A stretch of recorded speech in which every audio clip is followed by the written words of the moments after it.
Come on, I begged it. I felt it begin to lift. I even pushed with my toes, as if that could give it what it needed. We accelerated, my hair whipping behind me as we gained a dramatic boost in speed. But our trajectory was almost directly forward, not up. I kicked at the ground as we landed, as if that could lift us into the air. It wasn't working. It dawned on me why. My bugs normally had ingrained knowledge of how to function. This was a new life form. It had all the necessary parts. Amy had probably scaled everything up, given it every advantage in design I could want, counteracting all the problems that came with being proportionately larger. But at the end of the day, it didn't know how to fly. I used my power to control every movement. I felt it accelerate again, and tilted our orientation. I felt myself shift slightly as I found myself almost directly on top, my legs gripping the underside of his thorax, and I overcompensated. We both crashed to the ground. A 10 or 12 foot drop for me. My armor absorbed the worst of the impact, but I felt my forehead hit pavement. I always thought of the concussion I'd suffered whenever I took a blow to the head. Come on. I growled the words, scrambling to my feet. Don't be hurt, don't be hurt. He was okay. I could examine him with my power, I just couldn't comprehend him in the same natural, instinctive manner. It took attention, focus. With my direction, he used a flutter of his wings and the points of his scythe-tipped claws to flip over so he was ready as I reached him. I mounted him and tried again. We repeated the takeoff process, faster this time. We lifted off on the first try. I controlled my breathing, focused my attention on him, tried to avoid that same reflexive compensation that came with a shift of my balance. When I account for the wing compartments and the amount of space that the wings take up at the back of the shell, he's not much bigger than a motorcycle. Relating him to a motorcycle helped, giving me the confidence to lean gently into the turns he needed to make and shifting with the air currents. A laugh bubbled out from between my lips, 1 part hysteria to 2 parts relief and 3 parts exhilaration. I was higher up than some 6-story buildings and I'd barely realized it. Amy had heard what Gru said about our possible shortage of transportation and my lack of firepower. She'd supplied something to serve in the time allotted, with the resources I'd provided. She'd put this together in minutes. Growing confident in the mechanics of flying, I swooped us down. We were faster than the others on the ground, and we passed them with ease. I loosened my death grip on the horn to extend one arm out to one side. A wave, a salute. That done, I pulled up. Crawler, still bound, was unable to tear through the silk as fast as the millions of spiders were connecting it. If there was only a way to stop the bombing, I could do something to pin him down, buy time for the heroes to arrange more permanent accommodations. But there wasn't. I could feel the effects as Clock Blocker froze Cash in time, then froze himself. His suit, at least. It was only the 4 of them: Clock Blocker, Cash, Ursa, and Weld. The bomb was about to hit, and I could only guess if we were going to be out of the blast zone. Prey 14.5. In the time we had remaining, I directed my mount as high as he could manage. My power gave me a sense of how far I was above the ground. My range formed a loose sphere around me, and as I made my way skyward, my power covered less and less ground, on a literal level. It wasn't long before my power didn't reach the ground beneath me. A little daunting, being so high when I was so new to flying. But I was flying. It was as close to unassisted flight as anything I could hope to experience. I felt what he felt, his every movement was as much an extension of my will as moving my hands, blinking or controlling my breathing. It was almost eerie, the quiet. The buzz of signals and responses from my swarm grew as quiet as it had been since my powers manifested. I had the capsaicin-laced bugs in my armor, a few hundred bugs stored in my utility compartment and shoulder pads, as well as the outside fabric of my costume. I'd brought the relay bugs up into the air around me for safety, and directed everything else to find cover. Compared to my dim awareness of the tens of thousands of bugs that I could feel from anywhere in the city, this was almost silence. How long had I been relying on my bugs to provide sensory input? Using my own eyes, I followed my teammates as they raced for cover. I felt distracted, as if it was something I wanted to relegate to my bugs while I glanced over my surroundings for potential threats. The plane wasn't as fast as I'd thought it would be. It appeared from the clouds and crossed the skyline a distance away, at an altitude not much higher than me. It left a muted roar in its wake, and the payload of bombs. Black specks, smaller than I would have guessed, but more numerous. 50? 100? I couldn't tell from my vantage point, and I doubted I could have made an accurate estimate. The bombs were targeted at the parking lot where Jack and Bonesaw had been. They detonated across the surrounding neighborhood, a carpet of explosions and flame that ripped through everything. In a heartbeat, an area that had been drowning in stagnant water was lit up by fires that rose higher than the smallest buildings. A wash of heated air hit me just moments after the bombs hit. The effect on a flying creature was the same as a wave or a current in water. It took all I had to keep from panicking, to maintain my concentration and control the giant beetle. Rather than fight the turbulence, I rolled with it, letting it push and accepting the instability. As it passed, I focused on righting myself and regaining my sense of orientation. The bomb had hit close to where we'd been, but not so close that we would have been in the impact site. That said, I wasn't sure the heat or the shockwave, if there was one, wouldn't have done us in. My phone rang. Frog R, Tattletale's voice greeted me. Leaf L, I replied. We're all okay. All of us. Amy's here. Any idea if that did anything to Jack and Bonesaw? Or Crawler? Crawler's probably taken worse. I can picture him crawling into an incinerator and sitting in there for long enough that he can take this. The fire will have undone the silk bindings, I said. Can you do it again? Not here, not anytime soon. Okay. What are the odds that Bonesaw and Jack survived? Too high. I stared down at the inferno. The tallest fires had dwindled, but a carpet of fire covered everything for a 5-block radius. Cars that had been mostly intact were charred hulks now, and the explosions had torn chunks out of buildings, or the flames hollowed out the interiors. How would he survive this? How would you survive this? She asked. Or if you didn't know precisely what was happening, where would you find the most secure cover? I thought back to the options I had considered. The sewer? Or find a bank vault?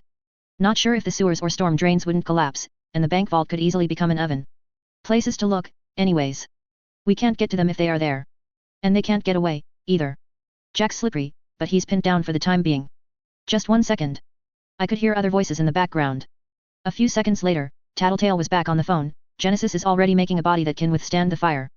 Sundancer thinks she can clear away some of the blaze by flash burning the oxygen from the area and drawing the heat and flame into her sun. If she can, it might give us some elbow room. What do you want me to do? I asked. Scout. See if there's any clues about the opposition's movements. If you can't figure anything out on that front, track Crawler from above. They'll have some agreed upon place to meet, and he could lead us to the other 4. You haven't seen Legend? No. Then I'd bet he's still chasing Siberian. Or minimizing the damage she can do, anyways. He can't hurt her, but she's at a disadvantage as long as she has to carry that truck and protect the occupant. Legend will know how to use that. Right. So Crawler will maybe lead us to the other 3. On it. I hung up. I'd dealt with it against Lung, I'd dealt with it against Burnscar. Fire was something of a problem when it came to using my power. So few bugs were alive down there. Some had retreated beneath the pavement, or into the lowermost parts of nearby buildings, but the heat and the hot air was killing them. Some died quickly, others slow. I was careful about how close I got, devoting extra attention to ensuring that the beetle didn't perish or find himself unable to fly as the heat damaged his wings. Amy had made him durable, but there was a limit to how far I wanted to push my luck when there was 200 feet of open air between me and the ground, and a sea of fire waiting for any scenario where I managed to survive the impact.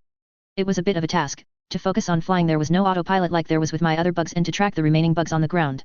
The sewers and storm drains were hot, but hospitable. Navigation would be difficult for Jack and Bonesaw underground. Between Leviathan's active destruction of the storm drains and the more passive deterioration as they got clogged with rubble and debris and flooded, there were few spaces underground where the villains would be able to navigate. Had they died? It was possible, and I was swiftly eliminating areas where there was both a population of bugs and space for the 9 to hide. Crawler, I could see him prowling the streets, soaking up the flame without a care. He was headed in the general direction of the parking lot where the heroes were, taking his time, his movements languid. The heroes were still frozen in time, I noted. It was hard to make them out, as they'd been at the epicenter of the blast. Ursa was fading away, and Weld was fighting. Cash and Clock Blocker stood frozen in time as Weld defended them against a series of attacks. The boy's skin was glowing from the ambient heat, the fine wire strands of his hair melted into a single smooth layer. He might have been rendered nude as the flames ate at his clothing and costume, but he wore the same fireproof suit as his teammates, the arms and upper body tied around the waist. It was Mannequin. Of all of them, he was the hardest to make out as he moved close to the ground, slipping between cars and through the flames to disappear from Weld's sight. He had 4 arms, one set longer than the other, which combined with his jerky movements to give him an almost bug-like demeanor. I watched as he paused at the rear of one car, crouching with his 2 sets of arms at the bumper, then unfolded explosively, steam or vapor billowing around him as he launched the car through the air. It wasn't much distance, only 10 or so feet, but the car rolled and slammed into Weld, knocking the junior hero into his frozen teammates and pinning him there. Weld pushed hard against the flaming hulk of the car, attempting to make room to free himself, but another car sailed through the air to land on top of Cash and Weld. While Weld hacked at the cars, shearing through the undercarriage to make for pieces that were smaller to move, Mannequin began moving through the parking lot, pushing at more cars to get them closer to Weld and his teammates.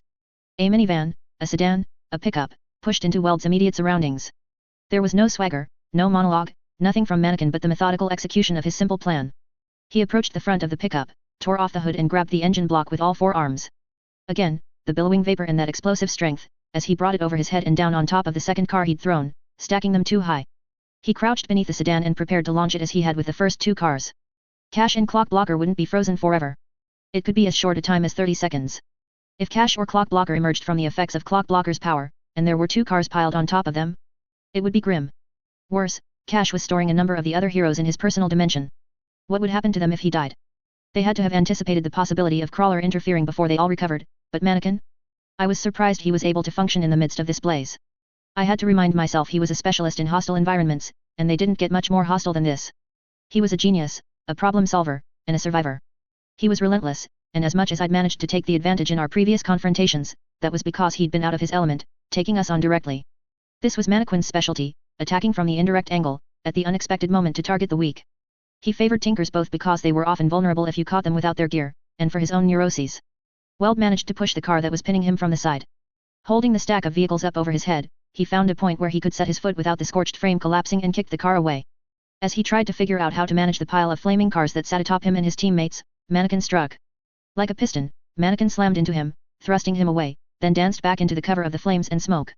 Weld slid on the pavement until he collided with a car, and the cars that he'd been supporting collapsed. At least one fell so that Cash's upper body speared through its undercarriage. The top one tipped over and landed so it was propped up on a diagonal. What could I do? I didn't have a long-ranged weapon. I didn't trust my beetle's ability to hold me and some heavy weight I could drop on Mannequin from above. I turned around and headed for my companions. I withdrew my cell phone. Need gear, I told Tattletale. Mannequins attacking the heroes and crawlers approaching. Got it. Sundancer's orb appeared in the sky, flickered, and disappeared. A flare. I headed in that direction. As Tattletale had said, Sundancer was using her orb to try to clear the way. Gru was also using his darkness, oddly enough. The others stood by, watching, arranged so they were watching all potential avenues of attack. I landed, and I couldn't get the beetle's legs under him to brace our landing. He hit his stomach, his legs squashing against his underside. What? I hurried to get off him. Is he okay? It's a he. Tattletale asked. Amy stepped forward a little, its legs work through something like hydraulics. When it's flying, it diverts those fluids to the flight system. Do you know how hard it was to make that thing able to fly? It's not like I've practiced this sort of thing. It's fantastic, I said. Really? Thank you. Do you think you could work on making him a little bigger while I get prepared? I can supply the bugs. No. I was midway to turning towards Tattletale when Amy refused me. No?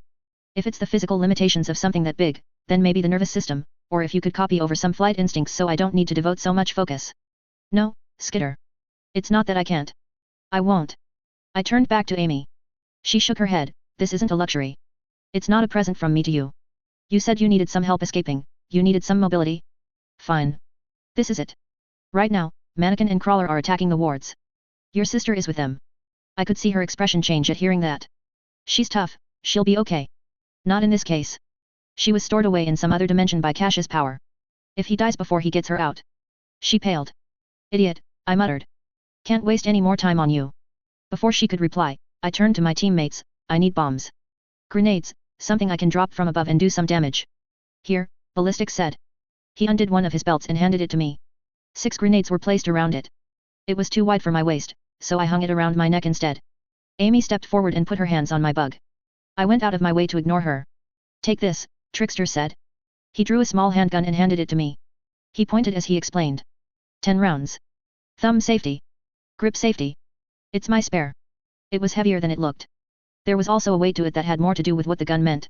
I stuck it through one of the loops in my utility compartment that I hadn't used since I started out, then double-checked it was firmly in place. Thanks. I turned and climbed on top of the beetle.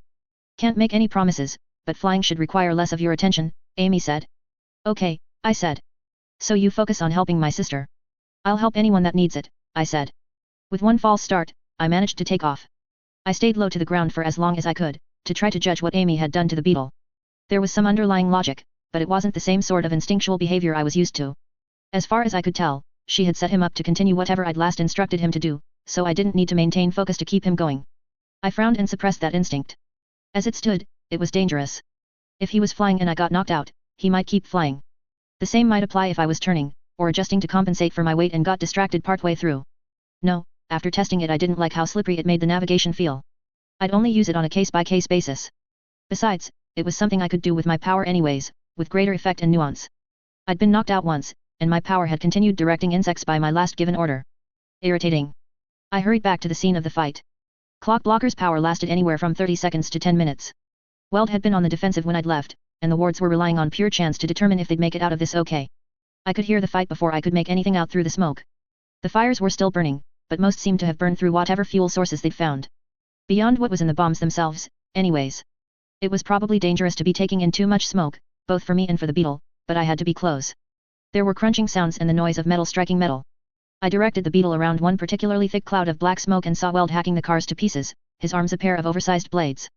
Mannequin threw a car at him, and Weld lunged forward to slam it down into the ground with both hands. Mannequin used the opening to leap forward, his feet momentarily resting on Weld's shoulders, before he hopped down to the ground. Spools of chain unfolded in Mannequin's wake, and he bound Weld, dragging him away from his allies. Weld had undone much of Mannequin's setup, but there was still one flaming truck leaning against Cash. It was heavy enough to crush Legend's teammate beneath it if Clock Blocker wasn't quick enough to reach out and freeze it. Carefully, I positioned myself, noted the wind, and then grabbed a grenade from the sash that hung around my neck. I really shouldn't be using this without any training, I thought. I pulled the pin free, then dropped it straight down. Wind carried the grenade further than I expected. It landed somewhere a few feet behind Cash, rolled, then detonated. The car that had been propped up against Cash was thrown off, rolling onto its roof. The other debris scattered. I felt a wave of relief that I hadn't managed to hit them with the grenade just as they came out of stasis. Mannequin backed away from Weld to stare up at me. Weld, for his part, had absorbed the metal of the chains and disconnected the excess from his body. When he reshaped his hands into weapons, it was faster than I'd seen him do it during our attack on the PRT headquarters. Weld gave me a salute, using a knife hand that was as long as he was tall. We went on the offense, going after Mannequin. I used 2 more grenades to drive him out of cover and to stop him from flinging any more cars at the heroes, while Weld maintained the pressure by constantly closing in. Both Weld and Mannequin had seemingly unlimited physical reserves. Both had equipment they could spring from nowhere. Mannequin had his concealed equipment and weapons, Weld had his crude shape-shifting abilities. That wasn't to say they were evenly matched. Mannequin could have hit Weld with everything he had, and I doubted he would have even slowed Weld down. The opposite wasn't so true. I suspected that one solid blow from Weld would leave Mannequin a wreck. The problem was that even though Weld was strong, he was heavy, and this put him somewhere near the upper limits of what you'd expect an athlete to be able to perform. Mannequin, by contrast, was faster than any Olympic runner, more agile than any gymnast.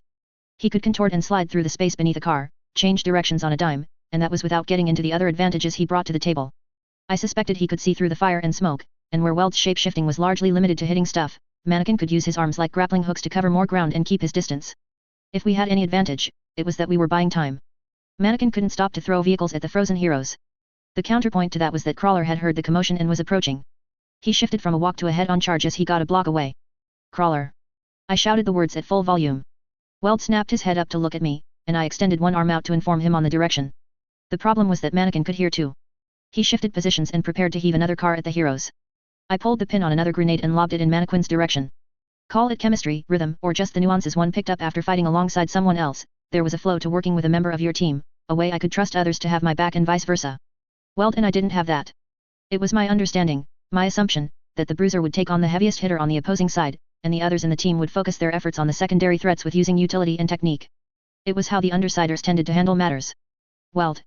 I don't know what his assumption was, but maybe he was used to having people like Clock Blocker and Vista handle the most threatening and problematic enemies, while he threw himself at the enemy ranks and drew the secondary fire. Maybe they were even tactics he'd been drilled on with his previous team.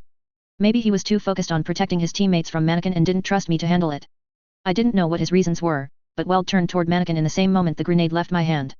It was disastrous on 2 levels. Whatever surprise I'd hoped to retain was lost when I was forced to shout out, "Grenade!" Mannequin abandoned his hold on the car as he leaped to one side to get clear well before it exploded. Weld, too, managed to stay out of the way, stopping in his tracks. Crawler came tearing through the blazing parking booth and blindsided Weld. In terms of raw power, the junior hero might as well have been a powerless human for all the defense he could muster. Crawler's claws tore into him, revealing bones and silver, organs in copper and gold. 2 grenades left. I threw one down at them. Mannequin backed away, and Crawler, though his head was directed at Weld, rose up onto his 2 hind legs and batted at the grenade with Weld's body. The explosive went off a second after the impact, and Weld was thrown free of Crawler's grip. I saw him stagger to his feet, his wounds closing as he shape-shifted them. He couldn't do much about the material that had been raked off of him. This wasn't going well. Mannequin made a gesture at Crawler, fingertips of 2 hands all touching, pressed to his mouth, then he pulled his hands away, splaying his fingers. Crawler cocked his head and Mannequin pointed at the frozen heroes. I heard Crawler rumble with guttural laughter. No. What could I do? I was a bystander here, effectively powerless, but for my beetle. I had the gun, but it wouldn't do anything to Crawler and I didn't trust myself to hit Mannequin at this range. I had a single grenade, and I knew that wouldn't even make Crawler flinch. Crawler spat a caustic spray onto Cash and Clock Blocker. I could see the mucus fizz and pop from my vantage point high above. If I used a grenade, could I clear it away? Or was it too viscous? Would I be losing something I couldn't afford to throw away? I didn't get a chance to see. Cash came to life. I couldn't even imagine what went through his mind. He went from disengaging from a fight with Jack and Bonesaw in a flooded parking lot to facing down Crawler and Mannequin in the middle of a sea of fire. Maybe he'd anticipated that, but he couldn't have anticipated the acid spittle. Holes began to appear in the fabric of his fireproof costume. He managed to maintain his composure. I had no idea how. I couldn't imagine how it must have felt to be down there, feeling the heat and smoke coming in through the widening holes in the fabric. He began using his power, calling up the shadowy geometry that would deposit the heroes onto the battlefield. The 2 members of the 9, it seemed, didn't intend to give him the chance. Both charged for the hero. This time, at least, Weld took on the heavy hitter. He leaped at Crawler from the side, his hand becoming needle-fine as he plunged it into one of Crawler's largest eye sockets. I knew that Crawler could dodge ballistics hits. He must have seen Weld coming and simply not cared. The needle barely penetrated Crawler's eye, but Weld used the leverage to wrap himself around Crawler's face. I drew the gun and leveled it at Mannequin's back. He was running in a straight line. I remembered to click the thumb safety, squeezing the handle with both hands to get the grip safety on the back of the gun, and put him in the crosshairs, leading just a bit. I could remember the tip you always heard in the movies. Squeeze, don't pull. Exhale as you squeeze. Visions of the dead mannequin had left in my district flashed through my mind's eye. The paramedics, the bitchy old doctor, the people he'd gassed. My people. I could feel the recoil jolt its way through my arms to rattle my body at its core. Mannequin fell. How the hell did I manage that? Between the recoil and the shock of what I'd just managed, it was all I could do to stay seated. I aimed and fired again at his prone form, the shot going off just before he rolled to his feet. I couldn't make out if I hit or not. Crawler was distracted just long enough for Cash to bring out the first heroes. Glory Girl, Prism, Miss Militia, Triumph. Weld tumbled to the ground, and switched targets to the retreating mannequin. Maybe he'd coordinated something with the others. I couldn't say. Glory Girl, in her all-concealing fireproof suit, certainly seemed ready to serve as the front-line defense. I was so busy tracking Mannequin, looking for an opportunity to shoot him again, that I nearly missed what happened next. Crawler got close enough for Glory Girl to swing a punch. She took the bait and swung, then twisted in midair to deliver a kick. He pulled just out of reach of both hits, then opened his mouth to retch spittle and bile all over her. It had the same effect on her costume that it did on Cash, only far, far faster. In moments, she was down to the skin-tight costume she wore beneath her white and gold dress, her force field protecting her. I pulled a grenade free. Maybe it could distract him long enough for her to. Crawler surged forward, slamming his head into her. Like a spiked volleyball, she slammed hard into the ground. I could see her skin turning red, then black, where the spittle had covered it. Flesh melted away to reveal muscle, then the acidic vomit began to eat away at that. She screamed, frantic, thrashing, oblivious to the flaming patches of ground that she was rolling into. The bugs I'd placed on my teammates told me they weren't close. Glory Girl and Cash were down and needed immediate medical attention. Cash had managed to call in the rest of the Protectorate and the remaining wards, but he'd collapsed into the arms of one of the adults. Crawler paced forward with an almost anticipatory slowness. I could make out his tongue, licking around his lips. This was going south fast, and I wasn't sure what I could even do. Pray 14.6. Wards. Weld hollered. Crawler and Mannequin, like we discussed. Close ranks around Victoria. His words broke the spell that the scene had over Vista and Flechette. Surprising that there were so few wards here, on a level. Kidwin wasn't in sight, nor was Chariot, and Clock Blocker was under the sway of his own powers. Shadow Stalker, Aegis, Gallant and Browbeat were dead or gone. The final sorta maybe member of their group, Glory Girl, was being eaten alive by Crawler's acid. Vista and Flechette moved to positions just behind and to either side of Weld. The group blocked Crawler's view of Glory Girl. Miss Militia directed the adult heroes with a series of short commands and hand signals. Ursa and Assault led the way with Miss Militia, Prism, Battery, and Triumph following, clearly aiming to flank Crawler and close the distance between them and Mannequin. Crawler spat, and Vista used her power, reducing the distance the spit traveled to a tenth of what it might have been. Crawler leaped, and she widened the distance between him and everyone else so he stood in the midst of a clearing. Flechette fired a bolt straight into Crawler. It penetrated his face and stuck there. Little surprise on that front, I'd seen her stick Leviathan with one of those giant needles. Crawler's face bubbled around the wound where it was rejecting the foreign object. Almost imperceptibly, it began to slide out. He rumbled with a low, guttural laugh, mocking. Was he enjoying himself? He was a masochist, and it was the rare thing that could hurt him. Miss Militia interrupted his gloating with a shot from a rocket launcher. His claws dug deep into pavement as he resisted being knocked over. She used her power to reload the rocket launcher and shot him again, uprooting him. Triumph used a full power shout to send Crawler sliding across the clearing Vista had made. Vista widened the distance by stretching the landscape. Prism and Battery went after Mannequin. Prism split into 3 copies of herself, complete with fireproof suit, closing in as Battery used her power to cross the distance and trade blows. I was only peripherally aware of Prism, given how she was based in New York, but seeing her in action reminded me of how she operated. She was a self-duplicator, always producing 2 other versions of herself, but there were nuances. So long as one duplicate lived, she would survive whatever happened to the others, but they didn't last long. She could also expend them to enhance herself. It made her an effective partner for Battery. Both were all about the setup followed by execution. Prism formed her duplicates and spread them out while Battery attacked, then drew her duplicates back into herself in a flash of light before delivering a crushing strike. Mannequin was holding his own. The hits that did land seemed to have little effect, as he went limp and bent with them. It seemed he was keeping to the old adage of a supple willow bending in a hurricane that topples a sturdy oak. Even when Battery was moving at super speed, he was quick to take the advantage of a kick that went too high or a sweep aiming to knock his feet out from under him. He ducked beneath the former and hopped over the ladder, then using his grappling hook hands to haul himself a distance away. He managed to get close enough to cut down 2 of Prism's duplicates, then pointed his hand at her third self, extending a blade from the base of his hand and firing it like a harpoon. Battery used up her charge and swept it aside before it could strike home and finish off the heroine. Ursa, Triumph, and Assault were getting into the thick of things with Crawler while Miss Militia and Flechette aided them from a distance. Ursa was creating force fields in the rough shape of bears, 2 at a time. Weld stood, defending the 2 female members of the wards. Glory Girl was looking worse for wear with every passing second. Weld! I shouted, drawing the beetle as close as I dared with the heat and smoke beneath me. What can I do? More bombs on mannequin. He shouted. I'm out. I replied. Then get out of here. You'll be one less person we have to protect. Our front line's pretty thin. Weld half turned to glance back at Glory Girl, and I could see his expression change as he saw how bad she was. It was reaching the point that we might have to leave her for dead. There were spots where the muscle had necrotized enough that I could make out her internal organs. If the redness was any indication, the acid was extending to her vitals. Evac Victoria and cash on your way out. Evac. The last time I'd had a scale to check, months ago, I'd weighed 118 pounds. With my gear, my costume, maybe that added up to 120. I had my doubts the beetle could manage me if I was even 10 pounds heavier. How could I carry someone larger than me, in addition to myself? Maybe I didn't have to. Had to think out of the box. If I could get her out of here, and if the beetle could manage her, I could remotely pilot it to Amy. Those were 2 pretty huge ifs. No, couldn't pin my hopes on that. I saw Cash using his power on himself. He was barely able to crawl, but he surrounded himself in his dark geometry, disappearing as it condensed down to a point. He'd taken himself out of this dimension. I wasn't sure if it was a journey of no return or a way to get some respite. But his use of his power gave me another idea. Glory Girl had powers too. Can she fly? I shouted. What? Weld asked. He glanced up at me, then turned his attention back to the fight. His body was tensed and ready to act the second Crawler made a move for his teammates. Ask her if she can fly. She's insensate. Try. He turned back to the superheroine and said something I couldn't make out. If she responded, I didn't hear it.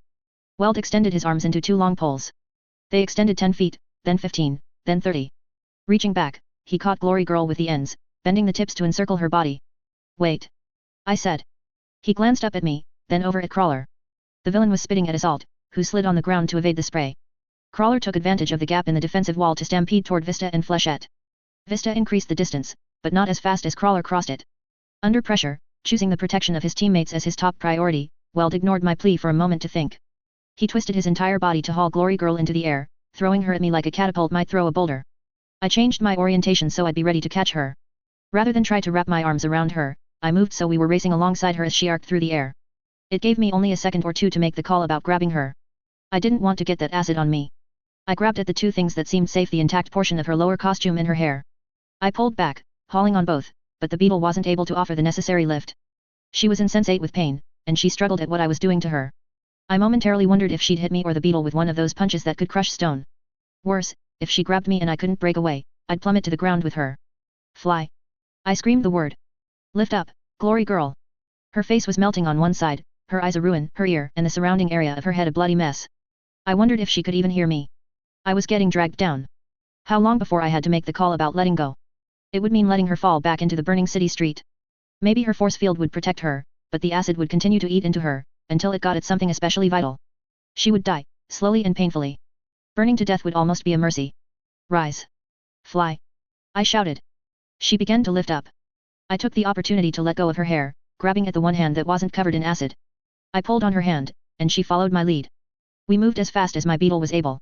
I knew she could fly faster, would have compelled her to even push me and the beetle forward if I thought I could have handled the navigation. As a group, we passed over a red-scaled wingless dragon that I took to be Genesis, wading through the flames on her way to the site of the battle. My beetle needed a name. Had to have a better way of referring to it. A Hercules beetle, but bigger, a giant. I thought about Hercules, about the myth. Hercules had borrowed the burden of the giant who carried the world. Atlas. Come on, Atlas, I urged him, faster. Dumb to talk to him, when I knew for an absolute fact that he couldn't understand me. Maybe I was talking to myself. We found my teammates still clearing a path through the edge of the area. They were all walking, the dogs in a formation around them, Bitch holding up the distant rear with Bastard. I landed. Glory Girl didn't have the strength to stand, and collapsed like a rag doll. Holy shit. Regent said, as he saw the extent of the damage. Amy went white as a sheet. Heal her. Just don't touch the spots where the acid hit her. I don't know what happened. Crawler spit on her, then knocked out her force field. Move. Fix your sister. She staggered forward and reached out toward Victoria. No, Victoria mumbled. You're dying, Gru spoke. No, Victoria repeated herself. Not. She coughed sharply and mumbled in the same breath, and didn't bother trying to correct herself. Do it anyways, Tattletale said. Victoria swung with her good hand, slamming it into the sidewalk. Cracks spiderwebbed out from the impact site. She coughed. No. If she hits me, she'll kill me, Amy said. Okay, Tattletale said. If she doesn't want help, you shouldn't give it. She's not thinking straight. What I did. Doesn't matter, Tattletale said.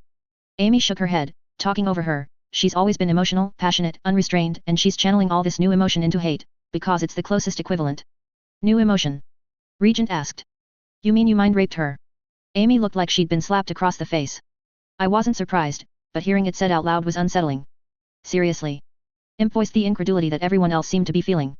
It was an accident, Amy said. How do you do that by accident? Imp asked. Enough, Tattletale cut in. Victoria, listen, I'm going to pour some sterile water over you, and hopefully it'll flush some of the acid away, okay? I don't know what else we can do for you. I know you can't see, so don't be surprised when it happens. Victoria turned her head slightly, but she didn't respond. Okay, Tattletale said. She didn't have water in her hand. Instead, she grabbed Amy and shoved her in Glory Girl's direction. Amy looked at her, scandalized and horrified, but Tattletale only mouthed the word go. Amy knelt by her sister and touched her hand. Glory Girl's back arched as if she'd been electrocuted, and then she went limp. Paralyzed, unable to resist. I'm sorry, Amy said. So sorry. Oh God, this is bad. None of the rest of us spoke. I can't figure out what this venom is. I can't touch it to see if it's organic, I can only see what it's doing. At least part of it is enzymes.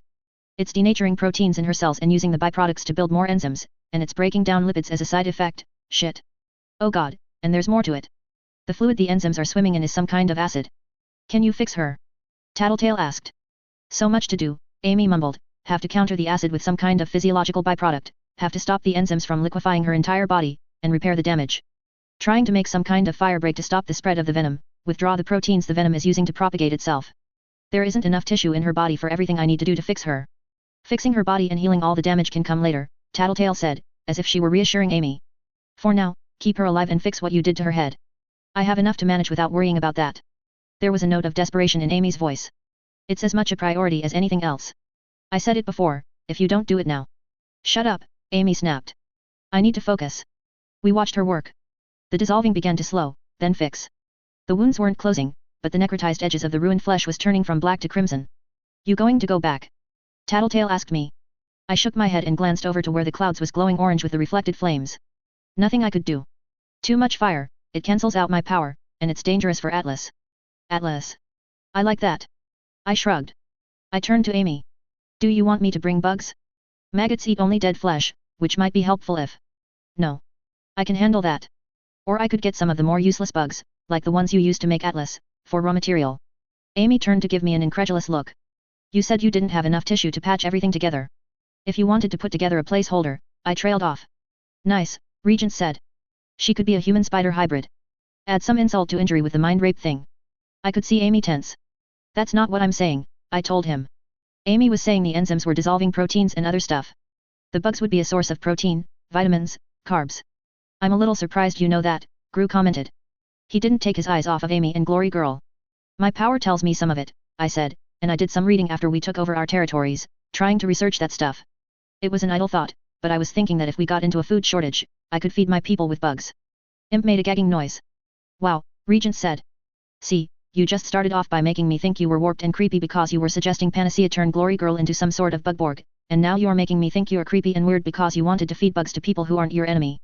It was just an idea, I said, maybe more defensively than I should have, and bugs are nutritious. People all over the world eat them. Have you? Gru asked. I shook my head, but I would have tried them first, if I decided to go ahead with that plan. Please, Amy cut in. Can you? I turned to her. It took me a second to realize what she meant, after the line of questioning from the others. Yeah, of course, I told her. I began calling a swarm to me. I'd already exhausted the surrounding area of most, and the ones I hadn't already called forth were buried in the deepest recesses and most awkward areas, where it was so inefficient and time-consuming to bring them to me that I'd left them where they were. It took some time to bring them to the area. How was the battle going? Gru asked. The heroes seem to be managing, but I don't know how things are going to turn out, I said. I looked at Shatterbird, who floated above us. We could use her help. Don't trust myself to control her if she's too far away, Regent spoke. I made a face. Right. But she could carry you.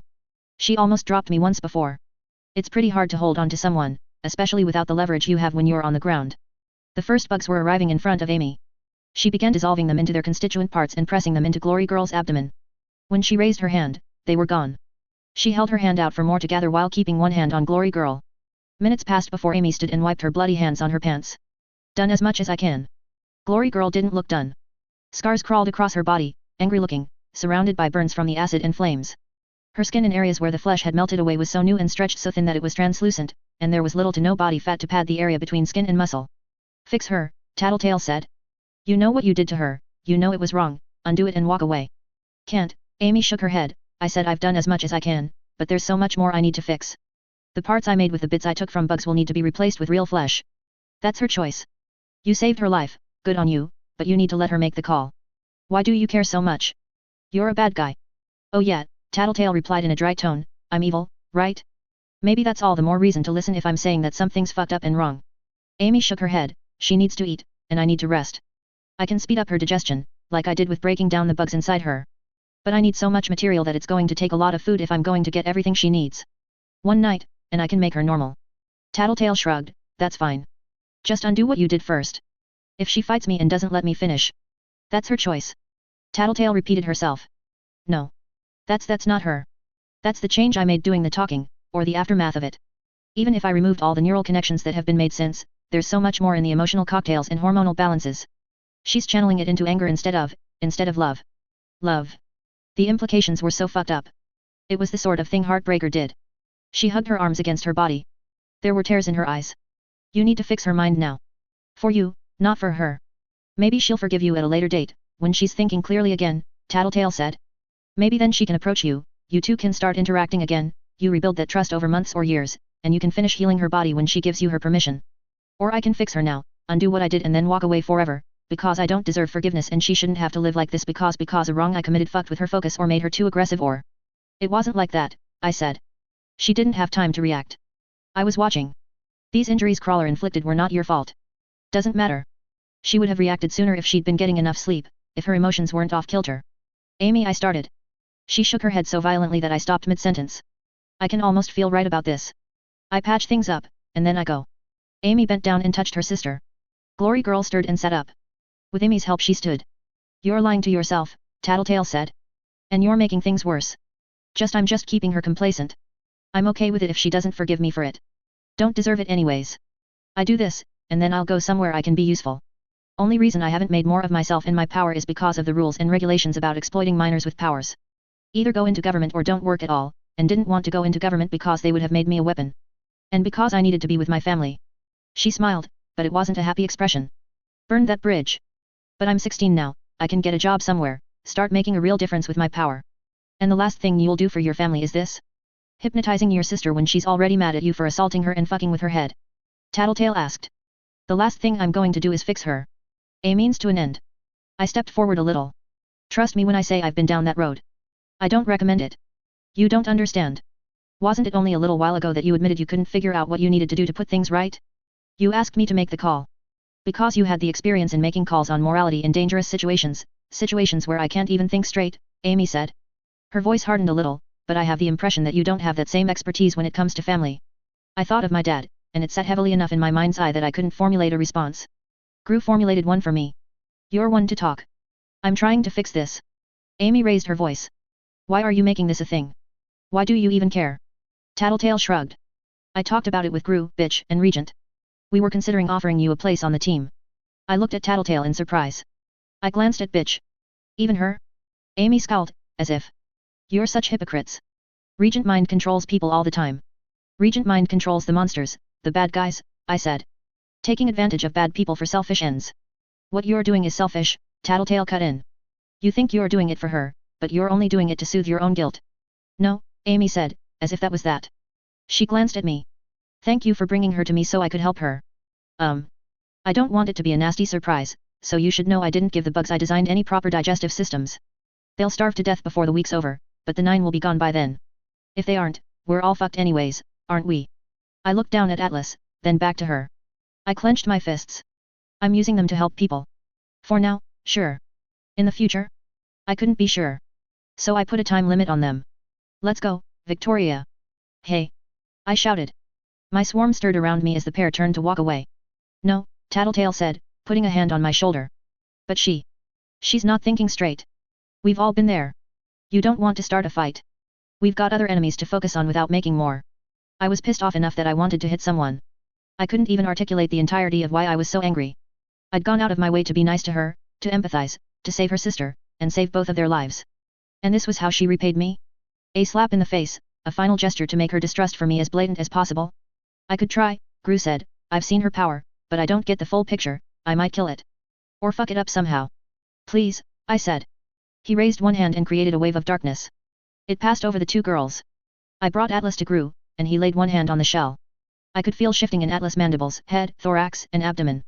The shifting stopped the same instant I saw Glory Girl spear straight out of the top of the cloud of darkness, flying high with Amy in her arms. Did you finish? I asked. Couldn't say, he sighed. I searched Atlas with my power, trying to get a feel for his physiology. As with all the other instances, everything about him was invisible if I wasn't looking specifically for it, a black hole in the database of knowledge my power provided. He was created, and there was no genetic blueprint that my power could decrypt and analyze to figure out what part served a given function. When I reached the area Gru had affected, I found it even darker, untouchable. The nervous system wasn't something my power could interface with. I had to model it off of something, and I get the feeling I don't have the same innate knowledge that Panacea does, Gru told me. The only thing I have any knowledge about is myself. I don't know if it's going to work, but he has a human digestive system. Or something close to it, that worked with his body. Near as I can figure, everything connects to what it's supposed to. Thank you, I said. Really? Tattletale was still watching Glory Girl and Amy disappear. She glanced down at Atlas. You'll have to figure out a diet that gives him every nutrient he needs, and pay a hell of a lot of attention to him. If you give him something his body can't process, it could poison him like that. She snapped her fingers. I nodded. It was still better than nothing. Sundancer was still clearing a path. I climbed on top of Atlas and rose above the ground, swaying a little in midair as I tried to control his flight enough to hover. Go, Gru said. What? Scout, search. Check on the fight. You're restless. Don't like how that thing with Panacea ended. Gru shook his head, me either, but we should focus on what we can do in the here and now. And I'm restless because I'm frustrated. There's nothing for me to do here. I can't handle the fire, can't do anything if I'm with you guys. Search for Jack and Bonesaw so we can put them down, Regent said. I shook my head. They disappeared. Literally. I'm not sure if they're dead or if they found a hiding spot. That's something we can work on, Tattletale said. Siberian was heading to a destination, right? Heading southeast. Sure. Did you see what direction Jack and Bonesaw were headed? I nodded. Northeast from a point a few blocks that way. I pointed. Then I think I know where they went. It's quite obvious when you think about it. A place they could have researched in advance, unoccupied by anyone of consequence, capable of withstanding hits from virtually anything, supplied with food and water. Obvious? Maybe only to Tattletale. Still, with her hints, I could follow her line of thought to its conclusion. The emergency shelters for Endbringer attacks, I finished for her. Prey 14.7. 3 places nearby they could have gone, Tattletale said. 2 that fit with the direction they were running. The shelter underneath the central library, and the one near where Scion confronted Leviathan. I remember that one, I replied. We were walking at a brisk pace around the perimeter of the bomb site. The area to our left still burned, and Sundancer was in the lead, clearing away the worst of the fires ahead of us. I was walking with Tattletale and Gru, Atlas following behind us. The others rode the dogs behind me. If we're going to check those locations, then, Tattletale trailed off. If I had a preference, I'd rather we check the library first. Bad associations with the other spot. Tattletale turned her head at that. I thought you'd be proud. I shook my head. I only heard secondhand, so I didn't get the full story, but you stabbed Leviathan with Armsmaster's weapon and distracted him from going after the civilians that were inside that shelter. Don't know how many I really saved. He had a good 30 seconds to a minute to unload everything he had on the people in there, and we all saw how much damage he did to some of our toughest capes. Tattletale nodded. I dunno. I think of what happened back then, and I get this ugly feeling in my gut, like I did something wrong, or I didn't try as hard as I could have because there was someone in that shelter who I sort of hate. Hated? I'm not sure if I should use past tense. One of your bullies? She asked. Teacher. I think that when I left the Undersiders, I guess I was thinking of considering becoming a hero or something. But with what happened at that shelter, I almost feel like it was the turning point. It was the first time I did anything that someone else could point to and call it heroic, and somehow I can't find it in myself to be proud about it. And it's like, that dream of being a hero that I always had just kind of faded away in the face of reality. We're glad to have you, whatever your reasons, Tattletale said. Thanks, I told her. I looked at Gru. You okay? I'm getting annoyed that people keep asking that, he spoke. Don't be a dick, Tattletale replied. She's asking because she cares. We're asking because we care. And you know that if it was one of us that went through what you did, you'd want to make sure we were in the right headspace to go up against the 9. Gru sighed, but he didn't respond. You'd tell us if you weren't feeling right, yet? Tattletale asked. If I had any idea what I felt, and it wasn't good, yet. Good enough. We watched as Sundancer cleared away the flames with her flickering sun. Flames bent toward it as if being influenced by a strong wind, thinned out and disappeared. She cancelled out her power and turned back to us. 1 minute to cool off and we're probably okay to go. We should decide where we're going and how we're going to make our approach, Gru spoke. If they're waiting for their teammates, they'll stay inside the shelter for the time being, I said. We'll be in a better position if we don't try anything overly complicated, like a pincer attack, if there's more than one exit. We can hit them hard enough with Sundancer, Ballistic and my bugs. Gru nodded. I don't disagree. You two will have an idea if they're making their way out the other exit. The two shelters are close to one another, Tattletale said. But I'm still a little worried they'll leave one location while we're checking out the other. I almost want to split up. Is that worth the risk of having half our group caught off guard by the 9 before the other half can arrive? I asked. A better question, Tattletale said, is whether we can afford to let them get away. If we miss this chance to go on the offensive and let them escape, they go into hiding and work out a strategy. And we're not exactly in their good books, I said. So we'd be a primary target. Was I imagining it, or did Gru's darkness expand around him by a fraction? Sorry, I told him. He turned towards me. No use making it worse, if I was prodding a sensitive area by raising the threat the 9 posed. Never mind. Saddle up. Tattletale called out. Sundancer turned and sprinted back to the dogs. Regent hopped down from his seat and grabbed Shatterbird's wrist so she could lift him into the air. I climbed on top of Atlas. What if I started? No. Keep talking, Tattletale prodded me. What if I scouted the library, while you guys checked out the other site? I can fly, it's faster for me to get there. And we'd be one mistake away from you being killed, Gru said. If not worse. Hear me out. Their only real long-range attacker is Jack, right? If I'm flying, the others won't be able to touch me. You think? I think. But if Jack's at the location, I'd be able to sense him before he got a beat on me. If that's the case, I can just attack without exposing myself, and I can alert you guys. Assuming he's not 2 steps ahead of us and waiting at some vantage point somewhere nearby, Gru said. He functions like a sniper, Tattletale said. Ignore the fact that he slashes and stabs, he's a long-range combatant with a good sense of what the enemy is doing and how his teammates move on the battlefield. He stays out of the way and makes surgical strikes, then relocates to another vantage point. The only thing that keeps him from doing that all the time is how he has to stay involved with his team and keep them under control. Can't make it look like you're in charge if you're not there. With less teammates to manage, he's liable to go on the offensive. But I have the ability to find him, I pointed out. Before he finds me. Amy gave me bugs that increase my range. I'll be taking on some risk, but it means we're able to check both locations at the same time and keep an eye out for the 9. It's the best way to strike the balance we need. The balance, Gru said. He was clearly unimpressed. Minimal risk to maximum effect. Your group will be safe because you are all together and you'll vastly outnumber them. I'll be safe because I'm airborne, and I'll have the advantage of an early warning. Offensively, you guys will have the travelers and bitch. I'll have my bugs. Bonesaw countered your bugs last time around, Tattletale pointed out. I nodded. I have a few things in mind. If you're sure. She's not the only person who gets a say, Gru said. Name a better option, then. I said. We all go to the library's shelter, then we all go to the shelter Leviathan attacked, he said. Safer, smarter. If you're worried about me being defenseless, I suggested, Regent could come with me. There's a reason we're keeping that pair close to us, Gru said. If he gets taken down, you'll have to deal with Shatterbird on top of everything else. We're capable of handling her, I think. I don't know if you are. I frowned. Tattletale looked back at the others, then back at me. Go. I looked at Gru. Tattletale pointed. Go. Stay in contact. I turned and lifted off. I kept to the cover of nearby buildings, and I flew erratically, so Jack wouldn't be able to hit me if he saw me coming. I was getting more used to flying Atlas. I wouldn't have said he felt like an extension of my own body in the same manner as my swarm. He felt more like a prosthetic limb, or how I imagined a prosthetic limb might feel like. At first, it would be clumsy, every action requiring some level of careful thought and attention. Over time, it would become more second nature, a learned skill on my end. It would never match up to the real thing, but I could deal. Already, I was getting more used to correcting orientation and keeping him level in the air. We sat down on a rooftop a distance away. There was a shed with a doorway that led into the building's interior, and we headed there to take cover. I chained relay bugs together so one connected to the next, then extended them well beyond the range of my power. Their progress was relatively slow, but it did allow me to sweep over an entire region around the library. Bugs stirred into action at my order, and they crawled or flew within a few feet of every horizontal surface that Jack or Bonesaw could be standing on. No sign of them. The vault door beneath the library was closed and sealed. I was about to return to the others when an explosion of dust and rock fragments ripped through a group of bugs a few blocks away from me. A woman, no clothes. My bug slid off her skin. Even the slightest abrasion on the surface of the skin served to tear through the legs and bodies of the bugs. Had to be Siberian. If the general shape of the large object she was holding was any indication, she still held the truck. A handful of my bugs were wiped from existence a fraction of a second before more explosions of varying size ripped through the area around her. Legend was somewhere up in the air. I drew my bugs together around Siberian's head, in the hopes that I could distract her. It was pretty thin, but there wasn't much I could do. Even a direct hit with Legend's lasers wouldn't affect her.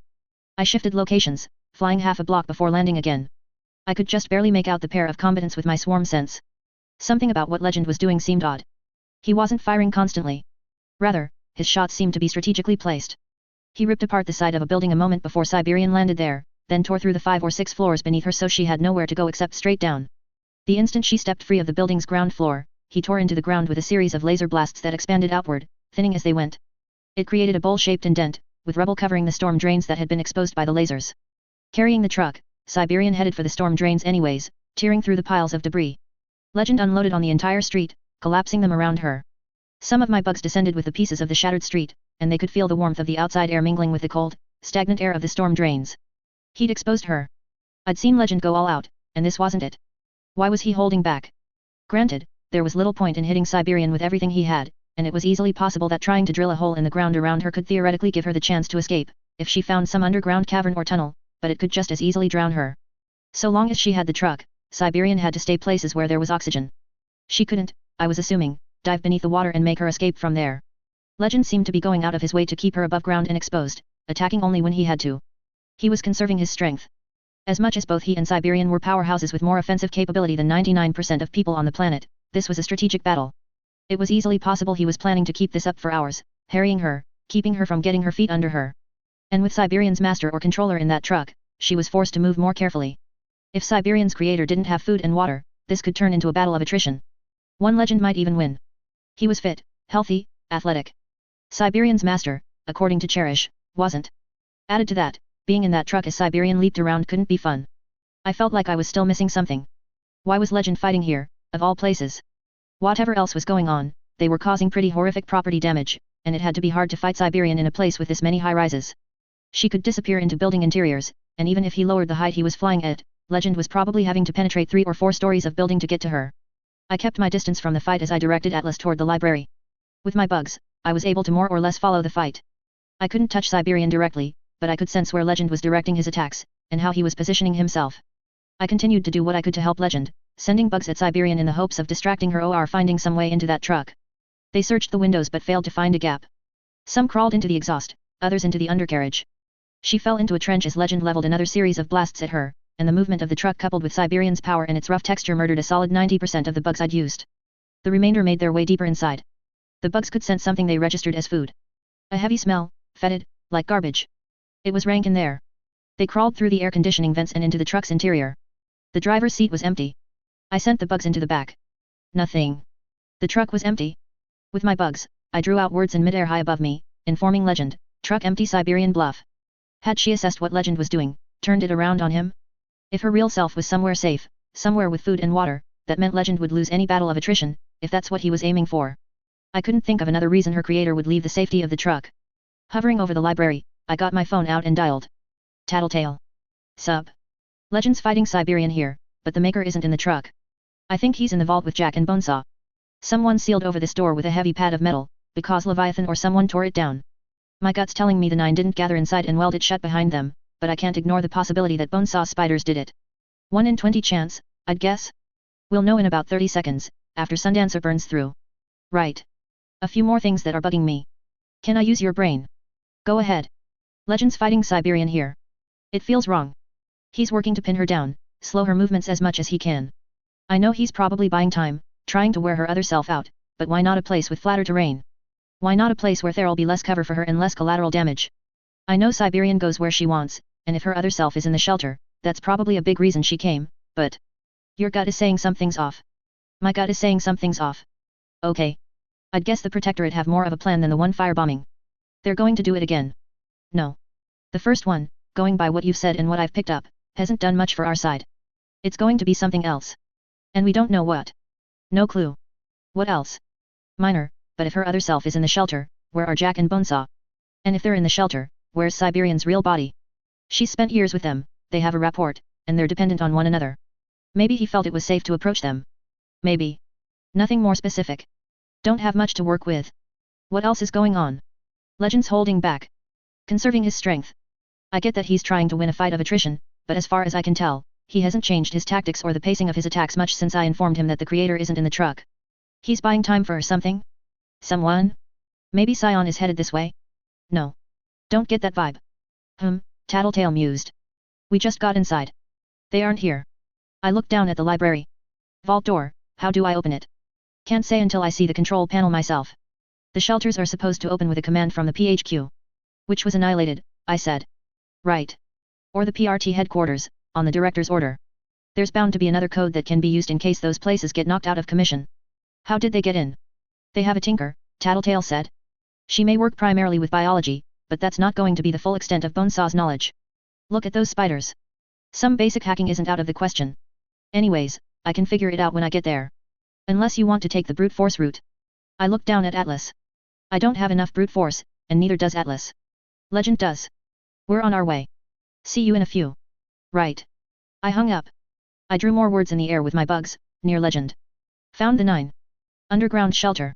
As an afterthought, I added. Maybe civilians inside. I drew an arrow by the words. Then, to make it as clear as possible, I drew a giant arrow in the sky, pointing down at the shelter door. I was going to look foolish if they weren't inside, and maybe cost Legend in whatever plan he was operating under. I could feel him changing directions. He kept facing Siberian, unloading laser blasts, but he was flying my way. Siberian dashed forward. I could feel her cutting a swath through the swarm as she ran, the truck in one hand, one corner of it dragging on the ground, cutting a line into the pavement. She leaped into the air, out of the reach of my swarm sense. I felt something massive collide with the bugs that were in the air around Legend, felt more die as he shot a laser and caught them in the area. She'd thrown the truck, and he'd obliterated it. Legend shifted into high gear, flying out of reach of Siberian as she lunged for him. He dove, hard, and I could imagine her leaping off the side of a second building, trying to get her hands on him.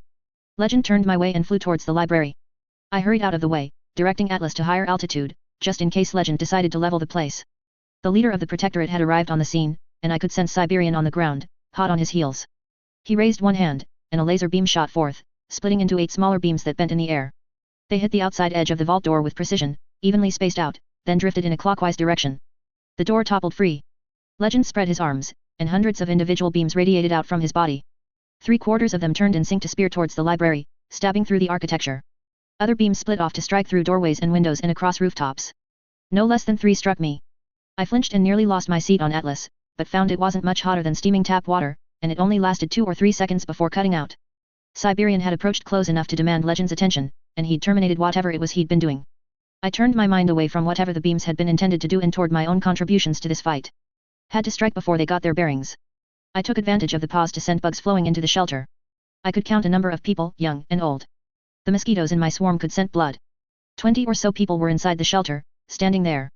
There was metal on their bodies, like backpacks or prosthetic body parts, but they didn't seem to be hurt. There were 3 more inside, but I wasn't feeling so generous as to call them people. They stood apart, 2 men and a pre-adolescent girl. It was them. The 9. I couldn't trust my ability to get to Legend and communicate the necessary details in time, and I might even be endangering him by getting too close to Siberian. I couldn't say for sure how he would really act in the field, but his PR sold the idea of a legitimate good guy who would balk at attacking an enemy with a hostage. Or maybe he wouldn't. It could even be a mercy, sparing someone from one of the 9's clutches. Siberian devoured people alive. Either way, it was better to try to catch his attention with a written message, 20 civilian, JS, BS, Sib. He was too distracted by Siberian to see it. She wasn't as fast as battery or velocity, but she had the physical power to move quickly, and she was leaping between buildings to throw herself at him with the speed and aim of an arrow shot from a bow. I tried leaving another message for Legend, stating the same thing. Glancing over my shoulder, I saw him looking at me. Our eyes met. He nodded, and I turned my attention to the shelter. I didn't want to do this half-assed. No mistakes this time around. I gathered a swarm of generous size, but I held it at bay. There were more preparations to carry out. I drew the capsaicin bugs from beneath my armor and added them to the swarm. I drew out silk threads and held them suspended in the air, ready for use. For a final measure, I withdrew a lighter and the change purse from the utility compartment at my back. Primary swarm in first. As one singular mass, they flowed inside. The capsaicin-laced bugs joined them, going straight for the eyes. Jack reacted, as did the man, but Bonesaw was unfazed. I saw Siberian flicker. Legend noticed as well. He snapped his eyes to me, and then the shelter. The creator needs to concentrate? My heart was pounding so hard I felt like it would dislodge me from Altus. Bugs settled on the 3 members of the 9 and then they attacked. It wasn't the sort of attack I'd ever done before. I'd had bugs bite, I'd had them sting, I'd even used them to deliver payloads of their various venoms. I'd always held back to some degree. The only ones I hadn't held back against had been untouchable. These 3 weren't so lucky. Mandibles bit into flesh, seeking not to pinch and inflict pain. Ants scissored flesh away, beetles tore and rent into the flesh, flies spat their digestive enzymes onto the exposed flesh. I buried them in every kind of insect I had that could eat, cut, or pierce meat. The bugs didn't eat their fill, they simply bit, chewed, let the food fall from their mouths, then bit again. Bonesaw's hands were smooth as glass as she reached for her belt. She was cool and collected, even as the bug slowly flayed her. She was stopped short as the silk strands tangled her ceramic fingers. My bugs could hear her speak. Though I could barely make out the words, I thought maybe the first one was Jack. She held out her hands. I tried to bind him, but tying his arm to his side was harder than using silk cords to lash fingers together.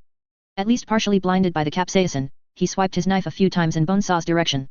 He cut her several times, and my bugs could feel her flesh part around her collarbone and face. Some of the cuts were on target, however, and the threads around her fingers were severed. An instant later, she was free to put together her anti-bug smoke, working her hands to break the threads as I tried to tangle her fingers again. Okay. Not the end of the world. The bugs were still devouring the three, and I still had a plan in mind. An idle hope. I withdrew the tissues I'd wadded in the change purse to keep the contents from jingling or rattling around. My bugs took hold of them and carried them into the air, 2 or 3 dozen in all. I tested the lighter, then held it out to ignite the first tissue. It was a slow burn, taking 15 or 20 seconds to consume the paper. The flies that carried it died as the flame reached them, consuming them. By the time the first was burned, my bugs were positioning the second, allowing it to ignite. In this manner, I chained them one after the other.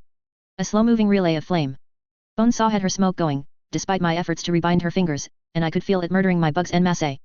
I pulled them away and out of the shelter, leaving only a few to track the movements of the 9. The trail of burning tissues made their way inside the shelter. I ignited the last few tissues and sent them to Bonesaw. I could feel the bugs die as they hit the smoke. Nothing. I swore. It had been too much to hope for, that the smoke was flammable. Even if the smoke had exploded in the mildest possible way, it would have at least given me a countermeasure. I turned away from the area. I'd told the others I would play safe. I'd tried what I could, I'd maybe even done a little damage to them, now I'd back off. I'd earned Siberian's attention by attacking her creator, but she was preoccupied with Legend, so that was one threat I didn't have to worry about. The rest of the 9 were still inside. Legend, for his part, was keeping up the measured, carefully paced assault. I saw him raise one hand to his ear. A communication from his team? Had something happened with the rest of the Protectorate? Or the other members of the 9? He dove straight for the shelter. Siberian gave chase, and without slowing in the slightest, he raked a laser across the street to render her footing less stable. It couldn't have bought him more than a fraction of a second, if it even made a difference at all. I could see her placing one foot on a shattered piece of road that wouldn't have held a squirrel without collapsing. She used it to kick herself forward, soaring after Legend, hands curled into claws. He was ahead of her by only 10 or 15 feet. The scattered bugs I had at the fringes of the extermination smoke gave me only a half-completed picture. Legend inside, blasting a laser in the direction of the cloud where Jack, Bonesaw, and Siberian's creator were. He grabbed one of the civilians that were standing dumbly in the shelter, only to get mobbed. She latched onto him, and the others did the same, trying to drag him down. My bugs felt a flash of heat as he used his laser to blast at them and free himself. Another laser speared out of the top of the library, followed soon after by Legend, spearing up toward the sky. He directed another laser straight down at the library, continuing to fly straight up. That was reason for me to do the same. I rose with one hand on Atlas Horn, and I drew my phone with the other. I speed-dialed Tattletale. Trusting to her penchant for picking up the phone on the first ring, I started shouting before I heard any response, "Something's up. Take cover and get back." The stealth bomber streaked across the sky, just as it had before. Its payload this time was smaller, barely visible. The devastation wasn't so easy to miss. The only word for it was chaos. I could hardly pick out the individual effects as they mingled. A cloud of yellow-green smoke being pulled into a spiral around a vortex, which was causing the section of the library that had turned to glass to shatter and implode. There was a flare of brilliant mixed colors I could barely look at, frying a scattered assortment of boneless, faceless, fleshy monsters. One monster made it 4 steps before being turned to dust. Where the dust touched, more dust was created, until the vortex expanded enough to start pulling it all in, stopping what might have been an endless chain reaction. I could see time slowing in one spot, I could see pavement heating into a liquid in another. I could see one area that was serene, untouched, a bubble where a newspaper that had been scattered on the ground was flapping violently with the movement of air. Half a building was annihilated by the flash of an explosion, and it toppled into the midst of the bomb site. In seconds, it was obliterated and chewed up. The effects spread and expanded all down the street, a stripe of this madness 3 blocks wide, extending into the midst of the blaze from the previous bombing run. I drifted toward Legend, raising my hands over my head to show I meant no harm. "Thank you for the assistance," he spoke, when I was in earshot. Some was misguided or off target, but it did make a difference. I could only nod. He put one hand to his ear, then paused for several long seconds. When he spoke, it was vague. Acknowledged. I waited, staring down at the disaster area below. Crawler and Mannequin observed to be in the blast site. How did they disengage while keeping them there? They did disengage. Clock Blocker managed to tether Mannequin in place. Crawler freed himself from the same trap by tearing himself in two against the immovable object. It was Pickett who managed to keep Crawler in the blast area. How? She had Weld pass on a message, telling Crawler what we had planned. He was so tickled at the idea that we would be able to hurt him that he stayed where he was while the teams made their retreat. Just like that. Apparently so. If he survives. He didn't. There was a series of smaller explosions below. I could see a section of ruined building glowing red, then detonating in a blast of light that sent a nearby glacier spinning into a patch of burning ground. And the other three? Remains to be seen. The civilians are dead, but it's something of a mercy. Bonesaw's mechanical spiders were welded to their skeletons, allowing her to remotely control them. Like zombies, only they were aware and in incredible pain. I expect she had measures to inflict agonizing deaths on them if we attempted to disconnect them from her spider frames. Maybe I could have saved them, can't say.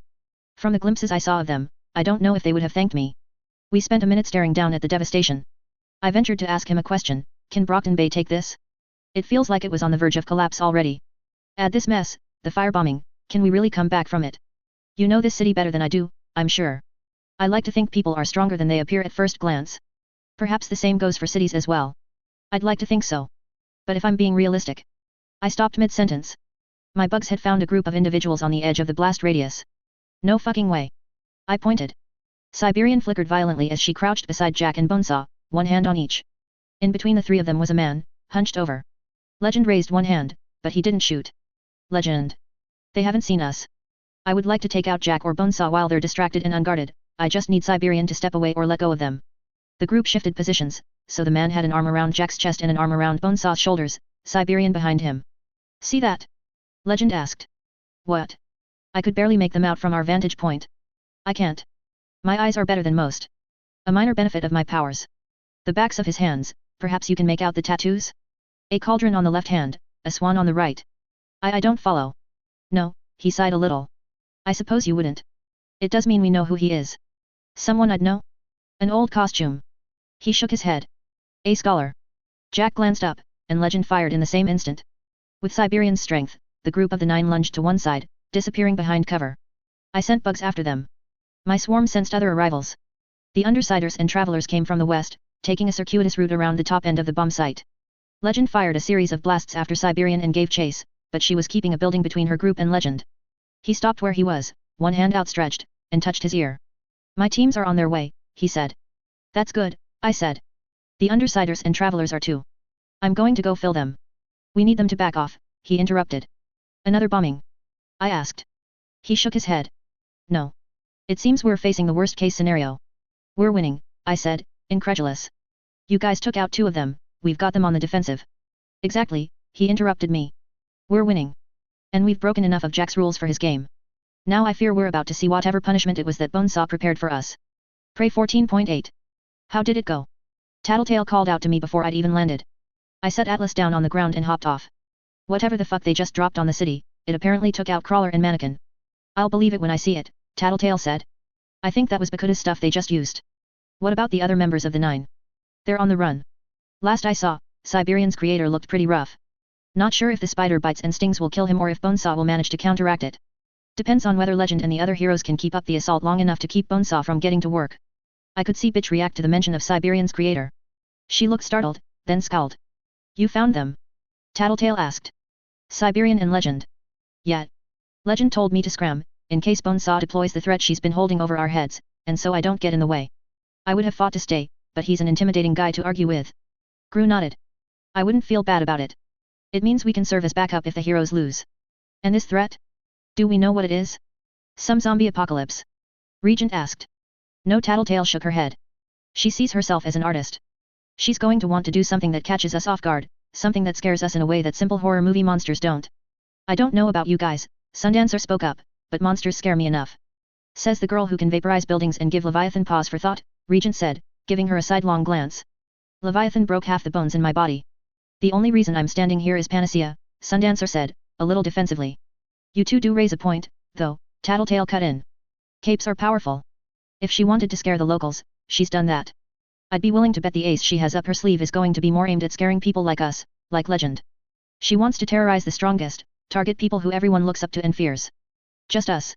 I asked. She's shown she knows how to disable powers, Trickster said. If she did that on a larger scale, then... No, Tattletale shook her head. She wouldn't have used the dust and the darts if that was the big reveal.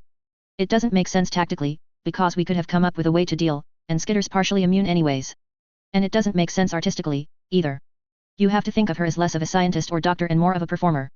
A 30-story skyscraper tipped over and crashed to the ground in the distance. The rumbling crash of the building's collapse seemed delayed in getting to us. I could see Legend, more through the flashes of his lasers than anything else, but everyone else was out of sight, specks I couldn't have made out if they weren't on the ground. If we're lucky, we won't have to worry about Bonesaw's plot, Trickster said. Plan for the worst, Gru replied, staring into the distance. If you're right, you're prepared. If you're wrong, you're pleasantly surprised. Heard that one before, Imp commented. Still true, Gru replied, sounding annoyed. Can't plan for this, I said. I'm growing to hate tinkers. People with enhanced senses and tinkers. And fire manipulators. Sorry, Sundancer. She shrugged. I turned back to the subject at hand. We can't guess what she's come up with because her tinker abilities make her so versatile, and that means we can't preemptively set up any countermeasures. Tattletale tucked her hair behind her ear. Fits in a vial, assuming that vial she was showing off was the real weapon, something to do with water, she said. You guys haven't been drinking anything except bottled water. There were head shakes and the occasional muttered no from the rest of the group. I've even been making my tea with it, I said. And we know there's going to be a strategic purpose behind it, beyond causing terror, Tattletale went on. You're getting into that headspace again, Tattletale, Gru said. Tunnel vision. Right.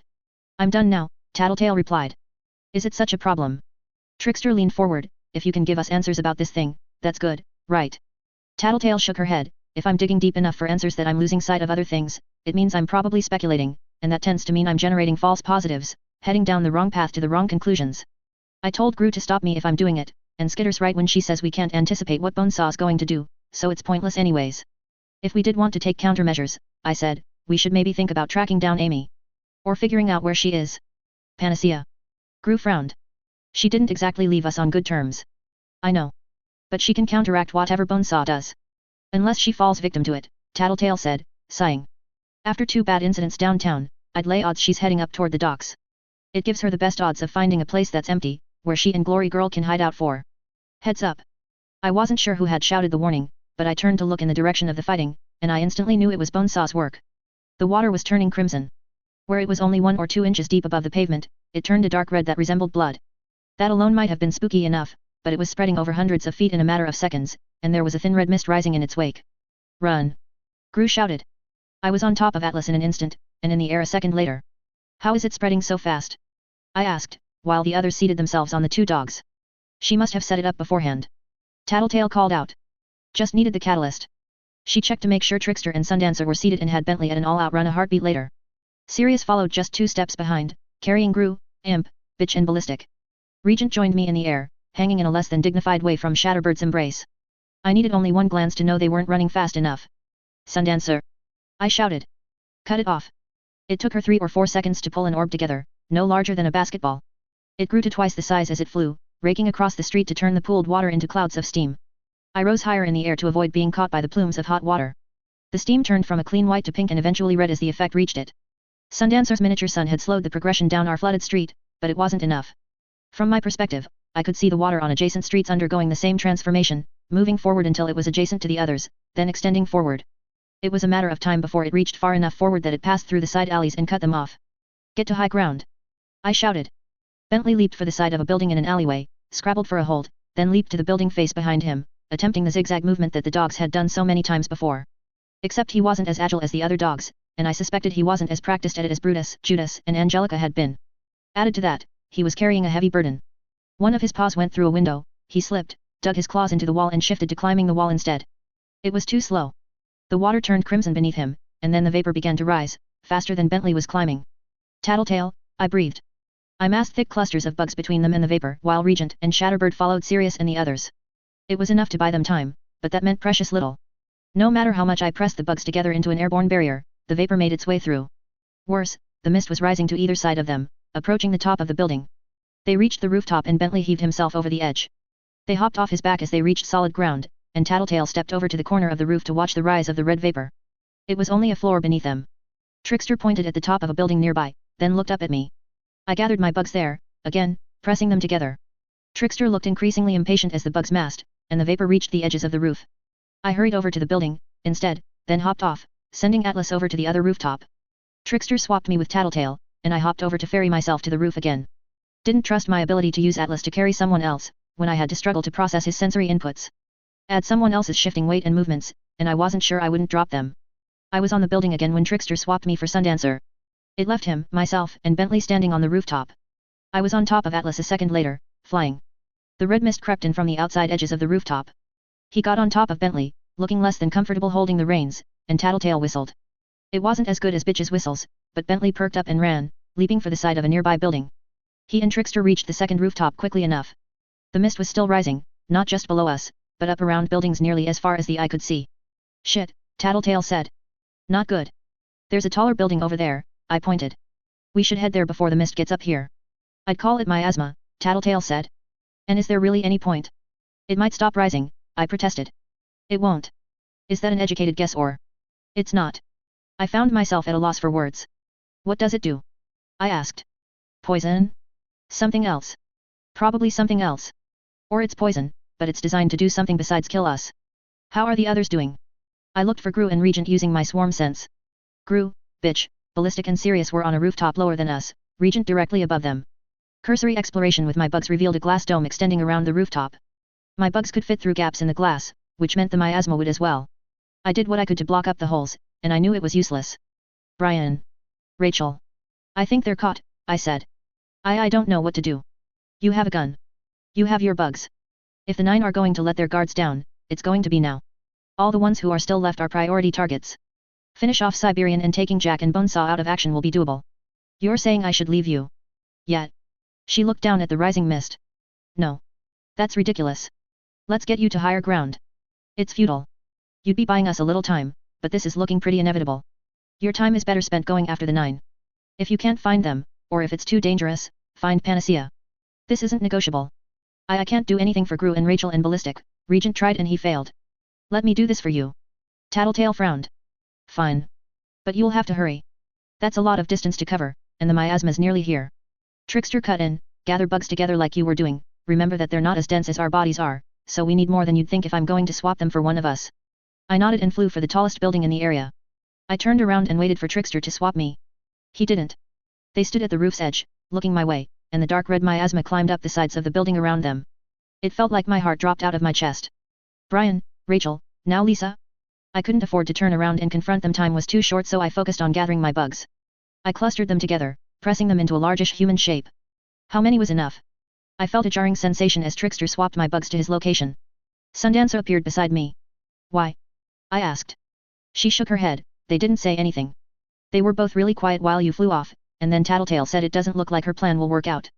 Tell her I'm sorry. Trickster teleported me here before I could say anything or ask what she meant. Why isn't he teleporting Tattletale out? Or himself? There's still time for, I looked at the cloud. Not enough time to save both, now. He could save one of them, and I could probably get Atlas there and get out of harm's way before the miasma reached me. His power gets slower with distance and difference in mass, Sundancer hugged herself, maybe it's too slow, and he doesn't think you'd have time to run. Or, I said. The sentence didn't deserve to be finished. There was the other reason. The notion that he was deliberately avoiding using his power, because he knew I didn't have the time to get back to them before the miasma reached them. Are you going to be okay? I don't know.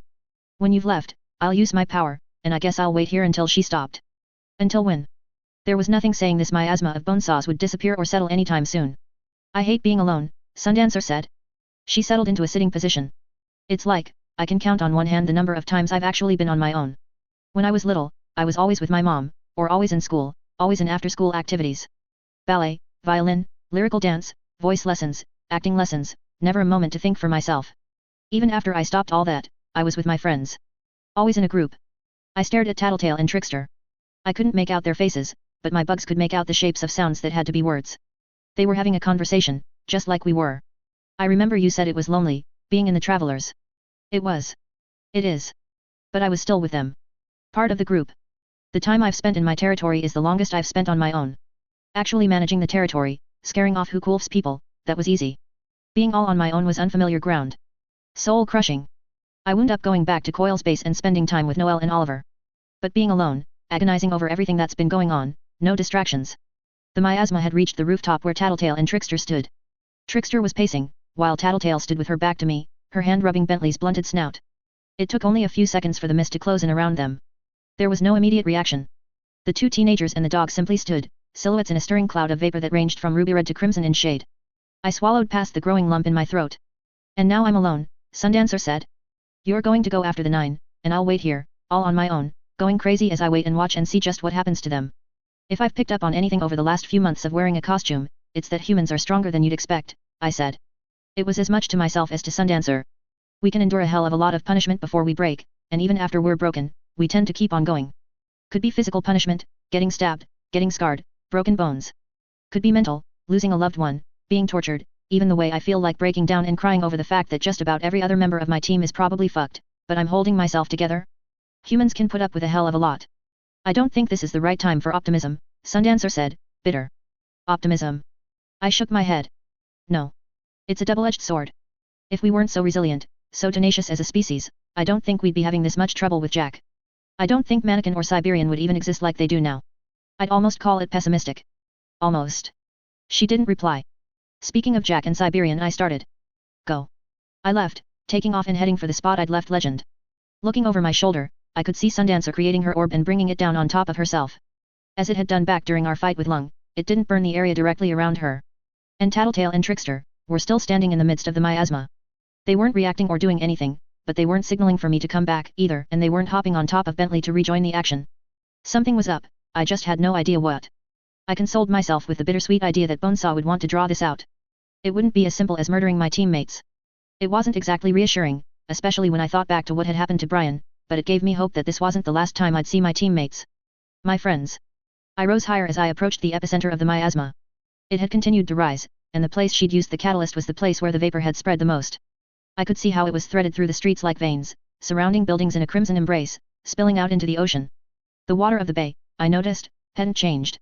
Was the salt killing whatever organisms she'd designed to spread this effect? There were areas of high ground where the effect was diminished or gone. There were hills here and there where the area hadn't flooded and miasma wasn't reaching so far into those spots.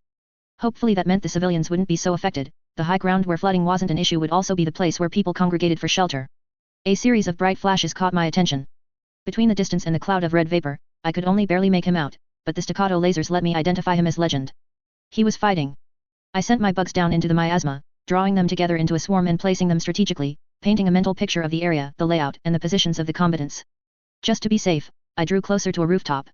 It wasn't safe to land, but I had hopes the building would offer me some cover against Jack.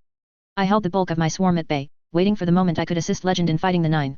He wasn't fighting the 9. Legend was shooting at teammates. He shouted something, but neither my ears nor my bugs were able to pick out the words. Really wished I could use my bugs to hear. Had they gone berserk? Rage? No. I could sense others hiding. In fact, it seemed to be the primary concern of the people in the miasma. Hiding, staying out of trouble, putting distance between themselves and the others. Even Legend was pulling his punches. His lasers were non-lethal, as far as I could see. Paranoia? Weld, who I identified by his lack of a costume and the metal growths on his shoulders, was standing with his back to a wall. His hands were blunt weapons, and he was swinging them through the air to threaten anyone who approached. A small figure who could only be Vista was backing away from 2 adults. She got too close to Legend, and he fired a spray of laser blasts at her. None hurt her or penetrated her costume, but she staggered and fell. I could sense the ground bulge, spearing up in a pillar. As the ground beneath them stretched in the pillar's vicinity, others staggered or got disoriented. At the pillar's top, a roughed-up Vista bent the growth she'd created to place herself close to the rooftop and hopped down onto solid ground. She coughed. Okay, at least she wasn't someone who could kill me if this went the wrong way.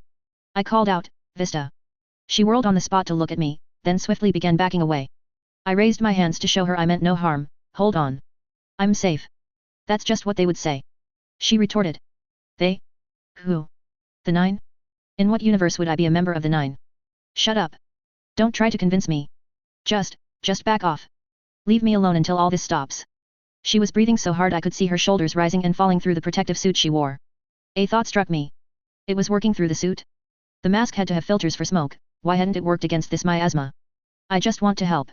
Leave. She used her power, extending the pillar she had used to ascend to the rooftop.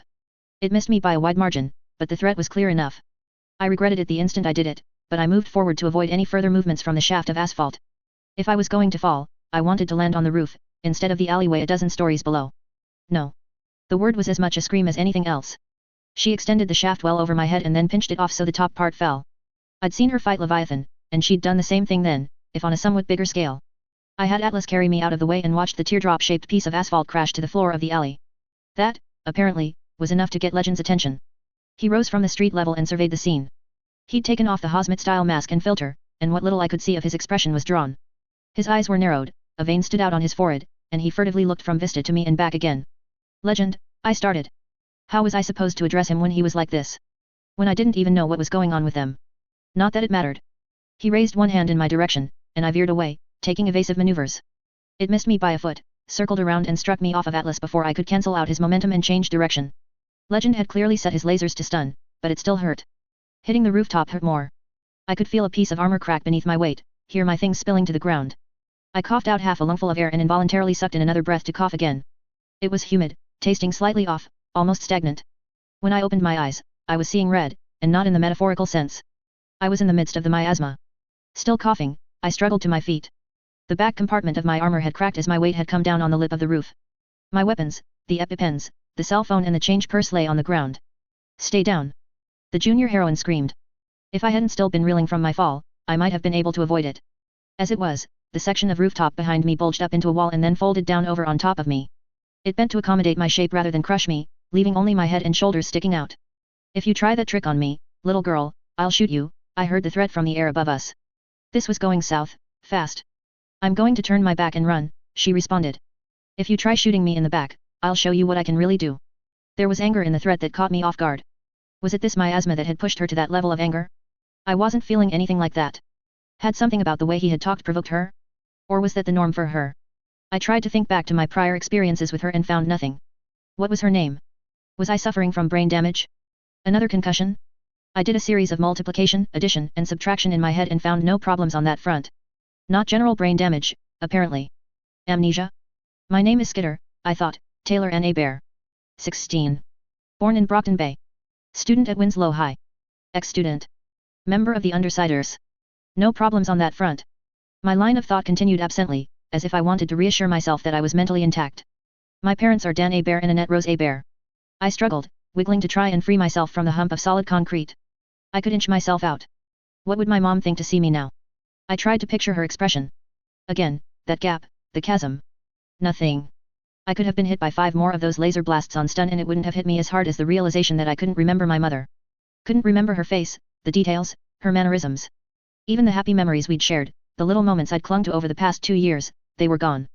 There was only an empty void where they should have been. I couldn't remember my dad, either. The other Undersiders, their faces, their costumes, their personalities and mannerisms, all gone. I could remember what we'd done, the bank robbery, fighting Purity's group, lazing around in the old loft, even the general progression of events from the moment I'd met them.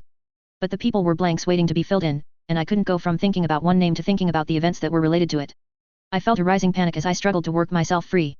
I didn't know the people who were on the rooftop with me, the man who floated in the air, wearing a sturdy Hazmat-style fire suit and a blue and silver mask that left only his mouth, chin, and wavy brown hair exposed. I couldn't recognize the girl he was shooting in the back. I saw her fall face first and writhe with pain. He shot her 2 more times, and she went limp. Out cold. I couldn't make the mental connection between the 9 and their appearances or their powers. If I didn't have the benefit of being able to remember my actions over the past few minutes, it would have been impossible to say whether the 2 people here were allies or enemies. Everything suddenly made sense. The infighting, the tactics they were using, the mixture of hostility and paranoia. Legend was attacking with non-lethal blasts because he couldn't be sure if he was attacking a teammate or one of the 9, so he was striving to take everyone out of action with as little permanent damage as possible.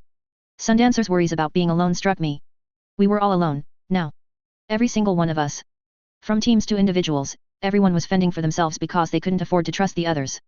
And it would ruin us. It would be impossible to mount any kind of defense against the 9 if we were fighting them as individuals.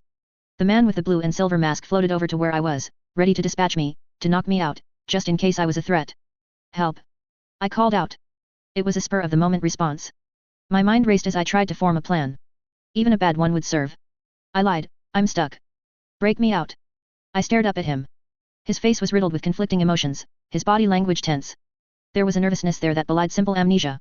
We'd been warned about drinking the city's water. It might mean the effects were more pronounced for the people who hadn't been informed. Or there might be side effects. Stay, he ordered. He stayed at the level of the rooftop as he floated out above the street, aiming more blasts at the others. This wasn't rational for him, it didn't jibe with my knowledge of him.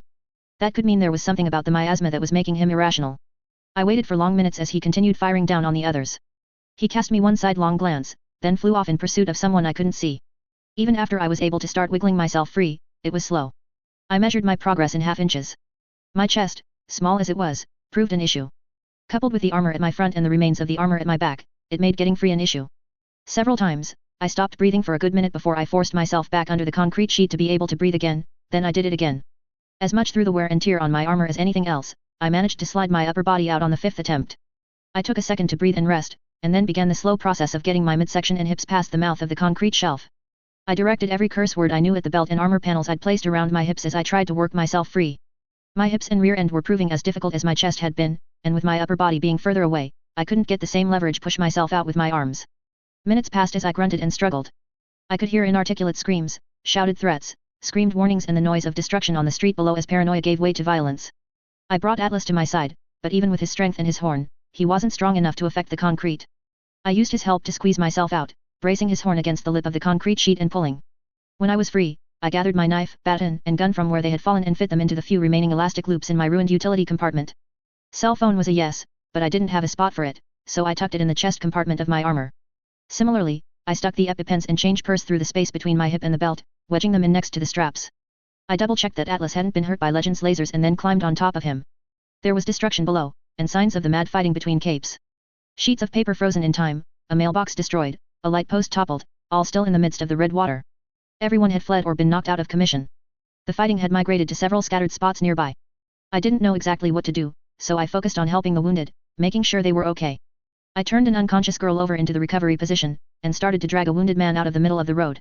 I stopped when he started struggling and fighting with me and just left him there. I felt lost.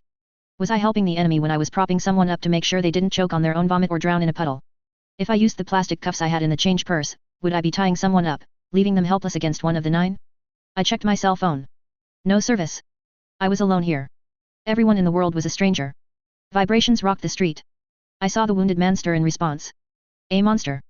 Bigger than a car, fangs, teeth, claws, and a thorny exterior. It didn't act like it had seen me. One of bitch's dogs? Or is it Crawler? If it was Crawler, and I acted like he was friendly, he'd tear me to shreds. I could draw my gun to threaten him, defend myself, except that wouldn't do a thing to slow Crawler down. If it was one of bitch's dogs Sen's rider, then there was little point in staying. I didn't even know if it was suffering from the miasma's effect. If it was Crawler. I drew my bugs around me as a shroud, simultaneously forming decoy swarms. I ran, my footsteps splashing, and called Atlas to me. The second I was out of sight, I climbed on top of him and took to the air once again. Couldn't settle down, couldn't stop. I had to treat everyone I met as an enemy. I was beginning to see where the paranoia came in. Skitter, a voice called out. I stopped. A blonde girl, waving at me. I drew my gun and leveled it at her. The smile dropped from her face. She brought both hands to her mouth as she shouted, "It's me. Tattletale." I hesitated. How tragic would it be if I shot my friend, so soon after I'd wanted to scream at the heroes for fighting among one another. How did you get here? On the dog. I don't remember its name, but it wasn't as affected as we were. This effect is tailored for people. I looked in the direction of the creature I'd seen. Had that been the dog they'd come on? I drew closer, but I kept the gun aimed at her. I glanced around. Where are the others? Most are hiding, she said. My powers kind of let me work around this gas, I think. I brought Gru, too. I looked around. What she was saying felt right, even if I couldn't remember her powers, specifically. What is this? Amnesia. Agnosia. We haven't forgotten. Just, can't use the knowledge we have. Looking at the others, I think they're hallucinating. If it's prions, like Bonesaw used with the power nullification darts, it fits. Hallucinations would match with heavy prion exposure. Prions. They're small enough to pass through water filtration and gas masks. Badly folded proteins that force other proteins into identical shapes, perpetuating the problem. If she found a way to guide them, or specifically target the parts of the brain she wanted, she might get results like we're experiencing. In a really bad case, it'd cause lesions in the brain and give you hallucinations. I looked around. How long does it last? Forever. It's incurable and it's terminal. I swallowed. But Panacea could fix it. She nodded, then smiled wide. There's hope, right? Right. She jerked her head to one side, then used one hand to brush the hair back out of her face. Let's grab Gru and formulate a plan. She turned to leave, but I stayed where I was. After 3 steps, she turned around. What's wrong? I didn't lower the gun. Sorry, a little paranoid. She frowned. That's fair, but we're short on time. If others are getting lesions on their brain, then that means they could die soon. Seizures, violent mood swings, loss of motor control. Creutzfeldt Jakob was a prion disease, but the progression here's faster. I shook my head. What? Neurological disorder caused by eating the meat of a cow infected with mad cow disease. You get the prions in your head, and you slowly die while suffering personality changes, memory loss, and vivid hallucinations. And it's faster here. She nodded. Her expression was solemn. Hours instead of weeks. And as people experience mood shifts with anger and fear, or if the hallucinations get worse, the fighting among teammates will, too, I finished. It could get ugly. If we're going to save everyone, we need Amy. For that, we need to ask Cherish. I shook my head. Who? You remember capturing a member of the Nine? Did I? We'd ambushed them, walked away with captives, yes. But we'd lost someone too. Yeah, I replied. And we can find one. I nodded. This was working. I could piece together the information. We'd called that person on a phone, hadn't we? Cell phones aren't working consistently. Is it safe? A male voice asked. Sure. I stayed silent. He stepped out from around the corner to stand by the blonde girl. This is Skitter. She nodded. Skitter, this is Gru. I didn't recognize him any more than he recognized me. I kept the gun trained on them. This is slowing us down. What's it going to take to get you to trust me? She asked. What would it take? The fight with Empire 88's mooks. When I made the human-shaped tower of bugs for the first time, and they shot into it while I crouched inside. She shook her head. I don't remember that. How many people had I been with, then? I would have said one, but I felt like someone else was involved. Had they arrived late? I could remember hurrying off. She spread her arms wide. I'm sorry. I might not look like it, but it's affecting me too. I'm just using my power to uncover the answers we need. I nodded. That would have been reassuring if I could remember what her powers were, or if I could think of something about her I could quiz her on. It was like two blind people playing hide and seek. Look, come here, she offered. I hesitated. You can keep the gun. I'll keep my hands above my head. Gru, stand back. He stepped away and leaned against a wall, his arms folded. I landed Atlas and stepped forward. She got on her knees, and with her hands above her head, she walked through the flooded street on her knees until her forehead was pressed against the barrel of the gun. I trust you. I know I'm a pain in the ass sometimes, I know we've had our ups and downs. I know I've kept way too many secrets for someone who calls herself Tattletale, she smiled. But I trust you. Now, even if you don't recognize me consciously, what's your heart telling you? In truth? It wasn't telling me much. If I didn't think on it, if I just went with the vague impression I associated with the name Tattletale, the smile, the fountain of information. I backed away a step. I don't think that's a good enough reason to trust you. Darn it. Let me think. Do you want to go ahead without her? The guy asked. I turned to look at him. The idea of being left alone here. Go somewhere safe, he suggested. I frowned. If the Slaughterhouse 9 find Panacea first, or if things get much worse. I want to help, really, I said. But it's just that. I trailed off. You want to help, but you're suspicious. And you feel bad for being suspicious, because of everything we've been through, our close calls, he asked. Yeah, I said. I was double-checking everything he said against my own awareness. Was he saying anything that indicated he knew something I couldn't? I know how scared and suspicious you feel because I feel the same way. Except I trust Tattletale. I do too, I said, and I'd trust her if I could be sure she was Tattletale. Trust your heart. I wanted so desperately for it to be like in the movies, where people could trust your heart. Where you were holding the gun and you had to choose between shooting the evil clone and shooting your friend, and you just knew. He gestured around us with one hand. This doesn't work. This is going to lose us the fight, and all the danger we've been through in our fight against the Nine will be for nothing if they win here. I shook my head. I don't disagree, but that line of thinking isn't going to make me drop the gun. Then can I try acting from my heart? He asked. Before I could respond, he started approaching me. I backed away a step, kept the gun leveled, but I couldn't bring myself to shoot as he advanced. He stepped in close, ignoring the gun, and wrapped his arms around me. My forehead pressed against his shoulder. It wasn't the most comfortable hug I'd had, not that I'd had many. It felt awkward, stiff, clumsy. But somehow that made it feel more right, like a real hug would have felt off somehow. He was warm. Gru? Then, without waiting for me to give an answer, Gru stepped back, taking hold of my left hand and pulling. I followed without complaint. I couldn't complain. If I doubted him now, after this I'd be 10 times as angry at myself as he was with me.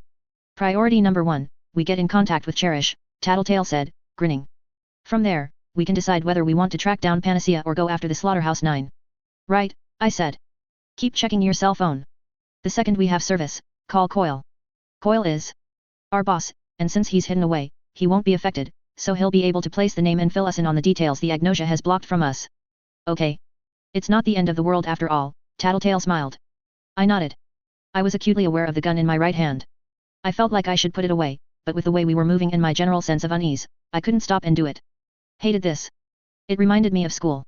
The reminder made me angry, and it somehow made all of this seem worse.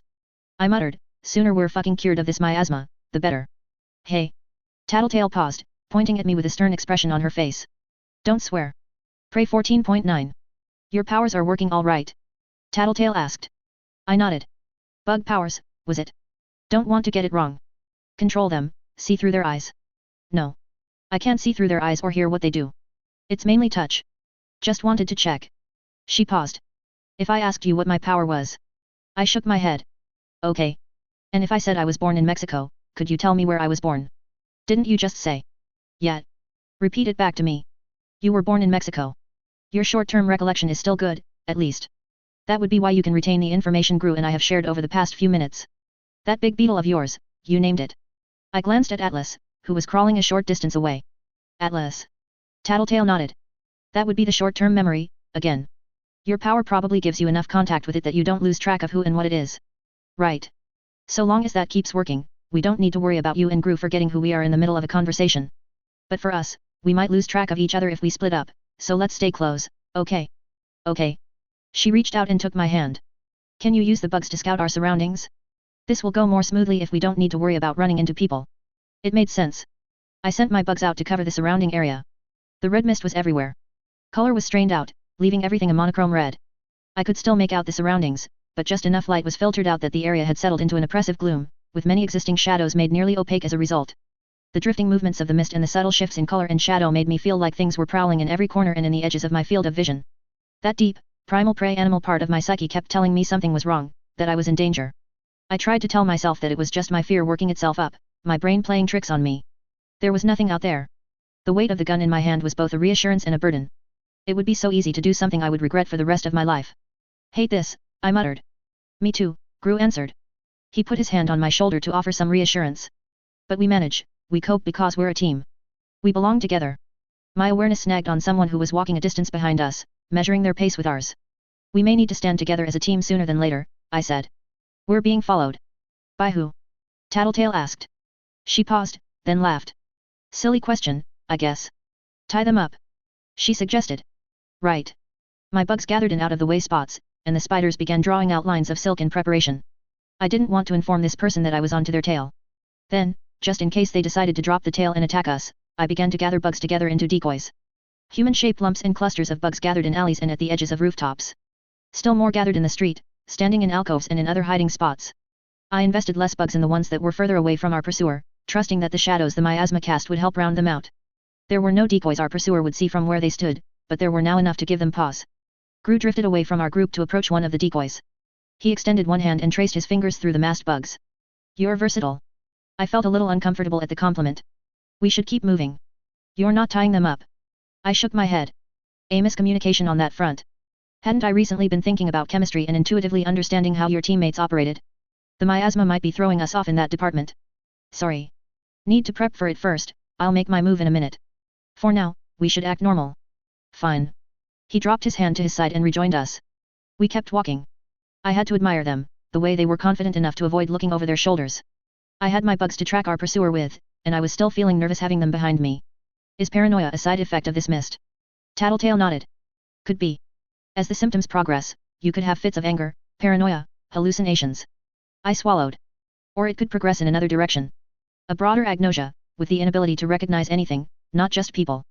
Let's hope it doesn't come to that. She nodded. I'm going to bind her now. If it doesn't work, or if she has a way of breaking free, we should run, with the decoys for cover. Tattletale just smiled. The bugs swarmed our pursuer. I'd minimized the number of bugs on them, just to be safe, with the drawback that I wasn't getting a full picture of who they were. The bugs couldn't get to her flesh to sting or bite her, but they were telling me she was female in general shape. I had them deploy the silk they had prepared. I focused my efforts on her arms and legs. It took only a couple of seconds to get the threads in place. She tripped as the silk went taut mid-stride. Raising one hand to try to catch herself, she found silk threads hampering those movements as well. To avoid landing face first, she twisted herself in midair so she hit the ground with her shoulder instead. Got her, I said. Let's keep going. We can lose her. We should investigate, Gru said. Make sure she isn't a threat, and deal with her if she is. With this miasma affecting us, there's no way to be sure of exactly just who we're dealing with, I pointed out. We have Tattletale. She can tell us if this person's a member of the Slaughterhouse 9. Tattletale's not. I stopped. Where had that come from? What? Gru tilted his head as he looked over his shoulder at me. I was going to say she's not always right, but I've still got that black hole in my memory of her, so I'm not sure where that's coming from. Gru rubbed his chin. Something to keep in mind, but I still think we should check this person out. I agree, Tattletale said, a slight smile on her face. She tugged on my hand. Come on. We had to stick together. I reluctantly followed, knowing that separating from the group could mean losing them altogether. We stopped a few hundred feet away from the woman. The silk strands had formed a cord around her arms and legs, and the work of the spiders had tightened the binding as she allowed it to slack. She hadn't made it back to her feet after falling to the ground. Gru drew a knife. Hey, I said. I grabbed his arm. What are you doing? She's obviously a member of the Slaughterhouse 9, Tattletale said. Fill me in? Because I must have missed something. Doesn't seem that clear to me. Think about it. Why is she wearing a mask like that, if not to filter out the miasma? She knew about it in advance. Maybe, I said. I could make out something like a gas mask or filter, now that Tattletale had pointed it out. Maybe there's another explanation. It could have something to do with her power. It doesn't, Tattletale said. Thinking about killing someone was one thing. I'd always assumed I might have to do it out of necessity to save a teammate. I'd even come close to doing it when attacking the 9, not long ago. Couldn't recall who it had been, but I'd gone all out, used potentially lethal stings and bites. That had been at a distance. Now we were looking at killing someone face to face. The mask, there was another reason for it. Tattletale interrupted my thoughts. If you guys aren't going to do it, I can. She was following us, she was prepared for the miasma, and I'm positive she's a bad guy. My power, you know. We can't be certain, I said. With my power, I'm 500% sure. Trust me, she said, grinning. She started toward the heroine. No, I said. Skitter's right, Gru said. She could be playing possum. Best to avoid being reckless. Keep our distance and finish her. That's not what I meant. Let's just leave, I said. I'll make that phone call to, Coil, Tattletale supplied. I nodded. We'll get the information we need, get ourselves cured, or track down the 9. Cherish could lie, Gru said. It took me a second to place Cherish's name. Names were slipping from my mind too easily. Maybe. We'll use our own judgment to corroborate her facts. Tattletale scowled. Have you forgotten how aggressively we've been going after the Slaughterhouse 9? The attacks, the harassment, capturing Cherish and Shatterbird. And now you want to leave one of them there? We don't have to get close to her to take her out. You have the gun. I stared down at the weapon in my hand. Trust me, she said. No. Both Tattletale and Gru turned to look at me. No. Gru asked. We're a team, Skitter. We're supposed to trust one another when the chips are down, have each other's backs. I didn't like the implications of that. Like I was failing them. But I shook my head. No. Explain, he asked. He looked calm, but I could see the irritation in his posture. Was the mist getting to him? The miasma, if it makes us paranoid, it could be coloring our perceptions here. Even Tattletale's. I would know if it was, she said. She seemed impatient. Maybe. But I'm not certain enough about that to take another life. You nearly took Siberians, she retorted. Yeah. Sure. But that was different. I don't see how. I stared at the bound woman who was prone on the ground, half covered in my bugs. She was looking in my direction. It bugs me. This is too easy. If the 9 were this easy to take out, we wouldn't be in this situation. Sounds like a pretty thin justification for backing out, Gru said. Yeah, Tattletale added. This kind of social pressure wasn't the sort of thing I was good at coping with. Just going by my recollection of how we'd planned many of our capers, I could usually trust some of the others to have my back when I was arguing a point. Or I'd had some other motive or reason to go along with them. Why are you pushing so hard for this? I asked. Did you forget what they did to me? Gru asked, his voice cold. Him specifically? I had forgotten, yes. But I could remember that scene, the emotions then, every feeling that I'd experienced afterward. Frustration, hate, pain, sympathy for the pain he must have experienced himself. I could remember the feeling of heartbreak, because someone I cared about was gone, in a sense. No, I replied. Where's your anger, your outrage? Or don't you care? I care. It's... Then end this. I shook my head, as if I could clear it. It wasn't that I wasn't thinking clearly, necessarily. It was that my thoughts kept hitting that dead end where I couldn't reach back for context about people, about Tattletale and Gru and the 9. I was in the dark. What I did know was that I'd done too many things I regretted. I wasn't about to add something as serious as murder to the list. Gru must have seen something in my posture, because he shook his head and turned away. Give me the gun, then. Just use your power, Tattletale told him. I want Skitter to acknowledge that she doesn't care enough about this team or about me to do what's necessary. She can do that by admitting she doesn't have the courage to shoot and allow me to do it. That's not what this is about, I said. Murder is serious. You don't kill without being absolutely certain it's right. And nothing's certain for as long as we're under the influence of this miasma. He scoffed. And you call yourself a supervillain. I call myself Skitter. If someone wants to stick me with some other label, that's their issue to deal with, not mine. You're not giving me the gun. No. He shrugged, so you don't care at all, about what happened to me. You don't care about this team. And you'll even look down on us while you do it. You're contemptible friends. I care. More than you know. But you told me, not long ago, that I should follow my heart, trust my gut. Fine. That's what I'm doing. You attack her, I'll fight to save her. He barked out a laugh. You'll fight me? You're a traitor now. The word hit home. I must have flinched. A traitor again, he added. I snapped my head up to look at him in surprise. I wonder what it says that the notion of you being a traitor is so ingrained in my impression of you that it jumps to mind, even with the mist affecting me. That's enough, I said. I know you like me. I can read it on your face, I could see the way your eyes widened when you heard my name. You're an open book in some ways. And I'll tell you right now, I'm pretty sure I'm in love with you. I felt a nervous feeling deep in my gut. It wasn't pleasant, at stark odds to what he was saying. Gru's words spoke to that feeling of trepidation. But this? It's telling me I could never have a relationship with you, never be close to you, because I'll always wonder if you'll stab me in the back or fuck me over, fail to do what's necessary in a situation like this. I'll never be able to shake that image of you as a traitor. He kept saying that word, traitor, hammering it in. Unless I take this gun and shoot that woman, who you're convinced is a member of the Nine, I guessed what he was getting at. Guess I had the wrong impression of you, he said. The emotion in his tone was so different that it caught me off guard. Almost contemplative. If I thought of it as him emotionally closing down, it almost fit with the impression I associated with Gru. At the same time, it didn't quite jibe with what I was seeing. Again, I felt that distinct discomfort. Is this how I lose my mind? I shrugged. I guess you did. I carefully holstered the gun, as if hiding it could keep it from coming up again in conversation. A long pause reigned. I'm disappointed, but there's nothing I can do about that, he said. Then he smiled. He turned and began walking away. Let's go. Just like that? I asked. We're leaving her. Tattletale asked. Seems we have to. Tattletale, can you use your power to make sure the lady from the Nine doesn't pose a danger? Tattletale nodded, smiling. Then let's hurry. We wasted too much time here. Let me know when she's not in your range anymore, Tattletale said to me. I'll try to use my power to make sure she isn't following us. I nodded. She hugged my arm. You're stubborn, but we're still friends, right? I nodded again. I felt like I was back in school, in a situation where I couldn't say anything without saying the wrong thing. Strange, to recall being around the bullies rather than in the company of my team. The argument weighed on me, as did the things Gru had said, the judgments. Had I been wrong? Were we risking letting one of the Nine get away, to murder others? Was I arguing because I was still clinging to old ideals, or because the miasma was making me divisive?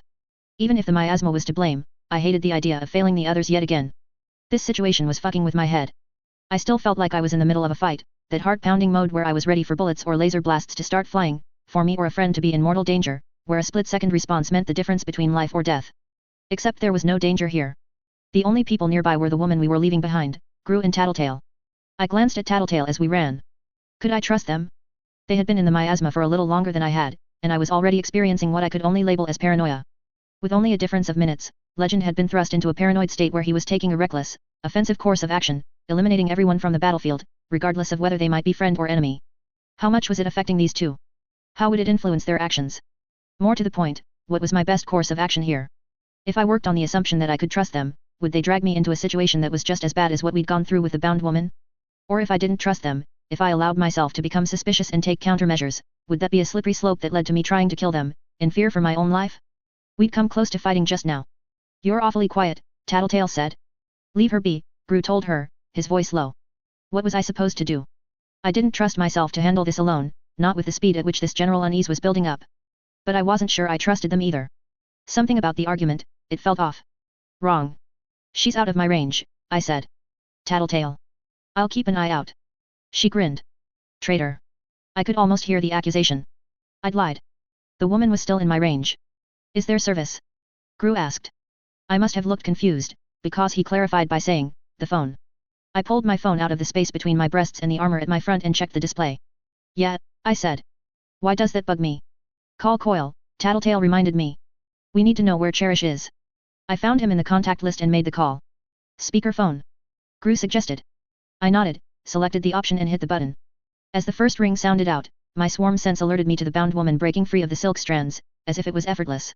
Had she been playing possum after all, hoping we would get close? I looked at Tattletale, trying to see if had any inkling that this supposed member of the Nine was free. Nothing. Tattletale turned to me and grinned. No trouble incoming? I asked, as the phone rang again. She shook her head.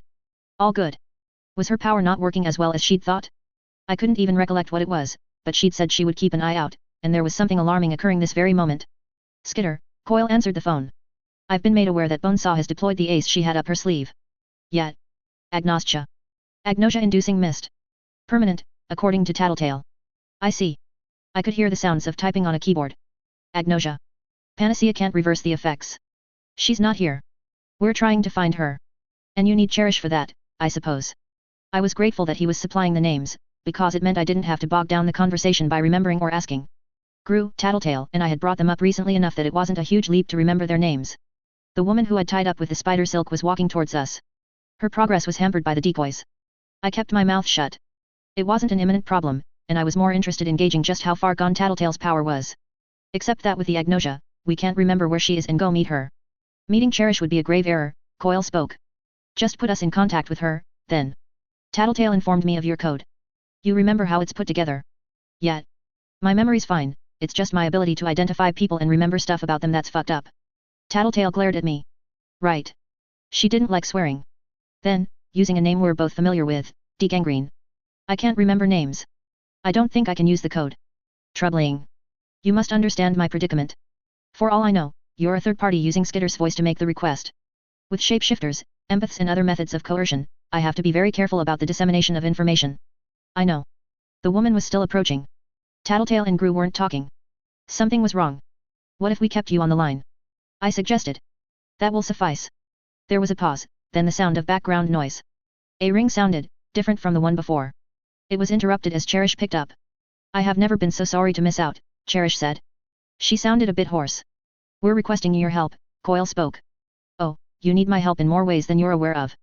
Not that I'm going to provide it. Skitter's on the line, I believe. She is. I'm here, I confirmed. And Tattletale and Gru, of course. She chuckled. How amusing. Seems like I'm in high demand.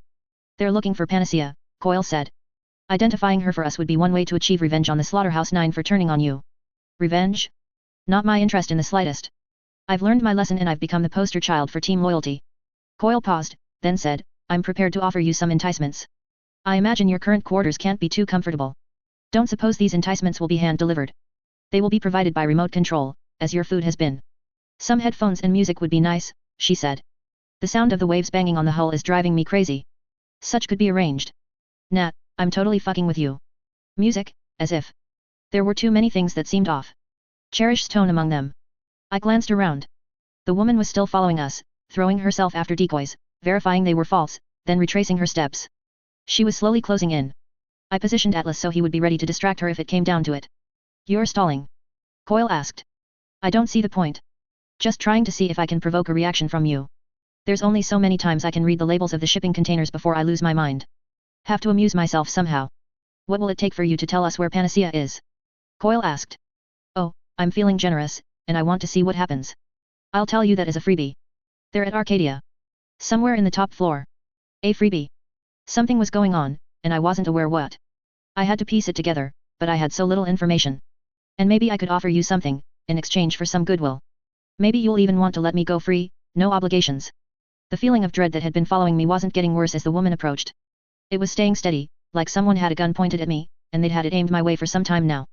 I'm listening, Coil said, but if this is frivolous or another waste of our time. Nah. Critically important.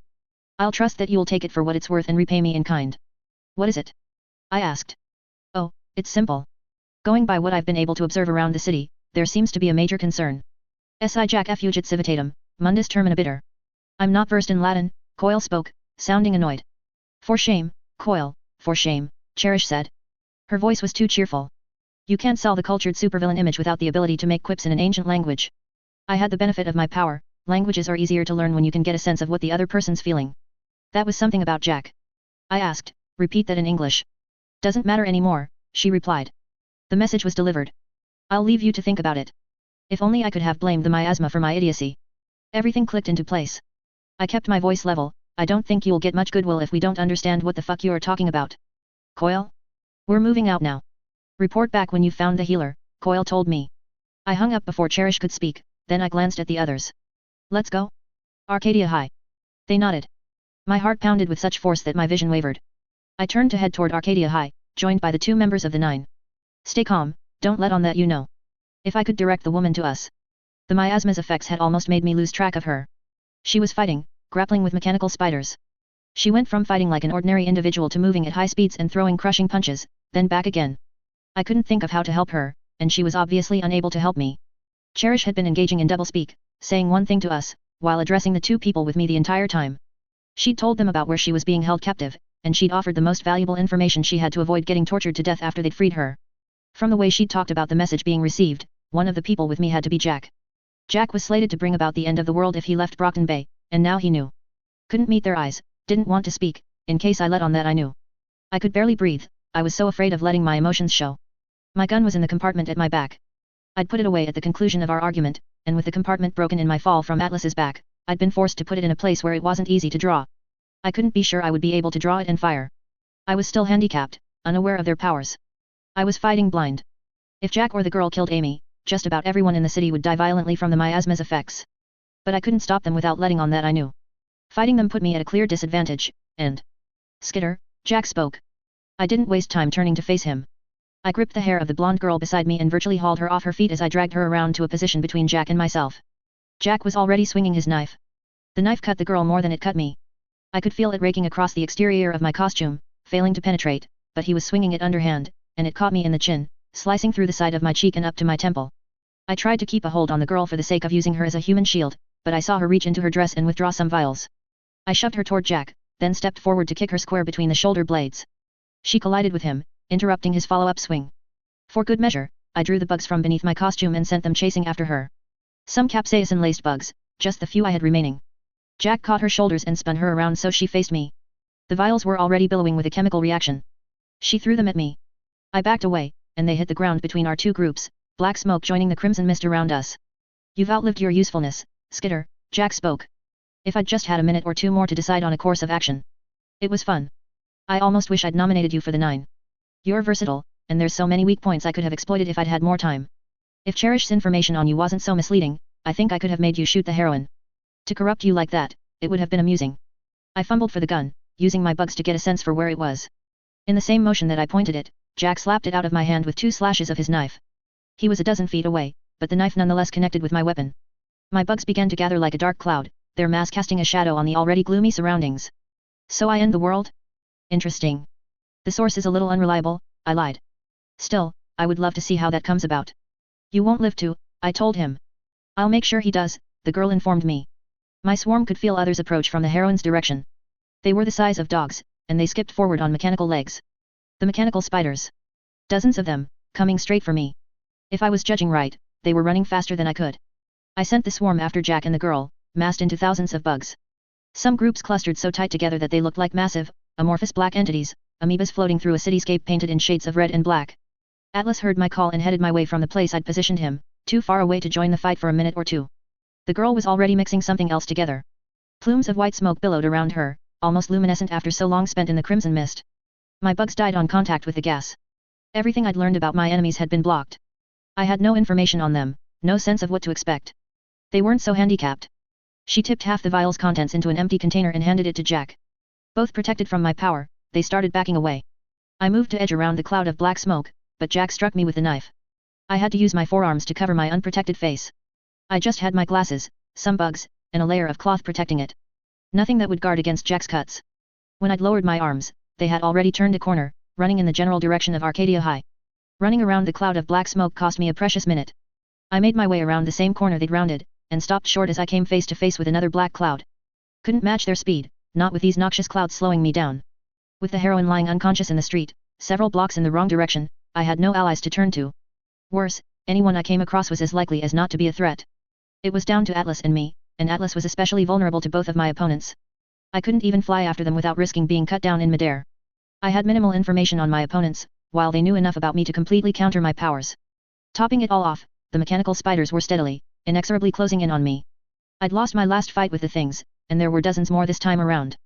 Couldn't fly without exposing myself to Jack's power, couldn't stay on the ground without getting swarmed. I swallowed hard and held out one hand to grab Atlas's horn as he landed. In a moment, we were in the air, giving chase. I wasn't thinking about winning anymore. I was thinking in terms of minimizing the damage when we lost. Prey 14.10. Arcadia High was the school every kid in Brockton Bay wanted to attend. A big part of that was the fact that everyone knew that the wards attended Arcadia, and attending meant that any one of your classmates could be a superhero or superheroine. To anyone else, you could just as easily be one, too. It wasn't a rich kid's school like Immaculata, but it was a good school. Every classmate treated other classmates with the utmost respect. Both the students and the school itself maintained a certain status and pride as a consequence. Now it was something else, and it inspired entirely different feelings. The front gate looked like it had aged 1,000 years, the sharp corners of the cut stone had rounded off, the ivy that once wound around it had withered. The windows of the building were all shattered, empty of glass, and the fields were a patchwork of overgrown grass and mud. With the faint tendrils of colored mist that surrounded the grounds, it looked like a prime location for a horror movie. I had little doubt I was in the right place. Panacea's the healer, top floor. Jack is the slasher, the blonde girl the chemist tinker. Panacea's the healer on the top floor, Jack is the slasher, the blonde girl is the chemist. I recited the words as a refrain, as if I could hold the names and identities of the major players in my short-term memory by constantly reminding myself of who they were. The school was on a hill, meaning the water that was producing the miasma was far enough away that only traces of it reached this far. The little vapor that got to the school was held at bay by the stone wall that ringed the school. The design suggested it had been intended more for aesthetics than for utility, but it was serving a purpose nonetheless. Panacea is the healer, top floor, Jack is the slasher, the blonde girl the chemist tinker. Panacea is the healer, top floor, Jack is the slasher, the blonde girl is the chemist tinker. It seemed like the mechanical spiders had lost track of me. They would probably give up the chase and return to their master, but it was one less thing to worry about for the time being. Jack and the tinker would have gone in through the ground floor. I decided to land on the roof. The second I was on terra firma, I reached for my phone to check. No signal. I needed to signal someone about what was going on. I was woefully under-equipped, and I doubted my ability to win this alone, especially when my opponents weren't as disadvantaged as I was. I could use something like a giant 9 crafted out of bugs floating over the school to signal that the pair was here, but there was no guarantee that someone would come. There was also the possibility that it would lead to the good guys dropping another bomb on us. That would get the healer and maybe even me killed. Panacea had to survive, or everyone in the city would die in the aftermath of Bonesaw's miasma. Panacea is the healer, she's on the top floor, Jack is the slasher, the blonde girl is the chemist tinker. I tenderly touched the cut on my face. Jack must have pulled back as I used the tinker as a shield, because the cut was fairly shallow. It was long, though, and my fingertips were wet with blood after I touched my hand to it. I couldn't distinguish the blood from the black fabric of my gloves, so I couldn't tell how much it actually was. I wasn't sure I wanted to know. There was a door on the rooftop, and I used my knife to pry the doorknob partially off, then gave it a firm kick to remove it. The lock was built into the handle, and it didn't take long to figure out how to open it when I could see the internal mechanisms. It wasn't exactly high security, more intended to keep kids from getting onto the roof than keeping people on the roof from getting in. Just past the door was a set of stairs that led down into the top floor of the building. It looked like a janitorial closet. I sent Atlas down to check before venturing down myself, and I began distributing my swarm through the school. I prepared silk lines across doorways and hallways to inform me of others passing through, placed ants, earwigs, centipedes and pillbugs on the walls to give me a sense of the layout, and sent flies to scan the interiors of each room to see if I couldn't find anyone. Again, I repeated the refrain in my head, reminding myself about who was in the building. I wasn't sure it was helping, but I didn't want to get tricked again. There were 2 hallways and 3 classrooms my bugs couldn't enter without dying on the spot. That marked out a relatively small area that the 9 could be. The biggest issue was that I couldn't find Panacea. Did that mean she was in close confines with the enemy? It wasn't a good thought. As I laid silk lines across possible entryways to alert myself about enemy movements, I was careful to check each area before I advanced further into the building. My eyes searched for details while my swarm scanned the walls and the ground. I was a short distance away from the 9 when I saw a wet spot on the wall, complete with discoloration of the paint. I sent bugs in, and they felt shards of glass on the floor around the patch. I wouldn't have said that the swarm smelled anything, but there was something heavy in the air as flies beat their wings, the muscular action simultaneously drawing oxygen in. Whatever it was dense, cloying, odorless, and colorless, only extending a dozen feet around the spot. I backtracked and picked a different route. My pace slowed to half of what it had been as I searched for other telltale details. Twice, I found similar traps, both with that odorless smoke, and twice I had to change my route. I paused outside the bug-killing zone.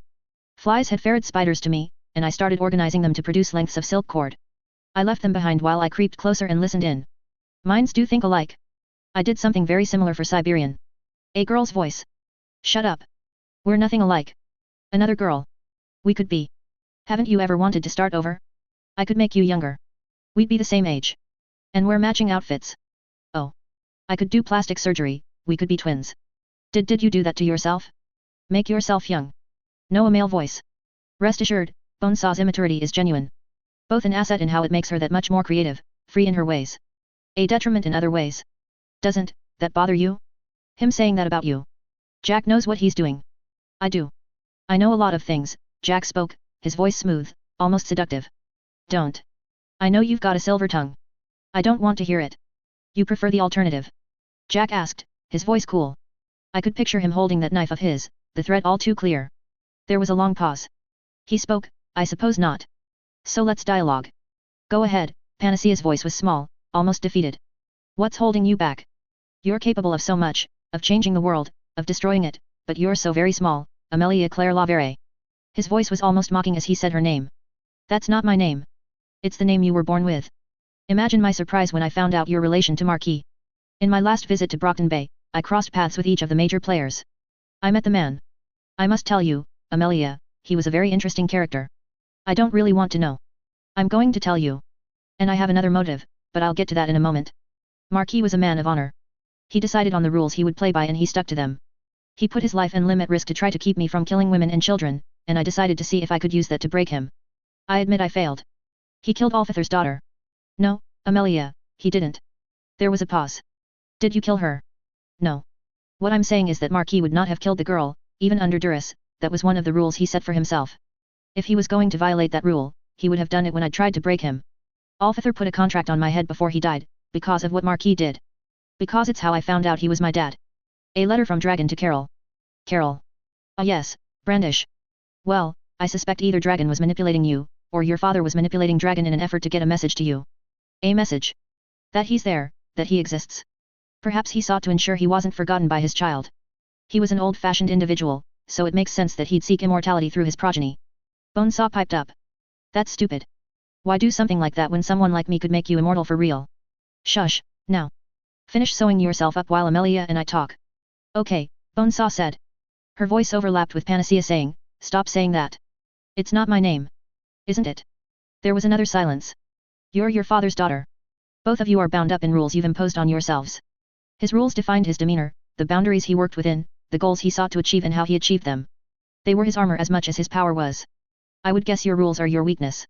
Rather than focus you, they leave you in free fall, nothing to grasp on to except your sister there, and we both know how that has turned out. Sister. I made a mental note of that. There were 4 people in that room. How do you know this? Our emotion reader picked up on some. I've figured out the rest. As you might expect, I'm rather familiar with damaged individuals. Bonesaw giggled. I didn't like the way this was going. I looked down the hall to see the doors. Each door had once had a window on the upper half, but there were only slivers left, the rest scattered over the floor. In an ideal world, some distraction would present itself, or the conversation would become a heated argument and they would distract each other. I could rise from my crouching position, step forward, aim my gun and fire. Unload the gun's clip on Jack and Bonesaw. Or I'd miss, resulting in the messy deaths of Panacea, her sister, and I. I really needed that distraction if I was going to do this. I'm not that type of damaged. I'm not a monster, Panacea protested. As an afterthought, she added, no offense. I've been called worse. I almost relish being called a monster. As though I've transcended humanity and become something from myth. Myth. And according to Cherish, it may well be a destruction myth. What? She recently informed me that the world is going to end because of me. Not quite sure how or when. It could well be that I'm the butterfly that flaps his wings and stirs a hurricane into being through a chain of cause and effect. I don't want the world to end, Bonesaw said. It's fun. It is. But I expect it won't end altogether. There's always going to be survivors. True. And it makes for an interesting picture. After everything's gone, there'll be a new beginning. Who better to craft the remains into a new world than you and Mannequin? And Amelia. And Amelia, if she so chooses. We could be like gods in a new world. You're crazy, Panacea muttered. According to studies, clinically depressed individuals have a more accurate grasp of reality than the average person. We tell ourselves lies and layer falsehoods and self-assurances over one another in order to cope with a world colored by pain and suffering. We put blinders on. If we lose that illusion, we crumble into depression or we crack and go mad. So perhaps I'm crazy, but only because I see things too clearly. No, Panacea's voice was quiet. You're not going to kill me if I argue, are you? I'm liable to kill you if you don't. It's not that you see too clearly. I think your view is warped. Over the course of millions of generations that led to your birth, how many of your ancestors were successful because they were cruel to others, because they lied, cheated, stole from their kin, betrayed their brothers and sisters, warred with their neighbors, killed? We know about Marquis, so that's one. How many were successful because they cooperated? I wondered. Jack probably had a rebuttal to my question, but I wasn't about to speak up to hear it, and Panacea didn't ask. She fell silent. I was tensed, ready to move and shoot the second an opportunity arose. Anything would suffice. Anything would do. I visualized it, the steps I'd take to open fire, and I realized that the shards of glass on the ground between me and the door could provide them with a half-second of warning. Slowly, carefully, I began brushing the shards aside, keeping my ears peeled for some clue about a key distraction. Survival of the fittest, it sounds so tidy, but it's really hundreds of thousands of years of brutish, messy, violent incidents, billions of events that you'd want to avert your eyes from if you were to see them in person. And that's a large part of what's shaped us into what we are. But we wear masks, we pretend to be good, we extend a helping hand to others for reasons that are ultimately selfing, and all the while, we're just crude, pleasure-seeking, conniving, selfish apes. We're all monsters, deep down inside. Again, one of those pauses that suggested something was going on that was visual and out of sight, rather than something I could overhear. Jack offered a dry chuckle. Did that hit home? I'm not that kind of person. Not a monster. I'd kill myself before I became like that. But you see how you could be like us. It wouldn't even be very hard. Just let go of those rules of yours. You'd get everything you ever wanted. Not family. Yes, family. Bonesaw cut in. You guys kill each other. That's not family. You're derailing our conversation, Bonesaw, Jack chided the girl. Amelia, when I say you could have everything you ever wanted, I'm telling you that you could live free of guilt, of shame, you could have your sister by your side, no more doubts plaguing you, no more feeling down. Haven't you laid in bed at night, wondering, praying for a world where you could have something like that?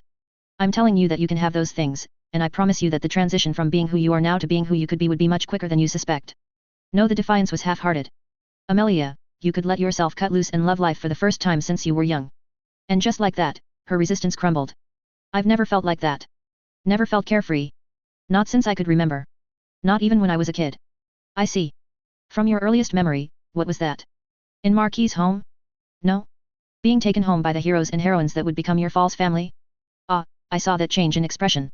That would be your earliest memory, and you found yourself struggling to adjust to your new home, to school and life without your supervillain daddy. By the time you did figure those things out, you had other worries. I imagine your family was distant. So you struggled to please them, to be a good girl, not that it ever mattered. There was only disappointment. You sound like Tattletale. That's not a compliment. My ability to read people is learned, not given, I assure you. Most of the conclusions I've come to have been from the cues you've given me. Body language, tone, things you've said. And I know these sorts of things and what to look for because I've met others like you. That's what I'm offering you. A chance to be with similar people for the first time in your life, a chance to be yourself, to have everything you want, and to be with me. I suspect you've never been around someone who actually paid attention to you. Tattletale did. And Skitter. I startled at that. I meant on a long-term basis, but let's talk about that. I imagine they were telling you no, you aren't. You can be good. Yet. But you didn't believe them, did you, Amelia? You've spent years telling yourself the opposite. You're a bad person, you're destined to be bad, by circumstance and blood. And even though you didn't believe them, you'll believe me when I tell you no, you aren't a good person, but that's okay. It's not. You say that, but you believe me when I say it. There was another pause where Panacea didn't venture a response. Isn't it unfair?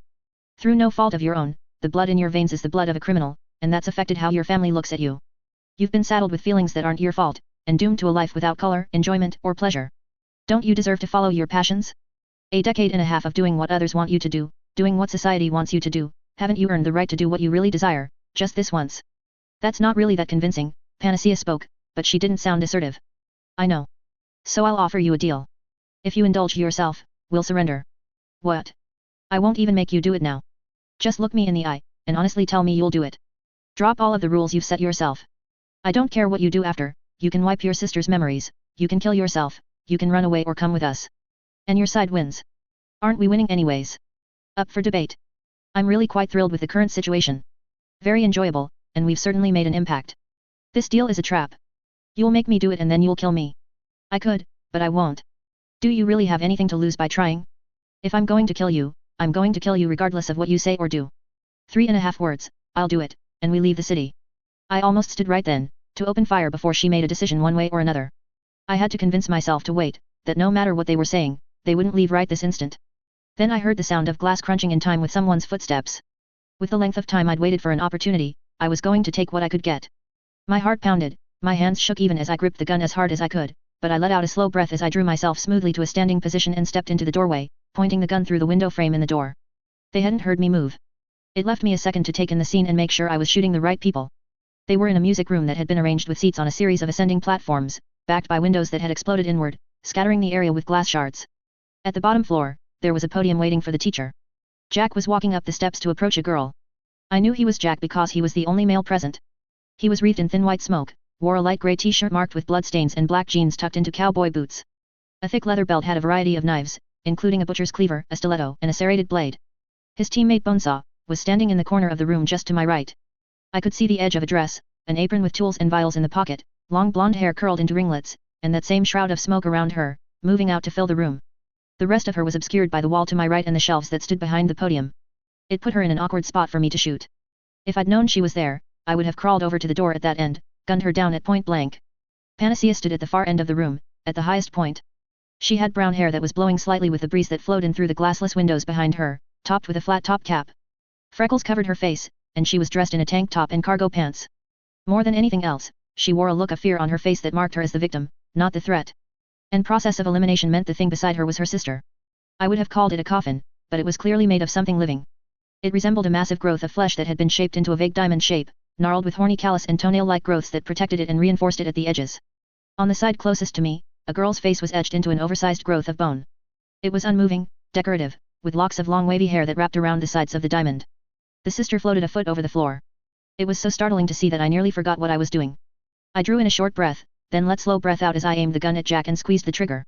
I'd mentally planned to unload the gun on Jack and Bonesaw, but I'd forgotten about the recoil. At the same time Jack was struck down, my arm jerked up, and my mental instruction to fire nonetheless carried through. The second bullet hit the ceiling. I whipped the door open and turned to my right to fire on Bonesaw, but my arm was numb, and her reflexes were sharp. She was already opening a door at the other corner of the classroom before I could shoot, making her way into the hallway. I had a split second to decide if I should chase her or go after Jack. I glanced at Panacea, saw her staring. As if the eye contact snapped her out of a daze, she lunged toward Jack, one hand outstretched. She stopped dead in her tracks as he lashed out blindly with the knife. Reversing direction, she went for her sister instead. Jack hadn't been incapacitated. Aside from the impact of the gunshot, he didn't even seem wounded. He was on his feet in a flash, spinning 180 degrees to face me, his knife in motion. I ducked back through the door, the knife delivering a glancing blow to my back. It failed to penetrate my costume. Oddly enough, moving into the hallway and putting my back to the wall made me feel like I'd committed to fighting Jack, even if I might have been in a better position to go after Bonesaw. "Wake," I heard Panacea speak. She said something else that I missed. I felt a jolt, but it wasn't physical. It shook me on an emotional level. My voice abandoned me, not that I wanted to speak. I felt as if I stood on the very edge of the Grand Canyon and any movement, even one to step back onto solid ground, was guaranteed to send me falling to certain death. The levitating construct of flesh slammed through the door and the door frame that Bonesaw had used to make her exit. The mask of bone drew upward like an opened lid, to reveal a clear sphere, containing vitreous fluid and a teenage girl with blonde hair. Her eyes were open, but she looked half asleep, her hair fanned out around her, floating in fluid that seemed thicker than water. Her arms were outstretched, but her hands and lower body were hidden by the meat that surrounded her.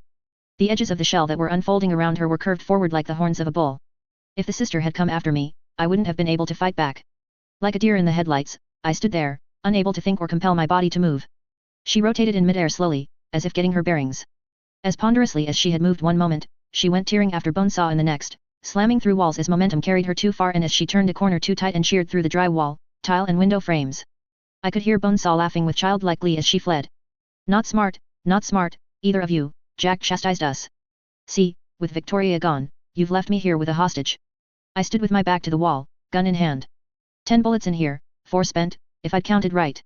I'd always sort of rolled my eyes at how movies treated guns and counting bullets, but it was harder than I'd thought. The shock and disorientation that came with firing a gun tended to disrupt even basic arithmetic. I couldn't remember how many times I'd fired during the fight in the parking lot. "I've been turning every microbe that touches my skin into an airborne plague, Jack," Panacea spoke, her voice low. "You should be dead now." "And me?" I called out, feeling a pang of alarm. "I didn't know you were there." "You should be dead too." "Sorry." "A benefit of little Bonesaw's smoke," Jack answered. "If I recall correctly, it's something of a safeguard in case she accidentally deploys a concoction she hasn't immunized herself or the rest of our team against. The fact that it works against bugs and small rodents is a side benefit, rather than the intent. Bonesaw's work has made us members of the 9 more or less immune to disease anyways." "And the gunshot?" "Subdermal mesh. There's more protection around the spine and organs, and you landed that shot pretty close to my spine. It hurts quite a bit." "Skitter." "I don't care if I die," Panacea called out. "I'd rather live, if only to turn Victoria back to normal, but, just don't worry about the hostage part. If I have to die so you can kill this fucker, I will. It isn't that simple. Killing a monster like Jack or Bonesaw. That was one thing. I could push myself to do it. Killing a bystander in the process? That was something else entirely." Jack seemed to be able to interpret my pause. "I suspect, Amelia, that she is worried about the hostage. The monster that dwells in Skitter's heart is very similar one to yours. It's a lonely thing, desperate for a place to belong, and the only thing it wants to be brutish to is her." "Don't pretend you know me, Jack," I called out. "You already tried to fuck with my head, you guessed wrong. I had bad information. Cherish has her uses, but she was never going to be a long-term member of the group. The people who can are truly special. Bonesaw, Siberian, me. Perhaps Mannequin, but it's hard to say. He's not terribly social, but he's been with us for some time." I stayed silent. I could hear his voice changing in volume as he spoke. Was he moving? There were 2 doors leading into the classroom. Was he moving toward one, aiming to leap out and strike at me? I glanced down the length of the hall. Bathroom, janitorial closet, another bathroom, storage room. It made sense that there wouldn't be other classrooms adjacent to a music room with minimal soundproofing. You two have your differences, of course. Amelia, you're burdened by guilt, as you're burdened by your rules and so much else. I'd like you to think again about how nice it would be to be free. No, Amelia's interruption was curt, almost defensive. Alas. Well, while I'm interpreting you two, I'd say Skitter is driven by guilt. What makes you feel so guilty, bug girl? He's trying to distract me.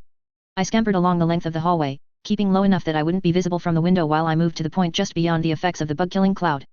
I could send bugs after Bonesaw and the Sister Victoria, was it, but Bonesaw would still have that cloud of smoke around her. I doubted my ability to achieve anything on that front. There's always some guilt related to family. Tell me, what would your mother think, to see you on an average day? Or can't you remember her with the miasma? I'd almost forgotten.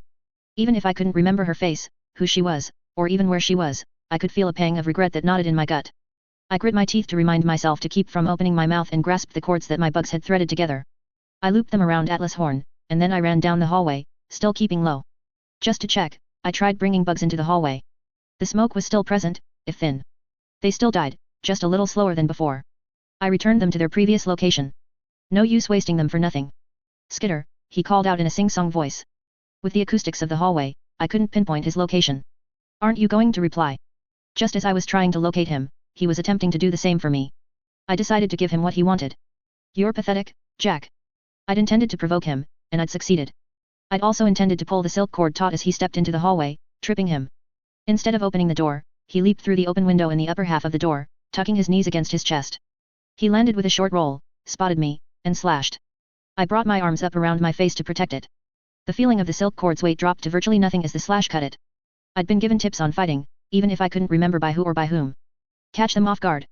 My arms around my face, nearly blind, I charged him. He caught me in the side with a kick, but I had enough forward momentum that I crashed into him anyways. We fell to the ground, and I reached for the smoking vial that hung around his neck. Jack already had the stiletto in one hand. He jabbed it toward my face, my eye, and I jerked my head back out of the way, abandoning my attempt to get the vial.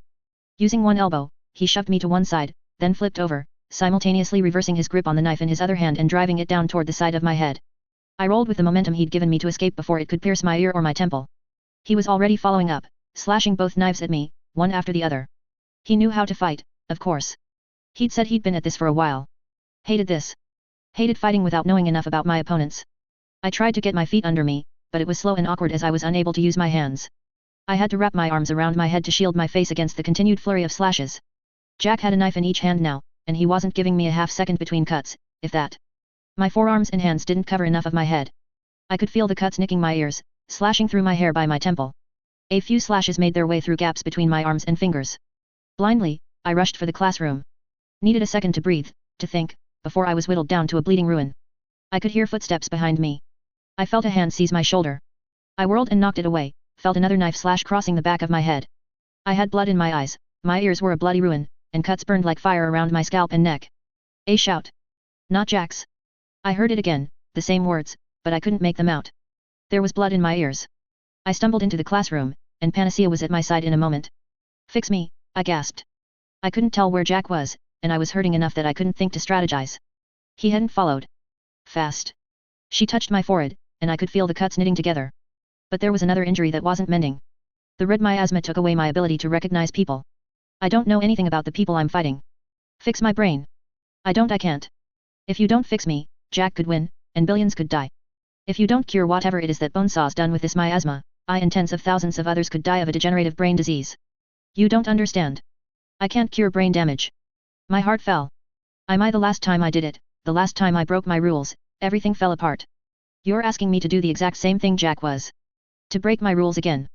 They're just rules. Where was Jack? They're the only thing holding me together. He's getting away. This stupid girl. You were willing to die if he took you hostage. I'm asking you to sacrifice yourself in a lesser way. Fall apart if you have to. But undo what Bonesaw started. This is worse than dying, she said, her voice quiet. Ask yourself if it's worse than the slow, degenerative death of thousands and the potential end of the world.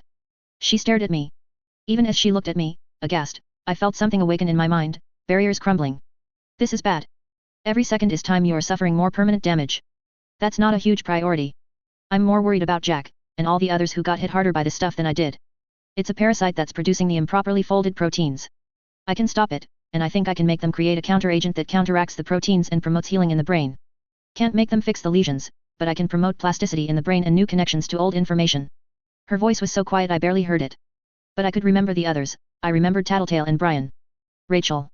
I could remember Alec and Aisha. The dogs. Our enemies. My dad. My mom's face popped into my mind's eye and I could feel a relief as I let go of an anxiety that I hadn't been consciously aware of. The parasites will replace existing parasites over time, and they'll die if it gets cold, now. Or if you raise your blood alcohol content. Get drunk after a week or two to clear them from your system, and don't drink tainted water. If everyone clears them from their systems, the miasma's effects will be gone by the end of winter. They're probably what she seeded all over the area, before using the catalyst. I'd believe it. And the damage, can you reverse it? The minor damage, yeah. But I can't do anything for the people with more serious brain lesions unless I attend to them directly. There's other healers out there, I know they're not as good, but maybe they can do something to fix that. I nodded. Precious seconds passed. Let me know the second I can go, I said. Jack's going to attack, or pull something. Trying to engineer a large-scale solution to help as many people as soon as possible. The parasites will leave your body through your sweat, spit, and urine, and enter the local water supply to override the others, and anyone you cure will cure others in a sort of reverse epidemic. I have to make sure this is engineered right, or nobody's going to get cured. If I screw it up, it could be worse than what Bonesaw did. My leg bounced on the spot with anxiety and anticipation. Jack was up to something and I was sitting there. I tried to distract myself with a change of subject. Where did you get the material for what you did for Glory Girl? That sarcophagus thing. You have to use living material, so. They weren't human. That's not that reassuring. I used pheromones to lure stray cats, dogs, and rats to us, then I knit them together. Victoria didn't have enough body fat to stay warm, and she was wearing out faster than I could get her nutrition. She's going to return to normal, though. Just a little more time. I have to ensure she's totally together inside the cocoon, then disconnect her from it, and make sure she reaches a physical equilibrium afterward. Once I know she'll recover, she trailed off. Amy. Go. You're done. Go after Jack. I hesitated. There was a look in her eyes, dark. She wasn't meeting my gaze. I turned and ran. Atlas was waiting on the rooftop as I ascended the stairs. Too much time lost. My body was a counteragent for Bonesaw's prion generators, but I had to find Jack and Bonesaw. I could scout the area with my bugs, vaguely sense the areas they traveled by seeing what spots murdered my bugs on contact, but I still had to track their movements. Glory Girl was hovering over the school, searching for Bonesaw. The cocoon, as Amy had called it, was damaged much as the school gate had been, but Glory Girl was still intact inside. The fact that she was looking made it very possible that we were facing the worst-case scenario. The bug-killing smoke extended outside of the school gates.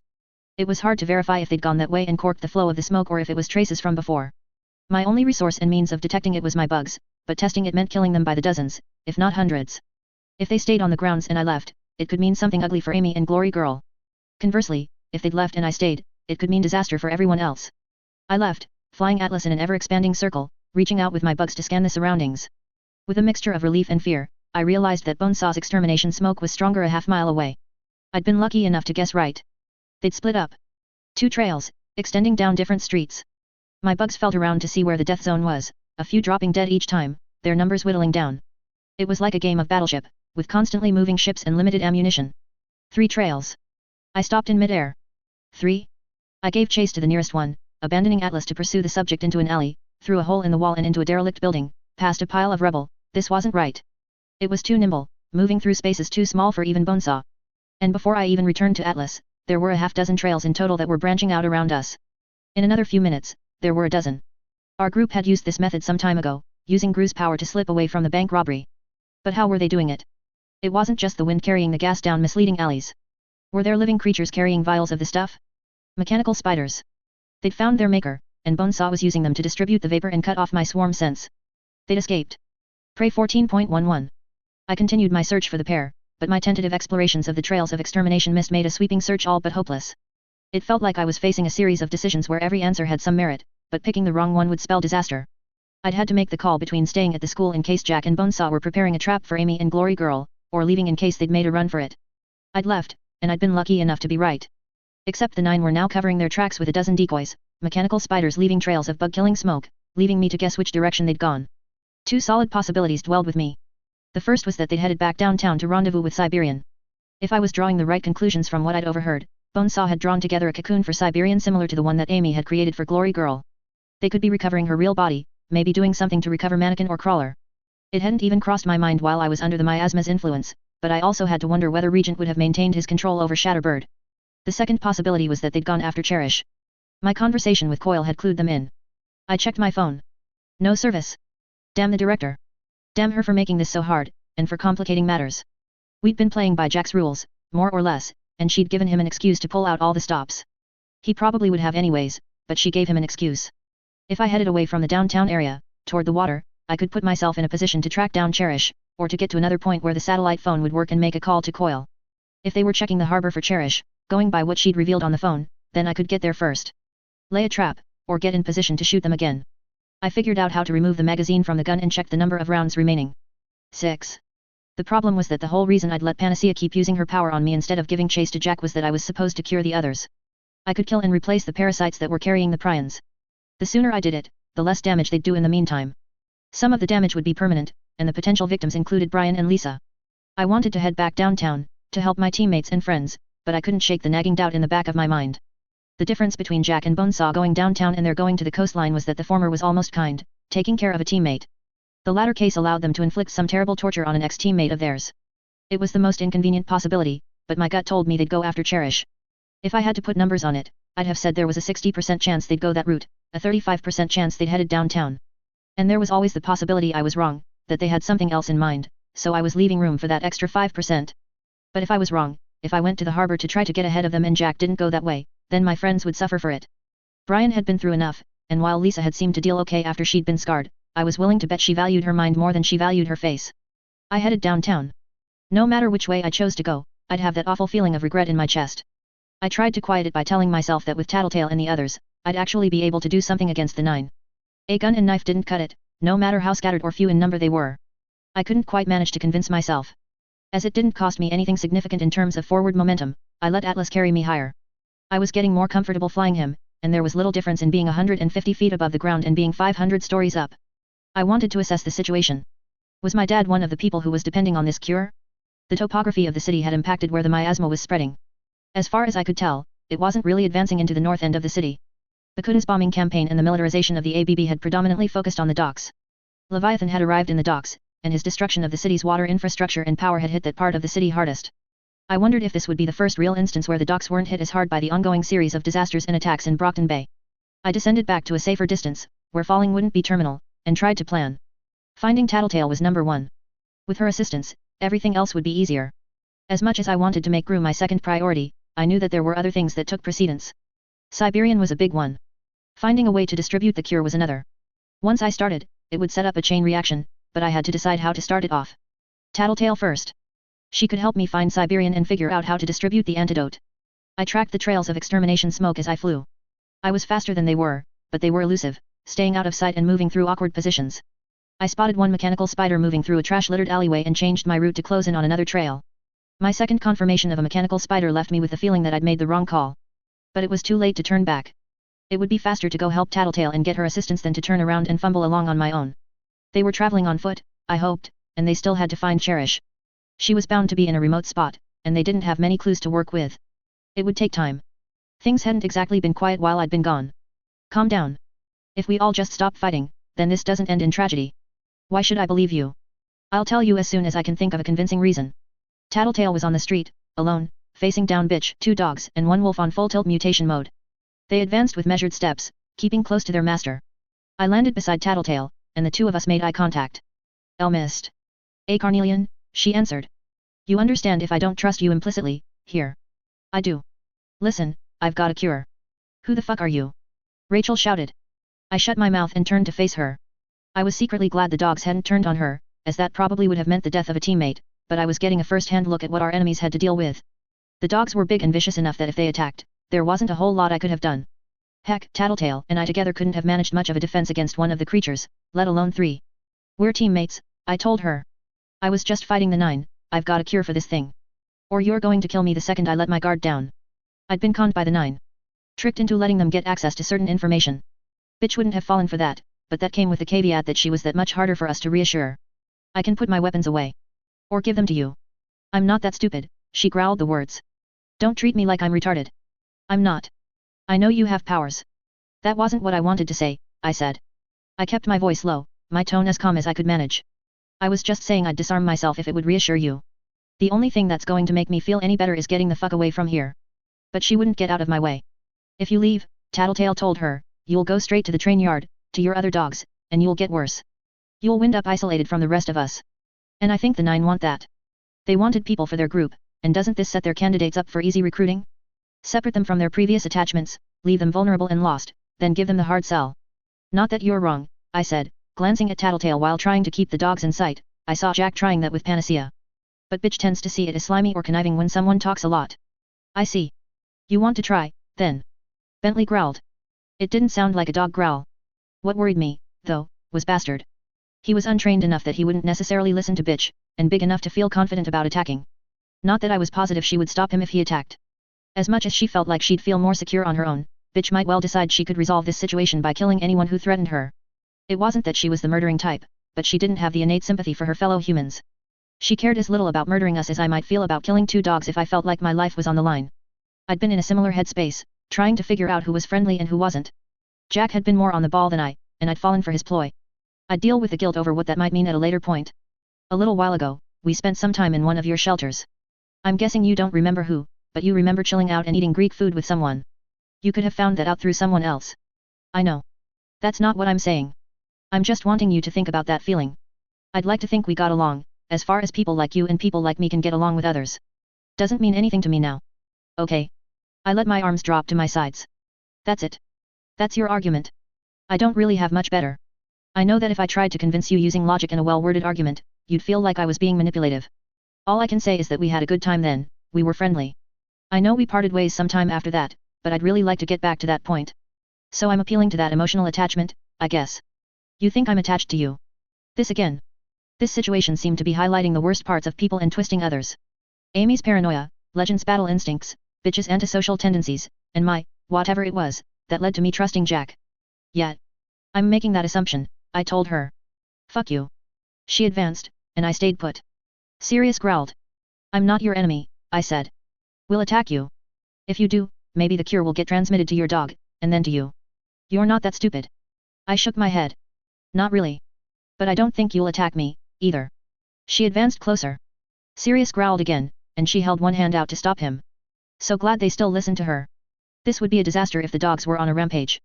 I supposed the miasma was slower to affect them, given their mass, or the vectors it affected weren't present or as predominant in dogs. She stepped close, until her nose was an inch from mine. She stared unflinching into my eyes. I met her gaze with that same unforgiving hardness. No way I could like someone like you. The words were like the twist of a knife. Hostility and aggression combined with pure, petty malice. Just going by looks, when you can't see half my face? I asked. Without breaking eye contact, I reached up and pulled down the lower half of my mask. You don't recognize me? She didn't glance away from my eyes. No. Now move. I will order them to attack. She would. She could. I leaned forward and planted a quick kiss on her lips. Her punch knocked me off my feet and sent my glasses flying off my face to land in the water somewhere nearby. The fuck? She shouted. One of the dogs growled, deep, as if to complement her anger with a threat of his own. You're cured, I told her. That's it, that's all it takes. She stared down at me. If this doesn't work, she might kill me for real. Tattletale helped me to my feet and handed me my glasses. I got my mask in place around the lower half of my face and then gathered bugs over the mask and glasses to hide my features. How's that work? Tattletale asked. The effects are being generated by a parasite. Panacea changed the parasite to some kind of symbiotic species that overrides the effects of Bonesaw's work and heals the effects on the brain. My bodily fluids are carrying it. That means that right now, the parasites in bitches' bodies should be dying or getting replaced or transformed or something. I hope.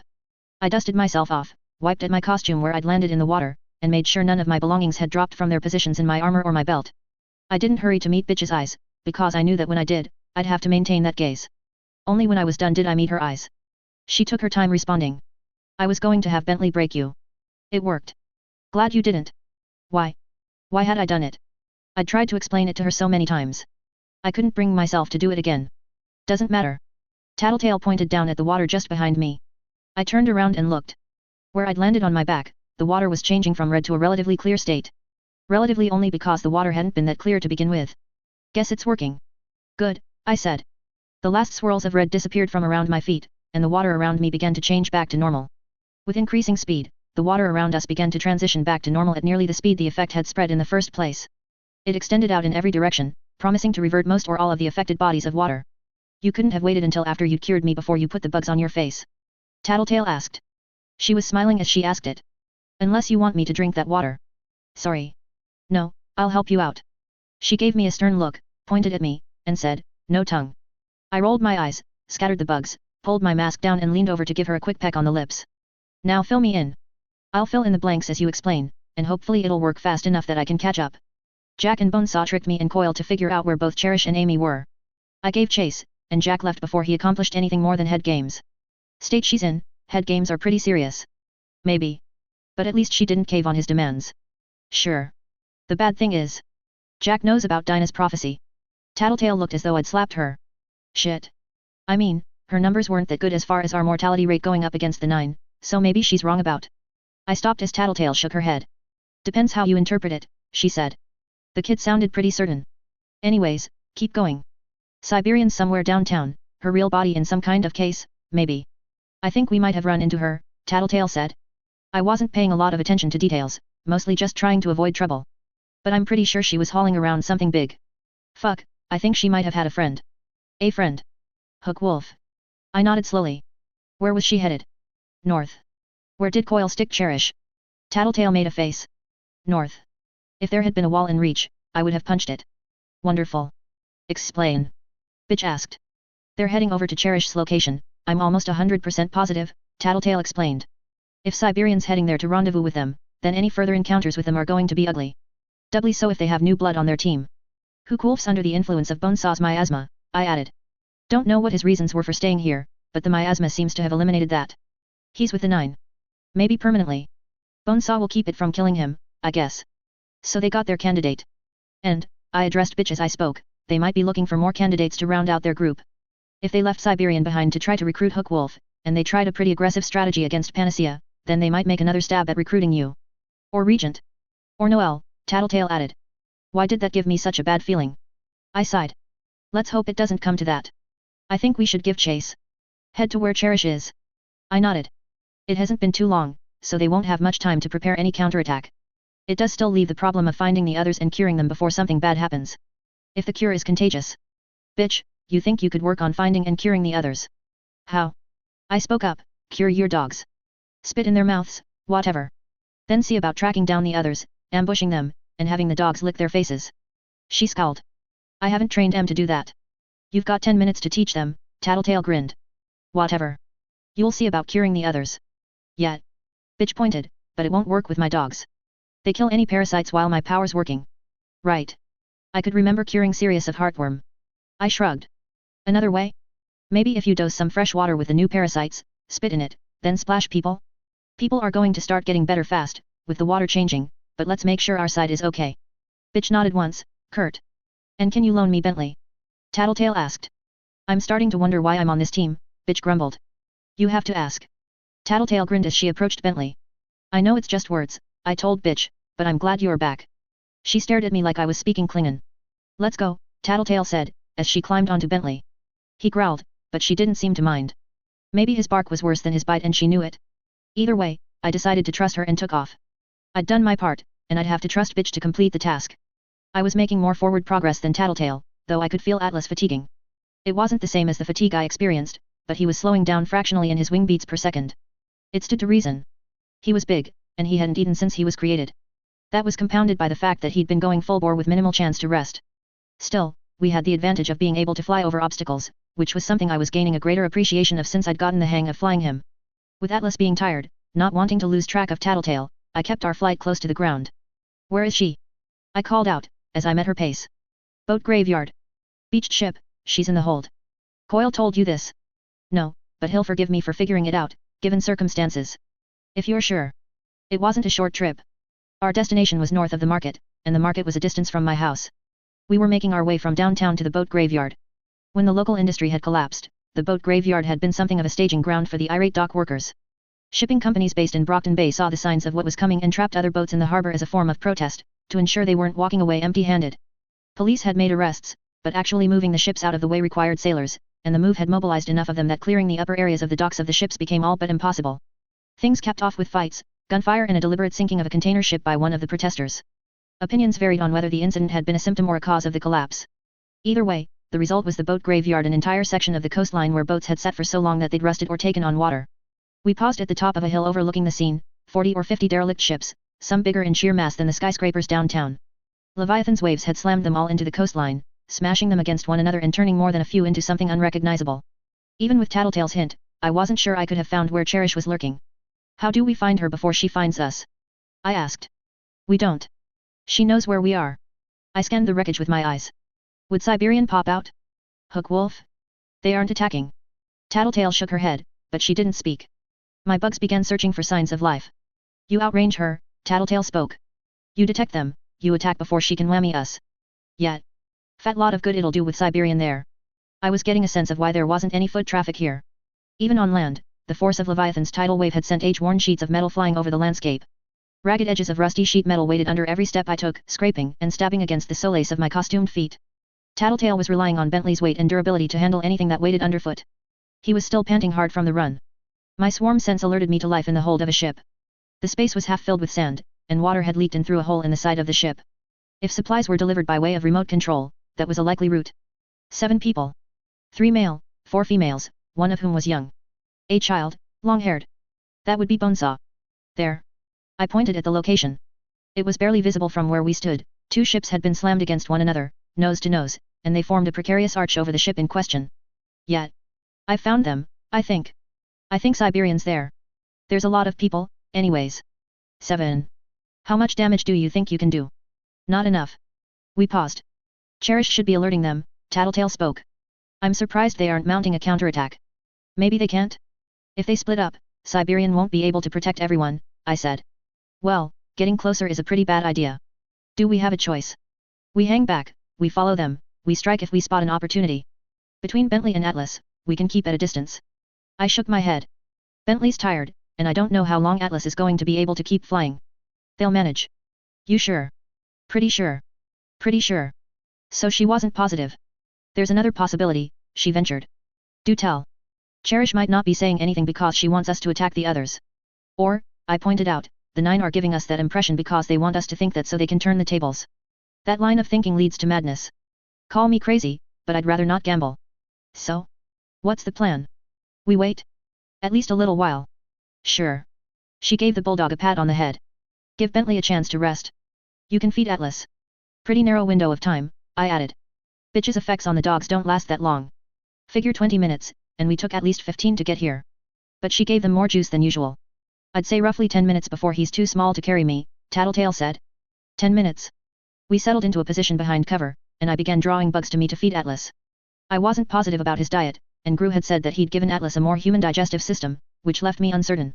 That said, Atlas was made of bugs. I figured he required the nutrients they provided on a sheer logical level, like how humans would generally get most of the nutrients they needed by eating other humans, if they had to. That, and I'd pointed out to the rest of the group how bugs were something we could eat as humans, so his digestive tract could probably manage them. It was also the easiest thing to provide. You have eyes on them. Minimal. My interpretation via the swarm's eyes and ears is still garbage, as always. And I didn't want to have so many around them that they get suspicious. Can't make out what they're saying. I shook my head. Still, I could tell that they were talking. 7 of them. One of the men was garbed in smooth body armor that covered everything. Mannequin. There was another man who could have been Siberian's real self or Hook Wolf. Long-haired, shirtless. My bugs traced the edges of knives at one man's belt. He was the quietest, and was pacing without cease, sitting down, then pacing again. Jack. 3 women, none of whom were Siberian if I accounted for the presence of clothing and the texture of their skin. Rounding out the group was a little girl with long hair. One of the women was doing most of the talking. Would that be Shatterbird or Cherish? Who was the third? Had the 9 gotten their hands on Noelle? It unsettled me that Jack wasn't taking more of a lead in the conversation. Maybe Cherish was just dishing out the dirt? The dynamic seems wrong, I said. Something's off. Not sure if Siberian's present or not. Bonesaw's quiet and Jack is mute. Maybe Cherish took control. Tattletale ventured. It was a scary thought. The 9 were strong, and one of the only reasons they weren't a bigger problem was that they were their own worst enemies. Most of our victories to date had been because we exploited their character weaknesses. Under a leader. No. Bonesaw took measures. Maybe Cherish found a way around it. I didn't have a response for that. Minutes passed, and the 9 lapsed into silence. Some were resting. Or pretending to rest. They're napping or something, I said. Could be baiting you. That's what I was thinking. And Bentley's getting too small to help me make an exit. Atlas can manage with just me, I told her. Going alone? No. Gru would kill me. It's senseless. I can call Coil, so we can get a squad of soldiers in place to try and take someone out. Or maybe we get the director to bomb the area. Because that's worked so well this far. Tattletale smiled a little. What would you rather do? Going in is suicide. You'd be opening yourself up to Cherish's power. She's resting. You think? Not sure which person she is, but her breathing is really regular, has been for a while. And she could be faking it, 100% aware that you're thinking what you're thinking. Yeah, I admitted. Why are you so fixated on this? On going in. I want to end this. That's not your real reason. And I feel like something's wrong. The details don't jibe. That's a less than stellar reason to put yourself at that kind of risk. There's a chance Siberian isn't here, or isn't in a state to defend her allies. But I can't bring myself to attack. This is a shitty time to have an attack of conscience. You sound like Jack. He tried to push me to kill while I thought he was Gru. You'll have to explain how all that happened at a later date. Jack's good at fucking with people's heads. It could still be a trap. It could. But I've got this feeling in my gut, like I had when I was around Jack and Bonesaw, and I wish I'd trusted it then. I don't want to doubt it now. A gut feeling. I nodded, once. She sighed. What can I do? Get out of here. I don't want to hurt you if I fall under Cherish's control, which is supposed to be pretty short-lived. In case she plans to make it more long-term, maybe call the PRT director and arrange a firebomb if I don't report back. Tattletale made a face. This is dumb. I've done dumb things. I somehow don't feel like this is one of them. Go, then. Call me as soon as it's safe. I nodded. She headed out of the graveyard with Bentley. I waited a few minutes, until she was out of my power's range. Atlas and I crossed the gap to the ship. I waited for the hit of Cherish's power, but it didn't come. My bugs sensed more of Bonesaw's traps areas heavy with fog, or where vials had been thrown, placed, or dropped. I was glad there wasn't any of the extermination smoke. I set foot on the tilted deck and began slowly making my way into the ship. My soft-soled costumed feet were quiet, barely audible to myself. I drew my gun, readying myself to fire the second I was in range. If Cherish was setting up the 9 for me, I was pretty sure I could hit one and get away before trouble arose. It was a feeble thought even Jack, one of their most vulnerable members, hadn't fallen to gunfire. Still, it was reassuring. More traps forced me to make slower progress through the labyrinthine ship's interior. It was a while before I could stop at the outside of the door at the lowest point of the ship. I heard sobbing. I stepped through the doorway and took in the room's interior. The floor sloped one way. Half of the room was metal flooring covered in sand, the lowest half was submerged. 3 men, 3 women, and a girl. The man with knives in his belt stood, then began the ritual pacing once again. His feet were raw where the rusted metal deck had cut at them. The others sat and stood in various points around the hull. I withdrew my phone and called Tattletale. That was fast. It's not the 9. Decoys. I stared at them. The disguises had been rushed but thorough. Jack and Bonesaw had clearly changed clothes with the people in question, and Bonesaw had whipped up something approximating mannequin's armor for one of the men. Call Coil, get medics here. It's Bonesaw's work, so he might need to call on some expert surgeons to undo whatever she did. I'll use my bugs to mark out the traps that Bonesaw set up inside. On it. She hung up. Paralysis, compulsive movements. Puppets. Decoys. Had this been Jack's attempt to make me betray my morals? Setting up decoys with the idea that I'd attack first and check later? If I'd gone with my first impulse and tried to kill them, I'd have 7 civilian deaths on my hands. Help is on the way, guys. I'm sorry about this. Thank you, the 20-something woman I'd guessed to be Cherish spoke. The others were mute. I saw drag marks in the sand, leading to the water. Who had that been? The knife was the last thing I spotted. It had been slammed into the metal hull of the boat. I stepped over the chain and collar that had probably been attached to Cherish. I pulled the knife free of the wall and used my bugs to catch the note before it fluttered to the floor. We concede our loss to you, Brockton Bay. As per my agreement with Miss Amelia, we'll be leaving your fascinating city. It was fun. Don't worry about Cherish. She's sleeping somewhere at the bottom of the bay. Bonesaw was kind enough to crank up her receptive range toward negative emotions and remove her filters. The girl will personally experience every awful feeling Brockton Bay's inhabitants do, and with the benefit of Alan's tech, she'll get to do it for a very, very, very long time. A departure marked not with a bang, but a whimper. I'm sure you understand. Yours truly. Jack. Interlude 14. Lift. Sierra grunted. The tightness in her back was reminder enough to use her legs to rise to a standing position. Her hands were blistered and every knuckle was scraped or bruised. They were carrying a door, torn from its hinges, the peeling paint, the worn wood, and the weight of their burden made it less than comfortable to hold. She held one end of the door. Jay was at the opposite end, his back to the man who was draped over it. She wanted to ask Jay to hold the other end, she doubted looking down at the figure as he carried the makeshift stretcher would even bother him. But she didn't ask. She couldn't spare the breath. They'd been working so long already, it was easier to forge ahead than to stop for any reason. Still, her silence meant she was faced with the corpse of the man who had once lived here. Once upon a time, he'd had parents, had a first day at school, had made friends, even had a crush on someone. He had probably worked.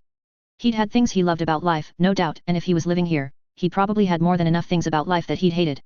Whoever he'd been, he was another one of Mannequin's victims now. Not quite so disturbing as the ones killed by burn scar. He didn't have a wallet on him, so he was a John Doe for now. When they'd started working yesterday, that sort of thinking had made her want to cry. Now she felt numb. She could have thought about something else, but a part of her wanted to pay John Doe his due respect. If nothing else, he deserved to be looked at as a human being rather than another body. She bent down to set the door on the ground. Jay took hold of the man by the shoulders, she lifted by the pants legs, and they moved him 3 feet to the right. John Doe was set down on the concrete floor. He joined 29 other bodies, now arranged in 2 rows of 15 people. Too many were fellow John and Jane Does. A blister had popped on her hand as she'd carried the door. It smarted, but her focus was on the man. 40 or so, but the yellow of his skin pointed to liver problems. He could be as young as 30, prematurely aged by alcoholism. It wasn't like she hadn't seen enough drunks around the city to be blind to the signs. She felt like she should say something, but the words didn't come to her. Had he been a mean-spirited lecher of a drunk? Someone who'd worked hard at whatever job he could find to support his family, then drank his worries away with his buddies after a shift? A lonely man without anyone to care for him? She considered a simple sorry, not necessarily because she felt guilty. She was speaking more for the fact that she couldn't do more for him, and apologizing on behalf of the random, senseless events that had taken his life. Next? Jay asked. She looked at him. He was tired, but she didn't see any signs of the same emotional drain she was experiencing herself. He'd been a gang member in the ABB, had preyed on others, maybe even killing. This job didn't faze him in the slightest. Behind his shaggy hair, his narrow eyes were cold, uncaring. He could have been carrying groceries for all he seemed to care. It creeped her out. No, she said. I've hit my limit. Can you find someone else to move the last 2 bodies from the factory to here? Okay. She stared at the bodies. Hopefully they could arrange something early in the morning. Maybe if she put together a group and sent them downtown to verbally request help? It was only one of a growing number of issues she was having to solve. She sighed. I'm going to go see how things are inside. Okay. She watched as he left to rejoin Yan and Sujita, the other 2 ex-ABB members. He must have said something to them, because Yan turned to look at Sierra. The look was intense. It wasn't jealousy from the Chinese-American girl. It was something else. As creepy as Jay was, his girlfriend's stare scared Sierra more. Exhausted and unnerved, Sierra headed back to Skitter's headquarters. She double-checked that nobody was following before entering the storm drain. It was pitch black inside. Humid. She walked with fingertips tracing the right-hand wall. When that wall ended, she kept walking. It was disorienting, uncomfortable, walking without a guide in darkness so absolute she couldn't see her hand in front of her face. She felt the wall again, and she kept her hand on it as she rounded the next corner. There was a wet patch where some small amounts of water were trickling down from the street above, 2 more paces, then a left-hand turn. She fumbled around briefly to find the opening. That was the hardest part. The rest was easy, finding the doorway, entering the cellar, then heading upstairs to the main floor. She was glad to see light, to let go of that fear that she'd miss the gap and find herself wandering the storm drains and getting lost, unable to find a way back to the surface or the beach. She wondered if Skitter had felt the same way. She nearly tripped over a small child as she made her way into the kitchen. Charlotte was there, and she was busy emptying the cupboards. Everything edible was on the counter or on the floor, neatly arranged. Sierra estimated roughly 20 children were on the ground floor. There's more than there used to be. Oh, Daily Clan. Sierra frowned. They need to take care of their own kids. They're kind of preoccupied. They were hit harder than anyone else by the attack. I think only 6 of the 20 who were with us are left. I know. But they still need to take care of their kids. Give them one more day to mourn. Charlotte asked. It's your call. You're the one babysitting in the meantime. I'm trying, Charlotte said. But they're switching between playing and being pretty normal kids to crying because their parents are, you know, dead. Yeah, Sierra confirmed. Charlotte had taken off her mask and was using it to tie her hair back. She straightened it and tied it over her forehead again. Isn't the city supposed to handle this? There should be something like foster care, or a special evacuation plan for orphaned kids. I don't think the city knows. It's not just the kids. We've got 30 dead bodies and it's not exactly cool out, and there aren't any ambulances or anything showing up to handle it. We just spent the entire afternoon moving them to a new spot with Jay and 2 locals. We were talking about burning them in a mass grave, but I'm worried that's against the law. And since half of them don't have ID, we might ruin any chance of their families identifying them. Not easy. No, Sierra admitted. How's the rationing? It's less like she went shopping and more like she wanted to stock this place like it was a miniature grocery store. A little bit of everything. I'm trying to organize it by expiry date so we can prioritize eating and serving the food that's going bad now, in case she never comes back and the food starts to get low. I know it's a bit late, but there's a lot of us who've been working hard, cleaning up the mess from the attacks, Sierra hedged. You want dinner? Sierra pressed her hands together in a pleading gesture. Maybe soup? I figure we need to eat these vegetables, there's stock, and if we water it down so we can split it up more, Charlotte trailed off. I never really cooked at home. I helped my parents cook, but that's not the same thing. It works. Prepare some rice from the supplies, since we have more than enough of that. Bulk it out. We have a lot of mouths to feed. Okay. All she wanted to do was stop. Instead, she stepped into the living room, where makeshift beds had been arranged with piles of blankets and sleeping bags. Only 2 kids were sleeping there, both clearly brother and sister. It was as much privacy as she was going to get. She plucked the satellite phone from her pocket. This scenario wasn't what she'd expected, on any level. Even as Skitter had explained the job duties as being helping out, rebuilding, organizing, Sierra had maintained doubts. She'd been waiting for that one job where Skitter tested her limits, asked her to do something a little dangerous, something morally ambiguous. It would be subtle, or it would have consequences she wasn't immediately aware of, but it would set her on the road to something darker. Except it hadn't happened yet. Even the scope of what she was doing here caught her off guard. There were innumerable dead, and yet more people forced out of their homes by the fires Burnscar had started. It seemed like everyone was walking a narrow line between banding together as a community and killing one another. It felt strange to identify as one of the key people who were pulling for the former. She was organizing everyone, keeping in touch with the groups handling the other cleanup jobs and working tirelessly at the hardest and most unwanted jobs in the hopes of inspiring others to keep going. When the smell of shit and rot that accompanied the dead got to someone, Sierra was at their side, helping calm them down, always ready to name another place where they were needed. It was almost too much. A huge part of her wanted to call Skitter, to get some guidance, to order supplies and defer on the harder problems, like the bodies. Another part of her was scared too. She dialed another number instead. Yes, the voice was deep. She was put in mind of being a little kid, calling a friend and hearing an adult on the other end. It felt awkward. She sort of resented it. I'd like to talk to Bryce. It came out as more of a question than a statement. One moment. She watched with the phone pressed to one ear as Charlotte recruited some of the older children to prepare dinner. They started putting things back in cabinets, ordered not by the type of food, but by how long it would last. One of the children found a cutting board and began to cut lettuce. Sierra. Yeah, she answered. Well? What do you want? Checking up on you, moron. I'm fine, Bryce said. He managed to sound sullen. She crossed the room to approach the kitchen counter and mimed proper cutting technique for the 10-year-old that was preparing the lettuce. It wouldn't do to have the kid lose any fingertips. Or maybe she was sensitive to the idea while talking to Bryce. Is that it? Bryce asked. I was hoping for more than 2 words of response. How's your hand? Hurts. That's going to happen. You lost all 4 fingers. No. It hurts like my fingers are still there and they're being crushed. She didn't know what to say to that. I'm sorry. You deserved what you got? Ask Tattletale about it. She's gone. Has been for more than a day, now. Jaw said she's not to be disturbed with phone calls or anything like that. Skitter had been gone for roughly as long as Tattletale. According to Charlotte, Skitter had invited a bunch of local villains over and then left shortly after. They were probably the other 8 territory bosses who were working to occupy the city. That had been over 48 hours ago. Jaw gave me some painkillers, Bryce said. What kind? Sierra felt a stab of alarm. It must have been audible, because Bryce replied, relax. Over-the-counter stuff. Okay. What have you been doing? Nothing big. Keeping track of some members of the Chosen as they move around. Who cool skies? I know who they are. They've been moving in. I thought we were going to get in a fight, but Jaw had us all retreat. I think because I was with them. It's annoying. It's a good thing that you are not being dragged into a firefight. Especially one with capes. They've been teaching me how to fight with a knife, how to throw one, how to use a gun. I don't want you learning that stuff. I have to, in case we get ambushed or something. And I'm not bad at it. We could have fought those guys. Did Tattletale tell you that you should fight them? She asked, already knowing the answer. Like I said, Tattletale isn't around and hasn't been for a while. So the answer is no, she didn't give you the go-ahead. No. That's a good enough reason to back off, then. I don't know exactly who she is or what she does, but she knows what she's doing. Trust her in that. Always awesome to talk to you, Sierra. Thanks. Bye now. Don't hang up on me. Put me on the phone with Jaw. Bryce hung up. He's supposed to be getting better, more disciplined. Had she made the wrong call? If Bryce was getting training with guns and knives, and still failing to shape up, this thing with him being recruited by Tattletale could be disastrous in the long run. She waited a minute, then called the same number. Yes. Again, Jaw's deep voice. He hung up on me. I wanted to ask you how he was doing. The boy is learning. I'd rather he wasn't learning how to use weapons. If he's getting in a situation where he needs to fight, you guys aren't keeping your end of the deal. That would be Prit. He thinks she's attractive, and listens to her best, so Minor has her accompany him much of the time. She is a former child soldier, she would have thought self-defense was a good way to regain confidence after the boy lost his fingers. She could imagine Jaw saying that with Bryce overhearing, her brother getting simultaneously annoyed and embarrassed. She liked it. Have her cut it out? I don't want to sound like I'm giving you orders, but I don't want my little brother shooting people. It's fine. Tattletale told us to do whatever you required as far as the boy is concerned. I will tell Minor, and he will order the others to keep the boy away from weapons. Thank you.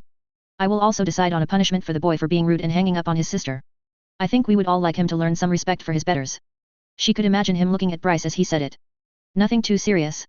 As punishment goes. Nothing serious. It will build character. Thank you. Any word on what Skitter and Tattletale are doing? No. All I know is that it will be dangerous, and every squad is on high alert. We are sleeping in shifts, maintaining combat readiness and doubling patrols. We were informed 3 hours ago that the downtown area is off limits. I know Lieutenant Fish was deployed there when the order came down, and he has ceased all communications. All of downtown? Yes. She hung up and headed for the bathroom to tend to the damage her hands had accumulated over the day's work. Disinfectant, antibiotic ointment, bandages. Every time she thought she'd found the last small scrape, she found another. By the time she was done, her hands had as much in the way of bandages as there was exposed skin. She flexed her fingers to make sure she could still move them, adjusted 2 bandages, and then returned to the kitchen. Progress. Nearly done. It hasn't cooked very long, and I'm worried it'll just taste like boiled vegetables in water, but you said people were hungry. How do you want to get the soup out there? There's 3 spots where people are sleeping tonight. Let's mobilize the kids and get some food out to everyone. The kids. Everyone needs to contribute.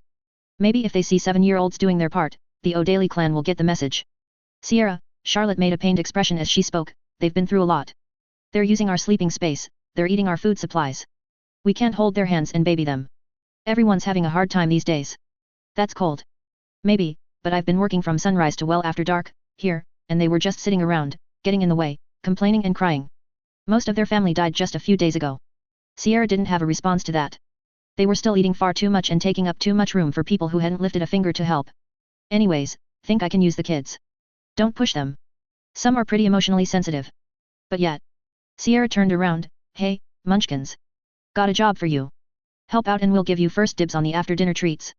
Roughly half of the little ones approached her. 6 to 10 years old, boys and girls, a variety of ethnicities. Who's the oldest? Raise your hand if you're 10, okay, if you're 9? 8. She mentally sorted them out, then directed them, you're in charge of those 3. You're in charge of these 2. You're in charge of this pair, okay. Older kids looking after little kids. They sorted into their groups. You're carrying soup out to the sleeping areas. We've got something to carry them in, Charlotte. Yet. Just give me a minute. Don't want them to burn their hands. Everyone carries what they can. Take the soup out there and then come back here. Charlotte put the lids on the first few containers of soup, and the kids scampered off. Sierra didn't give it a second thought until she heard the shutter sliding open. Not the front door. Sierra called out, but the kids were already out the front door. She sighed. They're afraid of the storm sewer, Charlotte pointed out. I know. It's not that big a deal. I'm going to go out with the next group, just to keep an eye on the delivery process. Okay. I'll prep some for you to carry, Charlotte said. Find more Tupperware or pots I can put this in. Sierra nodded and turned to do as she'd been asked, but the kids were already hopping to the task. She let them go ahead. It seemed they were glad for something to occupy themselves with. Maybe they recognized how shitty the overall situation was and they wanted to help fix it. She suspected she'd find the necessary Tupperware faster than the 4 kids combined, but it wasn't a big deal. Well. Sierra whirled around before the man was even finished talking. Not a man, exactly, but boy didn't fit. It was Jay. The Japanese-American boy glared at her through his mop of hair. Jay. You weren't invited here. I can see why. Electricity, running water, food, you've got it made. Was wondering where you were going, tried following you, but you disappeared. Thought we'd missed our chance until we saw some ankle-biters running down the street with plastic containers of food. Seems you're hoarding the good shit. We're not hoarding, she spoke. She had to swallow to clear her throat. She knew she had to sound confident, this is Skitter's place. Skitter's, sure. If she's still alive. But not your space. Don't see why you can have this stuff and we can't. Skitter gave us permission. We supposed to believe? Sujita asked, his voice heavily accented. Yet. No, Yan spoke. She reached behind her back and drew a handgun. Don't believe you. There are kids here, Sierra thought. Stupid, she spoke without thinking. Yan pointed the gun at her. What did you say? You know Skitter gave us the go-ahead to use her place. That's so? I overheard someone complaining that Skitter left without announcing anything, after the fires, Yan said.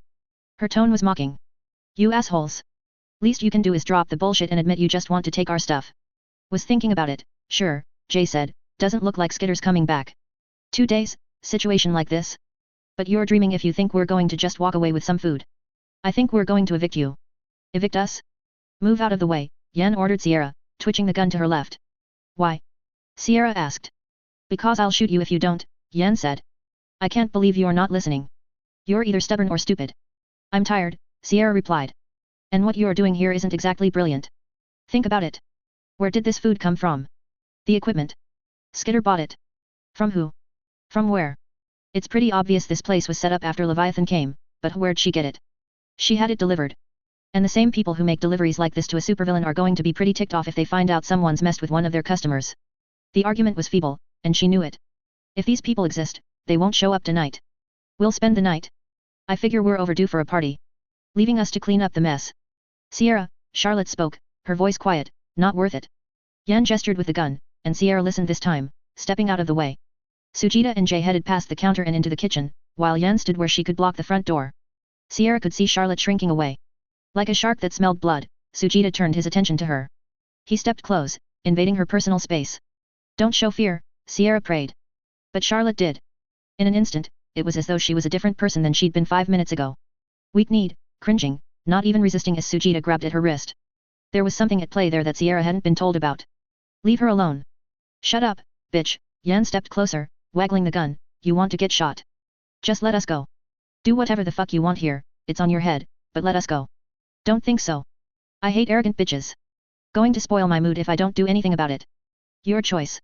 I can shoot you through your palm, shoot you in a knee, or I can shoot one of the kids. Sierra glanced at the kids who had shrunk back against counters, cabinets in the wall. There were tears tracking through the dirt on their faces, but they were mostly managing to keep quiet. Well? Yan asked, raising her voice. Sierra couldn't bring herself to speak. Being shot in the hand, she might never use it again. But the knee was supposedly the part of the body that had the hardest time recovering from a major injury. Yan bent down and grabbed one of the oldest boys by the hair.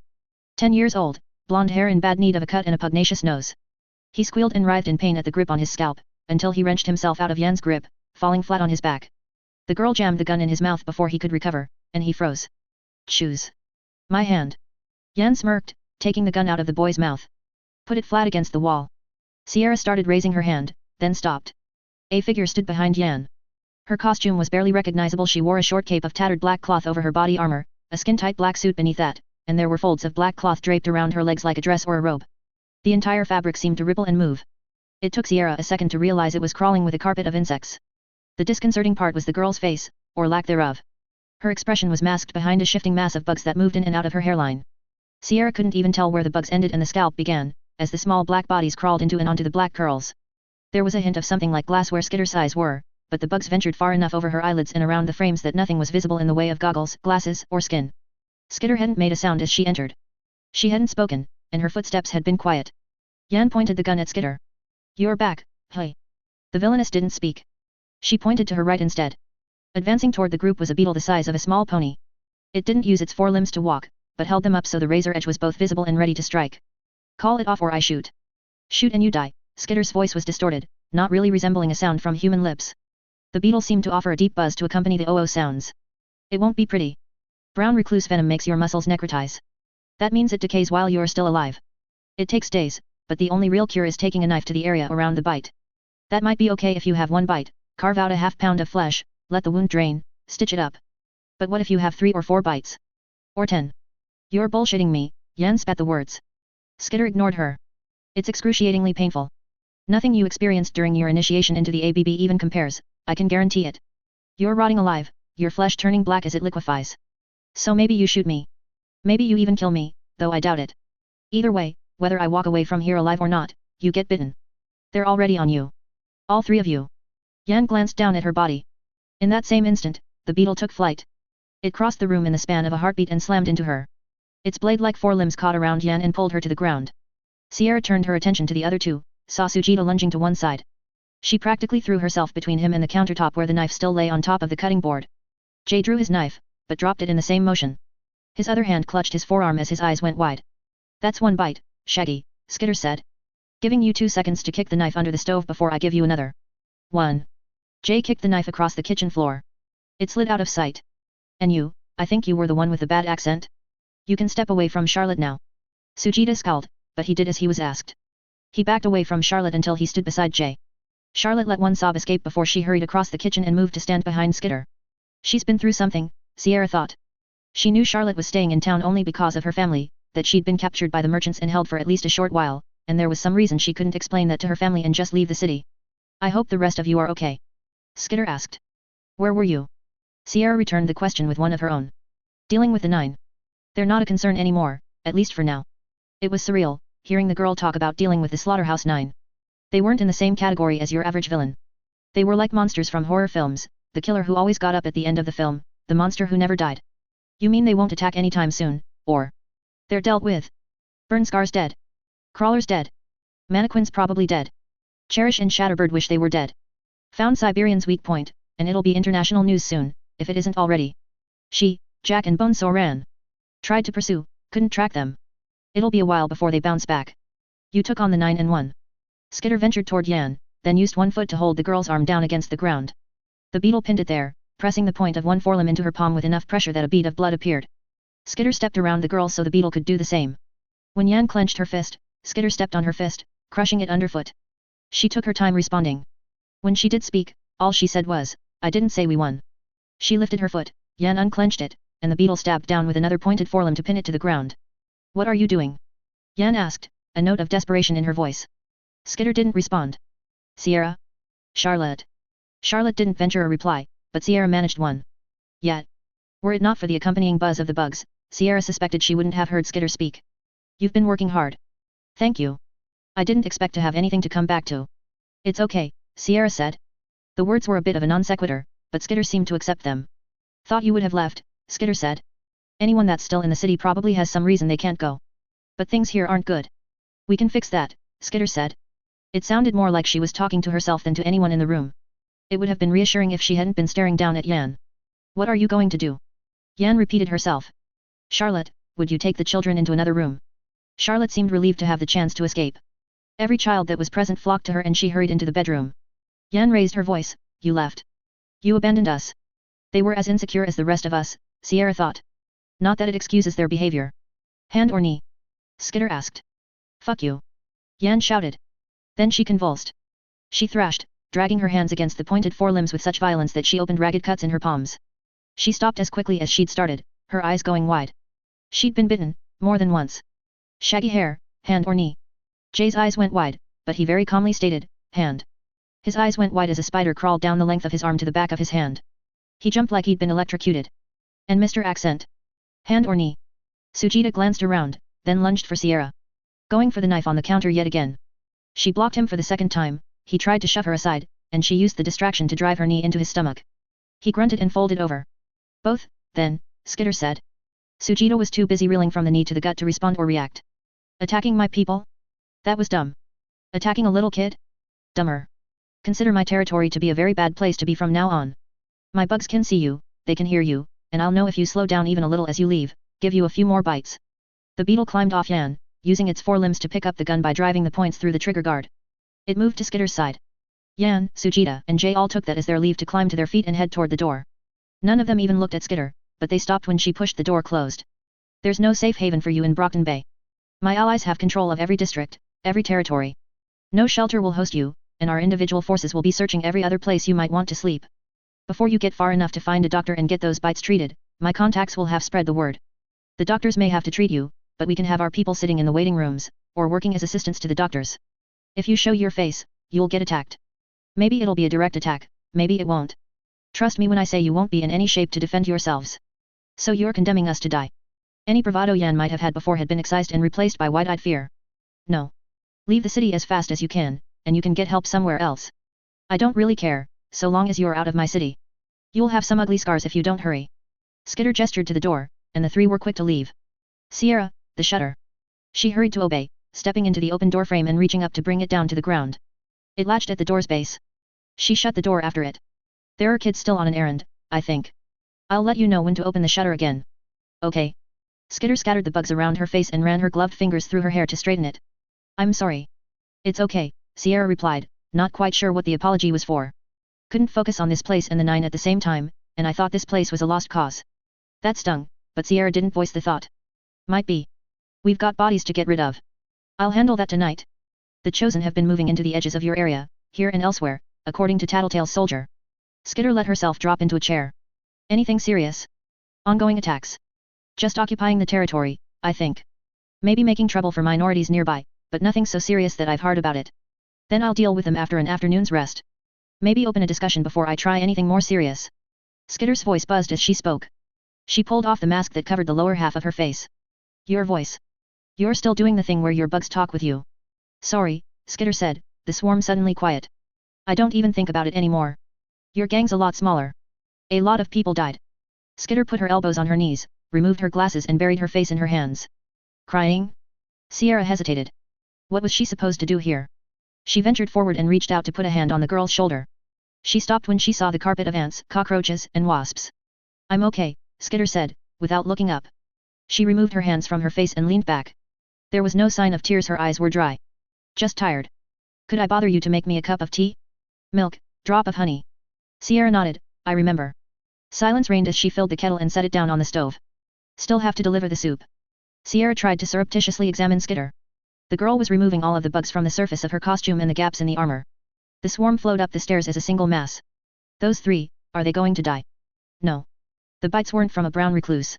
They'll hurt, they'll swell, and the three will probably leave the city to find a doctor. Even if they realize I conned them, I think I scared them enough that they won't be coming back to challenge me. Ah. They say we fear the unknown, Sierra thought to herself. So why does she freak me out more as I get to know her? She brought her employer tea in the largest cup she'd been able to find. Things are going to get better now, she asked. You're not worried about the Chosen? No. I think their leader is gone, and after facing down the 9, somehow I'm not worried about dealing with them. Facing down the 9. Sierra shivered a bit. No, Skitter thought aloud. I think the biggest challenge I face comes from within our organization. That gave Sierra pause. Had Skitter intended to include her with that R, or was it just vaguely phrased? An ally? One of the other people with their own territories. I shouldn't have said that, Skitter said. There was a pause. Sierra thought of how she would excuse herself, go tend to the soup and check on Charlotte, but Skitter spoke first. But no. Not an ally. At least half of them might get involved, and that could get pretty ugly, fast, but I'm thinking the biggest issue right now is the man at the top. Interlude 14.5. It's just going to be another minute or two. The data has to compile and upload. It's not my work, so I played it safe and went for the slowest, heaviest compression method that I could. It's going to take a bit. That's fine.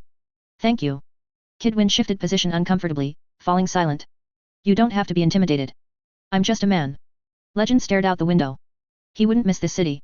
There weren't happy memories here, and there was little he was proud about.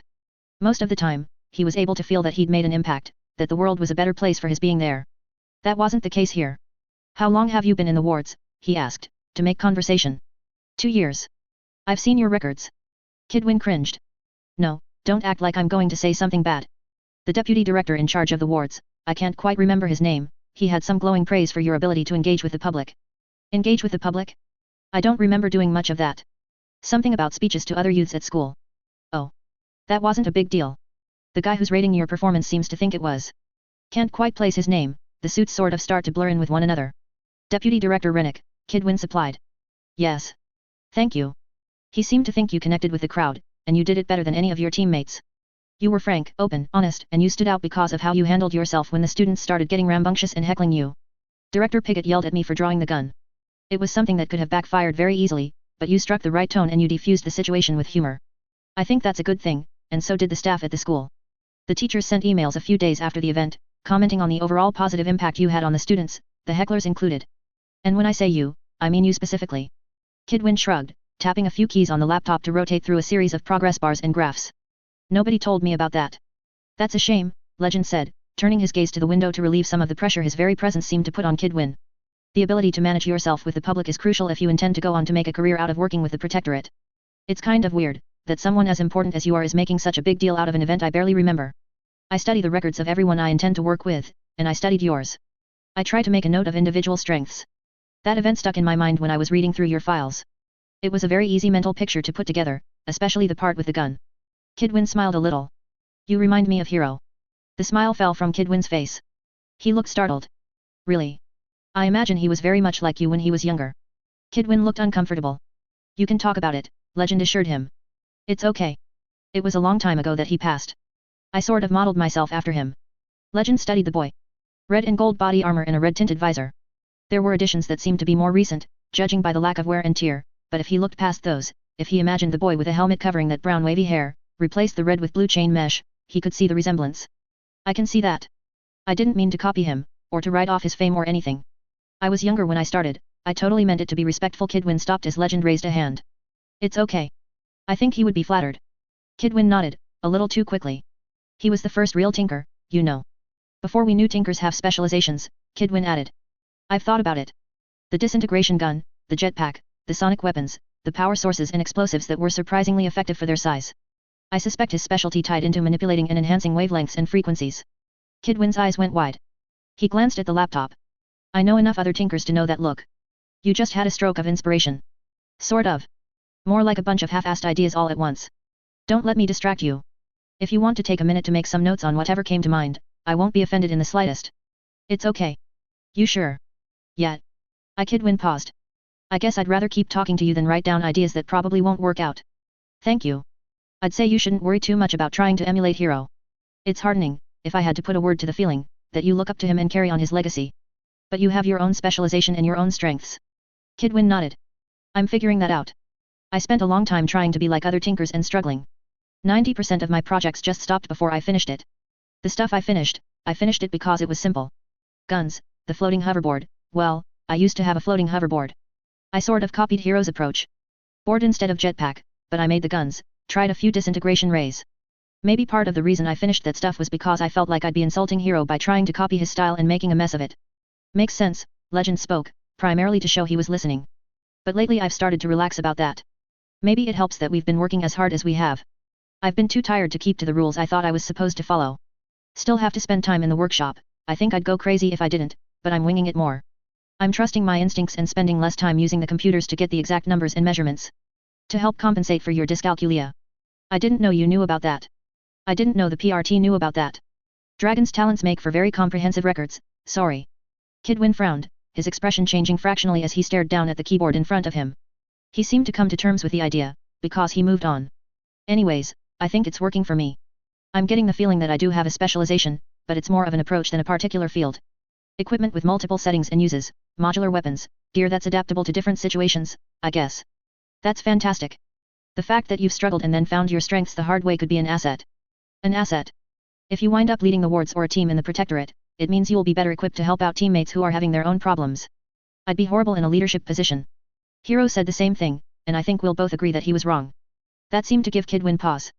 Think about it. Okay, Kidwin replied. Not that I'm not majorly grateful that you're giving me the pep talk, but you said you were in a bit of a hurry and I think we're done here. The compiling is done. I could refine it further, try to give you some additional features, but the coding and the hardware I'm working with here is so tightly structured that I think I'd do more harm than good. It's like the techie equivalent of trying to put toothpaste back in the tube after you've squeezed it out. You can't, so maybe you try to make more tube that sticks out of one side, but you keep doing it and you wind up with this kludgy mess that you can't even use for its original purpose. Forgetting toothpaste. I think I understand what you mean. Thank you for this. It's already uploaded. Yeah, and it was my pleasure, really. Kidwin smiled. Legend stood and stretched a little. The goodbyes had already been made and he'd had his meeting with Emily. Business was wrapped up here. He'd called home to let Arthur know he wouldn't make it to dinner but that he hoped to be back before midnight. A light smile touched his face. He even felt a little giddy at the thought of getting home, wrapping Arthur in a hug. Growing up, he'd never thought that he'd feel giddy about his husband after 6 years of marriage. But he had something to take care of first. The notion put a damper on his pleasant mood. I'm going to go, then. You and I, he promised Kidwin, should talk again sometime. You can tell me if you've figured out your specialty, and if you're leading a team. Maybe the next time you're in Brockton Bay. Maybe. Legend smiled, but he was thinking, does he know? This whole region might be condemned. Maybe Kidwin was being optimistic. Legend turned and opened a window, then let himself float through. He took a second to get his bearings, to inform himself of which direction was up, down, north, east, south and west, then he took off. Powers were classified into categories, and the breaker classification was used to mark those powers which were limited to one's own body and their immediate vicinity. Though it had initially been used to cover individuals who could make themselves stronger, denser, larger, or change the materials they were made of, it was slowly expanding to include others. There was a theory that was gaining traction, suggesting that the breaker classification was one of the most common power sets, if not always the most pronounced. Innumerable people with powers had also adapted innate defenses that kept their own powers from harming themselves. Pyrokinetics tended to be resistant to flame. There were automatic shutoffs, biological and mental, for various other powers. Even beyond that, there were other adaptations that were so subtle as to be almost undetectable. His weren't. Legend's flight powers let him accelerate to a speed that exceeded sound and continue accelerating, to no hard limit. The soft limit was that he had breaker powers that kept the acceleration from tearing him to shreds, altering his body into something else entirely as he gained speed. The drawback to this was that his brain also shut down on a cognitive level as the transformation occurred. He had never let himself go so fast that he lost the ability to consciously control his movements. There were other benefits too. He was better at registering and processing light waves, regardless of which state he was in. He could see with perfect clarity up until the point that an obstacle intervened or the atmosphere occluded his vision. If an opponent attacked and struck him, he instinctively transitioned into his energy form for a split second. In that state, he absorbed energy of a variety of kinds, including the kinetic energy that was transferred with a punch or with a bullet. His opponents were forced to whittle him down, each attack only a fraction as effective as it might otherwise be. Even then, a share of that small amount of damage was healed a second later as he used the absorbed energy to mend his body. Conversely, his enemies could try to hit him with enough speed and force that even a hundredth of a second of contact was sufficient to take him out of the fight. Leviathan and Behemoth had managed to land blows of that magnitude. Siberian has as well. He set his jaw and increased his speed a notch. He traveled over the Atlantic Ocean, moving so fast that the water appeared to be one flat plain. His thoughts became a blur, and he was forced to focus on his destination, letting all other thoughts and doubts fall by the wayside. It was refreshing, in a way, cleansing himself of the responsibilities and the thousands of problems he was forced to handle as the leader of the Protectorate. Still, it always scared him just a little. It took him only an instant to reach a complete stop. He let himself settle down into his real body once more. He'd wondered sometimes if his ability to fly was meant for travel on an interstellar level. What if he kept accelerating? His breaker power would let him weather the void of space, his ability to see would be that much more powerful if there was no atmosphere to occlude his vision over miles, even the boredom of traveling for years was nothing if his conscious mind shifted into a rest state. Not that he'd ever test it. He'd absorbed light, heat, and ambient radiation while he flew, and he felt restored. Even the mildest wear and tear had been tended to, his body restored to peak condition. His mind was another matter, his emotions. It was like waking up in a warm bed, the man he loved beside him, only to experience a sinking feeling as he came to dread the coming day. He drifted closer to the oil rig, and settled down on a fence, using a touch of his flight ability to stay balanced. In every direction, as far as the eye could see, there was only water. Any time now, he said. It began as a pale square in midair, then unfolded rapidly, three-dimensional. When it opened up further, the interior of a building loomed in midair, the exterior absent. He floated forward and set foot on the white tile of the hallway. He felt the distortion as the space shifted, felt the rush of wind as air pressure adjusted. It took only a couple of seconds. When he glanced over his shoulder, the oil rig was gone. There was only more hallway behind him. He walked onward, confident in his ability to navigate the maze of rooms and corridors. When he pushed open the double doors and stepped into the conference room, there were a few looks of surprise. Legend, the doctor spoke, I thought you were occupied in Brockton Bay. Jack escaped. That's really unfortunate, Alexandria said. Quite, the doctor replied. Legend glanced around the room. Alexandria leaned back in her chair, her helmet on the table in front of her, a star-shaped scar at the corner of one eye. Beautiful, Legend was sure, but more in the way Linus was beautiful. In her black and grey costume, she was intimidating, her expression regal. Eidolon was the opposite. He had lowered his hood and removed his glowing mask, revealing a middle-aged man with thick eyebrows, thinning hair, and heavy cheeks. He looked more like an average family man who was getting dressed up as Eidolon for a costume party than he looked like Eidolon himself. There were others around the table. The doctor, dark-skinned, hair tied into a prim bun with chopsticks stuck through it, wearing a short white dress beneath a white lab coat. The number man, with his laptop set in front of him, looking more like a businessman than one of the most influential and lesser-known para-humans on the planet. There was also the woman in the black suit, who had never introduced herself or been introduced by name. Whenever Legend came here with the others, the woman was there with the doctor. Insurance, he thought. The doctor thinks that woman can face us if we turn on her. Would she win? Legend harbored doubts. He'd met a lot of powerful individuals over the course of his career, and he'd learned how to measure them. This woman didn't relax for an instant, where someone who was assured of victory would be more willing to let down her guard. More likely that she's supposed to stall or stop us if there's a problem, buying the doctor time to escape. Jack escaped. What about the other 9? The doctor asked. We suspect that Bonesaw and Siberian also escaped, with Hookwolf as a new member of their group. I see. It's unusual for you to show any interest in what's going on outside the realm of your business and research. Any reason for the curiosity? The doctor smiled. Hard to keep track of what goes on beyond these walls, sometimes. Legend nodded. He took a seat to Alexandria's right. He considered for a moment, then spoke. There are some things that concern me. Is this tied to why you came here today? Yes. Let me begin by saying that there's apparently a precog in Brockton Bay that's pretty damn certain that the world's going to end shortly. Precogs are notoriously unreliable. I tell many of my customers that when they express interest in seeing the future. I think I even told you. Or was it Alexandria that I discussed it with? It was, Alexandria replied. You're right, Legend said, most precogs are vague. They have to be, because the future is vague. But all reports point to this precog being very specific. Jack Slash was mentioned as the catalyst for an event that occurs in 2 years. More specifically, she said this occurs if Jack escaped Brockton Bay alive, which he did. There were nods around the table. What do you mean when you say the world ends? Eidolon asked. 33 to 96% of the population dies in a very short span of time. I assume the aftermath of this scenario leads to more deaths in the long run. The number man spoke. Depending on the circumstances of death, the demise of even 1 in 3 individuals would lead to further casualties. Lack of staff for essential services in key areas, health, atmospheric and ecological effects of decomposition on a massive scale, destabilized societal infrastructure. The best case scenario is that Earth's population drops steeply over 20 years, until it settles to 48.6% of where it currently stands. 3,391,803,504. Give or take. That's the best case scenario. Alexandria asked. The man shrugged. It's unlikely it will occur. The bare minimum of people would have to die, there couldn't be any bodies, and there wouldn't be anything left unattended that could cause uncontrolled fires or nuclear incidents. If I were to ballpark a number, talking about events that could kill 1/3 to nearly all of the world's population, I'd say roughly 72% of the Earth's population are likely to die. That leaves 1,950,000,000 alive. More than half of those individuals would die over the following 20 years, and more than half of those who remain would die in the 10 years following that. Keeping in mind these are estimates, of course. Of course, the doctor said, precogs are unreliable. I'm surmising this girl doesn't know exactly how this occurs. No. Her employer didn't say anything on the subject. We'll take measures, Eidolon said.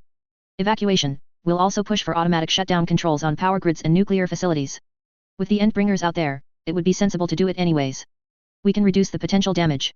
Unless, Alexandria said, the numbers the precog provided are already accounting for us having this conversation and taking the extra measures. If she does view the future, it's very possible she saw this very meeting and everything that followed, in a manner of speaking. That was sobering. We'll do it anyways, of course, Eidolon said. Legend and Alexandria nodded. Let's remember, the doctor said, the numbers already pointed to an endgame situation at the 23-year mark. If the endbringers continue doing the damage they've been doing at the current rate, things won't be sustainable.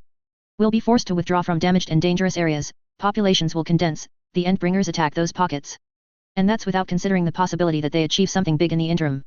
We've talked about the crisis scenarios, Behemoth triggering a nuclear winter, Leviathan obliterating or tainting the world's renewable water supply. You're saying we're already facing an end-of-the-world situation, Alexandria said, and this is just accelerating the timetable. Yes. Any measures we take are still vital. They'll help here, with this scenario, but if it never occurs, it will still help against the endbringers. Are we assuming the endbringers are at the core of this end-of-the-world scenario? Eidolon asked.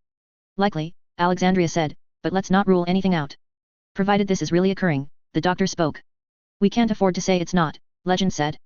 You have precogs among your staff and customers. Some, the doctor answered. I can ask them about this end-of-the-world scenario. Legend nodded. Good. Eidolon, you want to try your hand at it. If my power lets me. It only gives me what it thinks I need, not what I want. We need all the help we can get. Let's see if we can't figure out how this happens, so we can stop it or mitigate the damage. There's a lot of capes out there with the thinker classification. Get the word out, call in favors, offer favors. Anything to get more information on this. There were nods and noises of agreement from his fellow Protectorate members and the doctor. Legend quietly cleared his throat, glancing around the table. Speaking of great minds, there was another point I wanted to address, that came up during my stay in Brockton Bay. He had their attention. Alexandria, I expect you read the reports already. You didn't seem that surprised when I talked about the precog and her end-of-the-world scenario, you've probably read up on my notes here. Alexandria had originally named herself after the Library of Alexandria, though she'd ceased mentioning that, choosing to leave enemies in the dark instead. As strong as she was on a physical level, her mind was equally formidable. She never forgot a detail, absorbed information quickly, reading 2 pages of a book with a glance, and she learned quickly, retaining everything she picked up. She knew most commonly spoken languages, no less than 10 styles of martial arts, and she could match some of the best non-tinkers in the world when it came to computers. Not only was she rated well in the brute classification, but she held high scores in the mover and thinker categories. I read what you provided, though I'm not sure what you are referring to specifically. Siberian. He saw a change in her expression, saw Eidolon flinch as if he'd been slapped. I'll explain for those of you who lack access to the PRT records or the time to peruse them. Siberian is not a brute class cape. Siberian is a master, and the striped woman is a projection. I caught a glimpse of the man who is creating the projection before they retreated. And he had Cauldron's mark tattooed on the back of his left hand, a swan on his right. With the exception of himself, the number man and the woman in the suit, everyone present reacted with surprise. You don't think that was William Manton? Alexandria asked. But why the mark on his right hand? I don't know. It doesn't fit on a lot of levels. A top para-human researcher becoming one of the 9. It happened to Alan. To Mannequin, Eidolon said, his voice quiet. There's nothing in the records, Alexandria said, nothing saying he was present at any of the places the quarantine protocol was put in effect. She would know. She read every record, could call them to mind with perfect accuracy. He could have stolen someone's identity. Alexandria nodded, true. We have confirmation he's alive, Eidolon said, his voice quiet. We suspected, but we made assumptions, and we were way off base. That's what concerns me. Legend leveled a hard look at the doctor. See, we've been going by the assumption that William Manton, from the time he left Cauldron to the present day, has been continuing his work. We've been assuming he's traveling across the world, experimenting on human subjects, giving them powers with physical mutations as a side effect, then releasing the victims back into society with Cauldron's symbol tattooed on their bodies. Or at least, that's what you told us. You're implying I lied, the doctor asked. She didn't look bothered in the slightest. I've looked at the timelines. It's not likely that William Manton could be conducting experiments to give some poor girl tentacles in Illinois at the same time Siberians busy attacking people in Miami. Not to mention he barely looked capable of taking care of himself, let alone conducting research. He glanced at the others. Idolin's brow was creased in concern, while Alexandria looked pensive. The pattern doesn't fit, he said, to drive the point home. He looked at the doctor, which leaves me to wonder just who is conducting experiments on human subjects. We have no need for human experimentation. The number man can calculate the odds of success for a given formula. Maybe that's the case. But just who is conducting experiments on human subjects, who knows enough about Cauldron to tattoo or brand them with the mark while simultaneously having access to these kinds of resources? It's not us, the doctor spoke. Legend stared at her, studying her. And you don't know anything about how William Manton is connected to all this. I'm as mystified as you are. If it would assuage your suspicions, you can examine this complex, the doctor suggested. You and I both know this place is far too large to explore in one lifetime, he answered. True. And if we were to surmise that you're the culprit here, there's nothing saying you couldn't have your doormaker maintain a path to another alternate reality where you have captives stashed away.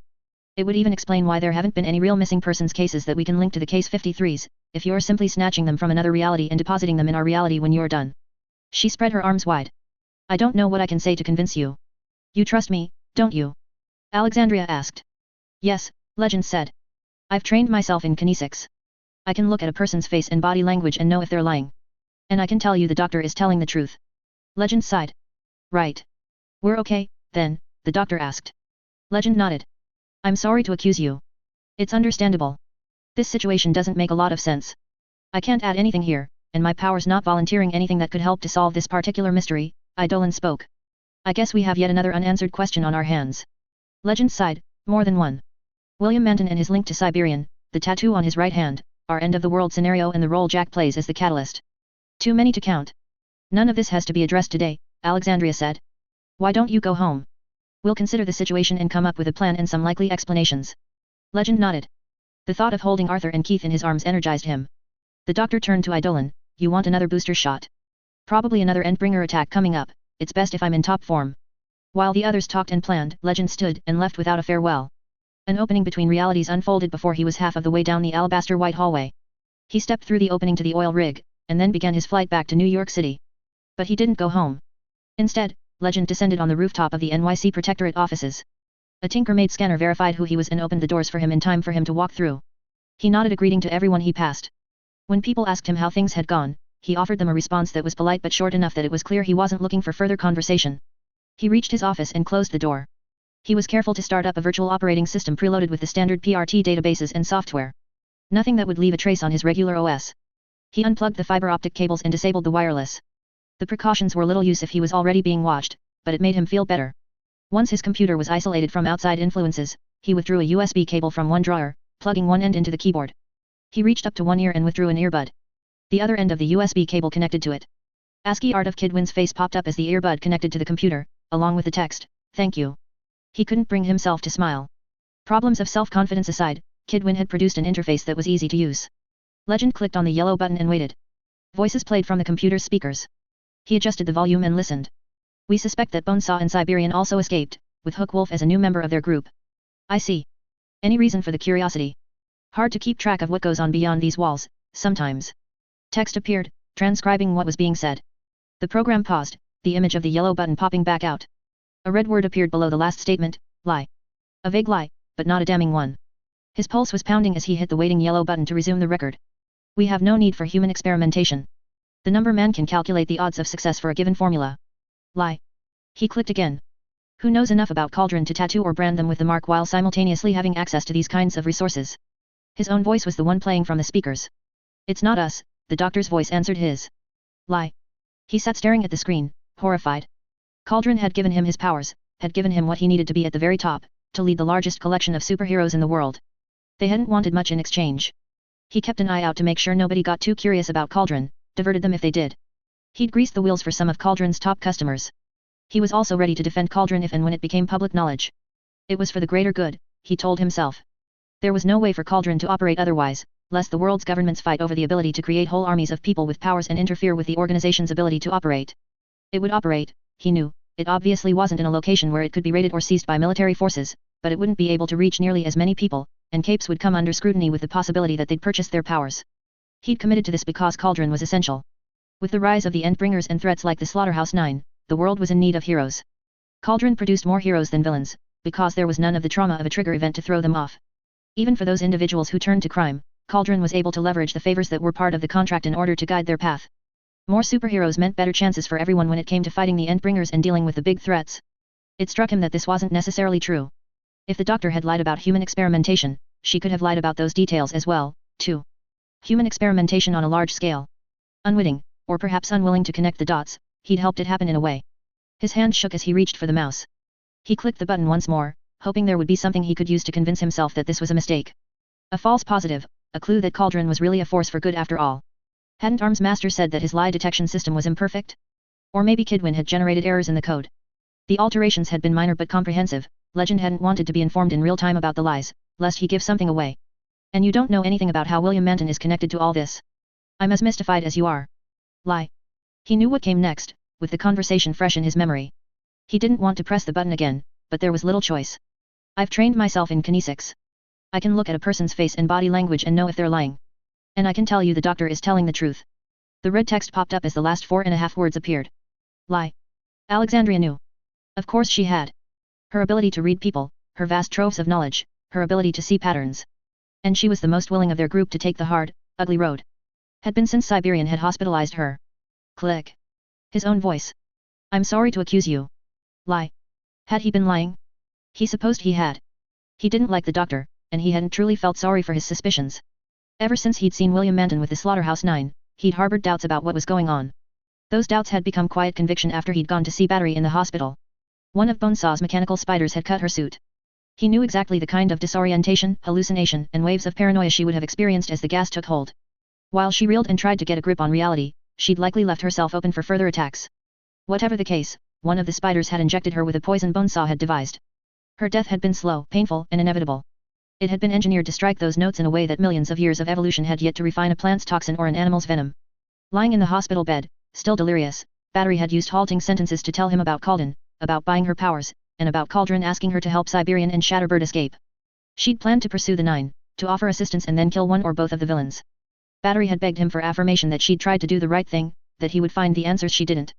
He'd reassured her the best he could. She'd died not long after. He almost couldn't bring himself to click the yellow button again. Alexandria had been lying to him. And that only left. Click. Eidolon's voice came from the speakers. I can't add anything here, and my power's not volunteering anything that could help to solve this particular mystery. I guess we have yet another unanswered question on our hands. The word was in red letters on the screen. It could have been his own pulse behind his retinas, but the letters seemed to throb with a heartbeat of their own. Lie. All lies, Legend whispered the words to himself. Arc 15, Colony 15.1. Bentley lunged in my direction, and I could feel my people backing away behind me. I stood firm. The mutant bulldog landed with both front paws first, the impact so heavy that spittle and moisture was flung from his massive body. A low, guttural noise tore its way from Bentley's throat as he surged forward again. I could hear yelps and shouts of alarm from the crowd behind me. Wood splintered, cracked, and finally gave way. Behind Bentley, the husk of a fire-scorched building collapsed. Chains that had been lashed to the building's wooden supports trailed from the dog's harness as he bounded toward Bitch. Of everyone present, only Bitch and I held our ground as the dog barreled into his master, practically bouncing with joy. Bitch, for her part, wrapped her arms around his head as he lifted her off the ground. Good boy. He's just a dog. Beneath the 3,000-ish pounds of muscle and the exterior of tangled muscle and bone, he was still a dopey dog who adored his master. Bitch had given him what he'd been yearning for since he was abandoned or abused in his past life. She'd offered him the affection and companionship he'd been wanting for years. I could relate. Not in terms of Bitch, specifically, but I could relate. Get to work clearing that up. I ordered. My swarm augmented my voice to carry it across the crowd of my followers. There were 22 adults and 20 kids. With Coil's assistance, I'd brought in work gloves and black hazmat suits, but most people were wearing only the lower body of the suits. It was too warm for the full suits, and the masks were largely unnecessary. Everyone was dripping from the rain, but nobody was really complaining. I rather liked it, it was refreshing in the otherwise warm day. A generator stirred to life a short distance down the street, and there was something of a rush as people hurried to get away from the intimidating presence of the big bad supervillains and their mutant animals. That, and there was something of a fight to get the power tools. There were only so many circular saws and chainsaws to go around, and anyone who didn't have one was tasked with carrying the cut wood instead. I created a barrier of bugs to stop one of the teenagers from reaching for a circular saw. If you're under 18, you don't get to use power tools, I called out. Priority goes to the people who know how the tools are used. Able-bodied adults get second dibs. Listen carefully to the guys who know what they're doing, and work somewhere dry if possible. We've had enough casualties, let's not have anything stupid happening with someone slipping or losing their grip in the rain. If someone's being an idiot, tell Sierra and she'll inform me. Sierra glanced at me and nodded. I turned my attention to Bitch. You owe me, she said. The rain had plastered her short hair against her scalp. Her gang of 4 people stood by with dogs on leashes, Barker, Biter, a college-aged kid with the scars of 4 parallel claw marks running across his face, and a girl with her arm in a sling. They didn't look scared, like my people had, but they still didn't look fantastically thrilled to be in close vicinity to one of Bitch's dogs on full throttle. Never mind that you were the one that came here early. Of course. We'll get you and your people some lunch. She frowned. Lunch. There was a bit of a pause. I waited patiently as she considered the idea. Fine, she decided. Come on, I told her. We'll go to my place while we wait for the others. While Bentley had been helping to tear down and dismantle the derelict building, I'd been contemplating how I'd leverage Bitch's early arrival to mend fences and rebuild some trust. I'd decided on something simple, as that seemed to work best with Bitch. I imagined that she hadn't paid a lot of attention to stuff like food as she took hold of her territory. Odds were good that she'd asked Coil for a lot of easy food she could stuff in her pockets and eat on the go. She probably wouldn't pay much attention to stuff like seasonings or variety in courses. I'd recently spent some time looking back on our past interactions. Her perspective toward me had zigzagged between a kind of hesitant acceptance and hostility. We'd met, she'd attacked me. We'd gone to the bank robbery, and she'd been open and excited, only to do a 180 and start shouting at me after misinterpreting something I said. 2 steps forward, 1 step back. Until I'd left the group and then been outed as an undercover operative a short while later. That had been a good solid 100 steps back. Recovering from that breach of trust had proven far more difficult than anything that came before. Not quite impossible, though, I'd apparently proved myself in the recent past, because Bitch was making an effort on her end. She was here earlier than I'd asked, for one thing, and she hadn't murdered me when I asked for a hand with some things I couldn't handle with my own power. She glanced back at her group and whistled once, making a come-hither gesture. I couldn't tell if she was signaling her dogs and expecting the people to follow or if she was treating her own people like she did her dogs. She grabbed the chain at Bentley's neck and used it to lead him. Barker and Biter looked pretty unimpressed, either way. Barker especially. We didn't talk as we made our way to my headquarters, and I was okay with that. Every exchange between us was one more chance for me to inadvertently offend her, and the silence gave me a bit more time to consider how to tackle all of this. I was used to feeling like I had to approach every conversation with a strategy, planning out what I was going to say so I didn't sound like an idiot. That went double for Bitch, because a slip-up could set me back days or weeks in terms of our friendship. Should friendship even be my goal? Maybe I was better off just trying to be a teammate. If it was just for my sake, I could probably convince myself. As it stood, though, I was thinking of Bitch. I felt like I would be abandoning her to a pretty lonely existence if I didn't at least try. I let them into my lair, after sweeping the area with my bugs to check for any observers, unlocking and opening the shutter.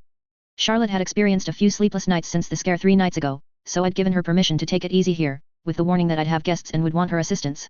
She still looked a little wary as Bitch, Biter, and Barker entered. Hamburgers? I asked Bitch. She nodded. When I looked at her minions, they signaled agreement. Good.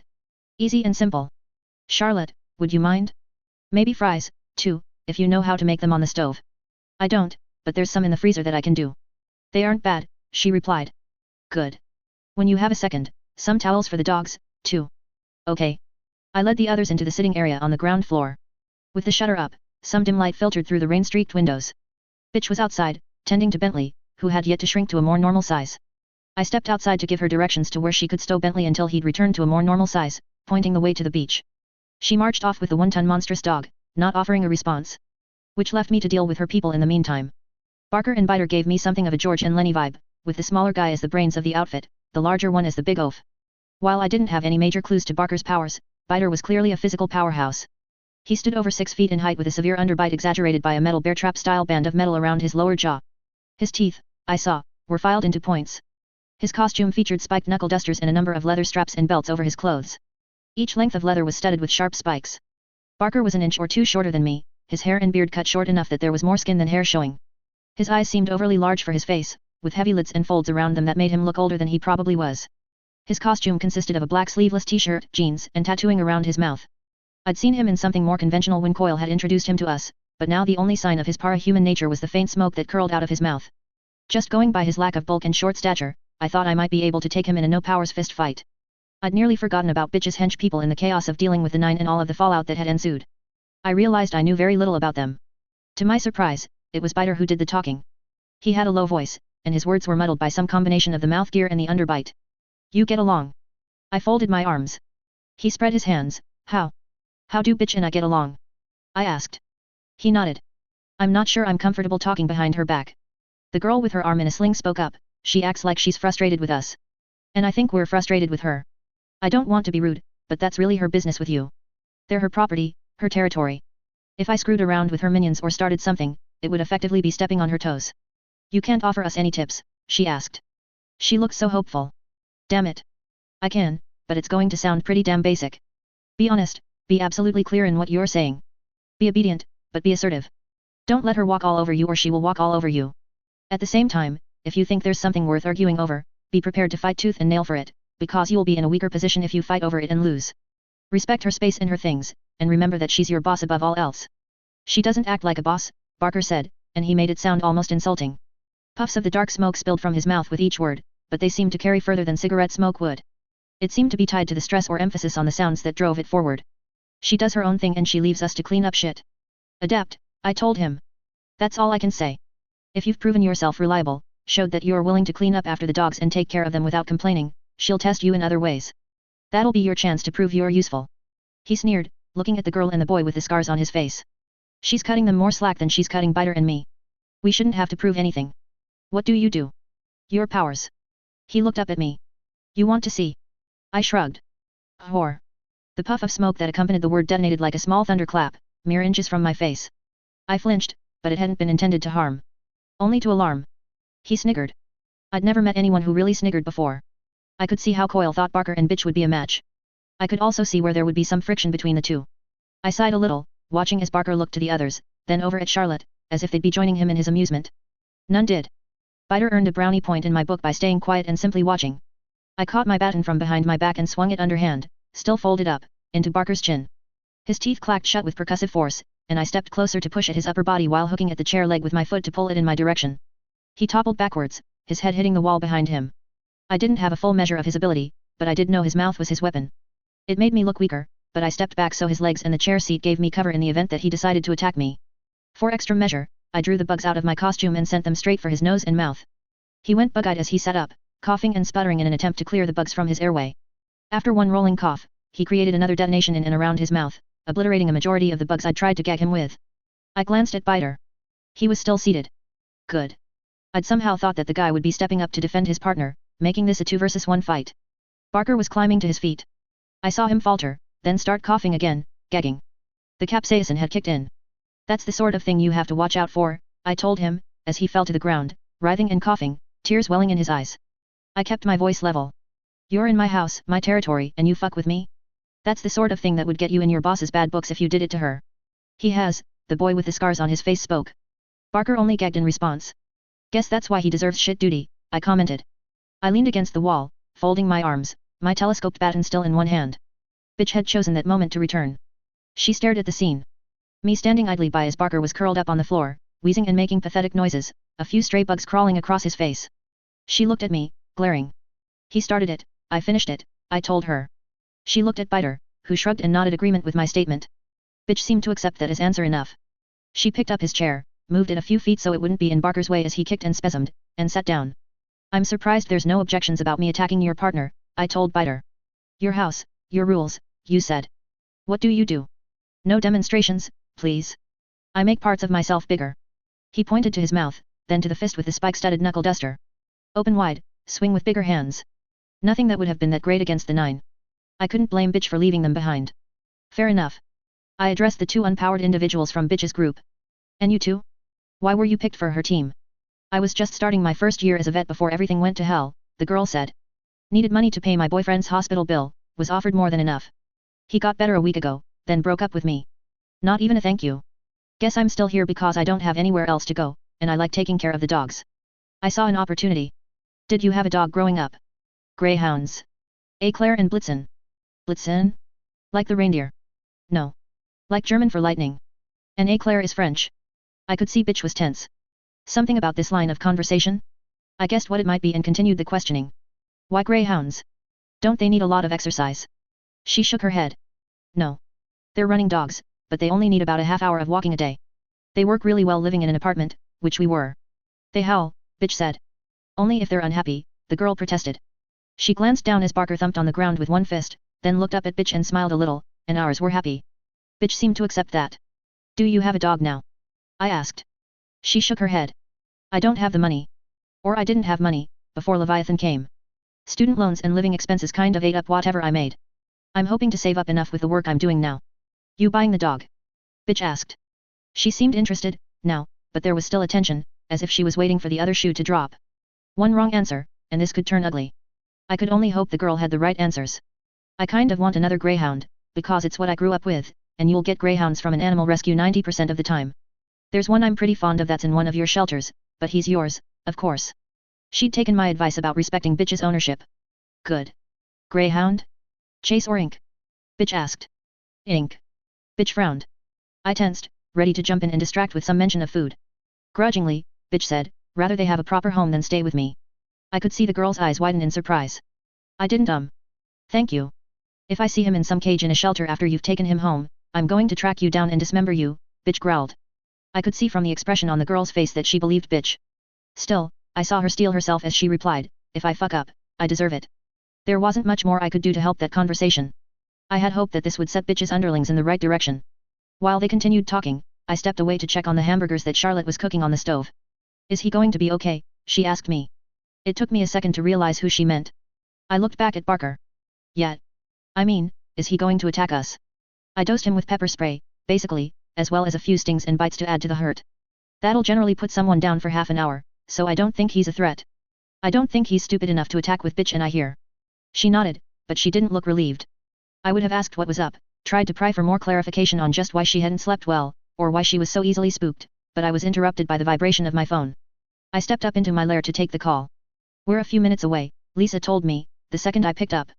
Bitch is here already, I answered. Come in the front door when you get here. Rightio. Ta-ta. She hung up. I took a second to compose myself, alone in the second floor of my lair. Dealing with people, the sensitive management of Bitch and her underlings, pretending confidence where I didn't necessarily have it, and thinking of all the little details that would help me convey the image of someone confident and powerful, it was draining. It meant standing straighter, having the answers, thinking 2 steps ahead and using intimidation and fear to prevent any argument or insubordination like Barker's little stunt. It meant retaliating in excess to any slight or disrespect. Barker had pushed me, I'd left him mewling like a baby. At the same time, I faced a dilemma on the opposite end of things. I wanted to help people, and I wanted to build friendships with the others. With the way Bitch sort of mandated that I go the extra mile, it was hard to be nice to her without seeming weak to others. Well, what they didn't see didn't hurt them. I stepped downstairs. Bitch? I asked. A word. She frowned, glancing at the food. We'll be done before the food is, I promised. She followed me up the stairs. It's not complete, I admitted, walking over to where I had fabric draped over a workbench. I picked up one piece and flicked it out. I just figured you'd want to see it and voice any complaints before the others got here, so your voice doesn't get drowned out. She took it from my hands. It was a jacket, not dissimilar to the one she'd lent me once upon a time, but it was naturally lighter. There was a hood with a fluffy fur border at the edges, extending around in front of her shoulders. Besides the zippers and buttons, the fur was the only thing I hadn't made myself. I dyed it dark gray. I figured if you wanted it any color, you'd want it something dark, so I can tint it dark red, dark blue, dark green, or whatever you want. She stared at it, her forehead creased. It's spider silk. Tensile strength like steel, but flexible enough to resist wear and tear that steel wire would experience. And it's lighter than the steel would be. Knives won't cut it. I figured you'd want a heavier feel, judging by the jacket you lent me before, so I put rectangular panels of armor in between the inner and outer layer to give it more substance. I originally meant for there to be an undershirt or something you can wear to protect your upper body for when you don't have it zipped up, but I kind of cannibalized it for my own costume, after I burned my legs. I'll have the shirt ready for you in a week or 2. Here, there's leggings, too. They survived. I picked up the leggings. Unlike the jacket, they were skin tight. I don't wear tights, she said. I thought you could wear them under your pants if you were expecting a serious fight. I gave you an inner layer with a really fine weave for the inner thighs, for when you're riding, so there's less chafing. Ahoy. I went out of my way to give you lots of pockets like you had in the other jacket. I don't think it'll be too hot. There's zippers in the armpits so you can ventilate some cool air inside, and you can detach the hood if you want, but I liked how it looked with the fur. I'm planning an inside liner for when It's fine, she interrupted me. Stop talking. It's good. Yet? I didn't get a chance to get your measurements, so I went by memory, based on the jacket you lent me. She pulled it on and adjusted the front. Fits fine. Here, I said. I turned around and grabbed the next piece. I handed it to her. She turned it around in her hands. I'd cheated and formed the base sculpt out of chicken wire, covering the remainder with layers of dragline silk and painting the end result. It was, as close as I'd been able to manage, a recreation of what her power did to her dogs in the form of a mask. Except I'd made it half human and half dog. Looks like Brutus, she said. I didn't see it, but I didn't see fit to correct her either. She pulled it on. It's just a little bit flexible, if you want to bend any bits that are rubbing in the wrong place, or shape it to fit your face better. It's fine, she said. She adjusted her jacket again. If you want me to change anything. No. Her refusal was so curt it gave me pause. I couldn't tell if she was upset or happy. I forced myself to keep my mouth shut. I'd give her a few seconds to let me know either way. If she didn't, I was ready to escape by pointing out that lunch would be waiting for us. You made stuff for the others. Yeah. But I didn't ask for it. I told you to fuck off when you asked me for my measurements, remember? I made it anyways. She adjusted her mask, turning it so it hung off one side of her head. She was glowering at me. Why didn't you listen when I told you to fuck off? Two ways I could interpret that question. Don't worry about it. Look, the hamburgers will be ready soon, I trailed off. An awkward silence reigned. I turned to head downstairs. What do you want for this? I looked over my shoulder. What? Nothing. You're trying to get some favor from me. No, I'm really not. It might feel like it, with the timing and what we're going to talk about with Lisa and the others, but it's really not. You're free to argue and disagree with me or the rest of us, just like usual. The costume's a gift. I don't get many gifts. I shrugged. What was I supposed to say to that? I couldn't help but feel that if I were a little more socially adroit, I'd have had a snappy answer. She kept talking. All of the stuff I've gotten, it's been with strings attached. Used to get gifts from one of my foster dads, she paused. And I get the money from Coil. Those aren't really presents. They're more like bribes or enticements. Really truly, this is no strings attached. You can act like you normally would, I won't expect any different. Again, that glower. I swallowed. Wear it or don't wear it. It's okay either way. It's not a big deal. I'll wear it, she said. When I turned to head downstairs, she followed. I guess that means thank you. We were greeted by the others in the kitchen. There was just enough time to grab and prepare our burgers before the others arrived. Gru, Tattletale, Imp, Regent, and Shatterbird. They turned down the offer of food, and together, we ventured back upstairs. With everyone gathered in my headquarters, I handed out the costumes. Like bitches, the other costumes were in various stages of completion, primarily with minor details missing or askew. I ate while the others tried it all on. Lisa's costume was virtually the same. The complicated aspect had been maintaining the crisp differences in color without any bleeding of black into lavender or vice versa. There'd also been the issue of getting the mask to fit her face well. I'd accomplished the former by making the black and lavender pieces separately and attaching them to a gossamer thin sublayer when I was done. We had the boys and Shatterbird turn away while Lisa and Aisha changed at one end of the room. The mask was a failure, it didn't sit right around the eyes, but I was left with an idea of what to do. Gru's costume was not unlike his motorcycle leathers in terms of thickness and design, making him one of the most heavily armored of our groups in terms of the amount of material he was wearing. His headwear was the part I'd changed the most. I'd modeled the faceplate after a figurine he'd bought at the market. It was a step away from the visor he'd worn up to now, more demonic than skeletal. The only real trick there had been making it non-porous enough that his darkness wouldn't bleed through. A quick experiment proved that my efforts had turned out all right. In costume, the face mask down, the darkness framed his mask but didn't cover it unless Gru forced it to. A demon's face in dark grey in a vaguely human-shaped twist of darkness. For Regent and Imp, I'd settled on bodysuits and masks. Regent would wear his beneath his costume and Imp would wear hers as a simple black bodysuit, complete with a scarf and the horned mask Coil had provided. There was more to do, belts, Imp's scarf, Tattletale's mask, and Bitch's shirt, not to mention finishing my new mask, and my plans for different masks for our various minions. When we'd been fighting the Slaughterhouse 9, I'd lamented the fact that I hadn't better outfitted the team, and people had been hurt where the costumes would have otherwise protected them. In the days I'd had to wind down, focusing on getting people organized and working on cleaning up the area, I'd been in range to get a serious effort going on the costumes. I was satisfied with this. By all appearances, they were too. Safe to turn around, Tattletale told the boys. They did. I gestured, and people found seats in the various chairs.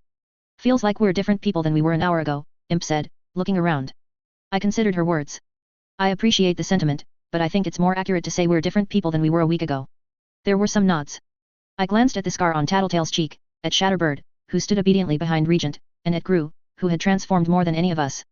And I couldn't forget the change I'd undergone, even if I didn't have the objectivity to nail down exactly what about me was different from a week ago. Sure, my costume was different, and I had the 300-pound beetle that was resting on the roof. You wanted to touch base? Brian asked, after he'd pulled off his mask. I had some words with Skitter, Lisa answered. I think it's about time we all got on the same page. In terms of tactics. Lisa shrugged, there's that. I think working independently is kind of throwing us off, and it leaves us weak against any coordinated attacks from the Chosen. We work best when we complement one another. Alec shrugged. Okay. That's easy enough to arrange. Not really a reason to throw a major group meeting. There's something else, I said. I swallowed, looking at Regent, Imp, and Bitch. I've already talked about this at length with Lisa, and I've discussed it some with Brian. This isn't an easy topic to broach, because it sort of fucks with the team's status quo. That had their attention. I guess the question is, how keen are you guys on continuing to work for Coil? Are we talking quitting in the short term or what? I don't know exactly what we're talking about, because so much depends on how you guys respond and how things unfold in the next while, I said. But this thing with Dinah, I'm not happy with it. I know Lisa and Brian have their issues with that, even if they don't share my perspective in how culpable we all are in that. I'm not responsible at all, Aisha pointed out. Aisha, Brian's tone was a warning. Just saying. You aren't responsible, I know, I told her. I get the impression you'd side with Brian, Lisa, and me if it came down to it. The people I'm really directing this question at are Alec and Rachel. I'm under the impression they're the least invested in helping Dinah out, and they're most interested in what Coil has to offer. Doesn't Brian have a stake in this? Alec asked. Brian shrugged. Coil approached me a few days ago about increasing my pay. I think he knows I'm not that reliant on him anymore. I got into this because I wanted to get Aisha away from my mom. With the way things in the city have been turned upside down, I know and Coil knows that I don't need help. The fact that I can say I've got money saved up, I can arrange to get a place and Aisha's safe and sound with me. That's almost enough to decide the court case as is. And mommy's on a bender, Aisha said. Don't think it'll end anytime soon. It was odd, but Brian looked more upset at hearing that than Aisha was about saying it aloud. Hadn't he grown up with his dad? So it's really down to you two, I addressed Alec and Rachel. If I were to say I wanted to stick around? That I like the status quo. Alec asked. That's fine, Lisa said. You'd be an asshole and a prick, but we'd work around you. That's vague, Alec commented. We can't exactly share our game plan with you if we're going to wind up on opposite sides, I pointed out. It's a hassle. Why make things complicated for all of us, because one member of our group has a moral quibble? A pre-adolescent girl was kidnapped, with our help, and she's spent the last few months in a dungeon, drugged out of her mind, also Coil can use her power, I said. That's not a quibble. Alec sighed dramatically. I'm just pulling your legs. World's going to end in a couple of years. Won't kill me to help you make peace with yourself before it does. There was a long pause where nobody spoke. Nice, Alec. Brian said. Alec chuckled. What? It's true. That Dinah kid said it was. Don't pretend it's not going to happen. Might as well live it up before everything goes to hell in a handbasket. There's a chance it won't, I replied, my voice quiet. And with the sheer variety of powers out there, there's got to be an answer. That optimism's bound to be wearing thin by now, Alec commented. Enough, Brian said. Why are you guys freaking out? Because I'm calling you out on your willful blindness. The world's gonna end, and I'm okay with that. Therefore I'm saying I'll go along with your plan, whatever it is. Why argue with me? Brian sighed. Bitch. I asked. I know Coil set up your dogs in those shelters, and we'd be asking you to potentially lose that, depending on how this plays out, but... I've managed without money before, Bitch said. Smarmy bastard conned me. Promised me I'd be left alone if I joined the group. That hasn't happened. If he thinks I'll forget that because of what he's given me, I'd like to see the look on his face when he finds out how wrong he is. Thank you, I said. So we're all in? I asked. It was fun, Alec shrugged, that's why we got into this, wasn't it? Easy money, fun, get to do what we wanted. No pressure, no responsibilities. It's become something else. So maybe we end that. I don't necessarily want to end it, I said. I'm not talking about taking Coil head on, and I do want to preserve my territory, if I can help it. It's helping people. So what do you want? He challenged me. For right now? I mainly wanted to know you're on my side. I really appreciate that you are, I said. I looked at Bitch and repeated myself, really. And for the future? We've got an awfully small window, Lisa said. 1.5 weeks, roughly, before Dinah's power is back online. Once that happens, Coil becomes 1,000 times harder to take on. There's the mayoral elections, the question of whether the city gets condemned. What? I cut in. It's arguably more expensive to fix the problems here than it is to abandon the city entirely. Depends on what the consensus is from the president and all the other folks in charge. If that happens, what will Coil do? Brian asked. Leave. Start over somewhere else, transporting any resources he can, leaving behind all liabilities. He might bring some of you with him, offering some hefty bribes. Somehow I don't think he'll bring Skitter. Even my own currency is running pretty thin, Lisa shrugged. He can't afford to lose you, Brian said. You're too dangerous as an enemy. Oh, I think he's studied me enough to feel pretty confident he can off me if he wants to, Lisa said. Trick is making it a sure enough kill that there's no chance of it backfiring on him. And me? I asked, feeling a pang of alarm. He knows your weak points. The gaps in your power, your dad, your identity, your morals. You already know that. I did, but hearing it said so clearly, it was one of those cases where having the details laid out in front of me didn't make me feel more confident.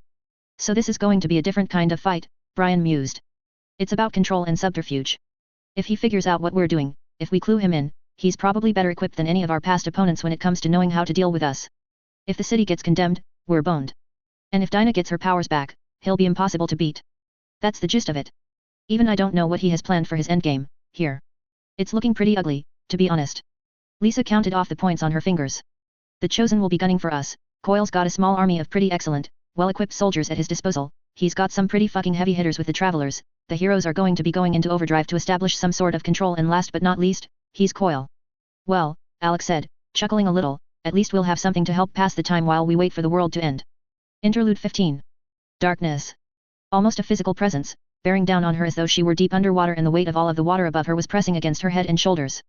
Some of that was fatigue, some of it was hunger, some was thirst. She had no idea how much time had passed. She might have been able to guess from her period, but her body had decided such would be a waste of precious resources.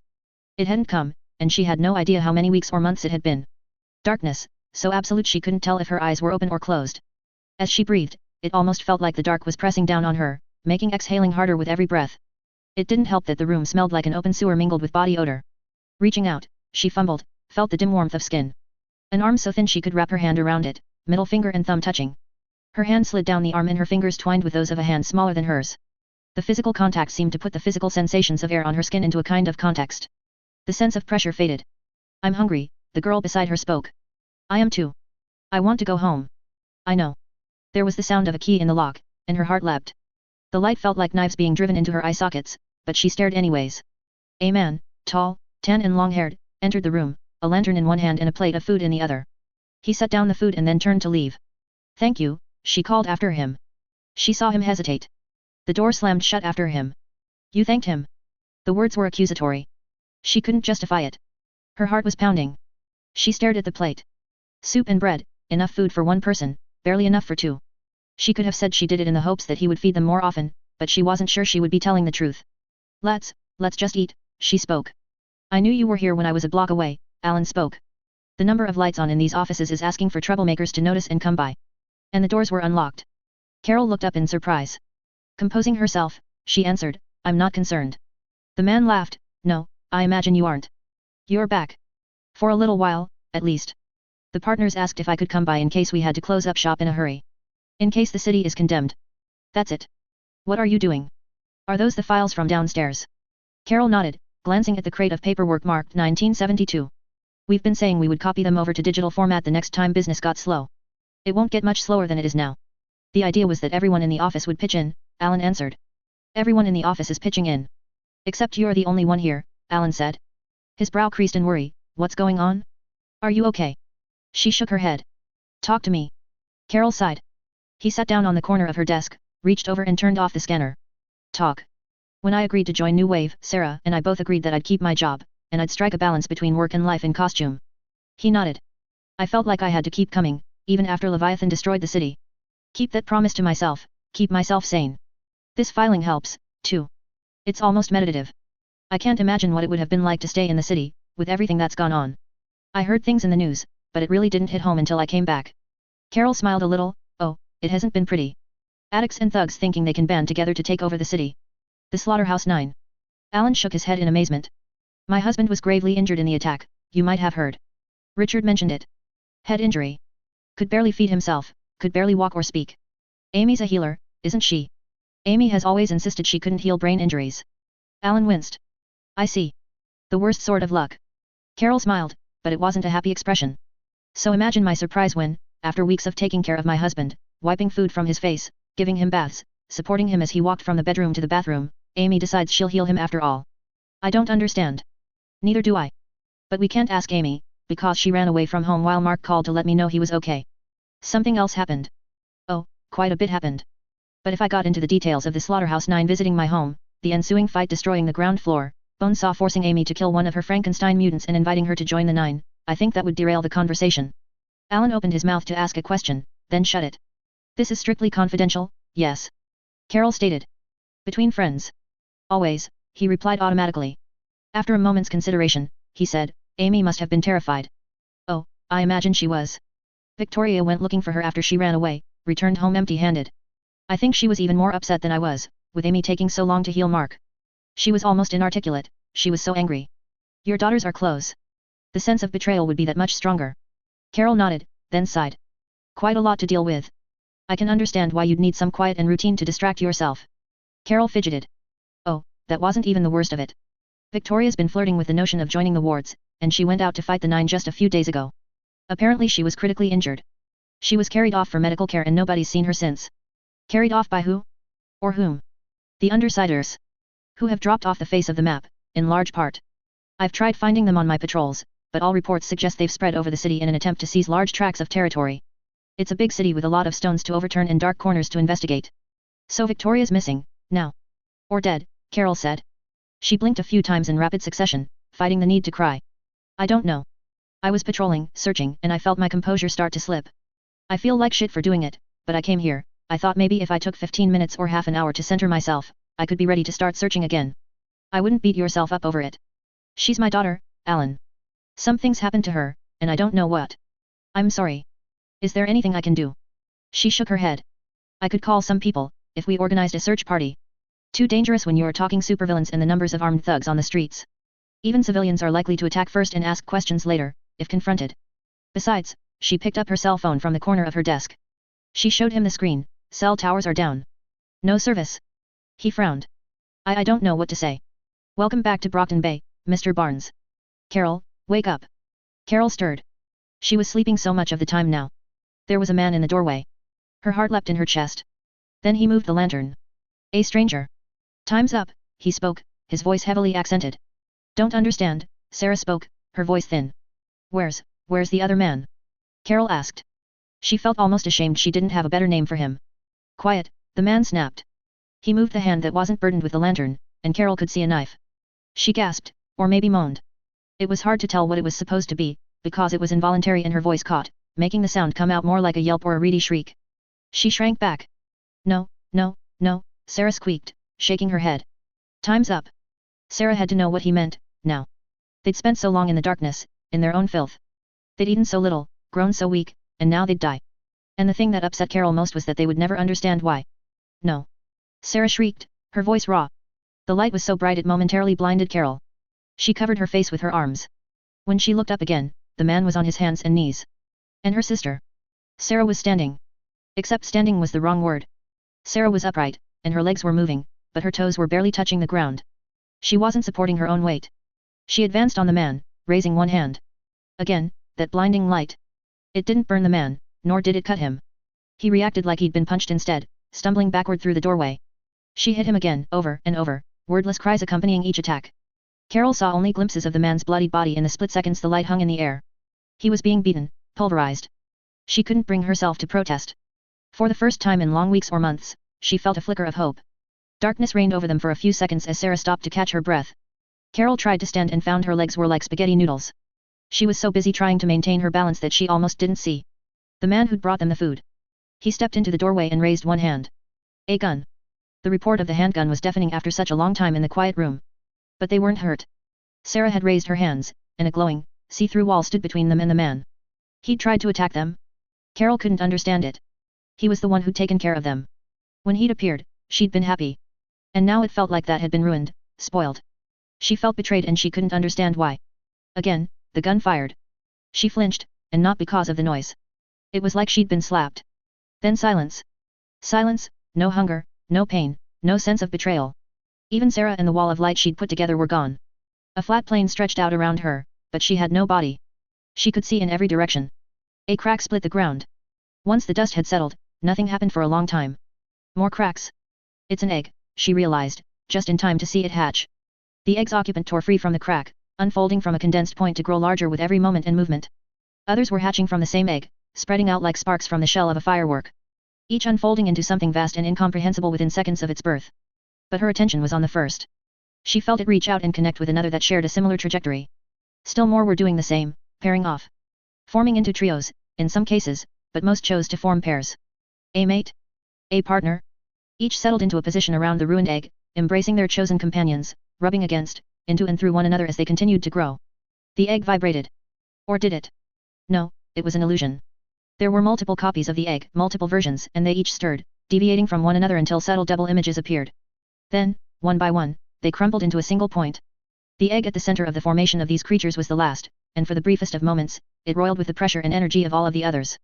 Then it detonated, and the creatures came alive, soaring out into the vastness of the void, trails of dust following in their wake, each with a partner, a companion, traveling in a different direction. And she was back in the dark room, staring at the man. The betrayer. The memory was already fading, but she instinctively knew that whatever had happened to Sarah had just happened to her. His gun was spent, which was good, because Sarah had fallen to the ground in the same instant Carol had, and the wall of light was gone. Carol advanced on him, her emotions so wild and varied and contradictory that she'd seemed to settle into a kind of neutrality, a middle ground where there was only that confused sense of betrayal. A weapon appeared in her hands, forged of light and energy and electricity. Crude, unrefined, it amounted to little more than a baseball bat. When she struck him in the leg, the weapon sheared through without resistance. That's good, her thoughts were strangely disconnected from everything else, because I can't hit very hard right now. He screamed as he fell to the ground, his leg severed. She hit him again, then again, much like Sarah had with the other man. Except this wasn't simply beating him to a pulp. It was more final than that. When she was done, the weapon disappeared. Sarah hugged her, and she hugged her sister back. When she cried, it wasn't the crying of a 13-year-old girl. It was more basic, more raw, the uncontrolled, unrestrained wail one might expect of a baby. There was a knock on the door. She looked up. It was Lady Photon. Sarah. What are you doing here? I've been looking all over. I needed a few minutes to myself to think. Get grounded. Lady Photon gave her a sympathetic look. She hated that look. Why did you want me?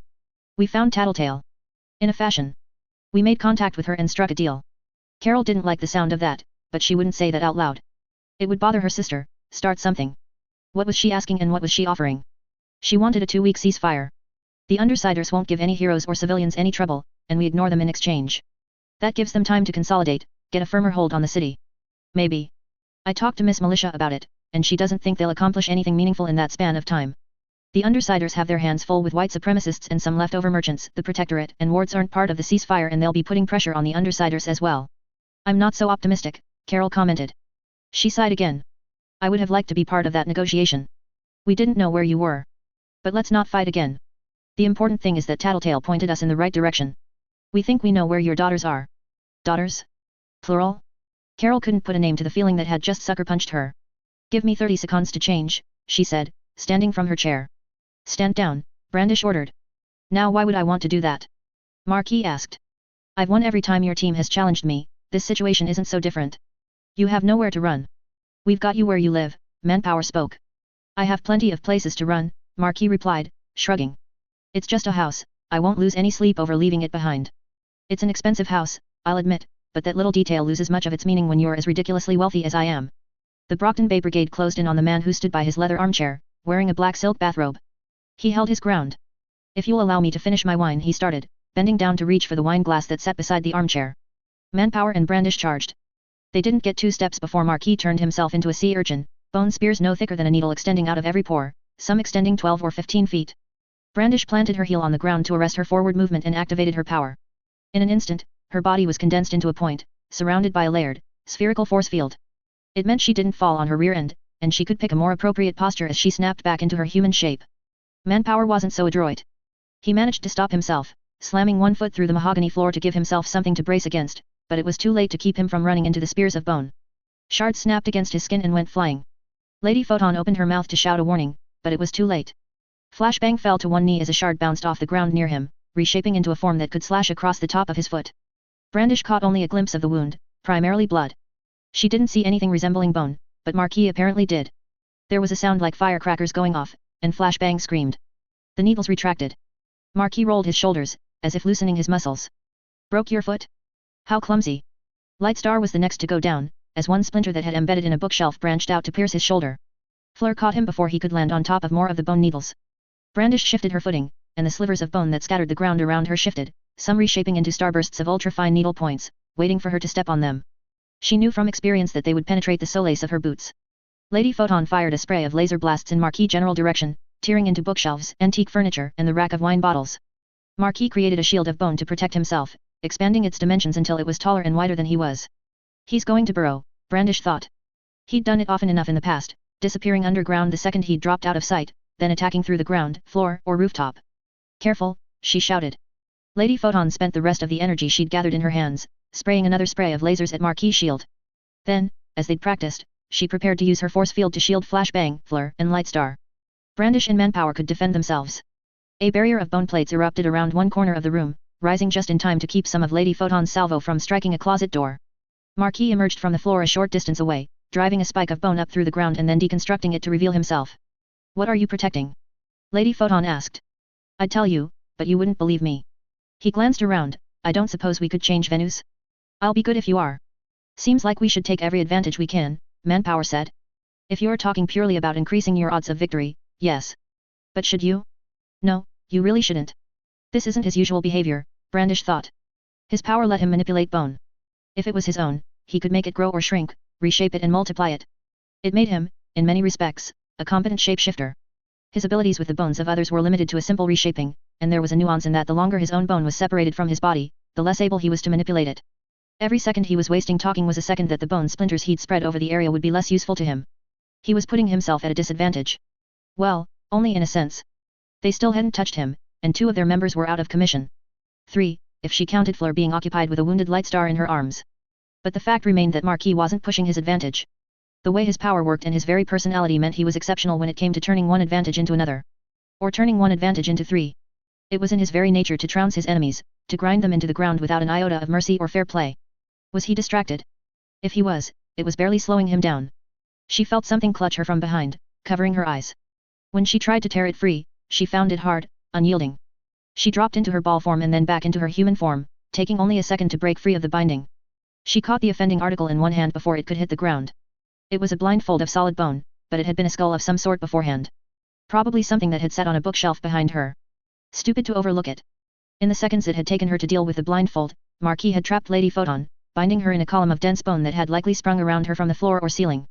From the glow that was emanating through the barrier, she was apparently trying to use lasers to cut her way out. She was strong enough to do it in one shot, but she couldn't do that without risking shooting a teammate if the shot continued through. That left Marquis to duel with Manpower, striking the hero over and over with a massive scythe of bone that extended out from his wrist. Manpower was strong, and he was durable thanks to his electromagnetic shield. Sparks flew as the scythe hit home over and over. Even so, the hero didn't try to fight back. It took her only a moment to realize why. Each swing of the scythe was calculated so that if the movement followed through, it would strike either the crippled Flashbang or Lightstar. And Flashbang can't shoot because Marquis will just armor himself before the sphere detonates. Lightstar is injured, Fleur needs her hands free to strike, and Lady Photon's incapacitated. Brandish! Manpower shouted. Same plan, just the 2 of us. Right. Their battle plan wasn't useless, now. Just harder to pull off. This would take some courage. She charged forward, manifesting energy in the shape of a lance, driving it toward Marquis. He cast a glance her way and stuck one foot out in her direction. His toes mutated into a jagged, uneven ripple of bone that stretched out beneath her. Unable to maintain her footing, she had to cancel out the lance, using her hands to brace her fall. Spikes of bone poked out of the ground in a circle around her, rising to form a cage. She created twin knives out of energy, slashing out to cut through the bars. The hardest part would be what came next. Brandish threw herself in the way of the scythe's swing. Marquis weapon virtually exploded into its component pieces, blade, joint and shaft flying past her. Careful now, Marquis chided her. Don't want to get decapitated now, do we? No longer on the defensive, Manpower charged the villain. Marquis surrounded himself in plates of bone that resembled the petals of a flower blooming in reverse, and sank into the ground. Any other day, Brandish would have followed him into the room below. A wine cellar, it seemed. Instead, she turned and charged for the closet, creating a sword out of the crackling energy her power provided, slashing through the plates of bone that had surrounded it, then drawing the blade back to thrust through the wooden door. Marquis emerged between her and the closet door.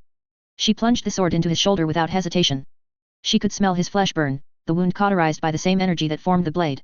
Damnation, Marquis muttered the word, sagging. She let him fall, and then pressed the sword to his throat. If he gave her an excuse, she would finish him. She stared down at him. That long hair, it was such a minor thing, but there was something else about him that stirred that distant, dark memory of the lightless room and the failed attempt at ransom. Her skin crawled, and she felt anger boiling in her gut. It took some time for the others to recover, getting their bearings and ensuring their wounds weren't too serious. What were you so intent on protecting? Manpower asked. This where you stash your illegitimate gains. Marquis chuckled. You could say that. The most precious treasure in the world. Somehow I missed the news report where you stole that, Lady Photon replied. Stole? No. It would be better to say a devoted fan and follower gave her to me. Her? Brandish asked. But Lady Photon was already reaching for the door, pulling it open. A girl. A child, not much younger than Vicky. The girl was brown hair, freckle-faced, and clutched a silk pillow to her chest. She wore a silk nightgown with lace at the collar and sleeves. It looked expensive for something a child would wear. Daddy, the girl's eyes were wide with alarm. She clutched the pillow tighter. Brigade, Meet Amelia. Amelia, these are the people who are going to take care of you now. Brandish was among the many faces to turn to stare at him. He chuckled lightly, I expect I won't last long without medical care, so I'll hardly be turning the tables on you and making a break for it. You've won, I suppose. What do you mean by taking care of her? Lady Photon asked. I have enemies. Would you like to see her fall into their hands? It wouldn't be pretty. They don't have to know, Manpower spoke. Manpower, do try to keep up. The dumb brute stereotype persists only because people like you insist on keeping it alive. They'll always know, they'll always find out. You put that girl in foster care and interested parties are going to find out. So you want us to take her? Brandish asked. She couldn't keep the incredulity off her face. No, the girl said, plaintive. I want you. Yes, Marquis said. The motherfucker has a kid. Lightstar muttered the question, as if to himself. And she's, what, 5? 6, Marquis answered. 6. Vicky's age, then. She looks younger. She'll go to her mother, Lady Photon decided. Her mother's gone, I'm afraid. The big C. Amelia and I were introduced shortly after that. About a year ago, now that I think on it. I must admit, I've enjoyed our time together more than I've enjoyed all my crimes combined. Quite surprising. His daughter, Brandish thought. The resemblance was uncanny. The nose was different, the brow, but she was her father's daughter. The idea disturbed her. She couldn't shake that dim memory of the nameless man she'd killed on the night she got her powers. She hated Marquis in a way she couldn't articulate, and if the memories that recurred every time she crossed paths with him were any clue, it was somehow tied to that. She wondered if it was because she liked him on a level. Was her psyche trying to protect her from repeating her earlier mistake? Little clothes for comfort, Brandish dear, Marquis spoke. She looked down. She'd unconsciously pressed the blade closer. When she lifted it, she could see the burn at the base of his throat. Thank you kindly, he spoke. There was a trace of irony there. That cultured act, the civility that was real. Marquis was fair, he played by the rules. His rules, but he stuck to them without fail. It didn't match her vision of what a criminal should be. It was jarring, creating a kind of dissonance. That dissonance was redoubled as she looked at the forlorn little girl. Layers upon layers, distilled in one expression. Criminal, civilized man, child. You can't take him away, the girl told them. He's a criminal, Brandish responded. He's done bad things, he needs to go to jail. No. He's just my daddy. Reads me bedtime stories, makes me dinner, and tells me jokes. I love him more than anything else in the world. You can't take him away from me. You can't. We have to, Brandish told the girl. It's the law. No, the girl shouted. I hate you. I hate you. I'll never forgive you. Brandish reached out, as if she could calm the girl by touching her. The girl shrank back into the closet. Into the dark. She felt as if she was separated from the child by a chasm. Let's call the PRT, Manpower said. We should get Marquis into custody stat. Wouldn't mind some medical treatment, if you could rush that. Marquis asked. And medical treatment, Manpower amended his statement. Brandish walked away. The others would handle this. She would wait outside to guide the responders into the manor, past the traps Marquis had set in place. She was still waiting when Lady Photon came outside, holding the little girl's hand. Lady Photon seated the girl in the car and shut the door. Lady Photon joined Brandish on the stone stairs. We can't let her go into foster care. It's not just the danger his enemies pose. Once people found out she was Marquis' child, they'd start fighting over who could get their hands on her. Sarah Brandish started. Then they'll kidnap her. They'll do it to exploit her powers, and she's bound to be pretty powerful if she inherits anything like her father's abilities. Then you take care of her, Brandish replied, even as she mentally prayed her sister would refuse. There was something about the idea of being around Marquis' child, that uncanny resemblance, having those memories stirred even once in a while, even if it was just at family reunions, it made her feel uneasy. You know Neil and I don't have that much money. Neil isn't having luck finding work, and all our funding from the team is going into the new wave plan, which won't happen for a few months, and we have 2 hungry mouths to feed. Brandish grasped her sister's meaning. With a sick feeling in her gut, she spoke the idea aloud. You want Mark and I to take her? You should. Amelia's Vicky's age, I think they would be close. It's not a good idea. Why are you so reluctant? Brandish shook her head. You know I never planned to have kids. I remember you saying something like that. But then you had Vicky. I only caved to having Vicky because Mark was there, and I had to think about it for a while. Mark will be there for Amelia too. Brandish could have mentioned how Mark was tired all the time, how his promise had proved empty. She might have mentioned how he was seeing a psychiatrist now, the tentative possibility of clinical depression. She stayed silent. It's not just that, she said. You know I have trouble trusting people. You know why? The change on Lady Photon's face was so subtle she almost missed it. I'm sorry to bring it up, Brandish said. But it's relevant. I decided I could have Vicky because I'd know her from day one. She'd grow inside me, I'd nurture her from childhood, she'd be safe. I didn't know you were dwelling on it to that degree. Brandish shrugged and shook her head, as if she could shake off this conversation, this situation. That child deserves better than I can offer. I know I don't have it in me to form any kind of bond with another child if there's no blood relation.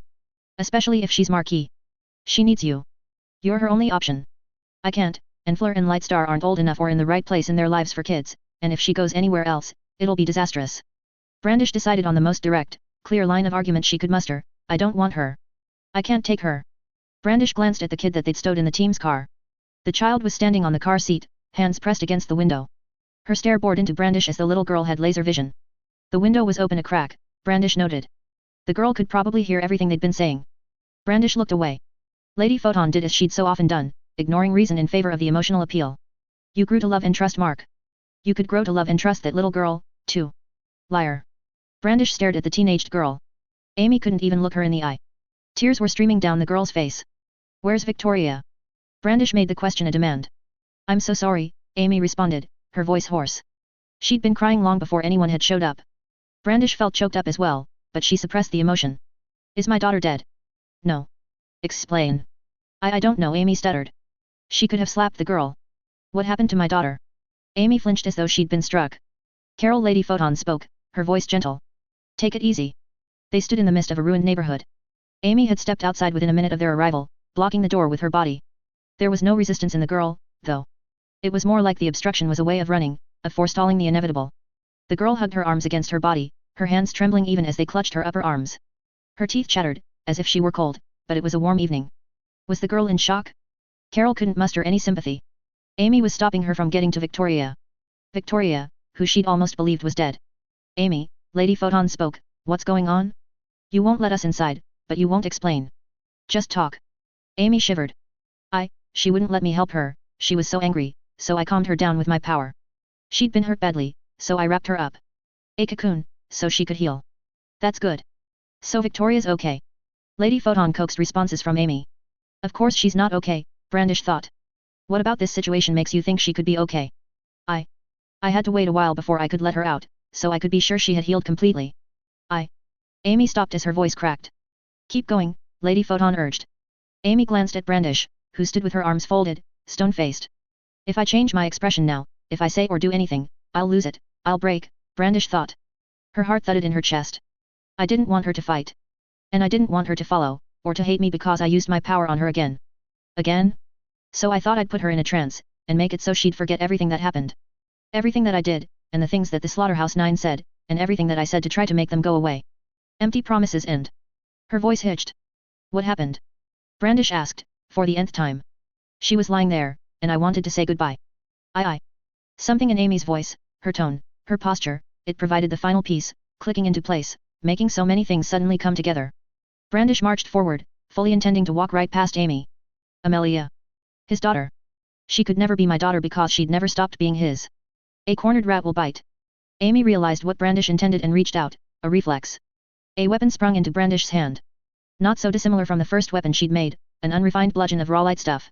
She moved as if to parry the reaching hand and Amy scrambled back out of the way, eyes wide. Where to go? Brandish glanced to the rooms to the left, then down the hall in front of her. She looked back and saw Amy with her back to the wall. She moved toward the staircase, glanced back at Amy, and saw a reaction. Fear. Trepidation. Before Amy could protest, Brandish was heading up the stairs, taking them two at a time. Carol. Amy shouted, scrambling up the stairs. There was the sound of her falling on the stairs in her haste to follow. Stop. Carol. Mom. Only one door was still open. Brandish entered the room and stopped. She didn't move as Amy spoke from behind her. Please, let me explain. Brandish couldn't bring herself to move or speak. Amy seemed to take that silence as assent. I wanted to see her smile again. To have someone hug me before I left forever. So you wouldn't have to worry about me anymore. I told myself I'd leave after. Victoria wouldn't remember. It would be a way for me to get closure. Then I'd go and spend the rest of my life healing people. Sacrifice my life. I don't know. As payment. Lady Photon had made her way upstairs. She entered the room and stopped just in front of Brandish. Her hands went to her mouth. Her words were a whispered, "Oh God." Amy kept talking, her voice strangely monotone after her earlier emotion, as if she were a recording. Maybe she was, after a fashion, all of the excuses and arguments she'd planned spilling from her mouth. I wanted her to be happy. I could adjust. Tweak, expand, change things to serve more than one purpose. I had the extra material from the cocoon. When I was done, I started undoing everything, all the mental and physical changes. I got so tired, and so scared, so lonely, so I thought we'd take another break, before I was completely finished. I changed more things.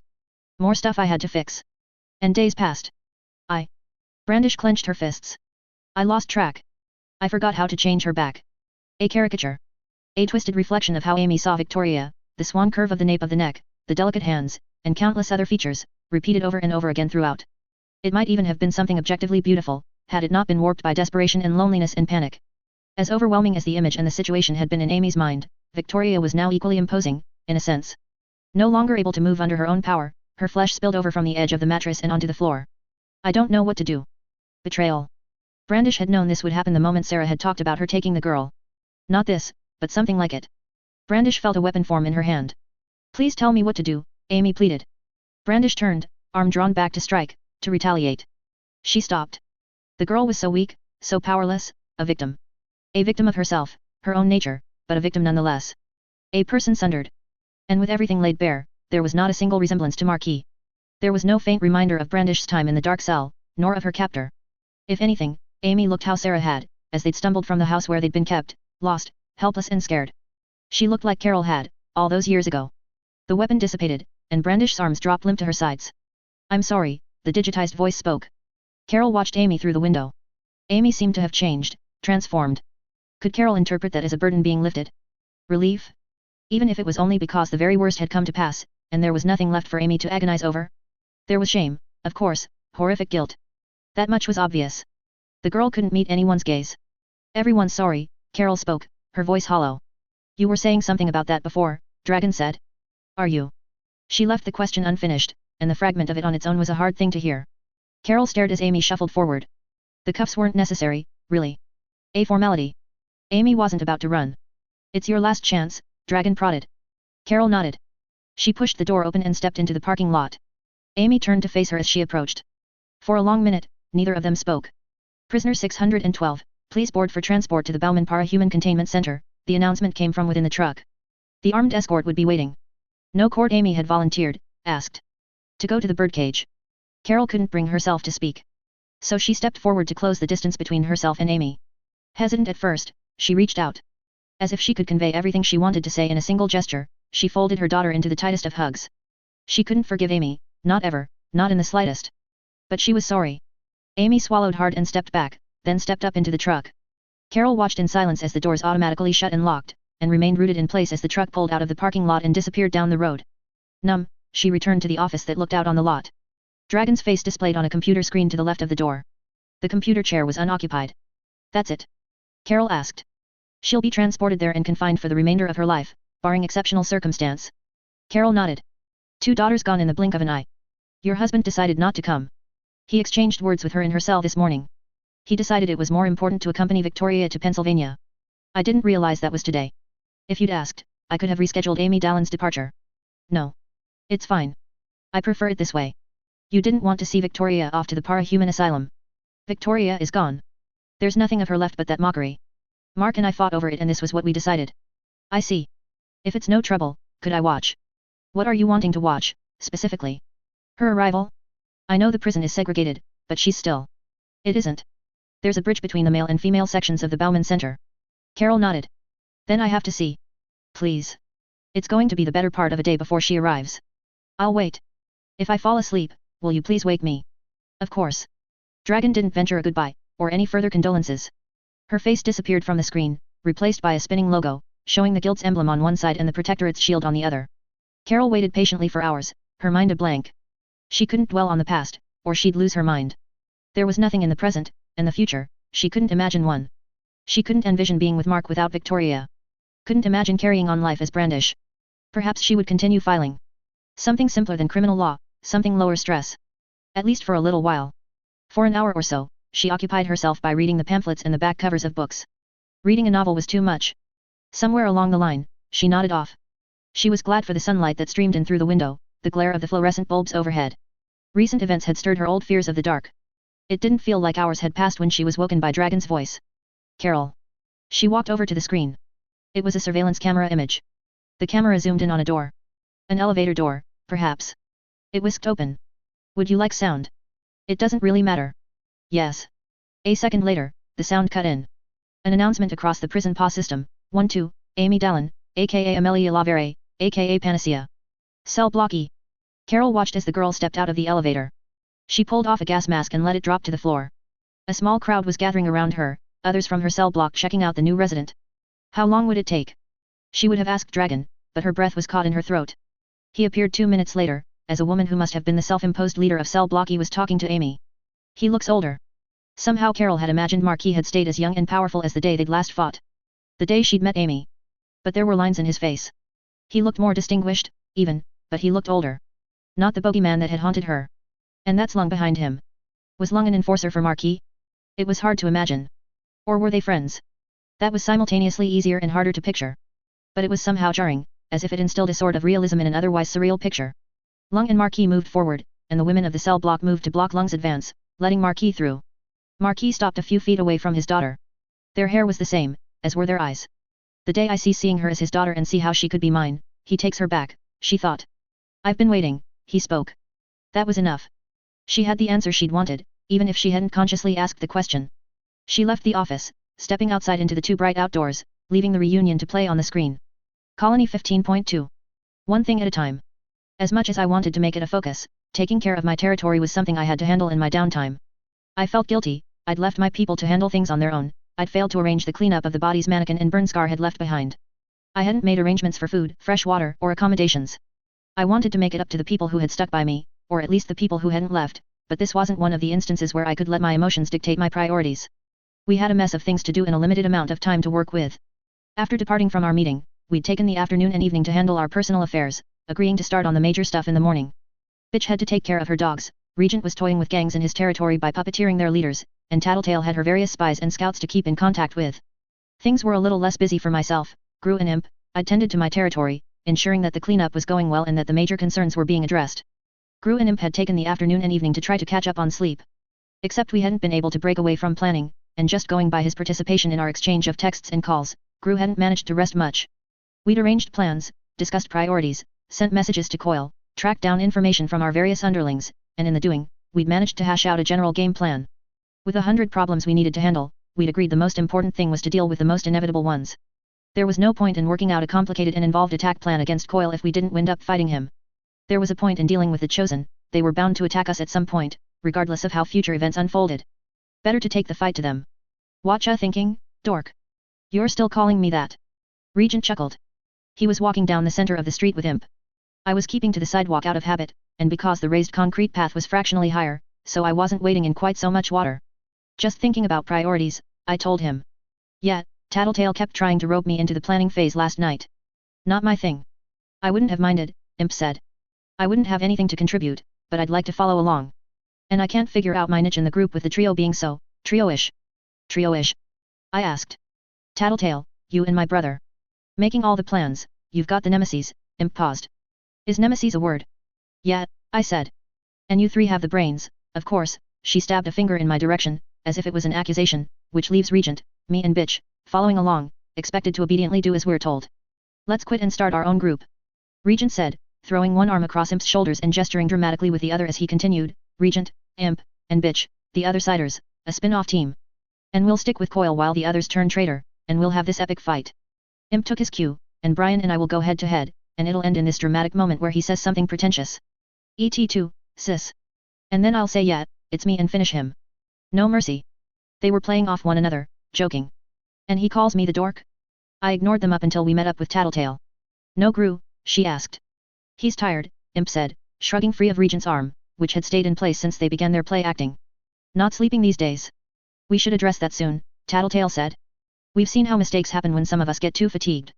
With the way things are stacked against us, we could wind up with another few days of concentrated activity, and running on empty from the start could spell bad things. She glanced at me. Fine, I'd own up to it. I'd fallen into that trap. I nodded in agreement. And you, she asked me. You're good. Guilty about leaving my people to their own devices, I admitted, but I'm glad we're working through this stuff. Speaking of, she said. We've got the mayoral elections coming up in a week and a half. They were thinking about cancelling them, but with the 9 gone, they're apparently wanting to get things closer to normal. What does this mean for us? I asked. I caught a glimpse of Imp nudging Regent, in a see, kind of way. She muttered something about the trio. On the upside, Coil has 2 agents as mayoral candidates, so he'll be focused on that. On the downside, it's another thing we have to take into consideration. We could throw a wrench into that situation, to slow him down in his takeover and buy ourselves time to leverage the situation to our advantage, but I'm wondering if it's really worth it with our other time constraints. The primary one being Dinah getting her powers back, I said. I turned to the other two, are you wanting to chime in instead of poking fun? I'm good, Imp said. Regent chuckled a little. Tattletale said, I've been trying to figure out what's been happening with the Chosen and Purities group. The white supremacists keep losing leaders. Kaiser got offed by Leviathan, now we've got a brainwashed hook wolf running off with the 9. The natural thing for the group to do would be to fall in under Purity, but there's some snags. Some Chosen thinking they want to be leaders. I asked. There's that. Storm Tiger and Cricket have been Hook Wolf's followers for a while. I could see how they might feel that it was their due to get a turn. There's also the fact that Hook Wolf was probably engaging in some propaganda against Purity, in case she tried poaching from his team. So you've got the overall group split between the Chosen and the Pure we've had for a few weeks now. Then you've got another split within the Chosen, with the loyal and the brainwashed, and they, not sure what to call them. The free thinkers. I offered. If you can call a neo-Nazi a free thinker, Tattletale conceded.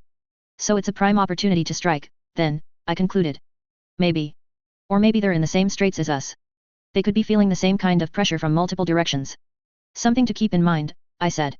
Something to exploit. I glanced at her in surprise, and she shrugged. Elaborate? You're not suggesting we ally with them, are you? Fuck yes. Imp skipped halfway across the road to join us. Finally, an argument I can get into. No way are we allying with the skinheads. Are you taking this seriously? I asked her. Totally 100% serious. I'm not cool with working with them on any level. I've put up with their racist asshole kids giving me a hard time at school, I put up with their racist asshole adults throwing slurs and swear words at me when I'm walking down the street. I'm not talking about working with them, Tattletale said. I'm talking about a ceasefire. We broker a deal, agree to leave them alone if they leave us alone, they can hold their own territory without worrying about us, and they extend the same civility to us. It gives us a chance to do what we need to do. Still not cool, Imp protested. It gives them a chance to do what they want to do, which is making life hell on anyone that isn't straight, white and Christian. Or whatever you call people that worship those Viking gods. They like naming themselves after those guys. I looked at Tattletale, I can't argue with her point. The first part. Tattletale frowned. I'm trying to think about what's easiest to achieve while clearing up the most problems. I already got in touch with New Wave and got them to chill out for a bit. How'd you pull that? Regent asked. Lady Photon was wondering where her nieces went. I told her that Panacea was healing Glory Girl but she still wanted her space. I offered, to give an indication I was listening. It isn't true, or I should say it isn't the whole truth, but we tried to reach Panacea and she turned us down again and again. It's a shame, but what can you do? Amy had crossed my mind as I'd reflected on the various encounters with the 9, and I'd thought about going to look for her. Having her in the group would be invaluable, no question. Even touching base with her could leave us options if someone got hurt or if we needed resources. That said, the major issue was that I couldn't be sure she'd actually join or even listen, and we were trying to operate with certainties. I couldn't afford to go when it meant potentially wasted time. Better to be in my territory, for morale, for organization, and to keep working on the costume bits. It also let me eat, sleep, and take care of Atlas stuff I tended to forget about. Thinking about Atlas reminded me of one thought I'd had during our downtime. It'd be fantastic if we could get a tinker in the group, I said. Between Bakuda, Arms Master, Mannequin, and Bonesaw, I'm sort of starting to appreciate what they bring to the table. What you see there are the end results, Tattletale said. You have to realize how much time they're spending building stuff, or time spent building tools to build better stuff. Bonesaw did plastic surgery on 7 people, performed brain surgery on Cherish and then trapped her inside a pod that could keep her alive for years or decades, and as far as I figure it, even if they got their hands on an all-terrain vehicle, they can't have had 5 or 10 minutes to do it in. That doesn't amount to much prep time. Some to build and program her mechanical spiders, but yet. She probably wouldn't need as much time as you'd think. Probably didn't even have to put Cherish's head back together after doing what she needed to for the surgery, for example, if she was going in the pod. You're almost a tinker, Regent told me. Not really. You made these rags, he pulled down his collar to show me the skin-tight costume beneath. Rags? If you don't want them, I can use the material. He laughed. I don't think I'm anything like a tinker, though. I just realize my power's not that strong, so I rack my brain to think of ways to expand it. I make the most of the possibilities available to me, while a tinker creates possibilities. I'm getting what you're saying, Tattletale smiled. You liked having Panacea around as a pseudo-tinker, hey? The way it expanded your options. I shrugged, goes without saying, doesn't it? But you especially, given how you think. It's a shame that there's not really any tinkers around that aren't already committed. Unless you want to make a point out of recruiting Leet. There was a bit of a pause as we all considered the idea. We simultaneously broke into laughter. Come on, Tattletale said, let's get down to business. Beyond our short detour to meet up with Tattletale, we'd primarily been focused on heading towards Regent's territory. As if they knew Regent didn't have the forces to retaliate or respond in kind, the Chosen had decided on an underhanded means of attack. If you could call it that. The Chosen's wolf head gang tag and swastikas marked every available surface. A snub, an insult. Shatterbird descended from some distant point high above us, landing in the middle of the college, Regent's territory. It was the middle ground between downtown and the docks, and the buildings were a mix of quaint housing and stone buildings. Or they had been. Most were ruins now. Dust and sand stirred around us. It coiled around Shatterbird, then streamed against the offending pieces of artwork. House paint and whitewash peeled and disappeared, flecks of spray paint were gradually worn away, and concrete was chipped. In less than a minute, the area was clean.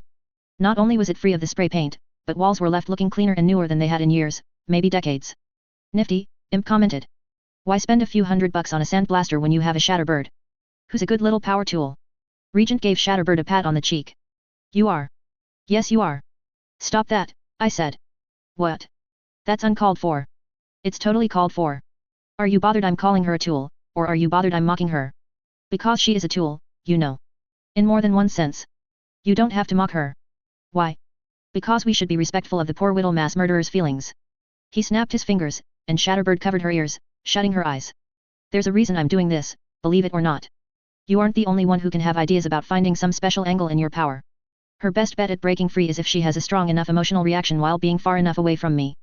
I'm irritating her because I want to keep her emotionally drained. That way she won't be able to put up a good fight when she does get a chance. There's got to be a better way of doing that. Sure. Tell you what. Next chance I'll get, I'll take her to my lair, sit her down and torture her until her mind breaks. Heck, it wouldn't even be that hard. I started. He's being facetious, Tattletale interrupted. Regent rolled his eyes. The alternative is killing her, he said. But that seems awfully wasteful when she's giving us some much needed firepower and deterrence. I'm not saying torture her, and I'm not saying kill her. I'm just asking you to treat her with respect. Shatterbird spoke, startling me. Hi. I've killed hundreds of people and maimed thousands. I get your point, Regent. Stop that. Shatterbird smiled wide, the expression so fake and cheery it was disturbing to see. I tried to ignore her as she continued staring at me. As an idle thought, I noted that her teeth were in surprisingly good shape. It made me wonder how the 9 took care of their teeth.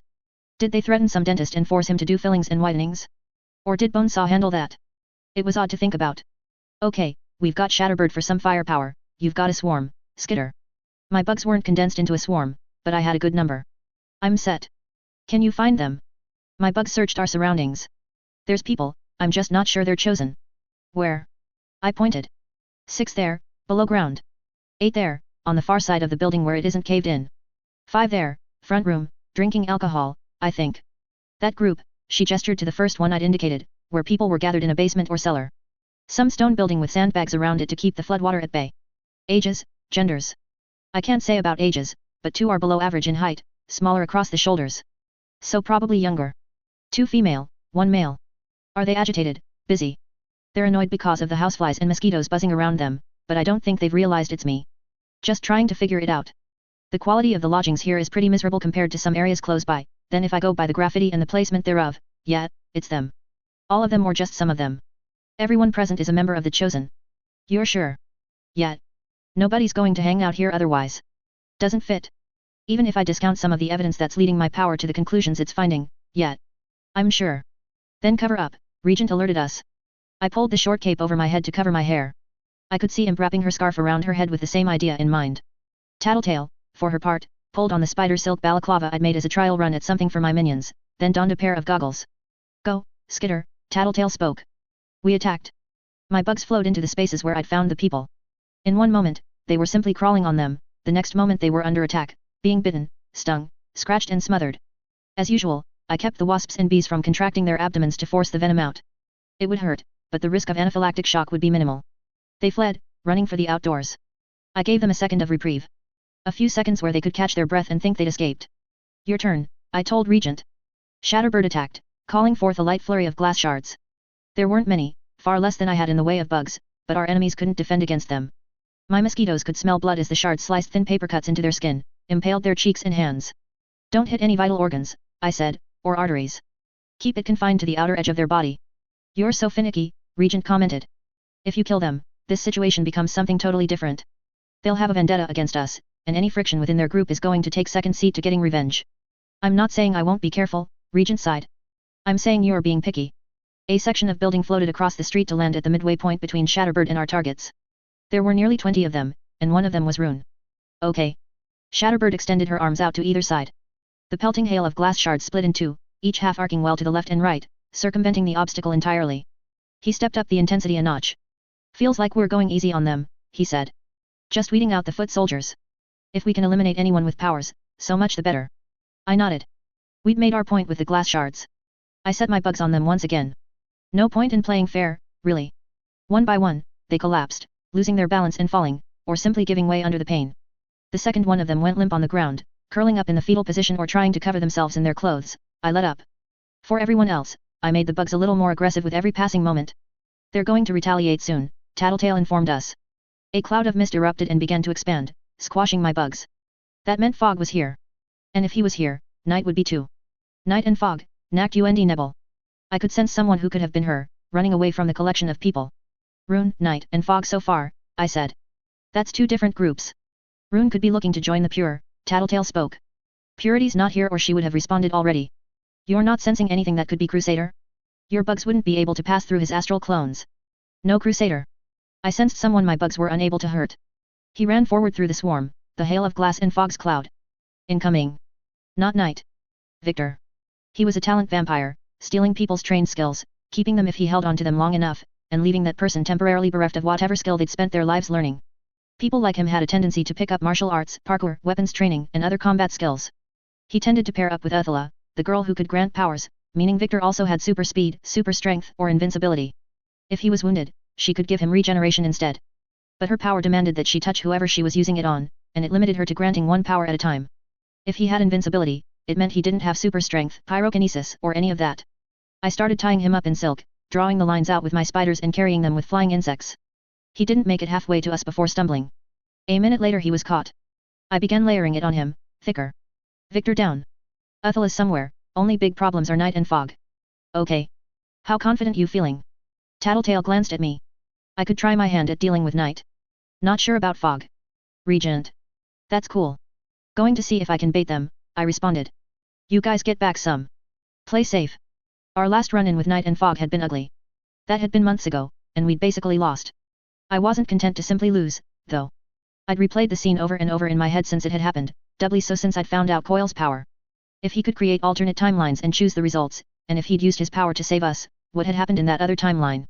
Had we died? I hated the idea that I owed my life to Coil, because I hated him. I hated that he'd turned something I could almost make peace with being a villain and he'd turned it into something that I was deeply ashamed of, something that gnawed at me. He'd used me, and he'd done it to abuse, manipulate, and take advantage of a young girl. That irritation had been one more nudge to get me thinking about how I could have handled this. With every new trick, strategy, and technique I came up with, I tended to think about how they could apply to previous encounters, especially those encounters where we hadn't come out ahead. My bugs gave me a way of tracking Night. I could sense her change as she escaped the line of sight of both her allies and our group. I didn't hurry after her, but I kept my attention turned in her direction as she transformed into that multi-legged, hyper-agile, lightning-quick death blender of blades and claws and moved to flank us. I called Atlas to me. So long as I could see her coming, she wouldn't be able to maintain that form as she closed the distance. That didn't mean her human self was a non-threat. She was prepared to use any possible method to blind or distract so her opponents would take their eyes off her. Flashbang grenades, smoke canisters, a cloak that doubled as a net, complete with hooks to catch on costumes and hair. Fog was in his cloud form, advancing inexorably towards us. He had the ability to adopt a gaseous body. He was capable of making the gas semi-solid, even maintaining a crude hold on objects. If someone happened to breathe him in or swallow that smoke, and he made it solid while it was in their bloodstream, it was capable of doing horrific internal damage. Shatterbird stopped driving the glass shards at our enemies and began collecting the nearby glass instead. She formed it into a barrier. The join wasn't perfect, and Regent apparently lacked the fine touch the real Shatterbird had, because he didn't strategically break the glass to make the joints fit better or create smaller pieces to jam in the holes. Fog was slowed, but not stopped entirely. He seeped through the cracks. The high-pitched sound of glass slapping against glass filled the area as Regent patched up the holes by pressing larger pieces of glass over the gaps. Still imperfect, but it was as good a barrier as we might hope for. Night had paused. She'd clearly wanted to use the smoke cover or the distraction of Fog's approach to attack, but with his approach delayed, she was slowed down as well. I was already prepping my bugs, readying with a response of my own. I was nervous, I had to admit. I'd fought against Leviathan, I'd fought the Nine, but Night was never going to be an opponent I could laugh off. Fog managed to get enough of himself through the glass that he had leverage enough to break it. This power is so hard to use, Regent complained. So much to focus on. You're doing fine. I'm doing fine because she's helping. I think. Be careful then, Tattletale said. Don't rely on her power. Kind of hard not to, unless you want to let him approach. Would Shatterbird cease assisting at the most critical juncture, getting us all killed? It would fit. Unless she was helping only because she didn't want to die. I'm going, I told them. Hold down the fort, run if you have to.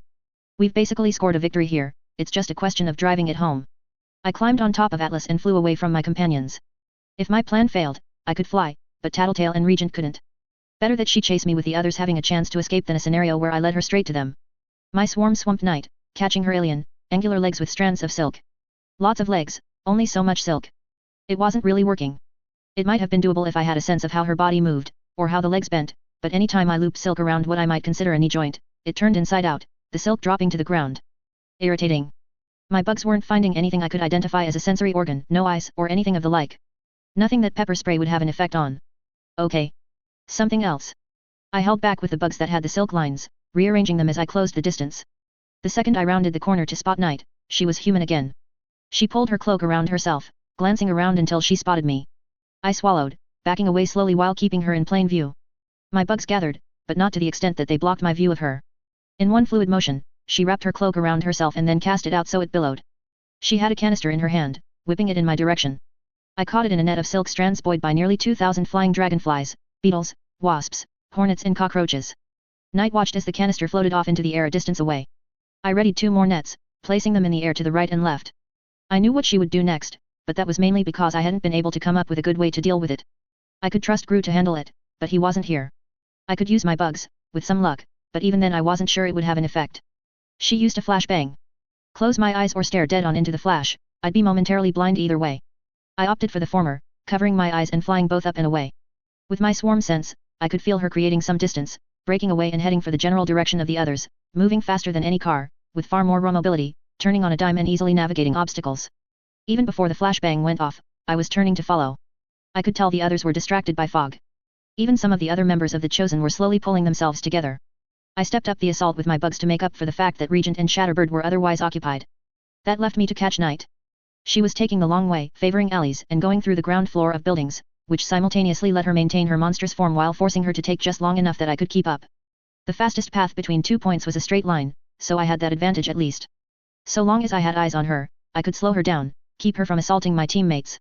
If I could catch her in human form, I might be able to bind her, or at least keep those flashbangs webbed to her belt. There was the worst case scenario that she'd get close enough to kill someone in the span that a flashbang blinded us. I wasn't oblivious to that. I was gaining on her, slowly but surely. My heart pounded in my chest as I sensed her closing the gap between herself and the others, my eyes and my bugs scanning the surroundings so I could calculate the best position. It wouldn't matter how close I got to Night if there was a building blocking my view of her. She stopped. Or, more appropriately, she shifted gears from zigzagging from one piece of cover to another to running at human speed. I caught up a few seconds later, stopping Atlas so we circled directly above her. She glanced around, looked up at me, then bolted for a restaurant with a tattered canopy over what had been an outdoor patio. She disappeared from my sight for an instant, but she didn't change. The smoke canisters came out, but my bugs had lagged behind. Anticipating another rush for my teammates, I piloted Atlas to a position between Night and the others. The smoke spilled out around her, but again, she didn't change. She collapsed to the ground. Wary of a feint, I approached with care. Imp stood over Night, holding a taser. Got her, she said, fuck yes. You can't tell me that wasn't awesome. Good job. Now don't take your eyes off her. She heals back to pristine condition the second you blink. We take turns blinking? She asked. Sure. Blink on 5. 1, 2, 3, 4, 5, I said. I waited until the second count and started blinking on 3. We draped Night across Atlas and hurried back toward the others, continuing the count. Shatterbird had fog trapped in a box of glass, layers upon layers. Every time a puff of smoke escaped, a layering of glass shards covered the gap. My allies were all standing, and our enemies were soundly defeated. After a quick exchange to ensure we were sharing the duties of watching Night, I freed myself to check the scene with my eyes, rather than my swarm sense. Rune was kneeling, bleeding from shallow cuts across her face, chest, ribs, stomach, and thighs. She was using her power on a scarf to bind the wounds tight. Othello was standing off to one side, hurt as well. Victor was bound. None of them were meeting our gaze. We'd won to the extent that it was embarrassing to them. You're in our territory, Tattletale told them. Get out. You've taken this whole fucking city as your territory, Rune retorted, scowling. Your point being? Regent asked. Where are we supposed to go? Leave the city, retard. Imp said. You can't just take the whole city. I didn't feel like Imp and Regent were giving the impression of strength. I spoke before they could. We already have. We fought the 9 and played a pretty big part in taking out more than half of them. I pointed at Shatterbird, case in point. You took advantage of that to try to claim some territory for yourselves. Not only is that awfully pathetic, but you proved yourselves hypocrites, doing exactly what Hook Wolf accused us of doing. We staked out our claim. It's our right. You're right? On what grounds? Strength? We have you beat there. Did you earn it? No. I think my team has you beat on both points. Now, Tattletale stepped forward. Here's the thing. We can't let you get away with this unscathed. So we're taxing you. Tax? Uthula asked. Tax. Imp and I are going to step into the basement of that building over there, Tattletale pointed, and relieve you of every valuable we can carry. You assholes. Rune growled. She started to stand, then fell to the ground, hard. Imp had pushed her. I tried to hide my own surprise at the girl's sudden appearance. The others looked somewhat intimidated as well. But that's not enough, is it? So there's another tax. We're borrowing one of your teammates. The Chosen weren't the only ones who looked shocked at the declaration. I snapped my head around to look at Regent. There was no surprise there. Fuck them. They'd planned this, and they hadn't told me.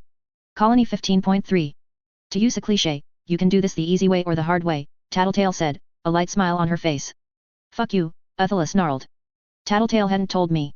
I could understand if Regent didn't inform me that they were hoping to enslave someone else, but I counted Tattletale among my few real friends. I had something of a sore spot when it came to being betrayed by friends. They'd planned to do this at some point today, and I hadn't been filled in. Was that accidental? We'd exchanged so many calls, I could almost believe that I'd been forgotten, or that everyone had assumed someone else would be the one to fill me in. But I couldn't shake the other possibility. They could have left me in the dark because they knew I'd object. And now that I was filled in on this plan, I couldn't object without making the group look weak. Tattletale would know that. She would know I wouldn't screw us over, even with my objections, and this next part of the plan would go ahead whether or not I agreed or not. Biting my tongue, I walked around until I stood at the very back of the scene, where I could see Knight as well as everyone else that was present. Victor, Tattletale said. You're the tax payment, so to speak. Your call. Victor's eyes narrowed. Consider it an opportunity. You're bound to pick up something you can use, talent-wise. I won't betray my team. Regent chuckled, not raising his eyes from Knight. Not really getting a choice. The PRT trains its squads in resisting and reacting to master category attacks. I've picked up some things. Victor's chin raised a fraction. Victor had a kind of easy arrogance to him. It wasn't just the arrogance of someone who thought they were better than everyone around them. It was the arrogance of someone who'd been born and raised thinking they were better, only to have that confidence reinforced and enhanced over the course of their lives. Even bound by the spider silk, he managed to carry the demeanor of a prince from one of the monarchies of old, transported to the modern era. He had the look, too, a cleft chin, close-cropped hair that had been bleached to a platinum blonde and a stare that managed to look simultaneously condescending and angry. He would be angry, obviously, but I'd seen him in situations where he wasn't trussed up and lying on the ground, and he'd looked the same then. His costume reinforced the image of someone between eras, with a simple black painted breastplate with a sharp stylized V around the neck, a blood-red shirt and black slacks. The color scheme extended to Uthula, who wore something decidedly more traditional as superhero costumes went. Her bodysuit was skin-tight and tomato red, with a single icon in the center. Like the swastika, it featured a circle with a black border and white center, and a rune in black. It wasn't a swastika, though, but a diamond with two legs extending from the bottom point, each turning up at the bottom. She'd taken to wearing an eye patch with the same icon on it in white. Her hair covered enough of that side of her face that it wasn't obvious. She couldn't heal herself, of course. She granted powers to others. There would be no other reason for her to be kneeling in the water, bleeding from 100 paper-cut thin lacerations. Rune, for her part, wasn't much older than Imp. Her long blonde hair streamed out of a pointed hood, and runes lined the edges of a long, dark blue cloak. I'm kind of hoping you're right, Regent shrugged, nobody's ever resisted before. I could learn a lot. Tattletale asked, seriously, are you going to cooperate? No, Victor replied. He rolled onto his back and set his head down so he was staring up at the sky. Fine. Imp. I turned and saw Tattletale pointing toward Uthula. Imp was there, behind the villainess. Imp planted one foot between Uthula's shoulders and kicked the girl face first into the street. Hey! Victor shouted. Don't touch her. Anything we do to you or Rune, you'll always know in the back of your mind that Uthula could heal it, Tattletale said. But anything we do to her. Imp took that as a cue, kicking Uthula in the gut. Your issue is with me. Tattletale was as calm as he was angry. You're surprisingly upset. You'd think you'd be used to seeing your teammate taking some lumps in the course of your supervillain careers. You two are involved, aren't you? Makes sense, given how closely you've worked together. You don't know the littlest thing about where we come from, Victor snarled. I'm figuring it out. Give me a second. Judging by what you're saying, there's a loss in there somewhere. Group like yours, bound to be pretty insular. Making friends with similar beliefs, dating people with similar beliefs. Did your daddy give you some strong encouragement to date this little lady? Victor looked away, his lips twisting into an expression I couldn't interpret. He shook his head. Not quite, hey? It wasn't your dad. You were on your own, a lost soul recruited by a big, proud family. Proved yourself, and you were told you'd earn a proper place in Kaiser's empire if you married in, so to speak. Not an arranged marriage in the strictest sense, but the idea was that you'd date one of the lieutenant's girls and marry eventually. Except it wasn't her you were supposed to date. Her sister. Cousin, Victor spat the word, I'm getting tired of hearing you fumble your way to answers. It was her cousin. There we go. Something happened to the cousin. So you two got paired together instead. And you two work so well together, it's a kind of kismet. Only there's a little heartbreak on both sides. This is your plan. Victor sneered. Hate to break it to you, but we've talked this shit out. It's called communication. You won't be revealing any big secrets to break us up. No. You two are totally honest with each other. Kudos. Thing is, you're just not very honest with yourselves. You know why you're getting so angry at Ursula getting hurt? You're really quite insecure in your attachment to her. Oh god, this is lame. The water rippled as Victor let his head drop down to rest on the flooded street. You're playing up your own anger because you're afraid that if you don't make yourself care, you won't care at all. Okay, sure. You tell yourself you're growing to love her, but you're a very good liar, Victor, and you're very good at lying to yourself. You know that, so you've found yourself wondering if maybe the feelings you have for Ursula are just the head games you've been playing with yourself. Easily possible. But there's two other possibilities. It could be that I'm not lying to myself. Let's not forget that. Another possibility is that it really is just me lying to myself, but that lie will become truth over time. People all over the city feign confidence, and that becomes something concrete. You can become the mask you wear on a day-to-day basis. Something about that bothered me. I spoke for the first time since Tattletale had declared her intentions. Seems kind of hollow. Because it's not a fairytale romance? It's not. But I'll tell you I enjoy her company, I trust her, I respect her, and I'm even attracted to her. We've got a foundation, Bug Girl. There's nothing forcing us to stay together anymore. Empire 88 is gone. We're a pair because we want to be. Right, oh.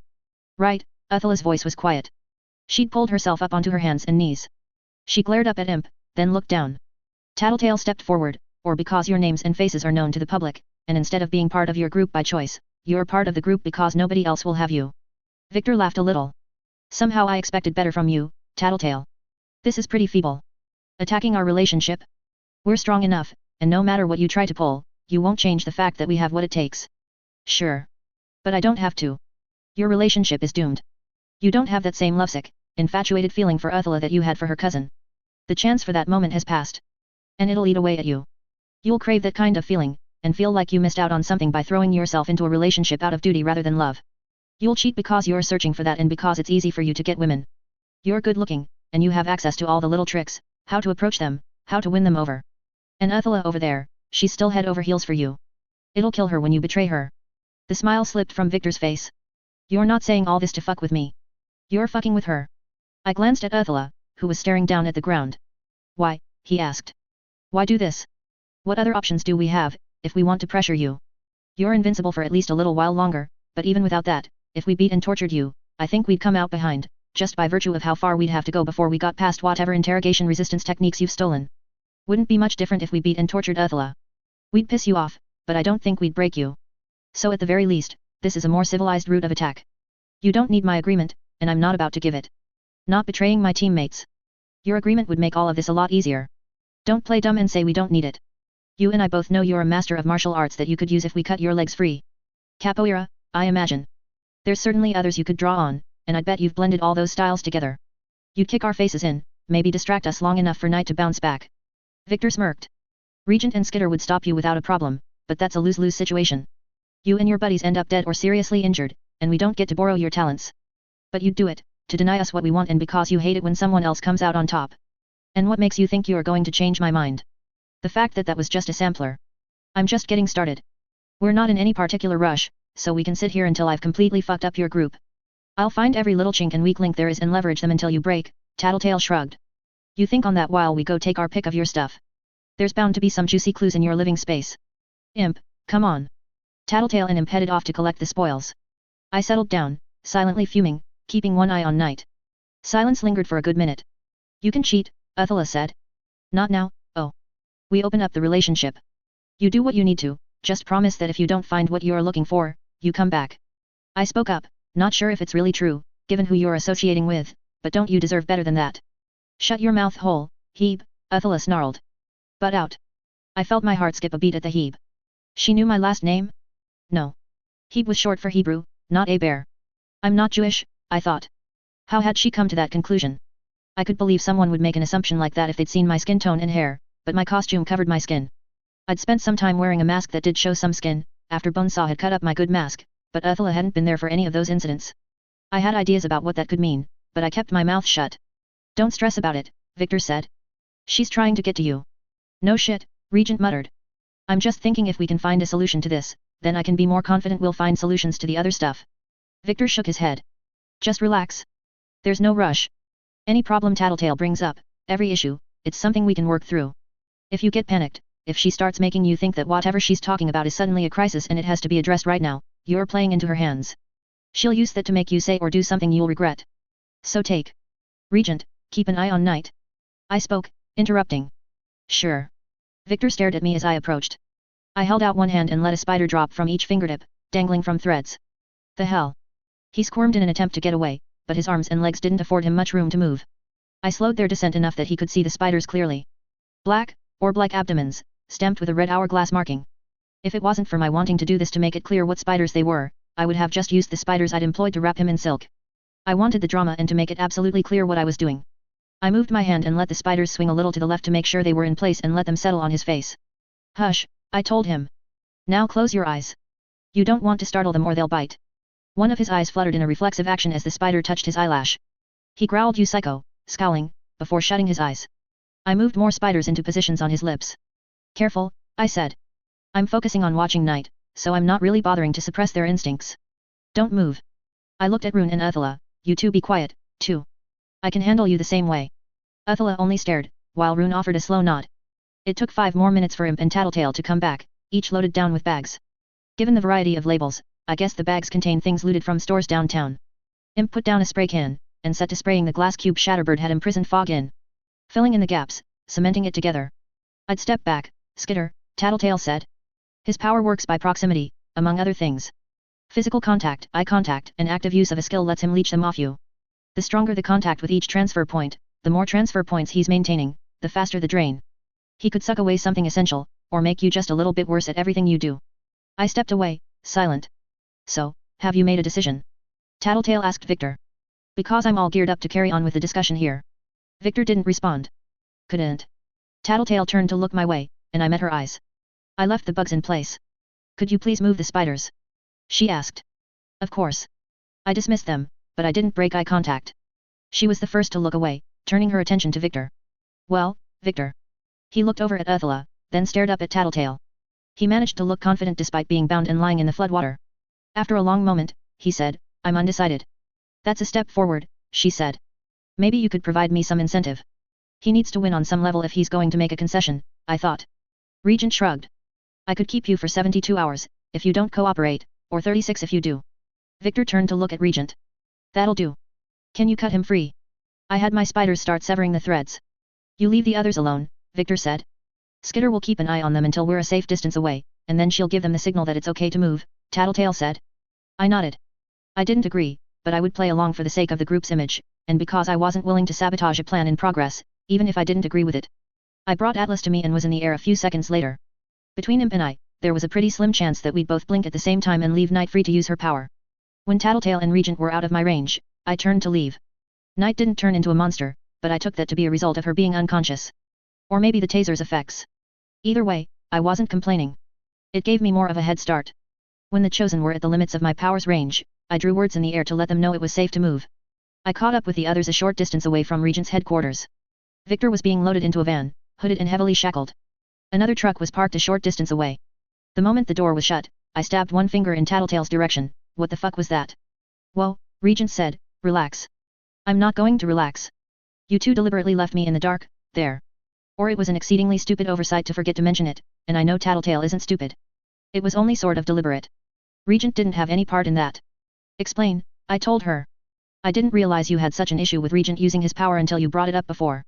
I could have mentioned our secondary goal then, but I was worried that would start something. Or that it would discombobulate you before we got into a thing with the Chosen. As opposed to finding it out right after. I'm sorry. Again, I really underestimated how much you'd care. I was okay with Shadow Stalker because she's a legit psychopath, and sure, there was some personal bias in there. Whatever. I'm also cool with Shatterbird because I don't think there's a shred of humanity in there. This is different. See, that's what throws me, Tattletale said. I don't see that big a difference between Victor and Shadow Stalker. I've spent more than enough time around Shadow Stalker to feel confident in making the call. I haven't spent any time around Victor. I didn't know if he's a psychopath, if he's just deluded, or if he's being forced into what he's doing. I could have filled you in. You're right, I said, you could have. That's all I wanted. I just wanted you to ask. She frowned. And, of course, now we're locked into this thing, and I can't help but wonder if I can trust you in the future. That's rich, Regent said, coming from you. I shook my head. I've played along. Bullshit. You've demanded concessions and compromises from us every step along the way. And I've made concessions and compromises. I accepted it when you revealed your real power. I agreed we should capture Shadow Stalker for the one job. Let's call a duck a duck. You agreed to capturing Shadow Stalker because you wanted revenge. I shook my head. No. Remember when I first brought up the bullying? I was pretty clear about how I didn't want any of that. You said it, but that's a long ways away from meaning it. I say what I mean. Says the most dishonest members of the group, he retorted. Before I could reply, he raised both hands, as if to ward me off. Not really intending to get on your case, not accusing or insulting you. Just saying, the whole undercover operative thing, I don't think you have much ground to stand on. I looked away. I'm not proud of that. Sure. That's fine. But let's be honest about all this. You spent a whole lot of time saying one thing while doing another. I think we all rolled with that pretty damn well. Even went the extra mile on some occasions. Well, Rachel accepted, but yet. Are you saying you can't return the favor? If we're talking mind control. No, Tattletale cut in. We're not. We've already established a precedent when it comes to using Regent's powers on the legitimately fucked up. And I already knew Victor fit that label. Your issue is with my neglecting to fill you in. I'm willing to admit I was wrong.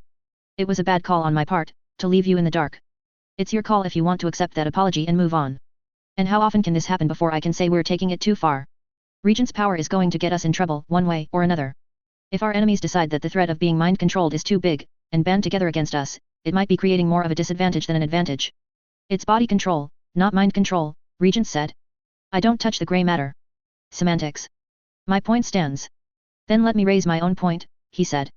What am I supposed to do, if I'm not using my power? The whole bit with tripping people up, knocking them down, making them drop shit? It's not exactly grade A material as superpowers go. I'm saying we discuss it as a group before enslaving someone. And if there's a window of opportunity, he asked. A chance to capture someone on the fly? Do we just let it slip by because you want to host a debate? No, I sighed. You could capture the person in question, we hold them for long enough to talk it over, then we let them go if it isn't appropriate. He shrugged. Which doesn't do a damn thing to ease people's suspicions if everyone's watching their friends, seeing if anyone's dropped off the map long enough to have been captured and converted. I've been there. Maybe not on this scale, but I've seen it happen, the paranoia. Right. And your little plan here has started that ball rolling. Whatever we do from here on out, people are going to be spooked enough that they'll see the mind controlled where they don't exist. Fear is good, Tattletale said. Paranoia isn't. If our enemies are backed into a corner, they might do something stupid. You yourself said how Victor was willing to attack us if we cut him free, even if it put himself and his teammates in grave danger. And he's not dumb. He's not brilliant either, Regent said. Just saying, but having a power that gives you brains doesn't necessarily mean you're smart. Tattletale gave him an annoyed look, then turned to me. I can understand your frustration. You feel like we just set ourselves back on a citywide scale for a relatively minor gain. I shrugged, pretty much. Except our enemies are already banding together to attack us. Having Regent as a target doesn't change anything except taking the focus off of more important members of the team, she said. I see what you did there. A little quid pro quo, Regent muttered. Tattletale stuck out her tongue at him, then turned back to me, and people are going to be scared to take him out if it means releasing Shatterbird. Picture yourself in their shoes. It's not a comfortable position to be in if you're itching to retaliate. It's not a comfortable position to be in anyways, even with him on the team, I said, glancing over at Shatterbird. Not that we hadn't taken countermeasures, but, yet. Tattletale looked as well. But the main thing I was getting at is that we're working towards something here. We got Victor. Bully for us. But you're probably wondering why. Just a little. Remember our attack on the PRT headquarters? We walked away with data. Data Coil and his best people couldn't crack. I nodded. I think Victor could pull it off. Okay. Still not convinced. Hear me out. I told Coil that, and that got his attention. I had something of an idea that Victor, Rune, and Athela were looking to leave the Chosen, so I floated the idea to Coil that he could make them an offer. I'm not so sure I'm a big fan of that idea. I don't think they'll accept. But if they do, I think it'll work out for us anyways. But I'm getting off topic. The important thing isn't recruiting them, but letting them know in a roundabout way that we're involved with Coil and Coil's involved with us. I nodded. Outing Coil and his relationship to our takeover, maybe possibly. There were advantages to that. It would divert attention from us and maybe distract him. Point 3. Just a theory, but what if Gru could borrow Victor's power and get some permanent boosts? Just as an idea. It's interesting. You brought this up with him? No. Imp said he was resting when I called to ask. I figure it can't hurt. I nodded. So we're getting the data, we're possibly outing Coil, and we're putting a skilled vampire in a situation where he's surrounded with some very skilled people. Like a kid in a candy shop, I doubt he'll be able to keep from drooling. Coil won't let Victor get in situation where he can pick up anything special unless he agrees to join, that's obvious enough. Except I've talked to Miner, Senegal, Prit and Jaw, and they're willing to give him a little something in the way of exclusive skills he wouldn't otherwise have access to, in exchange for a few small favors. Like getting a read on Coil's talents and skills, perhaps. I can't say for sure, but I'm thinking Victor could tell us what Coil's day job used to be. Enough of a starting point that I can dig up more details. Know your enemy. And with a guy that versatile, I can think of several ways he could be useful. Okay, I said. Okay. She asked. Okay. Yet. I wish we could have talked about this before, but I'm willing to accept that we've been through a hell of a lot, and you've put up with a lot of demands from me. If you think this is a good idea, if you're certain about this, I can accept that. She nodded once, thank you. And me? Regent asked. No, I have faith in your judgment. I really don't, I admitted. PSHH. After everything I've done for you. Never mind, he said, chuckling. I'm going to catch a ride to Coil's and handle this next bit. Wonder how long he'll hold out. I'll come too, Tattletale said. I want to see how this plays out. If you don't need me, I'm thinking I'm going to head back, I said. Take care of my people. Tattletale nodded and gave me a short wave as she climbed into the back of the second truck. I wasn't thrilled, but I could deal. I felt relieved to have a window of time to do what I needed to do.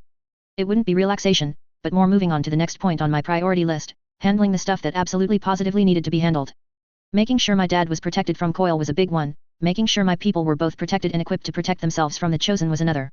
I needed to get my equipment in order, and the costumes finished, make sure I touched base with Bitch so our recent good relationship didn't fall apart, and maintain the lines of communication with Tattletale and Coil so I was up to date on upcoming events. Do me a favor. Someone asked from behind me. I spun around, drawing my knife. It was just Imp. Damn it. What? I asked. Where'd you come from? I stayed behind to keep an eye on Night. Winking instead of blinking so I didn't lose sight of her. And you don't even remember that I was doing it. Fuck. Ungrateful bastards. I had to run the last block so I could be sure you didn't fly off before I could ask. You could have phoned. She shook her head. You heard what Tattletale said. Coil might be listening in over the phones. We don't mention anything we wouldn't want him to overhear. And you don't want him to overhear this favor? I asked, hating myself even as I opened my mouth. How was I supposed to get a handle on everything if I was posed with 2 more crises every time I got something done? Interlude 15. He pummeled the bag, one hit after another. There wasn't any real rhyme or reason to his strikes. Only his training persisted, hardwired into his brain, the joints of his hands were stacked, his weight shifted back and forth over the balls of his feet, and the room was filled with the muffled thumps of fist against vinyl.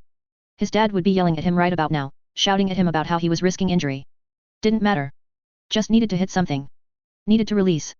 To feel some relief, push himself to a point where he was too tired to think. Except all he felt was a mounting frustration. It spooked him, just a little. He couldn't help but wonder if this was his new default state. If this was how he'd be for the rest of his life. He twisted his body to strike the bag with a roundhouse kick. The bag swung from the chain. He turned away. Sweat streamed down his body, his hands were shaking, and he couldn't control his breathing. Jesus, bro. You look like you are going to have a heart attack. He snapped his head around to see Aisha in the doorway. Cognitively, he'd known who she was the second he'd heard her voice, and he recognized her at a glance. Still, that initial alarm that came with being surprised sang through his nerves, not a momentary sensation, but a thrum of tension that wouldn't go away. She didn't seem to notice. It was like they were 2 different people in 2 very different scenes. She had her mask in one hand, her black scarf loosely piled around her neck. For a half second, he could see Bonesaw standing there instead, about the same height, dress, blood-stained apron glittering with tools and wide eyes darting about, taking in everything in her surroundings as if there was inspiration or tools to be found anywhere. He blinked, hard, and that fleeting image slipped away. It wasn't the same. Aisha's investigation of the area was casual, comfortable, and idle, surveying his room. At the top floor of the headquarters he shared with her, his room had a punching bag, weight bench, and sink in one corner, a bed and a stand for his costume in the opposite corner, and a television placed where he could watch it anywhere in the room. Not that there was much available in the way of channels. You're back, he grunted. Didn't tell me you were going. You mean I didn't ask permission? No. I totally wanted to hang around here with you wound as tight as a new clock. That doesn't make sense, he said, still panting for breath. His chest hurt. He stepped over to the sink and splashed water on his face. Sue me. Not like I've ever seen a wind-up clock.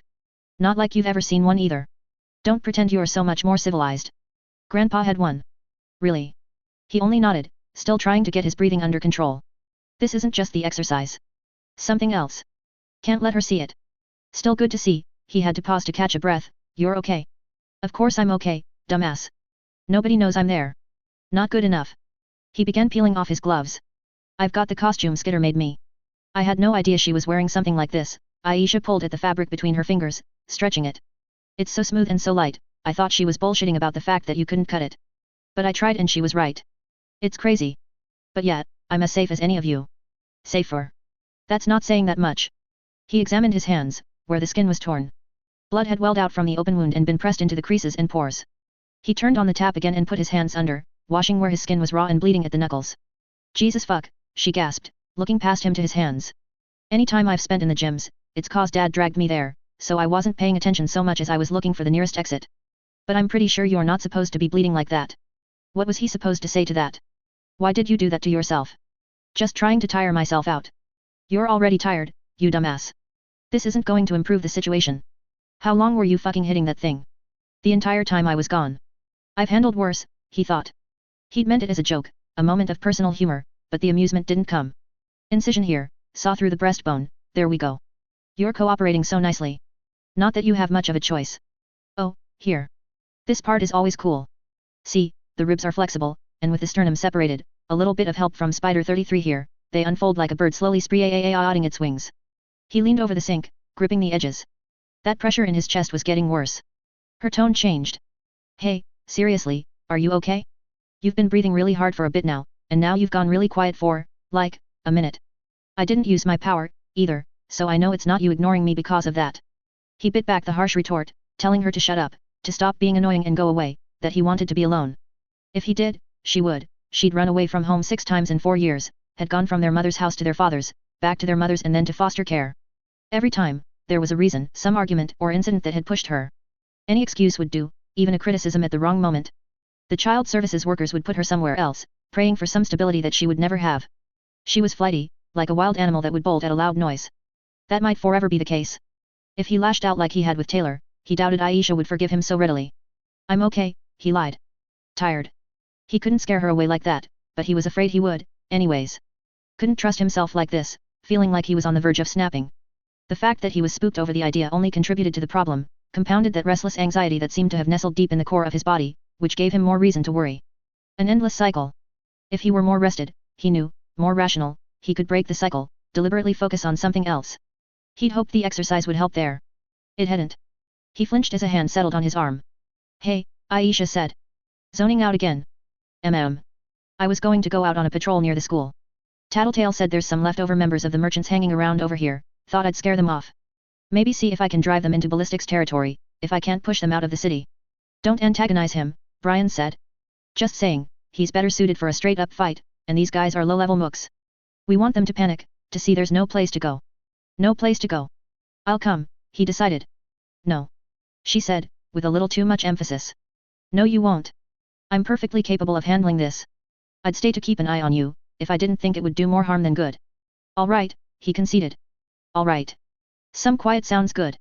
I don't want you doing this again, okay, she gestured toward the bag, then his hands. Really, it's more than a little creepy. I know I don't have a nurturing nature, like, at all, but I'm gonna feel pretty terrible if I come back and you're a bloody mess. Oh, Taylor's voice, a croak. Oh, Brian. He winced. Poor choice of words, Aisha said. Quieter, she added, sorry. We shouldn't be going anywhere alone, he said. He was only now feeling like his breathing was getting under control. Tattletale did. Skitter did. Regent sort of did. Tattletale and Skitter can see trouble coming. Regent's got Shatterbird so he's not alone. Aisha shook her head. Which doesn't do him any good if he gets shot. Shatterbird would get free, and then everyone loses. Don't want to argue.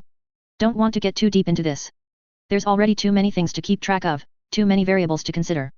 Hopefully everyone has more common sense than that. He really should be keeping her in containment unless she's needed. We were taking on the Chosen, and some of Purity's people. It's all good. We picked up Victor, and Tattletale's hoping you'll try your power on him, see if you can't pick something up. Brian nodded, after.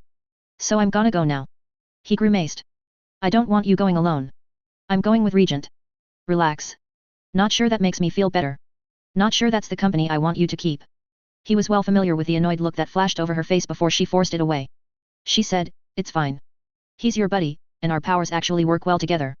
You and me, we can't, what's the word? Synergize. We can't synergize. I do my thing, you do yours, but we get in each other's way. You blind me, I wipe myself from your memory. With Regent and me, I can set people up for him to mess with, give him a chance to use his power. Or we mix it up a little, so I spook people, then he uses his power to make them feel like they're being pushed around while I deal with others, to freak them out. Or I go in first and then give him word on what's going on. You've been out with him before, he realized. Couple times. Just doing what you asked, not going out alone. You weren't exactly up to it. He looked down at his hands and picked off a peel of skin.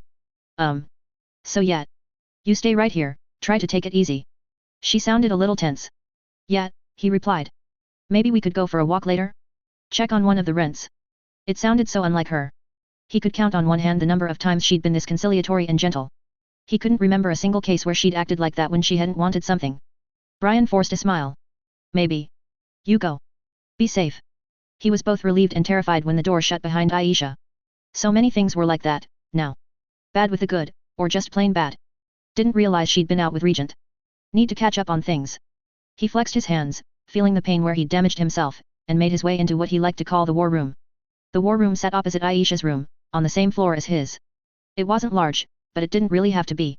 Satellite images of various locations around the city had been printed out onto 4x5 sheets of laminated paper, rolls shelved on the wall with labels and marker. They varied in size, with some extending over the whole city, while others covered the various territories. He picked the roll for his own territory and unfurled it. His territory was marked out in black marker. Southwest end of the docks. Lots of residential areas, lots of schools, small businesses, restaurants. Lots of hiding places for troublemakers. People he was expected to deal with in short order. More problematic, he was expected to keep anyone else from coming in and setting up shop. Wasn't right that Tattletale shouldered the full load, when she had her own territory to look after. Coil had provided the map, and Tattletale had provided the details. Various symbols and gang symbols marked out spots where enemies were lurking. Stars for the nobodies, the M with the $2 vertical line struck through it for the stragglers from the defeated merchants, and a wolf's head for Fenrir's chosen. His own were marked out in clear, blocky letters, noting priority, naming locations for what they were and briefly covering the nature of the operations these crooks and gangs were conducting in his territory. Low-level drug dealers and looters here, some chosen dragging families from their home and selling them off as slave labor over there. But the map had been altered. Red X symbols crossed out a solid 2/3 of the symbols. Barely legible handwriting in the same red marker was squeezed into any space that wasn't too dark to obscure it, filling the white border at the edge of the map. Gone. Left city. Hospitalized. There was a circle around one of the merchant's symbols at the school. The next target. He knew he should feel relieved. Knew that he should appreciate that Aisha had tried to do something to help him even if she wasn't the best at expressing concern or affection. He only felt guilty. He'd been wallowing, stumbling around their headquarters in a fugue, and Aisha had apparently been going all out, taking out their enemies and clearing their territory of threats. It had been a big task for the two of them, and she was doing it on her own. Why am I here? He wondered. He wasn't a leader anymore, he wasn't doing his job with his territory, wasn't protecting the people he was important to, wasn't working towards anything. He shook his head, as if to shake off the thoughts that were plaguing him. It had been 4 or 5 days since the 9 had left the city, and he'd been, what? Spinning in place? Sinking deeper and deeper into this well of negative emotion? Hated this. Hated that his body, which he'd always seen as something under his absolute control, a tool to be honed, was betraying him with this anxiety, panic, and weakness. His power, too, was a tool that now carried so many negative connotations. He hated that everything seemed so ugly now. The city was soiled, ruined, and festering. His friends and family were tainted with negative associations. Seizing territory felt both hollow, and it reminded him that this business with Coil might collapse soon, or the city would be condemned, and he would have nowhere to go and nothing to do after that. Except dwell on memories he didn't want to dwell on. It was hard to convince himself to care, especially with the alleged end of the world. Of course, he couldn't not deal with Coil. Taylor wouldn't stick around if they didn't, for one thing, and he knew that the little girl deserved to be rescued. I spent 3 hours in that refrigerator. Dinah spent nearly that many months with Coil. And though it was nebulous, he feared the future. He'd spent so many years of his life so sure in what he was doing, how he led to be led to see, that he wasn't sure what to do now that the possibilities were so open-ended. Even the simplest things were screwed up, now. Sleep in particular was hard to come by, and was riddled with terror dreams that left him more exhausted than when he'd put his head down to the pillow. He clenched his fist, feeling the sting where his hand was still bleeding. He'd go after Aisha, lend some assistance, maybe, or make sure that everything was going okay. He couldn't even explain his own line of thinking to himself. He didn't always like her, but he was barely able to think straight when he thought about Aisha suffering anything close to what he'd been through. Aisha would be annoyed, even upset. She was already feeling pressured, but he had his own pressures, his own concerns. It would reach a critical point one way or the other, but for now he needed to check on her. He paused when he'd re-entered his own room and found himself facing his costume as it hung on the stand. The eyes were surrounded by ridges of horns, the teeth curled and curved into one another. A demon, a creature of nightmare. I could give you a skull face like that helmet of yours, only real, and crank your power up to the max, always on, give you some biological imperative to encourage cannibalism, see how long it takes for them to eliminate you if they can't see or hear you. You're gone, Brian growled to the empty room, seizing the mask in both hands and pulling it free of the stand. We won. Shut up. Her giggling was so vivid in his memory that it sounded like she was right next to him. He stared at the mask, glad it wasn't the skull mask that Bonesaw had referenced. Hard to explain why. He was reaching to pull his mask on when he felt something brush against his bare arm. "A moth? I sure hope that's you," he said. "Because I'm talking to myself too much already." The moth flew in a lazy circle in front of him. "Right. Meet you at the door," he said. He hesitated, then put the mask back on the stand. A few minutes passed as he waited. He found himself debating whether he'd misunderstood the moth's movements as something they weren't. "I remember when I didn't have these doubts about what I was doing. She wasn't in costume." It was odd, seeing her approach from a distance, observing her uninterrupted over a longer span of time. She conveyed an eerie kind of confidence that he knew she didn't have at her core. Some of that was how she unflinchingly looked forward. She didn't react as the wind blew her hair across her face, didn't turn to look around the street as she crossed an intersection. He might have to say something about that. If that was her using her power to assess her surroundings and keep an eye out for trouble, she should avoid doing it when she was in civilian wear. She stopped a short distance away, holding grocery bags in one hand and tucking her hair back into place with the other. She wore a black tank top, jeans, and rubber boots, with a sweatshirt tied around her waist. That last article of clothing would be to conceal weapons, he guessed.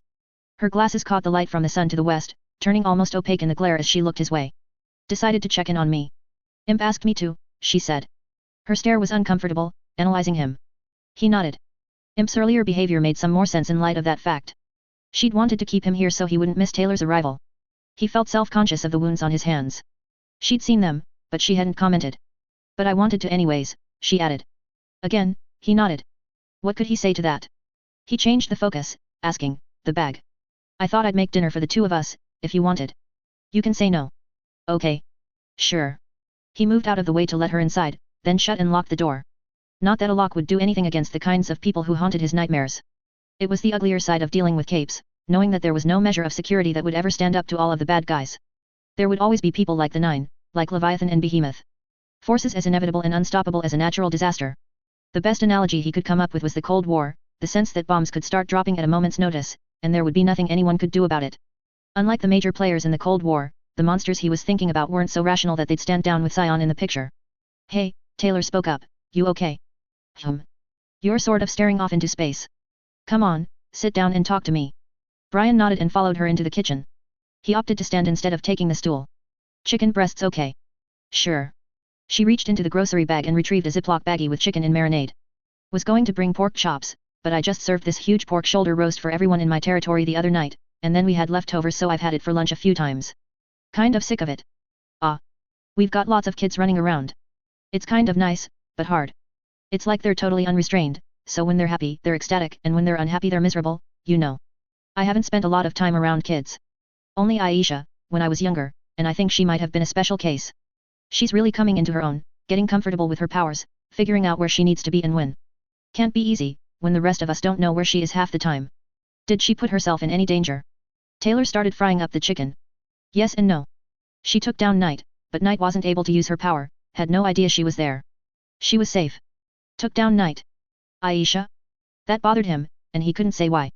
We got Victor. Not sure if I like how Lisa sprung that on me, but we got him. We were thinking you could try borrowing his power, see if you don't get any permanent boosts." "Sure." Aisha mentioned that. "I don't know if it'll work." "No." Brian tried to organize his answer about why in his head. What had Bonesaw said? Something about passengers. He glanced over at Taylor, who was busy with the sides, something with sweet potato, some parsnips. She looked over her shoulder at him, and he was struck with the image of her lying on the ground, Bonesaw straddling her, her forehead a bloody mess, a small electric saw grinding through the bone of her skull with an ear-splitting whine. He looked away. "What is it?" "Trying to get my thoughts in order. Tired. Do you want to talk about it?" He shook his head. "Victor's power.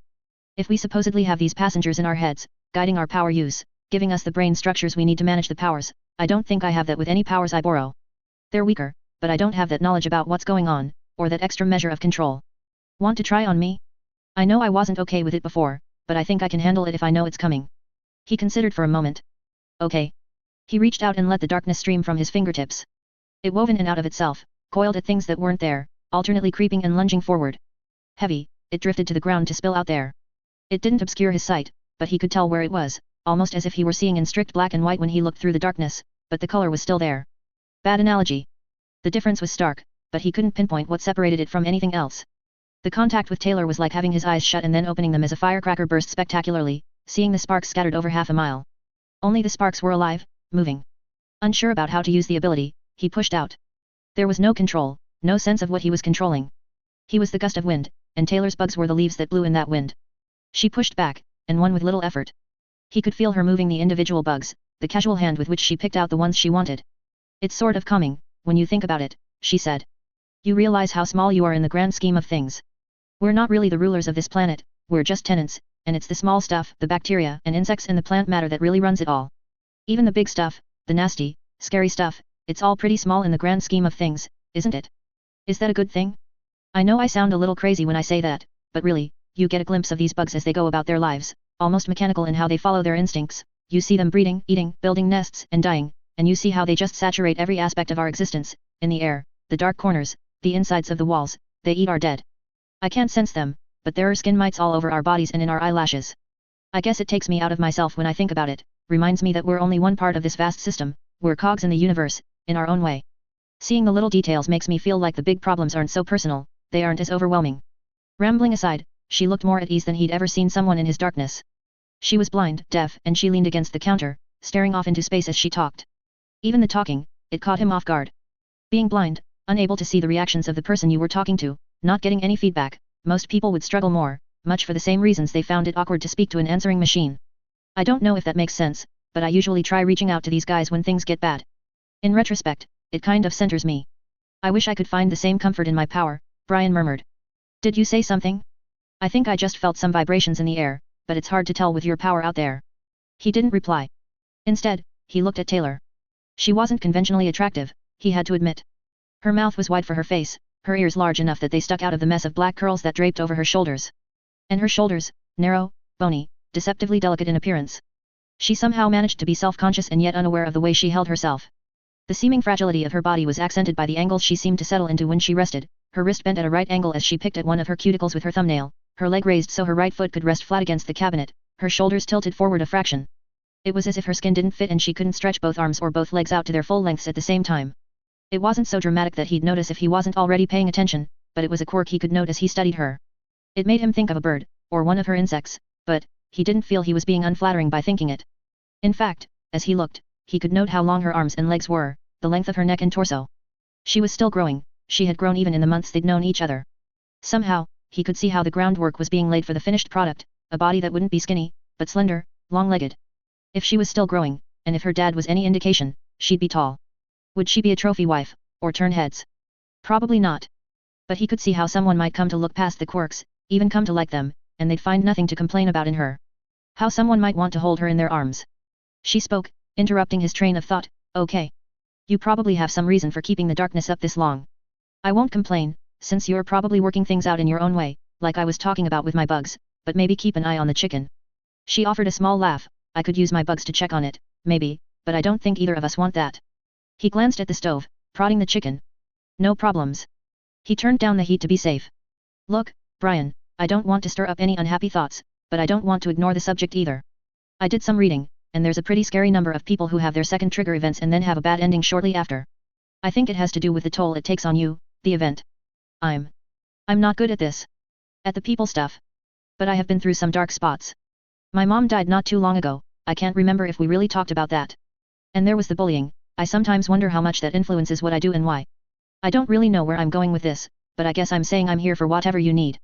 He expected there to be a swell of that dark anxiety that had plagued him as she raised the subject of what had happened, but when his heart pounded, it wasn't the same as it had been earlier. Through the sliver of power he had borrowed from her, he could feel the bugs at work, performing 100 subtly different tasks, sweeping over areas in formation, drawing lines of silk across doorways and roadways, marking the people elsewhere in the neighborhood, keeping an eye on their movements, gathering en masse when people weren't in a room to check tabletops and cabinets. And Taylor was just standing there, leaning against the counter, calm. She was blind, deaf, and the person at the other end of the conversation hadn't responded for at least a minute. It wasn't like she didn't have her own ugly thoughts plaguing her, 1,000 responsibilities, 100 reasons to feel angry or guilty, but she'd somehow found a way to let herself be at ease here. Or was that the same deceptive confidence she'd displayed as she'd approached his headquarters? He idly wondered if that veneer would crack if he surprised her here. But he didn't want to be mean as he did it, that felt wrong. Something else. Almost on instinct, Brian stepped forward, reaching for her, then stopped, letting his hands drop to his sides. If he reached out to hold her, that would be a breach of trust, wouldn't it? Hey, Taylor said, her voice so quiet he could barely hear it. Slightly louder, she said, go ahead. She knew. But he felt out with her power, saw the spark of the bugs she'd placed on the cuffs of his pants, on the edge of his sleeve. How did she keep track of all that? And how was he supposed to respond, now? He barely had any friends, outside of work, his contact with girls had been limited to flirting, more work and fighting with his sister. Swallowing, he reached out and wrapped his arms around her shoulders, gently pulling her close.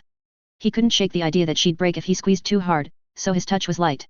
She hugged his lower body, pressing her head against his collarbone, both actions surprising him with their strength and ferocity. He willed the darkness away, banished the sparks that, as Taylor had suggested, painted them as very small people in a big world. As the light returned, it was just them. This is what you wanted, she murmured. You're so still, he replied, not even sure what he meant. That's good, she answered him, her non sequitur almost matching his own. They stayed like that for some time, his chin resting on top of her head. He could feel her breathing, her heartbeat and the warmth of her breath against his chest. He felt tears in his eyes, blinked them away, unsure why they'd even come in the first place. I'm sorry, he said. Don't be. He couldn't be quite sure what he was sorry for. This awkwardness, the length of time this had gone on? For putting her in a position like this, when she knew he was vulnerable and would have a hard time of saying no. He didn't get the sense that she minded. If she had, he suspected, there would be some sign, some movement, some attempt to pull away. Maybe he'd said it because it had taken him this long? He dismissed the doubts and hesitation. Can we? He pulled away slightly, and looked in the direction of the couch. Her eyes widened a fraction. Not that. Just he paused, trying to find a way to say what he wanted to say without putting her in a position where she couldn't say no. Okay. She seemed to get his meaning. She led him by one hand into the living room. He laid down first, arranging the cushions into a makeshift pillow. She took that time to remove the knife, the gun, and the various contents of her pockets, placing them on the nearby coffee table. Once he was arranged, he was the one to pull on her hand. Moving gingerly, as if she expected him to react badly with every motion she made, she found a way to lie across him without lying on top of him, her head on his shoulder, both legs draping across his pelvis, her upper body pressed against his side. If he hadn't noted that quirk of hers, how she bent herself at odd angles, he might have thought she'd be uncomfortable. As it was, he somehow didn't feel the need to worry. He pulled her closer with one arm. For days, he'd been seeking some way to get centered, to stop that downward spiral where anxiety and fear gave him cause to be more anxious, more afraid. He'd hurt himself doing it, and he'd very nearly hurt his relationship with Aisha. He'd been trying to do it alone. He'd needed a rock, an anchor. If he'd been asked months ago, weeks ago, even days ago, he wasn't sure he would have believed that was true, or that it would be Taylor, of all people. The stove, he said, starting to sit up. Handled, Taylor replied, pushing him back down. He looked over and saw the dials had been set to off. Thank you, he said. It took him a second to raise the courage, but he kissed the top of her head. She nodded, her head rubbing against him. Really, he said, reaching over to tilt her head so she was looking up at him. He kissed her on the lips this time. Thank you. She didn't reply, only smiling and nestling in close again. Taylor fell asleep before he did. He laid there for some time, trying to match his breathing to hers, as if he could copy her and fall asleep the same way. It was almost as if he'd forgotten how. He wasn't all better. Wasn't sure he would ever be.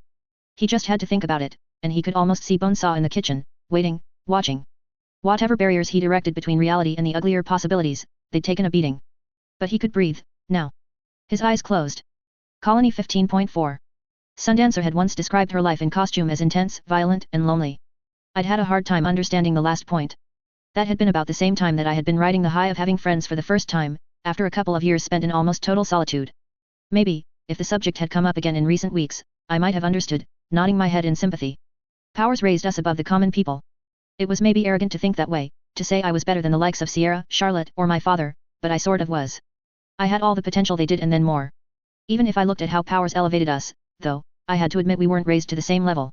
We weren't all raised up together. If anything, the Powers drove us apart, our trigger events, our reasons for wanting to use our powers, the agendas and missions we took upon ourselves, and even how those powers made us think and operate in different ways, they put barriers between ourselves and others. I just had to think of panacea or bitch, and I had some damn good examples of that. I couldn't think of two capes who were in a committed relationship where there wasn't some degree of fucked upness. Night and Fog were, if I'd understood Tattletale right, essentially functional sociopaths. They'd acted out the role of a married couple with none of the affection or fondness. Victor and Ursula were screwed up in a different way, burdened by a shared event in their past. Brandish and Flashbang? If their kids were any indication, yet. Fucked up. It was no small wonder we were all so fucked up. It was the human condition, to need a supporting hand now and again, and yet we could barely help ourselves, let alone each other. Worse, if by some small miracle two capes managed to find comfort and support in each other, there was no guarantee that those other 2 points that Sundancer had raised wouldn't ruin things. The intensity of our lifestyle and the sheer violence. Lady Photon had lost her husband in the Leviathan fight. Glory Girl had, if the magazines and papers were any indication, maintained an on and off relationship with Gallant. He'd died too. So this? Lying here beside Brian? It was sort of bittersweet, with maybe a 60-40 split on the sweet versus the bitter. I couldn't see Brian's face without raising my head, and I didn't want to do that and risk waking him. I'd left my glasses on the table with the knife and gun, so I couldn't see that well anyways. I settled for studying the fabric of his sleeveless shirt, the nubs of lint, the weave of the textile, and how it shifted with the slow, deep, and rhythmic breaths he was taking. I could smell his sweat, with the faint traces of his deodorant beneath. It was funny, because when we'd settled in, I hadn't been able to smell anything. I felt warm in the core of my chest. That wasn't just the morning light streaming in through the windows. Not happy, exactly. I didn't feel like I deserved to be happy, not with the responsibilities I wasn't attending to right now, not with the mistakes I'd made and the people I'd failed. But I could convince myself that this was something I should be doing. It was one of the tasks that I had to tend to, no matter how the coming days and weeks unfolded, and we'd settled on making those tasks a priority. We had to support Gru if we wanted him around to help us when everything started going down. I wouldn't rest any hopes on this, not with the way every other para-human relationship seemed to go. I'd take these individual moments for what they were. All of which amounted to a pile of excuses and rationalizations I was layering on top of one another, trying to convince myself this wouldn't end disastrously, that I wasn't being irresponsible or that I wasn't going to regret this on 100 different levels. It was enough that I could feel at peace, here. Mostly at peace. I had to pee, and yet I didn't want to move and disturb him. Nothing was easy, it seemed. My body won out over my willpower, and I decided to extricate myself. I didn't even try to get to my feet, instead easing myself down to the ground as I unwrapped myself from Brian as slowly as I could. Once I'd disentangled myself from Brian and the couch, I grabbed my glasses, knife, cell phone, and gun and rushed to the washroom. The cell phone rang while I was on the toilet. Tattletale. For Brian's sake and my own sense of decency, I refused the call and texted her instead. What's up? She replied soon after. R is done. Bird in the 4 Peruvian huevos now. C wants a meeting anyways. Get GI and come for 11 am? So it was time to see if Brian could glean anything from Victor's power. I responded. G sleeping. Don't want to wake him. I could guess her reply before it appeared. Hate to break you two lovebirds up but we are tight on time and C is impatient. I texted her an A-OK before hanging up and putting the phone away. The kitchen had been cleaned up, but my bugs hadn't alerted me to anyone coming in. Had Aisha returned and used her power to stay quiet? I decided to assume she had and began preparing breakfast for 3 people. If I had to rouse Brian, I'd do it with the smells of bacon, coffee, and toast. It was as inoffensive a method as I could think of. Aisha woke up before Brian did, venturing downstairs in a long t-shirt. Thanks for cleaning up, I said, quiet. I could remember her reaction the last time I'd been talking to Brian, and added, and for not getting upset. I can't help him, don't know how. So I'm putting it in your hands. Thanks. Don't thank me. If you screw this up, I can and will make your life a living hell. I frowned. Honestly? That's not very fair. I think I probably will screw up along the way. This isn't going to be smooth sailing, whatever happens. So maybe it'd be better if you just trust that I'm going into this with the best intentions for him. She plucked a piece of bacon from a plate and popped it into her mouth. Maybe. But no. Don't fuck this up. I rolled my eyes. I've had a lot of practice. It's the little things, convincing someone they're going crazy, nothing they put down is where they left it. Things go missing. Furniture gets moved. Then it gets more serious, they find the stash of drugs they were supposed to barter for stuff is missing. I don't have any drugs, I told her. Talking hypotheticals. I get them in trouble with people they know. Then they have little injuries they can't remember getting. Splinters under their fingernails, paper cuts between their fingers or at the corners of their mouths, little cuts on the back of their hands. That's usually when they freak out. They run, go somewhere else, and it stops, just a little while. Until it comes again, twice as bad as before. They snap. Then I leave them a message telling them that it all stops when they leave the city. Put it on their walls in blood or put it on their bathroom mirror in soap so it shows up when the room gets all steamy. They're glad. They're happy to have a way out. Except I wouldn't leave you that note. What the hell are you talking about? Brian asked, from behind her. And where are you getting that blood? Aisha wheeled around, not appearing even half as guilty as she should have. I asked Coyle's lieutenant for some. He asked me how many gallons I wanted. How weird is that? I mean, seriously, who needs gallons of blood? Or maybe I could use it. Paint someone's house, see if I can't freak them out hardcore, Aisha smiled wickedly. Ignore that question. What were you saying to Taylor, about not giving her a note? It's fine, I told him. She's being protective of her big brother. Aisha plastered a fake smile on her face. I didn't know you cared, Brian told Aisha, with a touch of sarcasm. I'm dropping this only because Taylor's sticking up for you. Aisha rolled her eyes and began serving herself. It was 9:30. Assuming it would take us half an hour to 45 minutes to get to Coyle's place, that left us only about an hour to get ready. We ate in awkward silence. Aisha took the first turn in the shower, leaving Brian and me alone once again. I didn't know what to do with myself. We had taken a step forward, but I didn't exactly have any experience on this front. What was I supposed to do? What did I say? I wanted to hug him, to hold his hand or raise the idea of spending time together later, but I didn't know what was allowed, or what would be pushing boundaries or taking things too far. He sat down on the couch, putting his feet up on the coffee table, and I grabbed a glass of orange juice before sitting down next to him. Would he put his arm around me, or this thing with Coil? Do you have a plan? Opportunity missed. I shook my head. More like I have a bunch of smaller plans. Can't commit to anything, in case things unfold in an unexpected way. Okay. Let's talk about them. Plan A. I whip my territory into shape. Coil decides that it's more valuable to keep me in his service. The idea is that he values my ability to keep an area stable more than he values having Dinah. He lets her go. Not likely. I frowned. I almost gave up on it after Burnscar torched everything. It isn't that impossible. Think about what it would mean in terms of security leaks. If he let Dinah go home to her family, she wouldn't be able to return to her normal life. If Coil was dumb enough to let her go with no safeguards and without people to watch her, then the heroes would swoop in on her and use her to get him. I nodded, glum. And really, can you honestly say that your services are worth the cost of everything you are taking from Coil in the way of resources, plus the cost of the agents he'd need watching Dinah at all hours? So you think he'll say no? Tattletale thinks that Coil may be considering dropping you from the team once he has what he needs. I turned to look at Brian. His forehead was creased in a frown. You think I'm expendable? To Coil? Possibly. I nodded. It's something to keep in mind, he said. Thing is, I don't know how that really changes anything. Should I stop helping the people in my territory? I'm not going to. It wouldn't be fair to them, and it would tip Coil off. I think it was a bad idea to tip him off by making the deal in the first place. Now he knows you've got pretty strong morals. On a level, anyways. I nodded. On a level. He went on, I imagine it's troublesome to have someone with those sorts of moral concerns that could throw his long-term plan off course.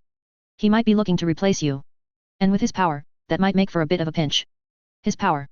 I paused. Tattletale clued me in. He creates parallel realities. Makes two different decisions, and he gets to see the outcome of each as they unfold. Decides which he wants in the end. Brian frowned. And he's been doing that with us. Since before I joined the team. Send us on a job in one reality, keep us back in another. If we succeed, great. If we fail, well, nothing lost. He deletes the reality where he sent us out. He rubbed his chin. I noticed he had stubble. So he gets 2 tries at everything. Including dealing with any of us who cause him any trouble. I nodded. Which is why we need to play along for as long as possible. Fair. What's your plan B? Plan B, well, it's not so much a plan as a fallback. If I get found out before we make any headway, it means fighting Coil and his underlings. The Travelers and Circus included. Tattletale and I have talked about how we might approach that. The problem is that Coil would be backing them up. Normally I'd suggest we go on the offensive, so they don't have time to go after our weaknesses, but with Coil at work, we have to assume that it's all the more likely that the Travelers would get that one lucky hit off, or that they'd pick the plan of attack that would work out for them. And they're powerful enough that they'd really only need to get lucky once, Brian said. I saw his expression darken. He was staring off into space. Sorry, I said. Impulsively, I leaned closer, so my arm and shoulder pressed against his arm.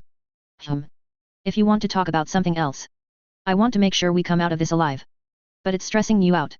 I'll manage, he answered, putting one arm around my shoulders and hugging me close. But he didn't raise the subject again. Aisha got out of the shower, he took the next turn, ostensibly to clean up after her. I took the brief period of quiet to get my stuff in order. I'd worn my costume under my clothes, the top and dress portion bound around my waist, beneath the sweatshirt. Once I was free to use the shower, I pulled off the costume and hung it up. The steam would help with any wrinkles for the parts that weren't skin tight. I had to admit to being a little disappointed with the way the morning was unfolding. Part of that was with myself, not knowing how to act, but part of it was with the lack of romance. Rationally, I knew that the movies, TV, books, and all that, they didn't paint a realistic picture. I knew that we wouldn't instantaneously click, that everything would be fixed. But at the core of it all, I wasn't 100% rational. Had to take what I could get. Last night, cuddling. It had been nice. Really nice. All in all, we were ready to move out well ahead of time. I racked my brain, trying to think of things to say. Everything social or romantic seemed forced or awkward, especially with him there. Everything related to our costumed selves seemed too delicate, fraught with reminders for Brian. Each time I entered Coil's headquarters, it seemed like it had transformed. On our first visit it had been a bare-bones setup with piles upon piles of crates, and soldiers congregating wherever there was room. Our last visit had seen some organization. Now it had finally taken form. The interior was divided into 2 levels. The lower level sported a cafeteria, a bar, a small computer lab and bunk beds for the soldiers on standby. Doorways leading to what I suspected were washrooms. I knew that Coil had squads positioned across the city by now, in quarters not unlike the lairs he had assigned us, if a little more austere. Anyone who stayed here had the bare necessities. There was an area with more of a focus on the actual war part of soldiering, with men at the ready to hand out the guns and ammunition that were tidily arranged on racks and shelves, a massive laundry room that appeared to be devoted to washing and preparing the uniforms, and 2 more stations for heavier gear and more esoteric stuff like walkie-talkies and explosives. The upper level was pretty plain, with a metal walkway bridging the gaps to the doorways that were recessed in the concrete walls. Still, things had been added, including white boards with shift schedules and maps very similar to the one I'd seen in Tattletale's base of operations. I glanced at one map. Our territory had expanded somewhat. Or maybe it was better to say that the pockets of enemy forces that had lurked at the edges of our territory were collapsing. Cranston, the blonde woman who served as one of Coyle's liaisons to us, who was my contact when I needed something, was standing outside the door to the conference room. "Skitter. How are you?" "I'm fine, Miss Cranston." "You're a bit early. Can I offer you anything while you wait for Coyle to arrive?" I shook my head. "Gru? Imp. They refused as well." "It'll only be a few minutes." Gru and Imp stepped away to talk to the fat, short man who I took to be their liaison. I stepped over to the railing and watched the scene below. A group far to my left caught my eye. I ventured closer. Trickster, Sundancer, Genesis, and Ballistic were gathered around Tattletale, joined by Coyle and a blonde boy with striking good looks. I couldn't really get a good look at it from my vantage point, but the wall jutted out beneath the walkway, and there was a heavy vault door set into the concrete, similar to the ones I'd seen at the shelters. "Noelle." Tattletale was shaking her head as she talked. She gestured toward the door. I could see the travelers respond to that. Trickster folding his arms, Sundancer turning away slightly. Genesis, in her wheelchair, hung her head just a bit, her mop of hair blocking the view. They weren't hearing what they wanted to hear. Tattletale touched the wall, some panel or button system, said something, and then turned away, walking towards the staircase. The travelers and Coyle followed behind. "Everything okay?" I asked Tattletale, as she joined me. "Oh, not really," she gave me a tight smile. "Fill me in later." "Can't." "Sworn to secrecy." "Ahoy. You know, for someone who calls herself Tattletale, you're way too fond of keeping secrets." "Believe me, some secrets aren't so fun to keep." I frowned. What was going on there? I could only trust that she'd inform us when we weren't in earshot of Coyle and the travelers. Bitch and Regent were waiting outside the conference room as we approached. I gave Bitch a small nod of acknowledgement, and she returned it. All together, we got seated, travelers on one side of the table, undersiders on the other, Coyle at the head. I understand that things have been hectic since the 9 departed the city. Communications are difficult to establish, there's still lasting damage from the Endbringer attack, and everyone has their individual concerns. Before our focus fell on the 9 and eliminating Jack Slash, I told you to establish your territories and do what you could to effect some sort of control. As Tattletale may not have all of the necessary information to draw the right conclusions, I'd like each of you to inform us on your progress. He gestured to Trickster. Putting me on the spot, "Hey?" Trickster asked. "Dunno. Nobody's doing business in my neighborhood, and there aren't any crooks there that the public knows about, but Purity and her people are still hanging around, and I'm waiting on my teammates to wrap up their stuff so they can lend me a hand." "Infrastructure, recruitment?" Coyle prompted. "I've made a few small steps forward for each of those things. I offered some of the low-level thugs the option of moving out of the city or serving under me. Got a half-and-half split of each, more or less. Enough people to deal product, if you want, or to scare some people." "Good." Sundancer. Sundancer had the posture of someone who desperately hoped to avoid being called on in class. "I don't know. I've been working with the maps Tattletale provided me, but I'm not good at this. I burn them out of whatever place they're holed up in, they run, then half the time it's like they settle somewhere else that's nearby." "You have to scare them more," Trickster said. "I burn their houses down. I don't know why that's not scary enough." "You're too soft about it, being too careful to let them know what you're doing and when, because you don't want to hurt them and they can tell." Coyle cleared his throat. "How far along?" Sundancer didn't look happy. "I dunno. I've maybe cleared out 1 in 4 of the local groups." "Genesis?" Coyle asked. "Mostly clear," Genesis replied, leaning forward and putting her elbows on the table, not sure how to get anything going in the way of operations. "It's not exactly heavily populated territory." "You're keeping Noelle company tonight, yes?" Genesis nodded. "Then we'll discuss it then." "Okay." "And Ballistic?" Further along than him, Ballistic jerked a thumb toward Trickster. "Nobody doing business in my area, only 2 capes hanging around. Got that girl from Dolltown who's pretty insistent on holding on to her neighborhood, even if pretty much everyone that lived there is dead, now. It's the only spot that I haven't taken over." "I see. And the second cape?" "There's a kid from the old merchants group. Has powers. Going to try to scare off the doll girl and recruit the merchant kid. You might start with remembering their names," Genesis pointed out. "I'm not a cape geek like you." "You're a cape. Parian and Scrub." I spoke up, hoping to keep them from going off on a tangent. "Sure. Sounds right," Ballistic conceded. "If you're dealing with Parian, can I come along?" "Actually," Coyle said, "I had a request to make of you, Skitter." I turned my attention to him. "After," he told me. Let me get to the main topic of this meeting before I address it. For now, I'd like to hear how the Undersiders are coming along.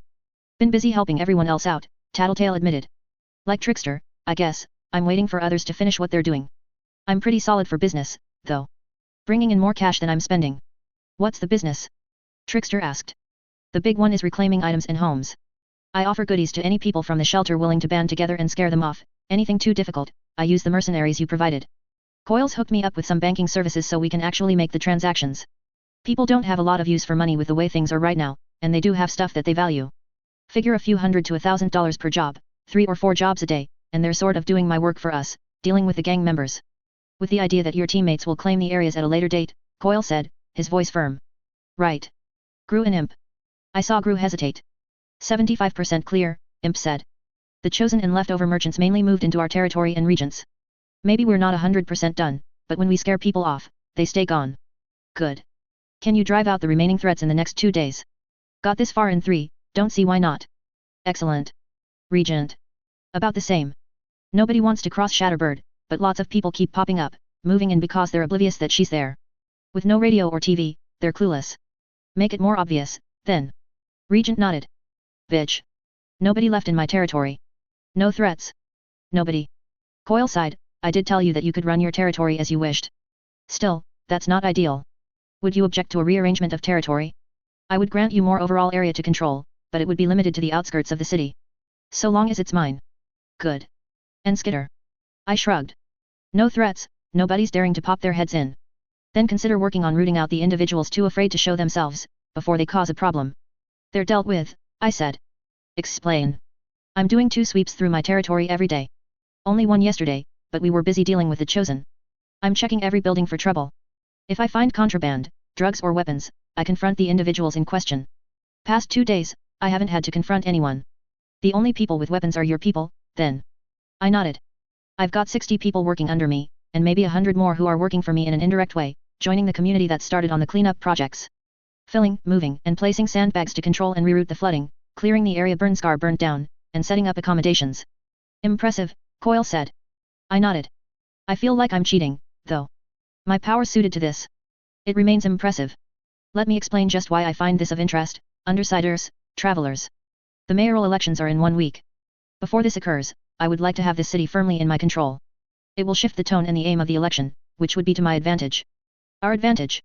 So you're saying we have less than a week to wrap stuff up in our territory, Trickster said. Yes. I also have some other issues I would like you to address. Skitter, Genesis, I trust you're able to step away from your territories to give me a hand.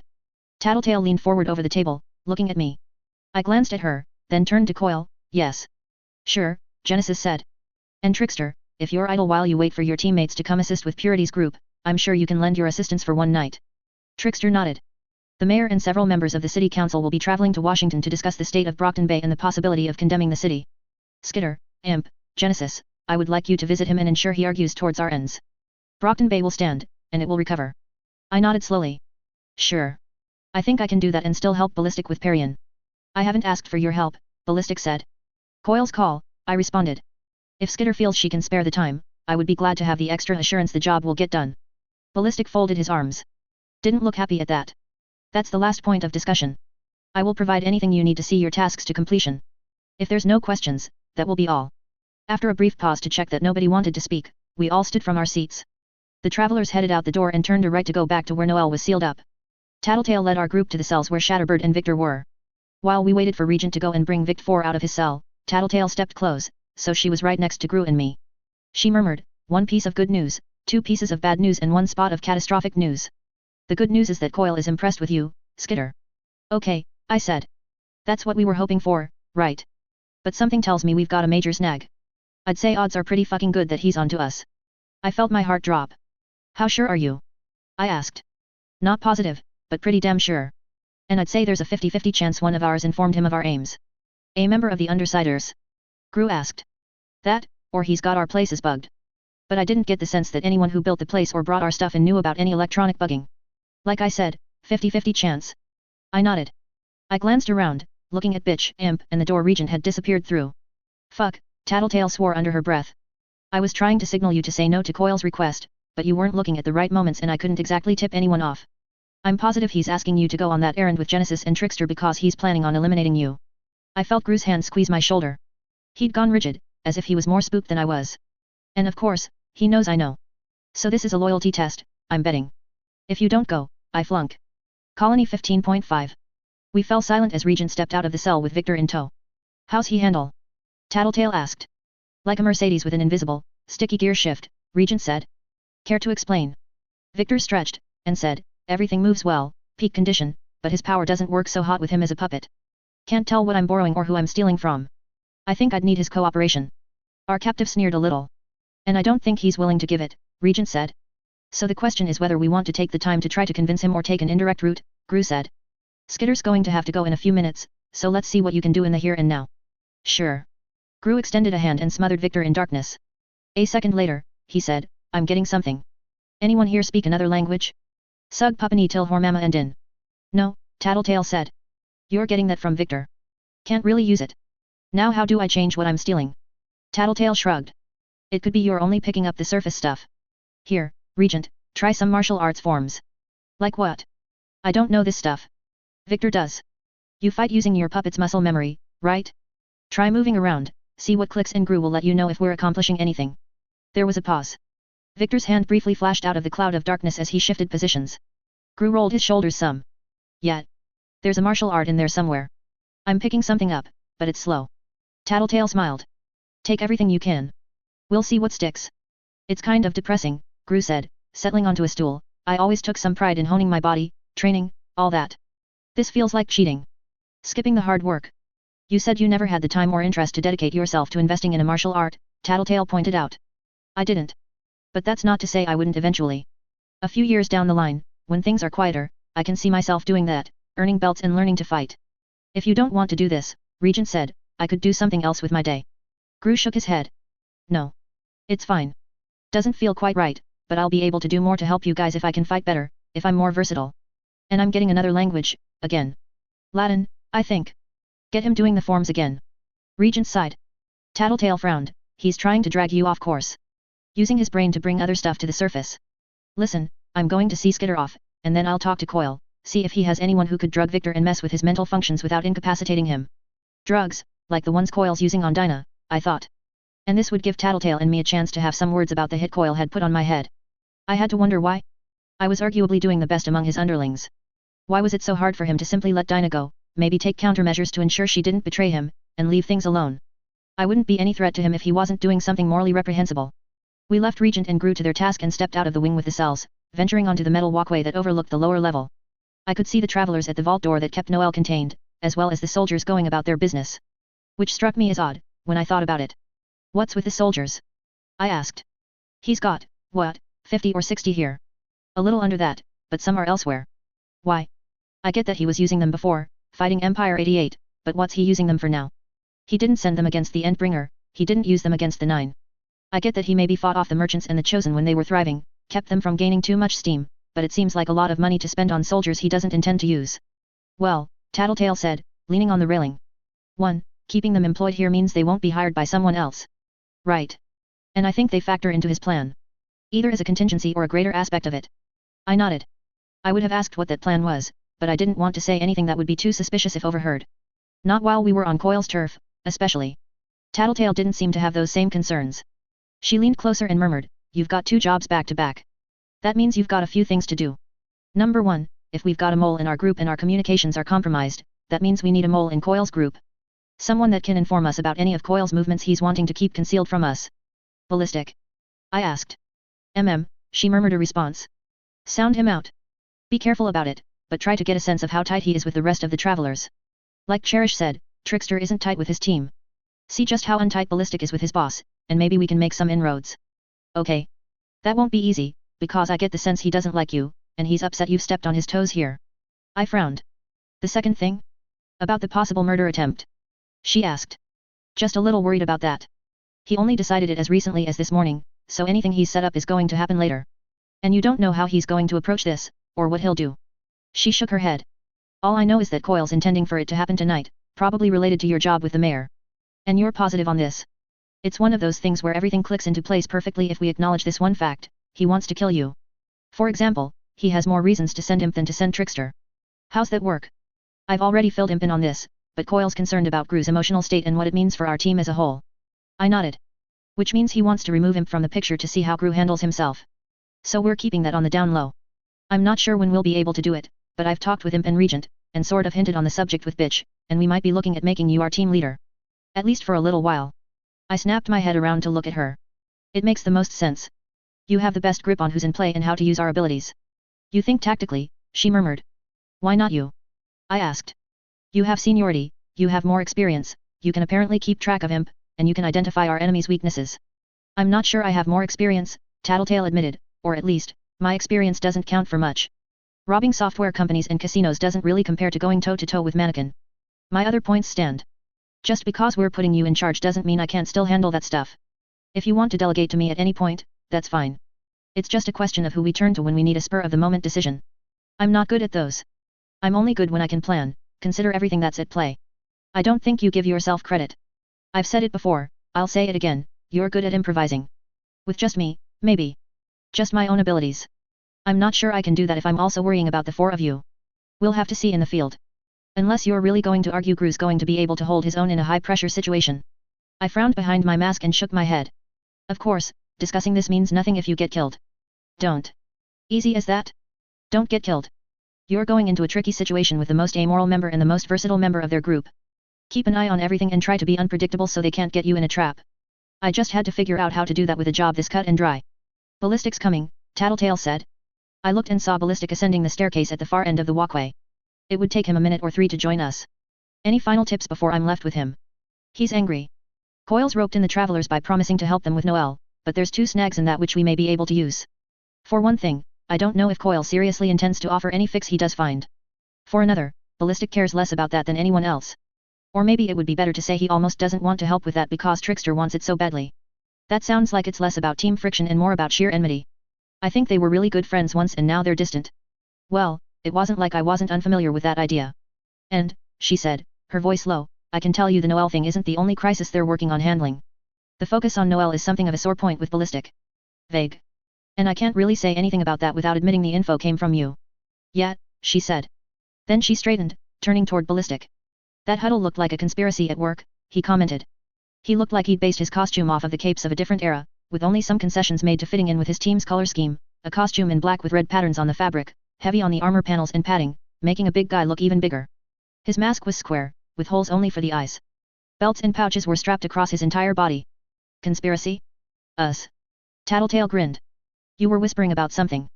Boys, she said, winking. He didn't look impressed. No, we really were talking about boys. About Gru, specifically, and maybe replacing him as leader. Hey, I said, before I'd processed why she was saying that. She wanted to earn some measure of trust by volunteering a secret. She shrugged. They're going to find out eventually. We'll have to trust Ballistic to not go running to Coil to tell on us. He folded his arms. Putting me in a compromising spot. Sure. You can handle it, she told him. She gave me a pat on the shoulder, I'm going to see about those drugs for Victor. Good luck to you two. Tell me, Ballistic said, as Tattletale strolled off, do you ever get past that point where you feel painfully uncomfortable around her? Yeah, I said. You get over that with time. I didn't add that the discomfort he was describing was largely linked to the number of secrets one was trying to keep from her. It almost went without saying. You're still insisting on coming along, he asked. You know I can handle this on my own. I don't doubt that. But I'm kind of wanting to see this place. Why? I'm running my own territory. Maybe there are ideas I can use. And I want to see how people are coping in other districts. I'd ask why again, but I'm not sure I'd get it. If this city doesn't get condemned, you're going to have people moving into your district. Even after the city's infrastructure is up and running again, those people are going to put pressure on you for certain things. See, you're approaching this like a medieval lord, managing her serfs and servants, and I see this more as being a watchdog. I gestured toward the exit, and he sighed. We began making our way out of the base. Do you really want to limit yourself to being a watchdog? When I'm making this much cash? When even the top guys in this town would run scared from me? Sure. He held the door open for me. And that's all it comes down to? Cash and being feared. I'm a living gun and my surroundings are nothing but piles of ammunition. What do you expect? You don't think you're scary. I think you can have money and power, you can be fearsome where necessary, but you can still make a difference at the same time. Doesn't seem worth it, working your ass off to make some people a little happier and more comfortable before the world ends. You're one of the people that's fixated on that, hey. The world's gonna end. How can you shrug that off? It might not. Right, he said, clearly humoring me. This wasn't working. Tattletale had said Ballistic was angry, but I'd taken that to be the same sort of anger that Bitch harbored. Whatever was going on with Noelle and the group dynamics that had Sundancer so unhappy, it had made Ballistic angry at the world, angry at circumstance. A different sort of anger, really. He didn't really care about anything or anyone. How was I supposed to get through to him if that was the case? I decided to call him on it. Okay, so your only priorities are money and power? Then why are you so annoyed that I'm coming along? What does it matter? It's my business, my territory, and I'm capable of handling her on my own. It's insulting that Coil thinks I'd need any help, and it's rude that you'd volunteer yourself without checking with me first. Okay, I said. Hypothetically, just going by what you were saying earlier, why should I give a damn? The world's going to end in a few years anyways. What does it matter if I get on your bad side? That's different, he said, sounding annoyed. Why? Because it's you that's getting shortchanged. Because we're basically co-workers. If we're going to have to fight alongside one another, we can't be worried about this sort of thing. Okay, first of all, I have a closer working relationship with the people in my territory than I do with any of the travelers. If and when you get more people in your territory, you might find that's the same with you, too. So I'm not sure I buy that co-worker thing. You're talking apples and oranges. Capes and non-capes. Fine. He'd left an opening for me to target. Then I'll just point to your other co-workers. The other travelers. There's obvious friction. There's resentment. Cherish said as much. So I don't think you buy the co-worker thing either. Again, that's different. You say that a lot. Maybe this principle you're living by isn't that strong if it can't hold up to the most basic arguments. Unless you care to explain why that's different. You're grilling me for info on my team. I'm curious what's going on there, yet. But I'm also trying to figure you out. As you said, we're co-workers. Weren't you just debating the co-worker thing? Decide if you really believe it, let me know, and I'll change my argument accordingly, I said. He sighed. I'm not trying to get on your bad side, I said. Really? But I've dealt with some interesting personalities like Bitch, Regent, and Imp for a little while now, and I know I won't be able to communicate with you until I understand where you're coming from. So I'm willing to go the extra mile to figure you out now so I can understand you in the future. I trailed off, but I kept one eye on him to see if there was any hint that he knew about Coil's plans to terminate my future. There was nothing. I couldn't see his face, but nothing had changed in his posture, his stride, or overall body language. You're not going to stop digging and get off my case here, hey? He asked. I was mentally categorizing him as very similar to Bitch in many respects. He was smarter, though, and the weapons he wielded in a discussion were less about threatening imminent harm than, what? Setting himself further apart from me? Breaking ties, categorizing me as an enemy in his head and making dealing with him harder in the future? It would explain why there was a schism between him and the other members of his group. If you ask me to, I'll back off. But, I made the call on the spur of the moment, as I might with Bitch if I were positive she wasn't about to hit me. I think you and I would both agree that you'd be admitting I'm right if you did. That's dirty. Sure. So what do you want to know, then? Shall I divulge my deepest, darkest secrets? I'll settle for knowing why you're all so angry at Trickster, why you specifically are angry at him. Nope. Can't say. Can't or won't. Won't. We made a deal, and that deal means we've kept some stuff from Coil, even. I'm not about to tell you. I don't need to know specifics. You don't need to know the general details, either. Not really. But maybe you need to tell me? One of your teammates said they were awfully lonely, and they're closer with the rest of the team than you are. Maybe you're lonely too, nobody to vent to. I'm a guy. We don't do the whole emotional sharing thing. You trying to channel Tattletale here? Why are you so intent on getting the details, here? This isn't just curiosity or wanting to know your co-workers. Because so much hinges on my ability to get you on board against Coil. I didn't have a good response, so I fell silent. We continued walking down the streets towards the crater lake, our footsteps sloshing in the shallow water. He took everything from us, Ballistic said, breaking the silence. Trickster. Trickster. When everything started falling apart, he stepped up to make the calls. Bad ones. And now the group is all we have left. No friends, no family, no home to go back to, no goals beyond fixing Trickster's fuck-ups. I was thinking of how it had come out that Sundancer was reluctant to use her powers because of the damage she'd done in the past. Civilian deaths? Had they included their own families? Had Noelle been included in that?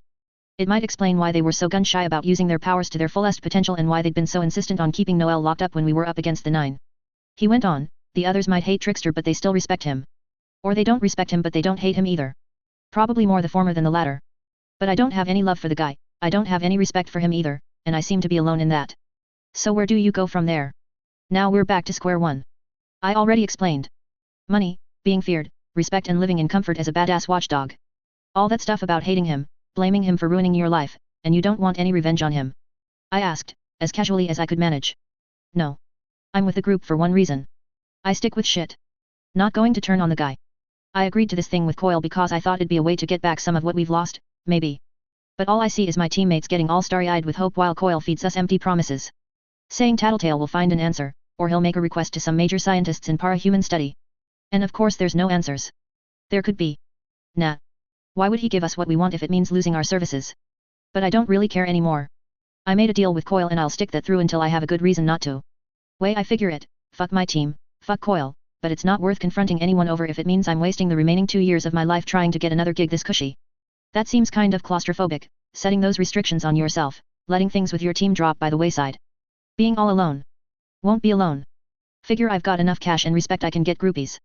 That'll do for the next couple of years. Unless you're going to argue there's some point to a committed, long-term relationship when there's no long-term. I sighed. There was no point in continuing this. I could tell that Ballistic wasn't going to budge, and I didn't have a good reason to convince him to join us. We crossed several city blocks in silence.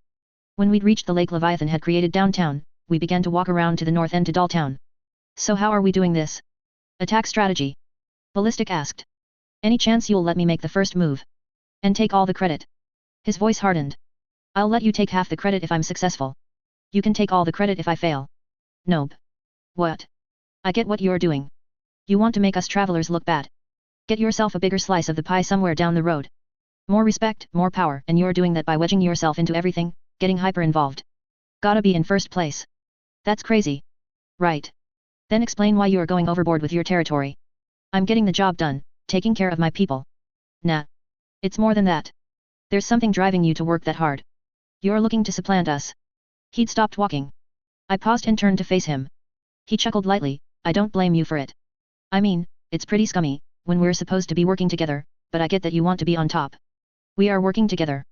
I may be taller and in better shape than average, but I'm not dumb. You think I didn't catch the wedge you were trying to drive into our team? Sounding me out for any hard feelings I might have for the others. Shit. This sort of thing was Tattletale's field, not mine. Now it was going south fast, and I could imagine how this would explode in my face. I cleared my throat a little and clarified, I was sounding you out because it was clear you did have hard feelings for the other members of your team, and I wanted to give you a chance to talk about it. Ah, so the creepy bug girl is really a softie in the end, his voice was laced with sarcasm. No ulterior motives at all. Whatever, I said. Never mind. So fuck you, he said. No, I'm not giving you first dibs on this doll woman. Second I see her, I'm taking her out of action and making it 100% clear it was all my doing. You'll get what you wanted, which you said was to see the territory, and I get what I want, which is to finish up my territory so I can kick back. This wasn't how I wanted things to go on any level. I could have groaned in frustration. Instead, I sent out a command to my bugs and took a deep breath. Okay, I told him. Yeah. But I think I'll stay out of the line of fire. I get the impression I offended you, so maybe we give each other some breathing room? Avoid getting shot. I wouldn't jeopardize the setup I've got with Coil for that. But maybe it's best you do stay out of the way. I nodded and turned to go. Okay, so no mole inside the travelers. I could still hope to achieve something here. Using my bugs, I tracked Perian's movements within Dolltown. She was moving quickly, joined by a small collection of people. Many were shrouded in cloth, leaving me to guess if they were real people or something new she'd done with her creations. I drew out directions with my bugs, guiding her away from Ballistic. She didn't listen at first, but that changed when Ballistic fired off his first attack, creating a deafening crash. From the sound of it, he'd done something to send a car flying into a building. A moment later, he did it again. I walked faster. I could call Atlas to me, but I didn't want to get spotted in the air. Dolltown was ugly. It had been hit hard by the Nine and the fight between them and Hookwolf's army. There were scars on the buildings where Hookwolf had struck, holes and marks in the wall where Purity had fired her beams. Menja had done some damage here and there, with some handprints marking various pieces of architecture where her gauntlets had bit into stone and metal. I pushed open a doorway and stepped into a ruined building. Perian faced me. Her mask had a crack in it, and there was blood staining her worn frock. She was surrounded by a half-dozen of her remaining people, each of whom wore masks and costumes. A life-size doll, a man who was wrapped in fabric to the point that he looked something like a mummy, a little girl in a skin-tight suit of flannel with holes cut out for the eyes, one blue and one green. Did Perian have capes working for her? Or? No. They were the people Bonesaw had done surgery on. The ones she'd altered to look like members of the Nine. They were covering the faces and bodies Bonesaw had given them. What do you want? Perian asked. To negotiate, I said. Your buddy isn't too interested in negotiating, by the sounds of it, she said. She flinched as another crash sounded somewhere nearby. I took a gamble here, warning you about him. He wanted to hurt you, make you into an example. I don't operate that way. Don't think I can trust you on that. You'll have to. Because I've gone around Ballistic's back, I'm kind of counting on you hearing me out, because if I fail here, it's going to fuck up things with this alliance my team has with the Travelers. And with Coil. She glanced around. I could sense someone moving nearby. One of her people, sneaking up behind me. No gun, a light search with my bugs told me, and more of the same cloth costume the other Dolltown residents were wearing. I ignored my potential assailant. I could handle an attack from a knife. I'd just need to be on guard in case they aimed to club me over the head. I know about the person that's circling around to ambush me, I said. Can we just talk, without someone trying to hurt me? What are you wanting to talk about, then? You got dealt a raw hand. The 9 targeted you, like they targeted some people I care about. People I love. That's not fair. So I was thinking, I've got a lot of money. I have access to resources. I know it's not much, it's not really enough, but maybe we could get doctors for your friends and family. Fix what's been done to them. And what would you want in exchange? Join my team, I said. No. Listen, I hissed the word, it's the best way to guarantee safety for everyone here. It gets ballistic off your back. Even if you avoid him today, he's going to level half of Dolltown, and he'll come back tomorrow to level the other half. Everything else would stay the same, you'd have the same freedoms, only we'd supply you with everything you need. Not just rice and fresh water, but good food. Medical care. Proper shelter. All you need to offer is lip service and we can fix so many of the things that have gone wrong here. The person behind me stepped closer. I turned to keep an eye on her and she lunged in that same instant. 3 spikes of metal were sticking out from between her fingers, like improvised brass knuckles. When she punched them into my shoulder, they went straight through my costume, piercing through the bone as though they were hot knives and I were nothing but soft butter. She swept my feet from under me and pushed me to the ground. The lady said no, Flechette told me, one hand holding me down, the other hand raised to strike me again. Colony 15.6. Not my brightest move, I had to admit. The problem with acting like I was tough enough to shrug off an attack from a knife wielder was that the illusion failed pretty damn hard when I actually got stabbed. I'd been relying too much on my costume. If I see a single bug, I'll be forced to use this, Flechette said, angling the spike of metal in her hand so I could see it better. Isn't that going too far? Perian asked, her voice small. No, Flechette said. Her hand was still poised to strike the second I moved. She was just talking. She just talked to Panacea, if you remember.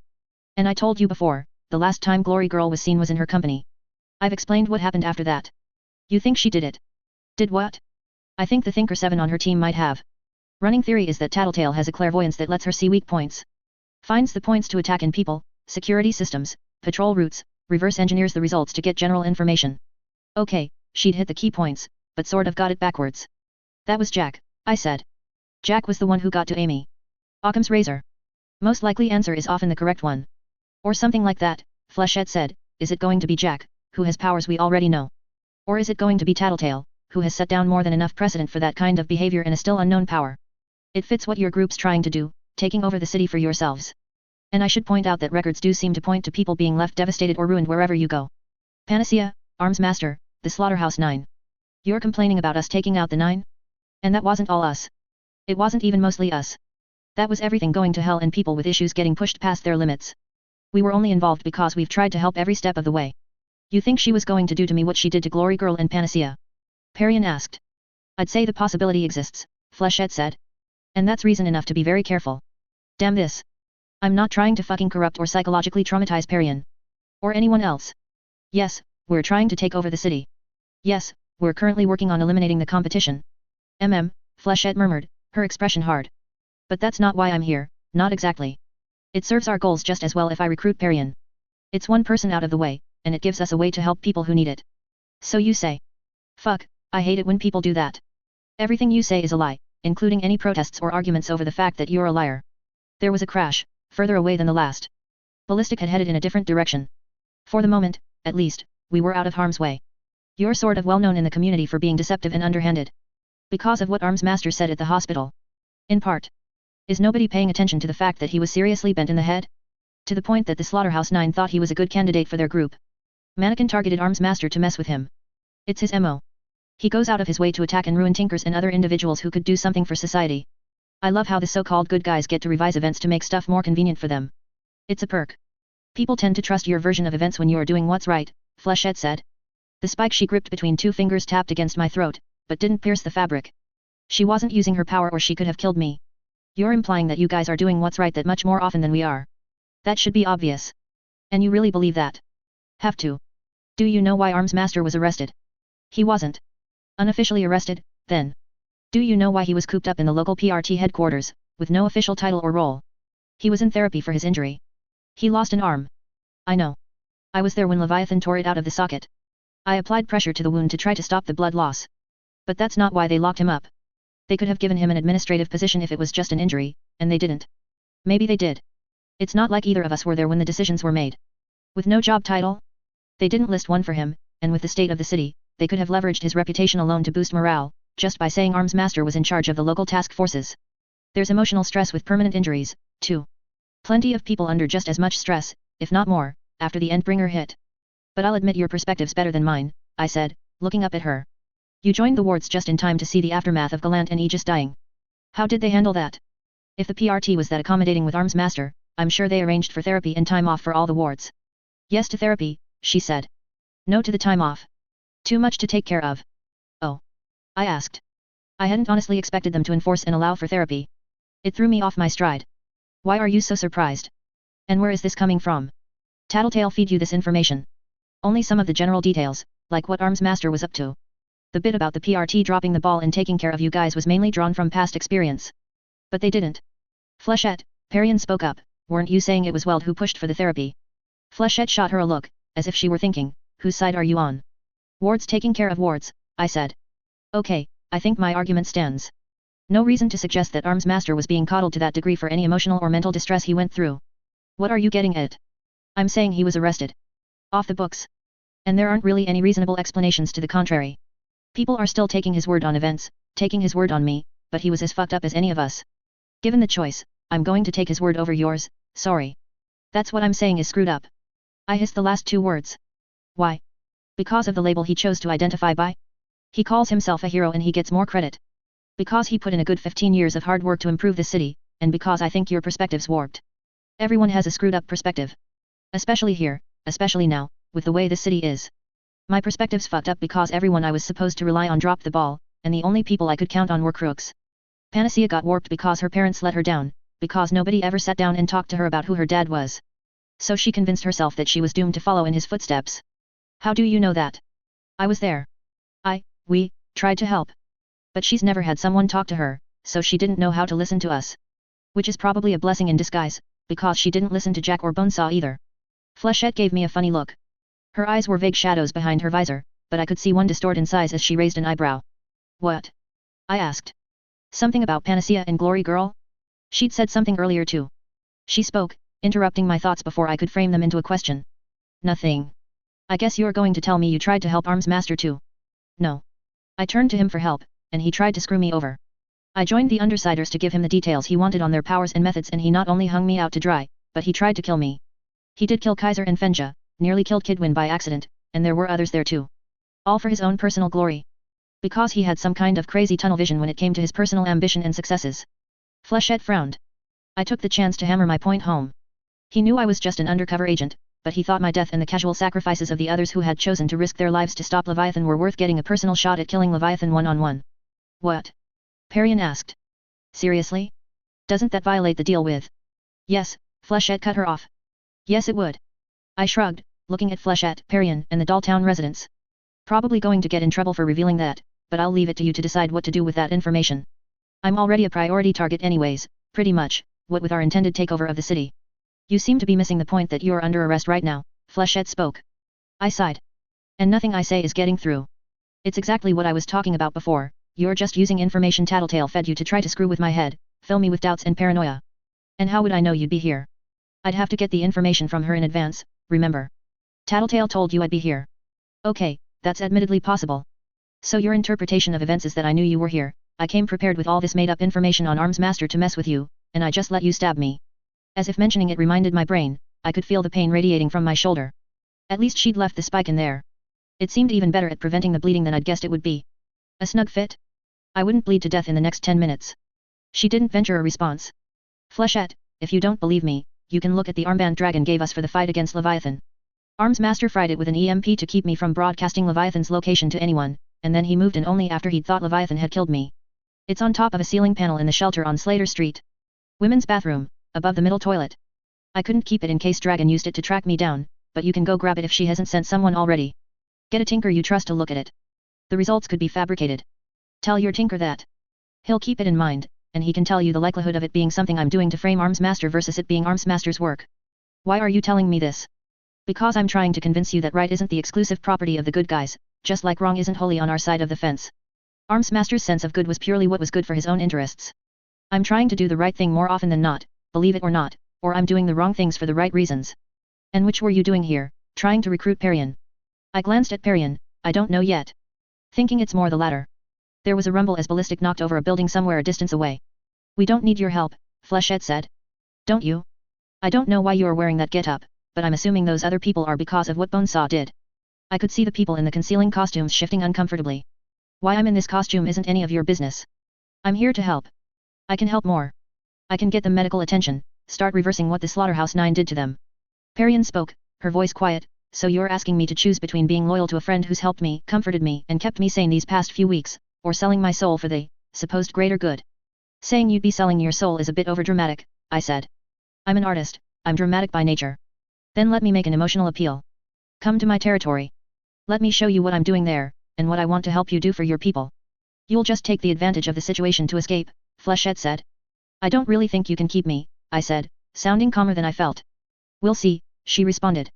I sent a command to Atlas. Easiest option is that I send a message to Ballistic. I really don't want to do that, because it's going to get people hurt or killed. His files say he doesn't kill, she responded. With his power? It's easy to accidentally go too far. Combine that with the sheer danger your own power presents. It's like playing tag with guns. Not saying I don't respect your power, with the damage you did to Leviathan, but he can escalate harder and faster than you. If you two get in a shootout, someone's going to get hurt. As if to punctuate my statement, there was a sound of a building collapsing nearby. Well then, Flechette said. She adjusted her grip on the spike of metal that she held between her fingers. A dart. She poked it through the armor of my wrist. When I tried to move my arm, it was fixed to the ground. I guess I'll come back for you later, after Ballistics left. Undo it, release me, I said, pulling harder. No. And stop struggling. Unless you can tear that costume, you're not going to pull free. It's bonded. You're making a mistake, I growled. I'm only trying to help. And I'm doing my job. I get that maybe your intentions are good, but I'm obligated to take you in, especially now that I've heard your confession of intent to seize the city. How many wrongs have been done by people who were just following orders? I asked. I directed Atlas in through an open window. Every set of eyes was on Flechette and I, which made it easy for him to slip into the room. My bugs had identified tripwires Parian had set, and navigating Atlas around them wasn't too hard. Stop it! Parian cried. For a second, I thought it had to do with Atlas, but her shout followed within a second of my question to Flechette. Flechette looked like she'd been slapped. I stopped Atlas where he was, poised a few feet behind Parian. I folded his side-like claws down and out of the way. Skitter, if we let you go, do you promise not to attack or interfere under any circumstance? Parian. Flechette asked. She sounded almost hurt. It depends, are you going to go confront Ballistic? Honestly? Yes. You said he'd keep coming until he took us out. I frowned, but they couldn't see that behind my mask. Ballistic was angry, he was dangerous, and there was little to nothing tying him to Coil's service, outside of some vague sense of duty. Are you going to arrest him? I asked. No, Parian responded, at the same time Flechette said, yes. We could scare him off, Parian said. Beat him up a little. And he'd bring in the other travelers and undersiders to wipe us out, Flechette said. Parian looked at me, he wouldn't, would he? I nodded, he would. Parian sagged, dropping into a sitting position. Flechette turned to look at her and froze. What the hell is that? She'd seen Atlas. I brought him in here as insurance, I said. I was thinking about taking Parian hostage if you went ahead with my arrest, but she started being reasonable and I told him to back down. What is he? Panacea made him for me, for fighting the 9. Just a big beetle with sharp claws. That's what you were using to fly around, when we were fighting the 9.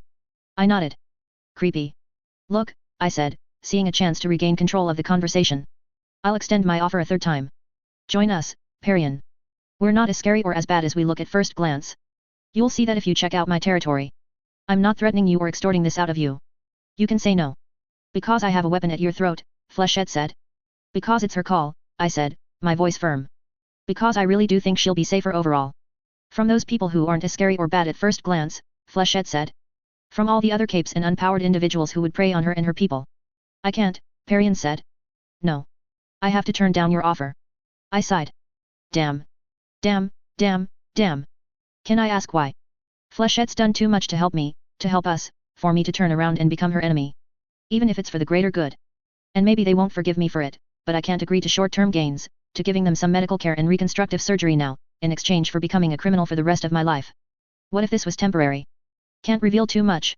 Can't let them know Coil's reign ends soon, if everything goes according to plan. I'd still carry the label, wouldn't I? Maybe I don't agree with everything Flechette said, but I do agree that just calling myself a villain, even for a short time, it wouldn't be something I could shake so easily. We'll find another way. I can use my power to make money, I'll heal them. I'll make up for failing to protect them. A woman with a cloth hood covering everything but one eye reached out and put a hand on Perian's shoulder, squeezed. She felt the same kind of responsibility for her people that I did for mine. The realization made me all the more disappointed that she'd said no. Okay, I said. Flechette, I'm going to reach behind my back. I'm not drawing a weapon.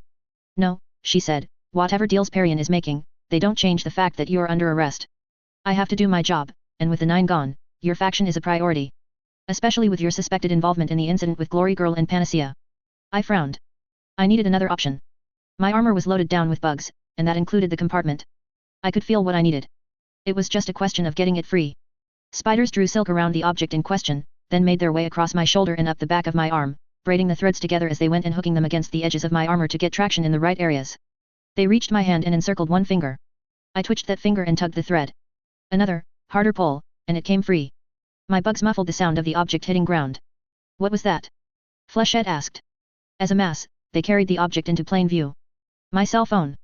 You make the call, so you know I'm not trying something, I said. Flechette frowned.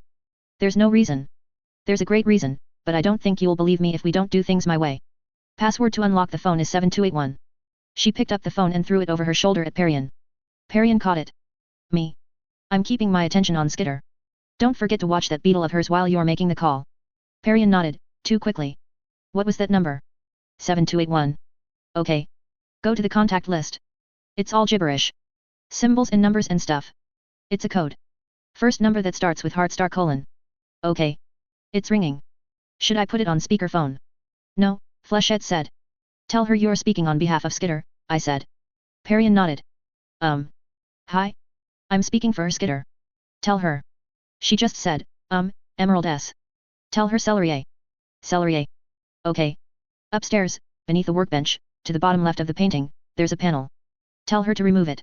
Perian relayed the instructions. There was a pause of no less than 2 minutes before she said, the girl on the other end says there's a safe. 611, I paused to let Perian relay the numbers, 203, 100, 663. It's open. She says there's stacks of money. Tell her to gather $200,000 from the safe, pick 5 people who need a break from work, C included. Only C should know about it, I don't want the others to get greedy. They can pack it into a truck, head north, and meet you just before the ramp where Lord Street turns onto the 95. I don't understand. Leave this city, Perian. There's nothing good left here anymore. That money's yours. Use it to heal and help the friends and family you still have left. Get out of here, use the money to get yourself settled, get some therapy for everything you've been through, and go pursue that career in fashion you said you wanted. Why? There's been too much ugliness here. There's bound to be more. I guess I have the money, and you need it. And I guess I feel complicit in what happened. The 9 did what they did to Dolltown because we'd forced them into a corner. Maybe they would have attacked anyways, they were headed your way. I don't know, but let me do this. Let me. I don't know. Saying clear my conscience sounds naive. And to get this money, I have to leave this city. Perian asked. She looked stunned. Consider it a strong encouragement. In the end, it's your choice. I'd appreciate it if you kept quiet about my role in your leaving, and about me giving you the money. I think the Undersiders would understand, for the most part, but the travelers might take issue with my interference. She didn't have a reply. I glanced at Flechette but I didn't see anything in her expression. My employee is still on the phone, I reminded her. Oh. What was I supposed to say, again? I repeated the message. While Perian relayed it, Flechette commented, that's a lot of money to be giving away. I have more. I did. The amount I was giving Perian amounted to a little less than a third of my current holdings. The bank account Coyle had assigned to me seemed to be growing in alternating stutters and huge bounds. The benefit of having a bank account that was managed by a guy who called himself the number man, I supposed. Lucrative job you have there. I didn't reply. It was just enough money that it'd be just a little tight to manage in the immediate future, but I felt like it wouldn't be meaningful if it didn't inconvenience me somehow. Okay, Perian said. She said they'll be waiting. My territory is closer to the destination than you are. You should leave sooner than later. She nodded. This isn't some trick? Flechette asked. Some trap you prearranged with those code words. The code was just to inform her everything was fine. No trap. But I think you'll want to accompany her and the others, just to make sure they arrive safely. There's still dangerous people on these streets. Would she tell me Perian could handle herself?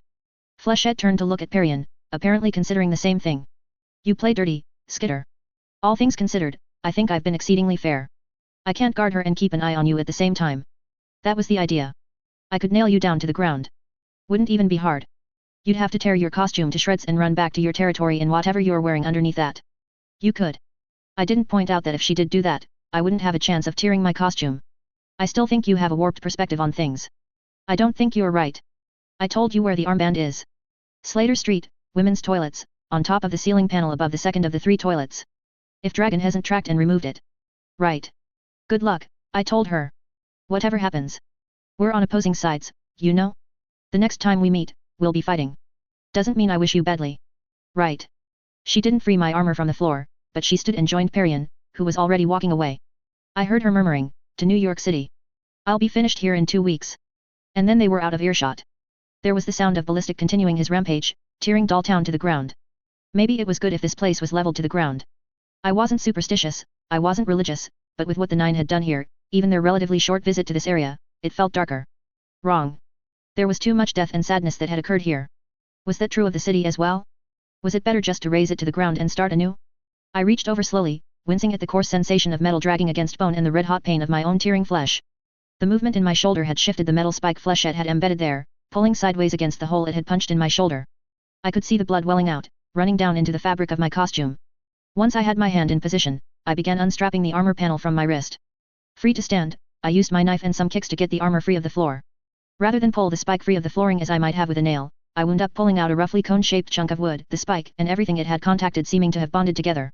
I picked up the armor and tucked it under one arm. This could have gone worse. I might have to face some ramifications if the PRT took offense to my bringing up what had happened with Arms Master, but somehow I felt like I couldn't have let Flechette stay in the dark. I just wasn't sure if that was for my sake or if it was for hers. The money I'd handed away would hurt, too, but it felt necessary. I needed medical attention, and I felt like I had to check on my territory after I'd seen Perian's. I climbed onto Atlas. His flight would be smoother and less jarring than walking. I heard another crash as Ballistic continued tearing through Dolltown. I could have notified him that Perian was gone, but, no. Maybe this wanton destruction would give him a chance to vent and find release over whatever it was that was haunting him. I'd have to get in touch with Trickster and Genesis to arrange our visit with the mayor for tonight. I'd have to deal with the threat on my life, whatever form it took. I didn't feel afraid. Anxious? Yes. But not terrified, not quivering, or panicking. I wasn't sure if that was good or bad.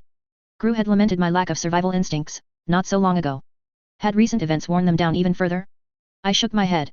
I'd have time for introspection later. For now, I had to plan. Colony 15.7. How the hell was I supposed to get medical assistance when the guy I was supposed to ask was looking for a covered way to murder me? And I did need help. I was bleeding, for one thing. It had only started when I'd moved my arm to unstrap my armor. If I'd known, I would have tried to undo the straps with my bugs. Worse, the spike had penetrated the bone of my shoulder and any movement of my arm rewarded me with scraping sensations in my shoulder socket that made my skin crawl, not to mention the pain. I was surprised it didn't hurt more. I hoped that wasn't a bad sign. My fingers moved without a problem, but the lack of pain could still point to bigger problems. Pain was a natural response, after all, and the lack of pain was unnatural. I called Tattletale instead. Skitter, she answered. How did it go? Could have gone worse. I paid Perian off, and she's leaving the city. No bloodshed, mostly. Mostly. Flechette was there. I got stabbed. I remembered that Coil could be listening in. I don't want to bother Coil with it, busy as he is. Being stabbed is serious. It's not too bad. Can you lend me your medic? You're just leaving Dolltown now. Flying home. He should be there before you arrive. I know you two haven't gotten along in the past, but he won't trouble you. He won't trouble me. Was that her way of informing me that he was safe? Well, I still felt better than I would be if I were putting my life in Coil's hands. My desire to convey the image of someone who was confident, fearless, and untouchable had led to me getting impaled in the shoulder. It was something of a weakness, but I still found myself doing it as I reached my own territory. I landed Atlas on the beach and made my way into the storm drain, wincing every time my arm moved. By the time I was inside, however, I was pulling myself straighter, raising my chin and squaring my shoulders.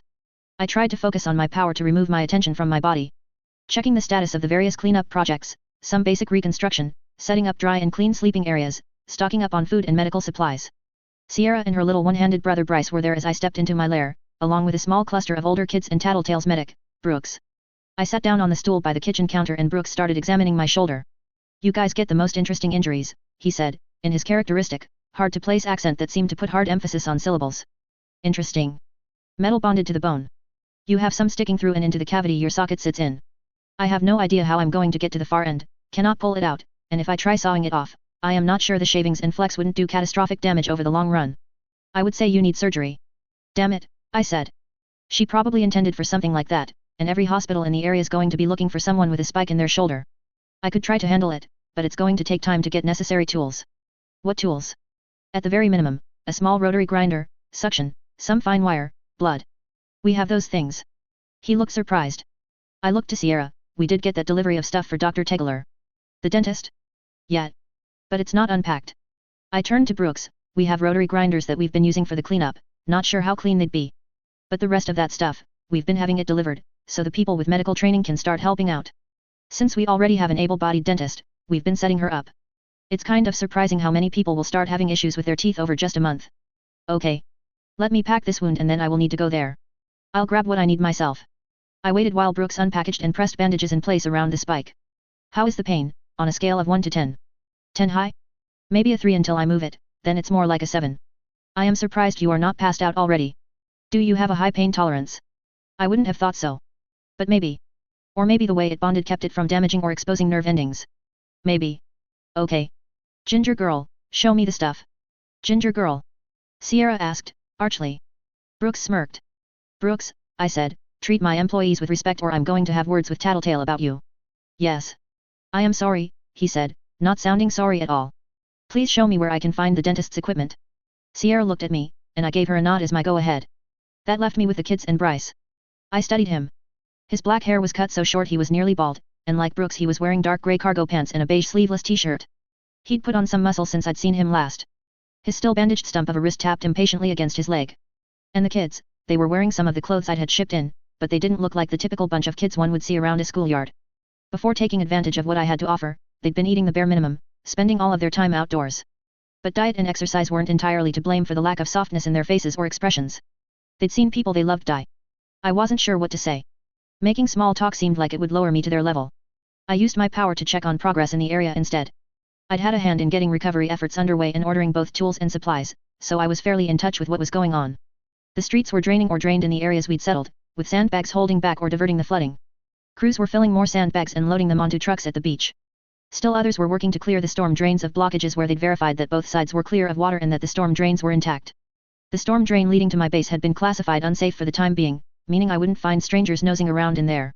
Burned buildings were being torn down where there wasn't any hope of salvaging them, and small crews of people with the necessary skills were working to assess what could be recovered, assigning simple tasks to people who didn't have the training or know-how. Massive tarps were going up over roofs and being tied down. It wasn't pretty and it wasn't fantastic, but it was something. My bugs noted 170 people at work, 174 if I included the kids here. 184, I realized. I'd nearly missed a crew that was working beneath the streets. The numbers were growing. It was a little intimidating. I didn't have any particular training or talents that really equipped me for a leadership position. Now I was in charge of this many people. Well, I'd do what I could. Supply what they needed, keep an eye on things. Your name? I asked one of the oldest kids. Guy. Sierra didn't have anything for you to do. We're waiting until Char comes back, he said, pronouncing it Char. She said she was going to put us in charge of some younger kids, then have us run water out to the people working. Good. For now, you can run an errand for me. Head out the door, turn right, go 2 blocks. There'll be an open manhole with a cordon around it. A what? Tape and warning signs. Ignore the warnings, just go to the manhole cover and shout down at them, tell them to get back to work. I know they're just sitting in the dark and drinking. And tell them no power tools, now. Not if they've got alcohol on their breath. Okay. If they don't listen to me. I'll take care of that, I told him. He ran off. Big bad supervillain, giving orders to little kids, Bryce commented. Why did people insist on testing me? Was it something about being in charge that demanded that they try to establish their dominance? Did people like Bryce have a natural propensity for bucking authority, with me as the only clear target? Or was it more that they were angry in general? Either way, what did that mean for the city in the long run, if anyone who tried to change things for the better was facing this sort of resistance? I'm giving orders to everyone. Everyone contributes, everyone benefits. To be more specific, you're having my sister give orders to everyone while you go out and get yourself injured in fights with other capes. Don't you dare, Sierra said, stalking back into the room. She put down a plastic tote of medical supplies. She sounded angry. And scared? Do not pick a fight with my boss. I'm just saying. Don't just say anything. If nothing else, she saved your life. I wouldn't have needed saving if she hadn't been there, Bryce said. He gave me a look that was just short of a glare. Don't be an idiot, Sierra said. You were with the merchants. And things were cool. Party all day, relax, had a girlfriend. If she'd left things alone, I'd be okay. I'm surprised Tattletale didn't mention it, I said. The Slaughterhouse 9 eradicated the merchants. Barely 1 in 20 survived. The ones that are left are scattered across the city. If you'd stayed with them, you'd be dead. She did mention it. But I would have made it. Cocky. Then you'd be starving to death, dirty, probably sick. Going through withdrawal, maybe. Don't know what you were taking with them. He scowled, glancing at his sister. None of your business. Hey. Sierra raised her voice. She grabbed him by the collar of his shirt, and he slapped her hand away. She stabbed a finger into his chest. Treat her with respect, damn it. Again, that note of fear. I treat people with respect if they deserve it. She does. She saved us, here. That's big. Wouldn't need saving if it wasn't for the people with powers being around here in the first place. He wasn't wrong. As validating as it was for Sierra to stick up for me, I couldn't help but feel a pang of guilt at the idea that these circumstances were because of Capes. Hell, if I hadn't provoked the 9 by humiliating Mannequin, then this district wouldn't have come under fire by Burnscar. There was Dolltown too, and my complicity there. I was personally at fault when it came to some of the damage that had been done across the city. You want a better reason? She asked. She stepped close and pulled him down to hiss words in his ear. She wasn't being as quiet as she seemed to think she was, trying to hide her words from me and the kids. They attacked me and mauled them. Mannequin. I shifted positions, and Sierra must have seen it, because she lowered her voice to an inaudible hush as she finished. Rattling off a list of the things she'd seen me do. Reasons that gave her cause to be spooked if her brother was mouthing off to me. When we'd met, Sierra had commented that I wasn't what she'd expected from a supervillain. Somewhere along the line, I'd painted a different picture. She clearly had no trouble with me on a day-to-day basis, but she also knew that when I was pushed, well, I'd gone easy on the 3 ABB members that had attacked her and Charlotte, but that was only in a matter of speaking. I'd still left them fleeing in mortal terror. Bryce looked at me and I could see him give me a once-over glance, as if assessing me in a new light. Go help Brooks, I told him. I'll direct you to him with my swarm. It took him a second to weigh whether he wanted to or not, but he did turn and step out the front door, following the thin trail of bugs that I was gathering between him and the warehouse we were keeping supplies. Want me to go, too? Sierra asked.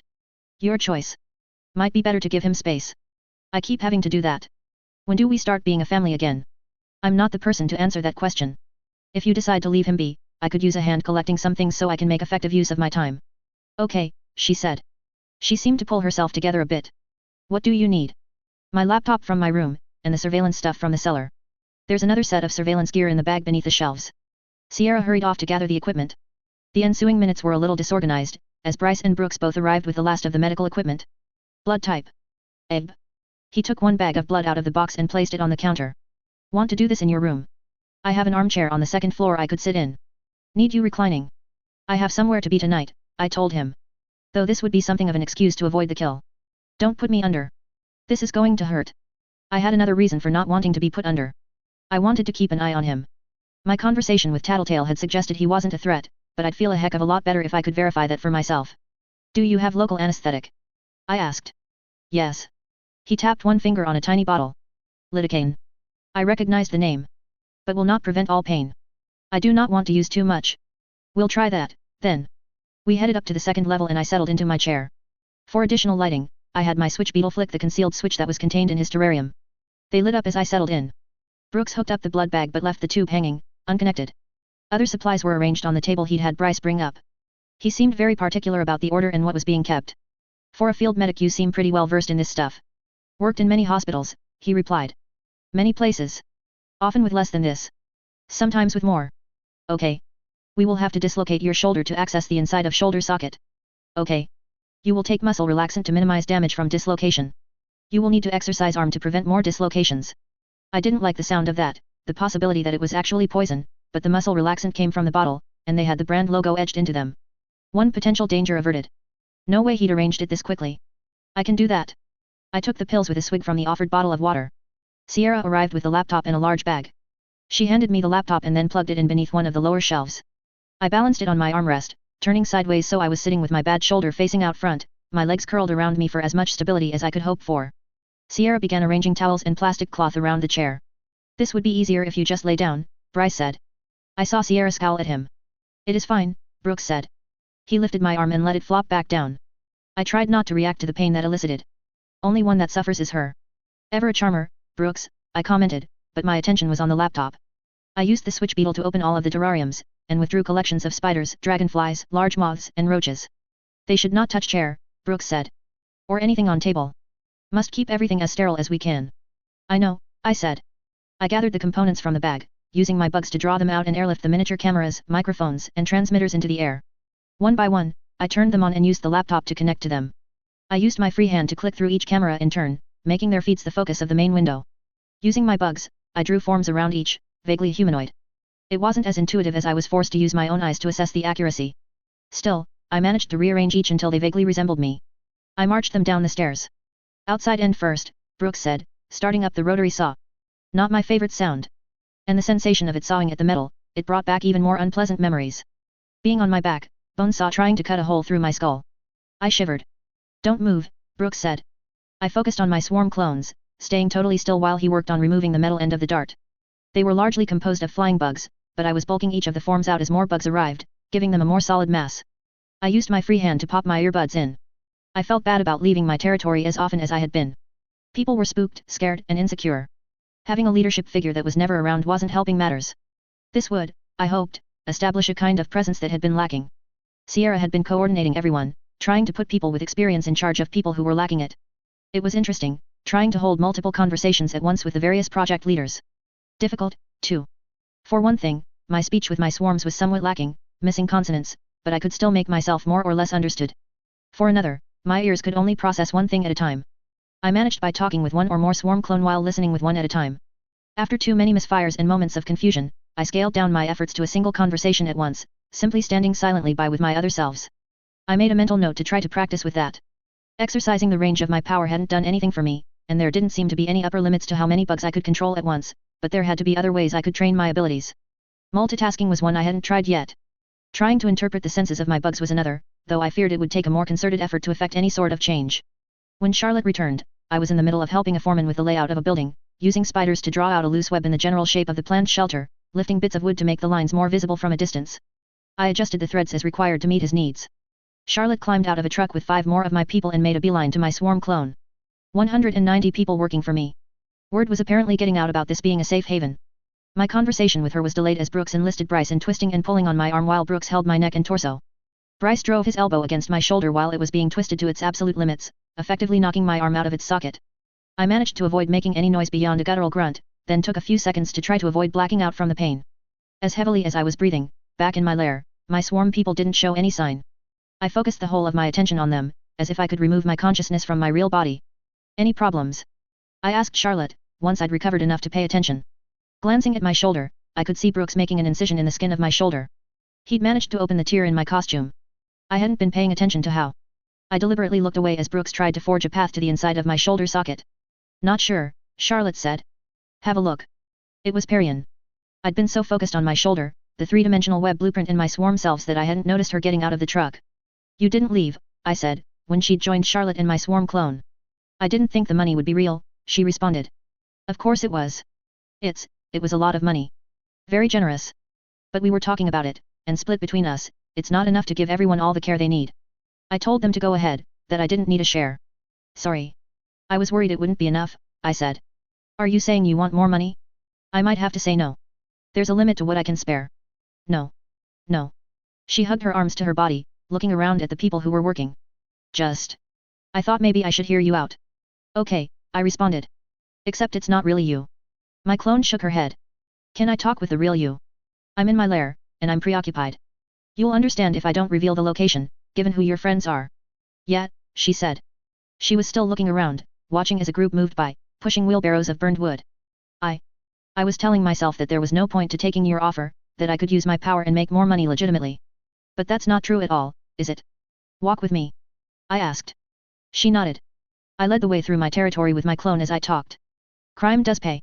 I made the offer to you because I thought it would be the best way to get your Dolltown residents the money they needed to get their old lives back. Or get as close to their old lives as possible. I kind of hate you, she said. Why? You're making it out like I'm a bad person because I won't betray Flechette and my own moral code to help them. I don't blame you for your decision. I don't think any less of you. But you wouldn't make the choice I'm making. No. I didn't. And you've done more to help my people than I have. You've protected them to the best of your ability through the city's darkest hours. You really think we're past that? The bad days? Yes. I winced as the grinding resumed, this time inside my shoulder socket. A makeshift rigging inside the cavity caught the metal shavings, while Bryce held the tube to suction the metal shavings out. So far, no assassination attempts. Good.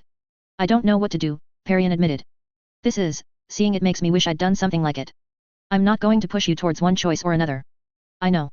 You made that clear when you gave me the money with no strings attached. Look, I said. I know Flechette was saying my perspective is warped, but I think the system, you know, society, it's like a series of rules and expectations that we established under some general expectations. But recent events have made it pretty clear that those expectations, those assumptions, they might not apply. Because of us? Capes. Yet. At the end of the day, barring some extreme examples like powerful dictators, there's always the fact that any bad person who doesn't have powers can be killed with a gun, a knife, or even a good punch in the right place. That's not the case with us para-humans. The balance of power is pretty damned off-kilter. Things aren't fair. Are you making that imbalance better or worse? I'm addressing the problem. I'm saying there's no point to trying to hold on to the old status quo when it's based on a foundation that no longer exists. So you're going to take over the city? Yes. Because at least for right now, I can give these people what they need. I moved my clone's head and followed a group of kids who were running away from my lair, carrying 6 packs of water bottles. And later? I don't know. We walked in silence, past a bonfire where scrap wood was being burned. Brooks and Bryce, meanwhile, set to shoving my arm back into its socket. All of the ambient pain disappeared in an instant. Perian needed the money, she needed the assurance that she could help the people she'd failed. I understood that. I can offer you one last compromise, I said. What? I can't guarantee it'll work, I can't say if anyone else will accept the proposal, and I don't know what's going to happen long term, but we don't have to call you a member of our team. We don't have to call you a villain. But I'd take territory for myself anyways. Yes. Others would call me a villain, just because I wasn't fighting you guys. They'd know I was cooperating with you. Not necessarily. Maybe the people in charge, the protectorate and wards, maybe they'd understand it, but the people on the ground level wouldn't. The media would out me. I think we control the media. Or enough to throw some doubt into the mix. The rules are pretty simple. You take territory, you hold it, and you ensure that there's no crime or para-humans operating there without your consent. And Flechette? I don't know her. I can't say how she'll react, but maybe if you explain nicely, maybe if you frame it right, you could convince her it's for the greater good. So long as she convinced the other heroes to leave your territory alone, let you enforce the law there all by yourself, you wouldn't have to fight them. And if she didn't? That's up to her. Or you. She stared around my territory. It wasn't pretty, there was still devastation everywhere, but things were getting better. It was maybe the only place in the city where things were improving as fast as they were. We weren't taking 2 steps forward and 1 step back. It was all forward momentum. Not even a week had passed, admittedly, but it was progress. And it was apparent. I don't think I could accept if Flechette doesn't agree. Okay. The alternative was unspoken. If she does. I hate you, Perian said, and it was answer enough. Brooks was finishing stitching up the incision in my shoulder. I already had 2 pieces of scrap spider silk at the ready, one to cover the hole in my costume and another to serve as a sling until my shoulder was stronger. If I adjusted my cape, I could cover the arm so the injury wasn't too obvious. I stood from the chair and stretched, then reached for my cell phone. I can live with that, I told her, speaking through my swarm clone. I clicked through my contact list and called the man who was plotting to kill me. Interlude 15. August 20th, 1986. She was being poisoned by people with smiles on their faces. She hated those smiles. Fake. Pretending to be happy, pretending to be cheerful. But she'd spent enough time here to know that her friends and family would be crying the second they thought they were out of earshot. The strangers had a weariness that spoke to the inevitable. The older they were, the more reality seemed to weigh on them. Somewhere along the line, they had stopped telling her that the chemotherapy would make her better. The smiles had become even more strained. There was more emphasis on making her comfortable. Less explanation of what was going on. So when her mother came in to check on her, bringing the mug of heated chicken broth, she pretended to be asleep. She hated herself for it, but she couldn't stand the lies, the fakeness. If it wouldn't have given her away, she would have winced as her mother sat down by her bedside. It meant she might be staying a while. Becca, her mother murmured from behind her. You awake? She didn't respond, keeping her breathing steady. She tried to breathe through her nose, so the sores that filled her mouth wouldn't sing with pain at the contact with the air. Her mother ran one hand over her head. Her hair was mostly gone, and the contact was uncomfortable to the point that it was almost painful. You've been so brave, her mom whispered, so quiet she was barely audible. I'm not brave. Not at all. I'm terrified. I'm so frustrated I could scream. But she couldn't. Everyone had painted her as being so courageous, so noble and peaceful in the face of the months of treatment. But it was a facade, and she'd passed the point of no return. It was too late to break composure, too late to stop making bad jokes, faking smiles of her own. She couldn't complain or use her mother's shoulder to cry on because everyone would fall apart if she did. She was their support. My little superhero, her mother said. Rebecca could feel her mother's hand on her bare scalp once more. She wanted to slap that hand away, yell at her mother. Don't you know that hurts? Everything hurts. You've been trying so hard. You deserve better. And just like that, from the tone and the word choice, Rebecca knew she was dying. She felt a mixture of emotions. Relief, in a way. It would mean the chemotherapy could stop, she could stop hurting. There was anger too. Always some anger. Why couldn't her mother just tell her? When would they get up the courage to deliver that news? Apparently not tonight. Rebecca heard the scrape of the chair moving as her mother stood, the muffled footsteps as she retreated down the hall. Tears had been harder to come by since the chemo had started. Most days, her eyes were red and itchy, her vision blurry, too dry to cry. But it seemed this occasion deserved them. For a long time, she lay on her side, staring out the window at the cityscape of Los Angeles, tears running sideways down her face, across the bridge of her nose and down to her ear, soaking her pillow. There was a sign that caught her eye, because it was so bright a yellow against its immediate background of blues and dusky purples. The classic logo of a fast food restaurant. It struck her that she would probably never get to eat there again, never get a special kids meal with the dinky plastic toy that was meant for kids 10 years younger than her. She'd never forget about the toy afterward, letting it clutter the top of her dresser along with the other colorful trinkets and keepsakes. She'd never get to read the third book of the Maggie Holt series, or see the movie they were making of the first book. She'd never have a real boyfriend. It was dumb, but those stupid trivial things hit her harder than the idea that she'd never see her family, her friends, or her cats again. The steady tears became sobs, and her breath hitched, making her entire chest seize in pain. The involuntary clenching of her empty stomach was twice as bad, and she started to think she might need to throw up. Or dry heave. Experience told her that would be worst of all. She'd started moaning without realizing it, quiet and drawn out, trying to replace those painful lurching sobs with something else. Do you need morphine? The gentle voice startled her, interrupting both the moans and the sobs. Morphine wouldn't help the most basic, terrifying, inevitable reality she faced. She shook her head. There was a whispering. I'm going to increase the drip just a little, Rebecca Costa Brown. Who? Rebecca stirred, turning around to see who was speaking. A black woman with long hair in a doctor's get-up was messing with the 4-bag. But, no name tag. And there was a teenage girl with pale skin and dark hair standing behind her, wearing knee-high socks, a black pleated skirt and white dress shirt. You're not one of my doctors. No, Rebecca. Not yet, the woman replied. Quietly, Rebecca asked, are you one of the doctors that takes care of people that are dying? The woman walked around to the end of the bed. The teenager stayed where she was. Rebecca gave the girl a nervous look. She was staring, her expression placid, hands at her side. Who are you, then? SHH. Lower your voice. It would be a shame if the nurses happened to come by and eject me. So, Rebecca started, making a conscious effort to speak more quietly, you're not supposed to be here. No, the woman replied. Rebecca closed her mouth. She could feel the effect of the morphine. If nothing else, it was helping ease the uncomfortable sensation where her stomach had been cramping, her skin feeling raw against the stiff hospital sheets. She didn't know what to say, so she fell silent instead. To answer your question, I'm a doctor, but not one that works in this hospital. I'm more of a researcher and scholar than anything else. And I came to make you an offer. Shouldn't my mom be here for this? My mother makes all of the decisions. Normally yes, when dealing with a minor. But this is a private deal. Just for you. I don't understand. You've heard about the superheroes? On the television. Yeah. There's, like, a bunch. 20 or something. No less than 50, now. They're appearing all over the world, with thousands upon thousands estimated to appear by the turn of the millennium. I confess I have something of a hand in that. Which is why I'm here. You, make superheroes appear. Rebecca could feel herself getting foggy with the morphine. I make superheroes, but it's not easy. The risks are high. The files. The teenager on the other side of the bed stepped forward, pulling off her backpack. She reached in and withdrew a file folder. The woman moved the wheeled, adjustable bed desk that still held the chicken broth Rebecca's mother had brought. She moved the plastic container and put the file folder down. Opening it, she spread out the glossy photographs that were contained within, until 6 images sat side by side. A man with gnarled skin like the wood of a tree. A woman with tentacles everywhere. A beetle man. A boy with skin that seemed to be melting like wax. A burned husk of a body. A little girl without eyes, only flat expanses of skin where they should be. Right now, in the early stages of my project, only 1 in 7 succeed. 2 of those 7 die. The woman tapped the pictures of the burned body and the boy with melted skin. 4 experience unfortunate physical changes. They're monsters. Yes. Yes they are. But of those 7, statistically there's 1 who experiences no major physical changes, who gains powers. All anyone has to do is drink one of my formulas. Rebecca nodded. Her eyes flickered over the photographs. And I've stumbled on a little side benefit, Rebecca.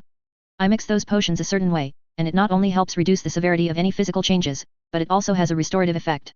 The body heals. Sometimes just a little. Sometimes a great deal. I think we could heal you. Heal me. I'm not asking for money. Only that you take this leap of faith with me and help me build something. I know the risks are great, I wouldn't normally ask someone to face them, but I suspect you don't have much left to lose. Rebecca extended a hand to touch the photos, but it was herself she looked at. Her fingers so bony, her skin mottled yellow with bruising around the knuckles. I'm already a monster. She tapped the photo. If it was just this? If you were offering to save my life and make me one of those monsters? I'd still accept. August 21, 1986. I think we can mark this as a success, the doctor spoke. Rebecca opened her eyes. She'd seen something fragmented but profound, but it slipped away as fast as she could think to recollect it. She staggered to her feet, wobbled. The girl in the school uniform caught her before she could fall. I'm not a monster. No. In fact, I don't know if it could have gone better. Rebecca extended one arm. Her skin was a healthy pink, her hand thin but not so emaciated as it had been. I'm better. I would guess so. In truth, I'm not sure how the regeneration affected the cancer, it might even have exacerbated the symptoms. For the time being, however, you seem to be well. I feel really light. That's promising. Rebecca allowed herself a smile, letting go of the girl's hand. She could stand under her own power. Everything around her appeared sharp. She hadn't realized how bad her vision had become. Even her mind seemed to be operating like a well-oiled machine. Had the drugs and poison made her stupid? No. She'd never been like this. It was like her brain had been a bicycle and now it was a Ferrari. Even as her eyes flicked over the interior of the warehouse, she could tell she was processing faster, taking in details and sorting them better, as if her thoughts were no longer limited to the confines of her skull. What can I do? I've yet to start categorizing the results. For the time being, I'm playing a game of battleship, creating what I can and logging the results. I hope to find the patterns and the factors at play, given time. You're going to keep doing what you did with me. Rebecca bounced in place. It took so little effort to move so high. She was better. She was alive, like she hadn't been for months and months. I'm going to find an alternative as soon as possible. The risks are too high, at present.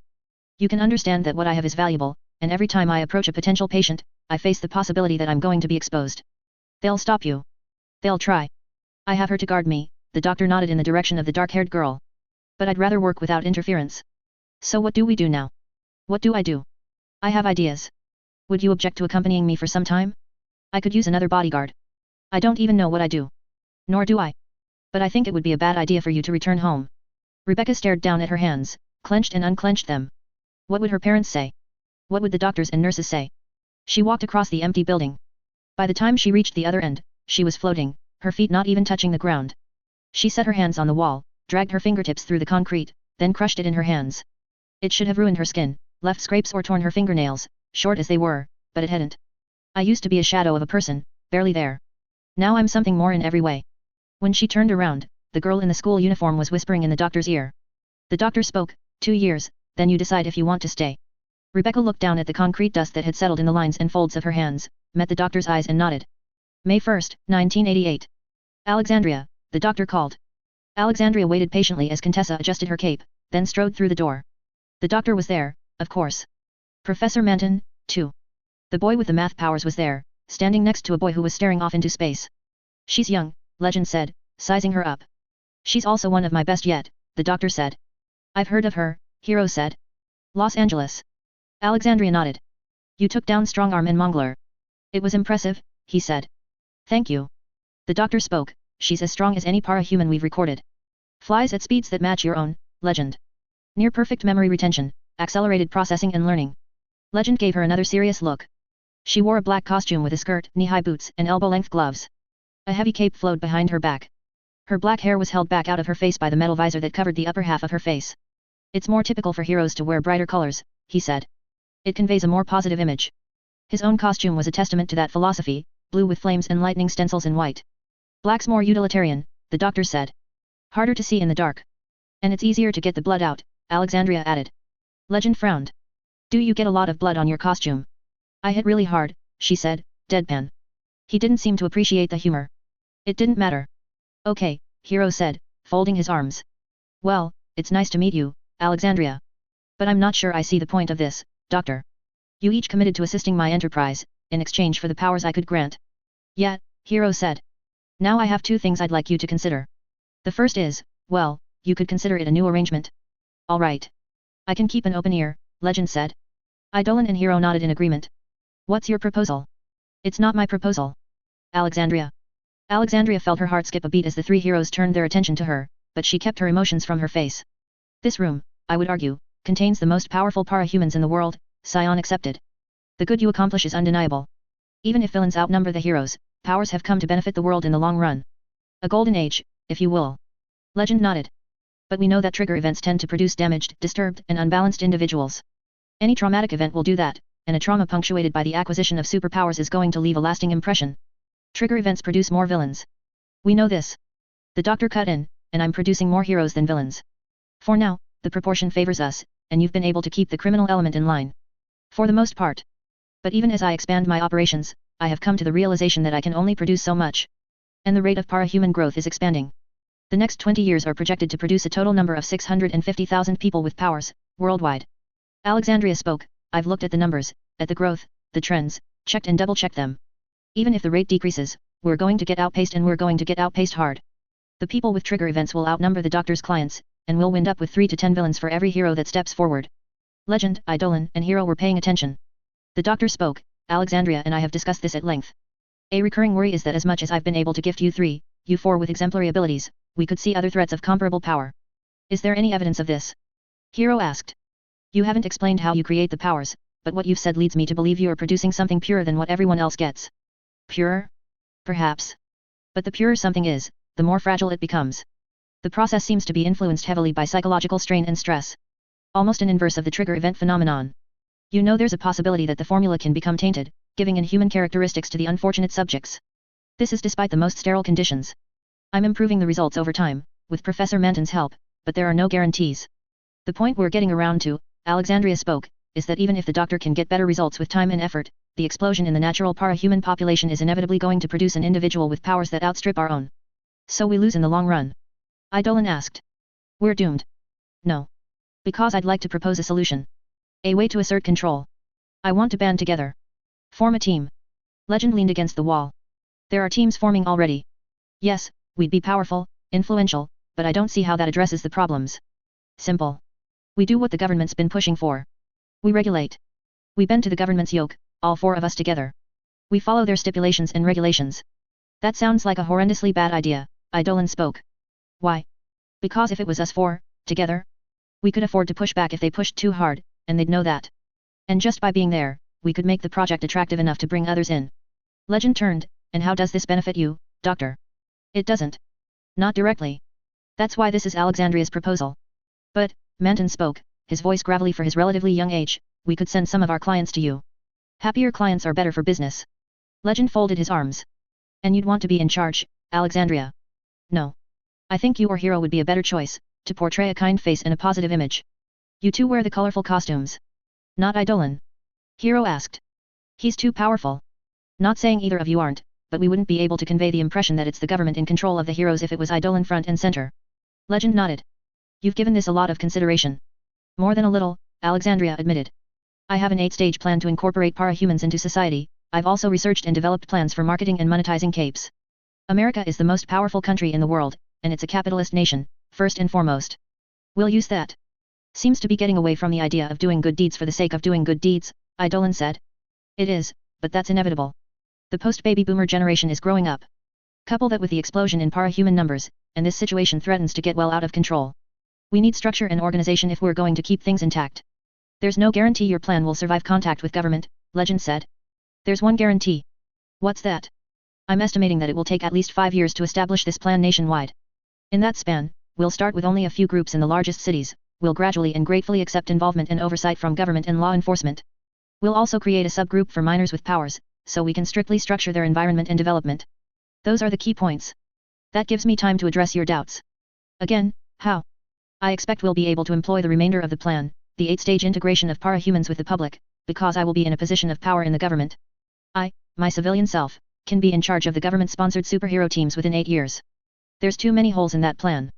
People will wonder why Alexandria and your secret identity aren't in the same place at once. There's more than one solution to that.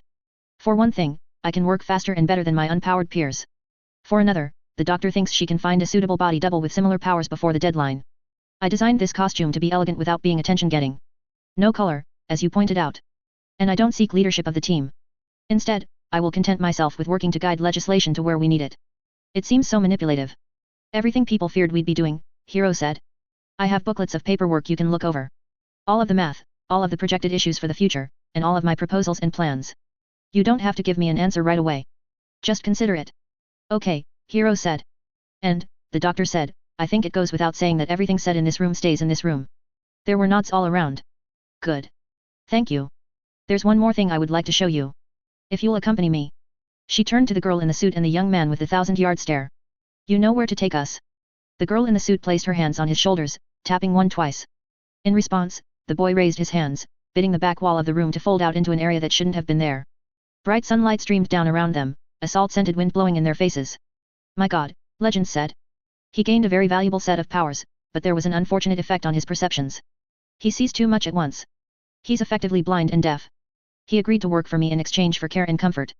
Eidolon and Hero advanced to the edge of the window, staring out at a landscape of tidy concrete buildings and over large trees. There was a coast there, too. I will be locating my operations there in the future. Doormaker will shuttle you to and from my base in the future. Where is it? Another Earth. Like Earth Olaf? The one Haywire opened the portal to. In some respects, yes. The doctor gestured, and Contessa squeezed the boy's shoulders again. The portal shut.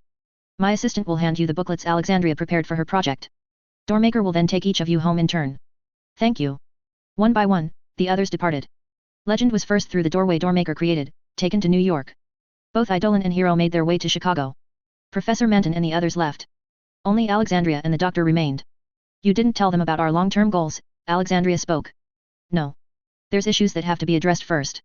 We've already discussed several. Anything I can do? You have your end of the project. I feel they'll come around. Focus on that. I'll handle the projected issues on my side of things. Just need to find the right individual.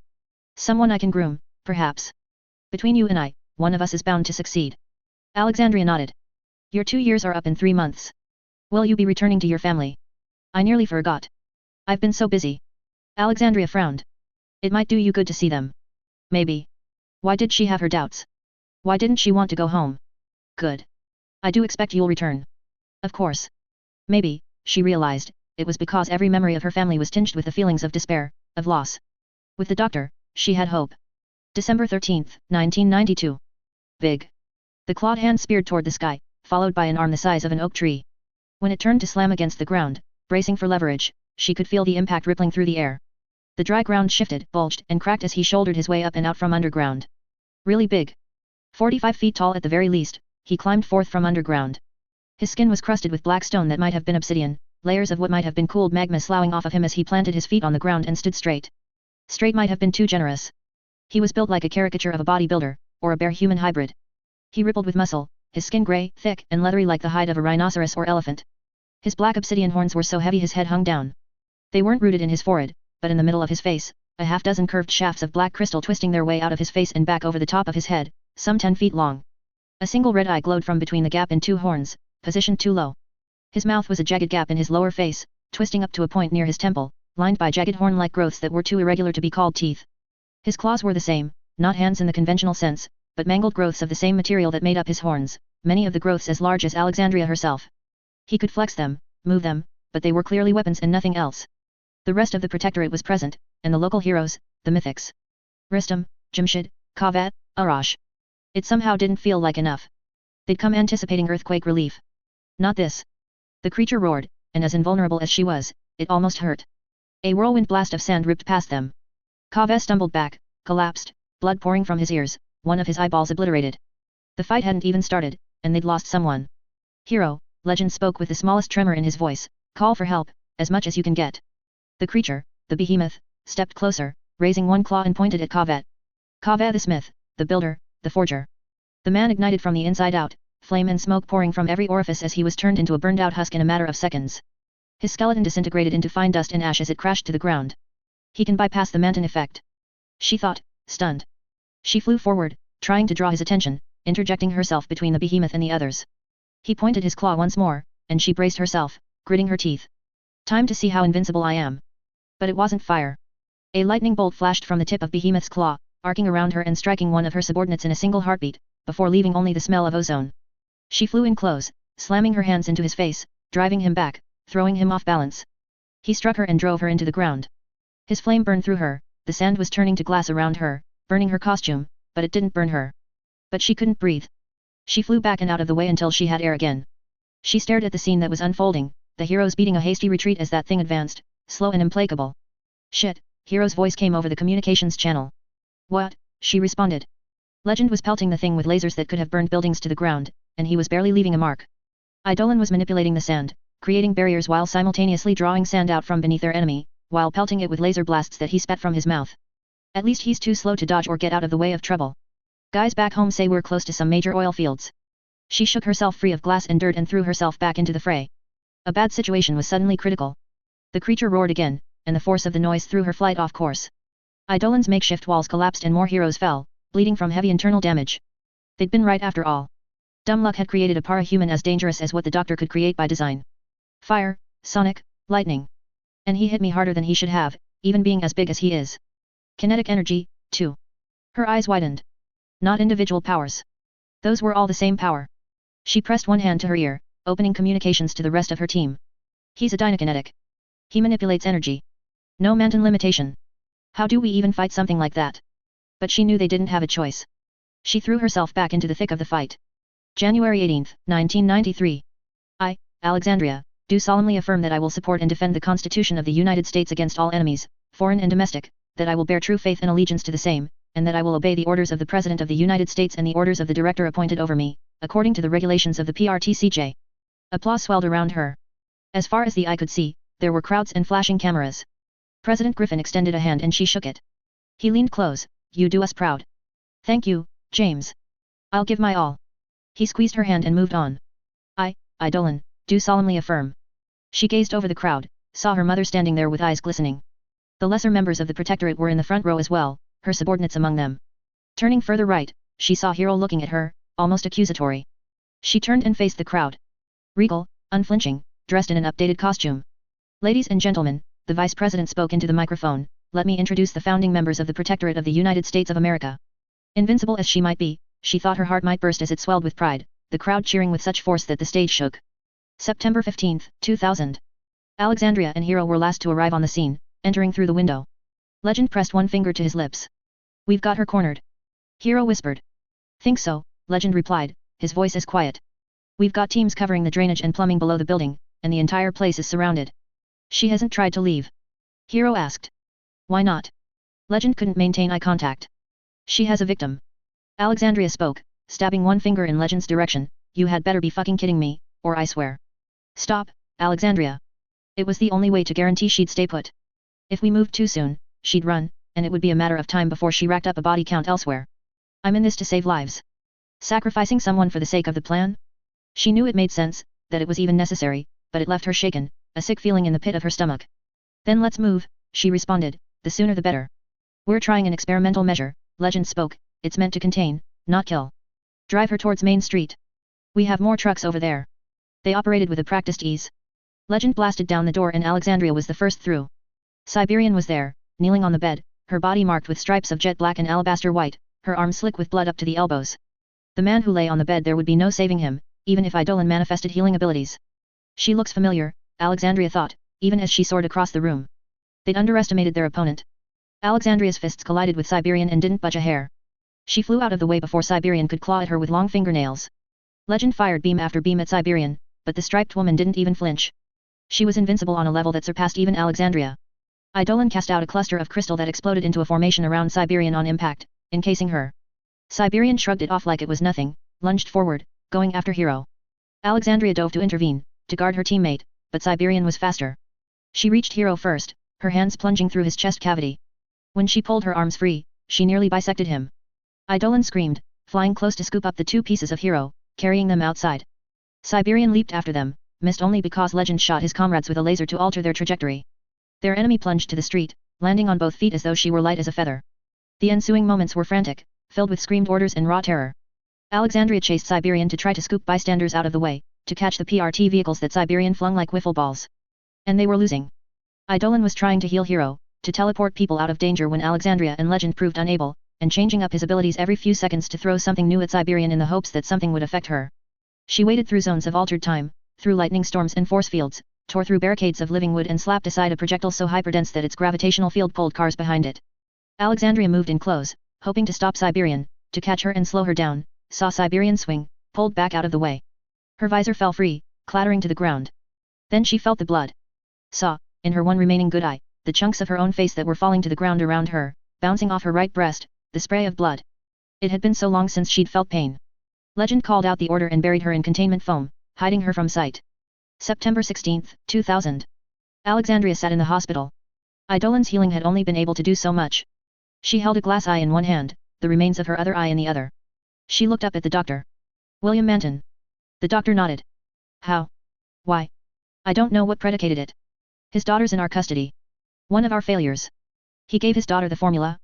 Without the usual preparations and procedures. I suppose he thought he was qualified to oversee all that. Despite my strict instructions that staff weren't to partake. Or he had other motivations. It could have been a gift from a father trying to buy his daughter's affections. Or her forgiveness. Alexandria looked down at the glass eye, then back up to the doctor. The doctor's eyebrows were raised in uncharacteristic surprise. Did you see anything suspect? No. I only met his daughter twice, and it was brief, her father wasn't around. But I know the divorce between Professor Manton and his wife was pretty bad, as those things go. He was angry, maybe did some things he regretted. The doctor sighed. So that was him. Almost certainly. He gave his daughter one of our higher quality formulas, and she couldn't handle it. When he realized what he'd done, realized that he couldn't hide it from us, he took one formula for himself and fled. I didn't know what it had done for him until tonight. The resemblance between Siberian and Manton's daughter is subtle, but it's there, and the footage from Hero's helmet camera has been run through every facial recognition program I could find. What did Legend, Eidolon and Alexandria stopped when she realized that she'd been about to say Hero. What did they say? About Manton? They don't know. I suppose we should tell Eidolon. He reacted badly when his powers informed him of our other plans and projects. Alexandria hung her head. How do we stop him? Manton? If he's transformed into that. The sample he took, F1611, it tends to give projection powers. I suspect his real body is unchanged. But I'm wondering if we shouldn't leave him be. Alexandria stared at the doctor, wide-eyed. Why? So long as he's active, people will be flocking to join the Protectorate. Alexandria slammed her hand on the stainless steel table beside her cot. Silence rang between them in the wake of the destruction. I will not condone the loss of life for your ulterior motives. I will not let monsters walk free, to profit from the fear they spread. You're right, the doctor said. I must be more shaken by Manton's betrayal than I'd thought. Forget I said anything. If Alexandria saw a hint of falsehood in the doctor's body language, she convinced herself it was the strain of one eye compensating for the job she'd used to perform with two. You realize what this means, don't you? The doctor asked. That we're no longer doing more good than evil. Alexandria replied, bitter. No. I still feel we're working for the forces of good. Manton was a selfish man, unhinged. The exception to the rule. Alexandria couldn't quite bring her to believe it. No, this means we simply need to step up our plans. If we're going to go forward with the Terminus project, we need to advance the overall efforts with Cauldron. And we need the Protectorate effort to succeed on every count. Or we need your project to work out, Alexandria replied. The doctor frowned. Or that. We still have to find the right individual. Or make him. April 10, 2008. Mortars, bombs, and air-to-ground missiles rained down around her. It had been a decade and a half since she had really felt pain, and she still couldn't help but flinch as they struck ground in her immediate vicinity. Still, she continued walking, her cape and hair fluttering behind her. Two people lay face down on the edge of the street, a teenage boy and girl holding hands. She knelt and checked their pulses. Dead. But she could see others. She quickly strode over and kneeled by a young man. His stomach was a bloody mess, and he was gasping for every breath. To Gustaria Liverer? She asked, in the local's Anglo-Spanish pidgin. Do you want to live? His eyes widened as he seemed to realize she was there. Ares and Gwara Engel. No, she replied. She brushed his hair out of his face with one hand. No, an Engel. Not an angel. Liverer, he breathed the word before slumping over. She swept him up in her arms, quickly and carefully. Keeping an eye out for any falling mortars, she quickly ascended into the air. She was at the cloud level when the door opened.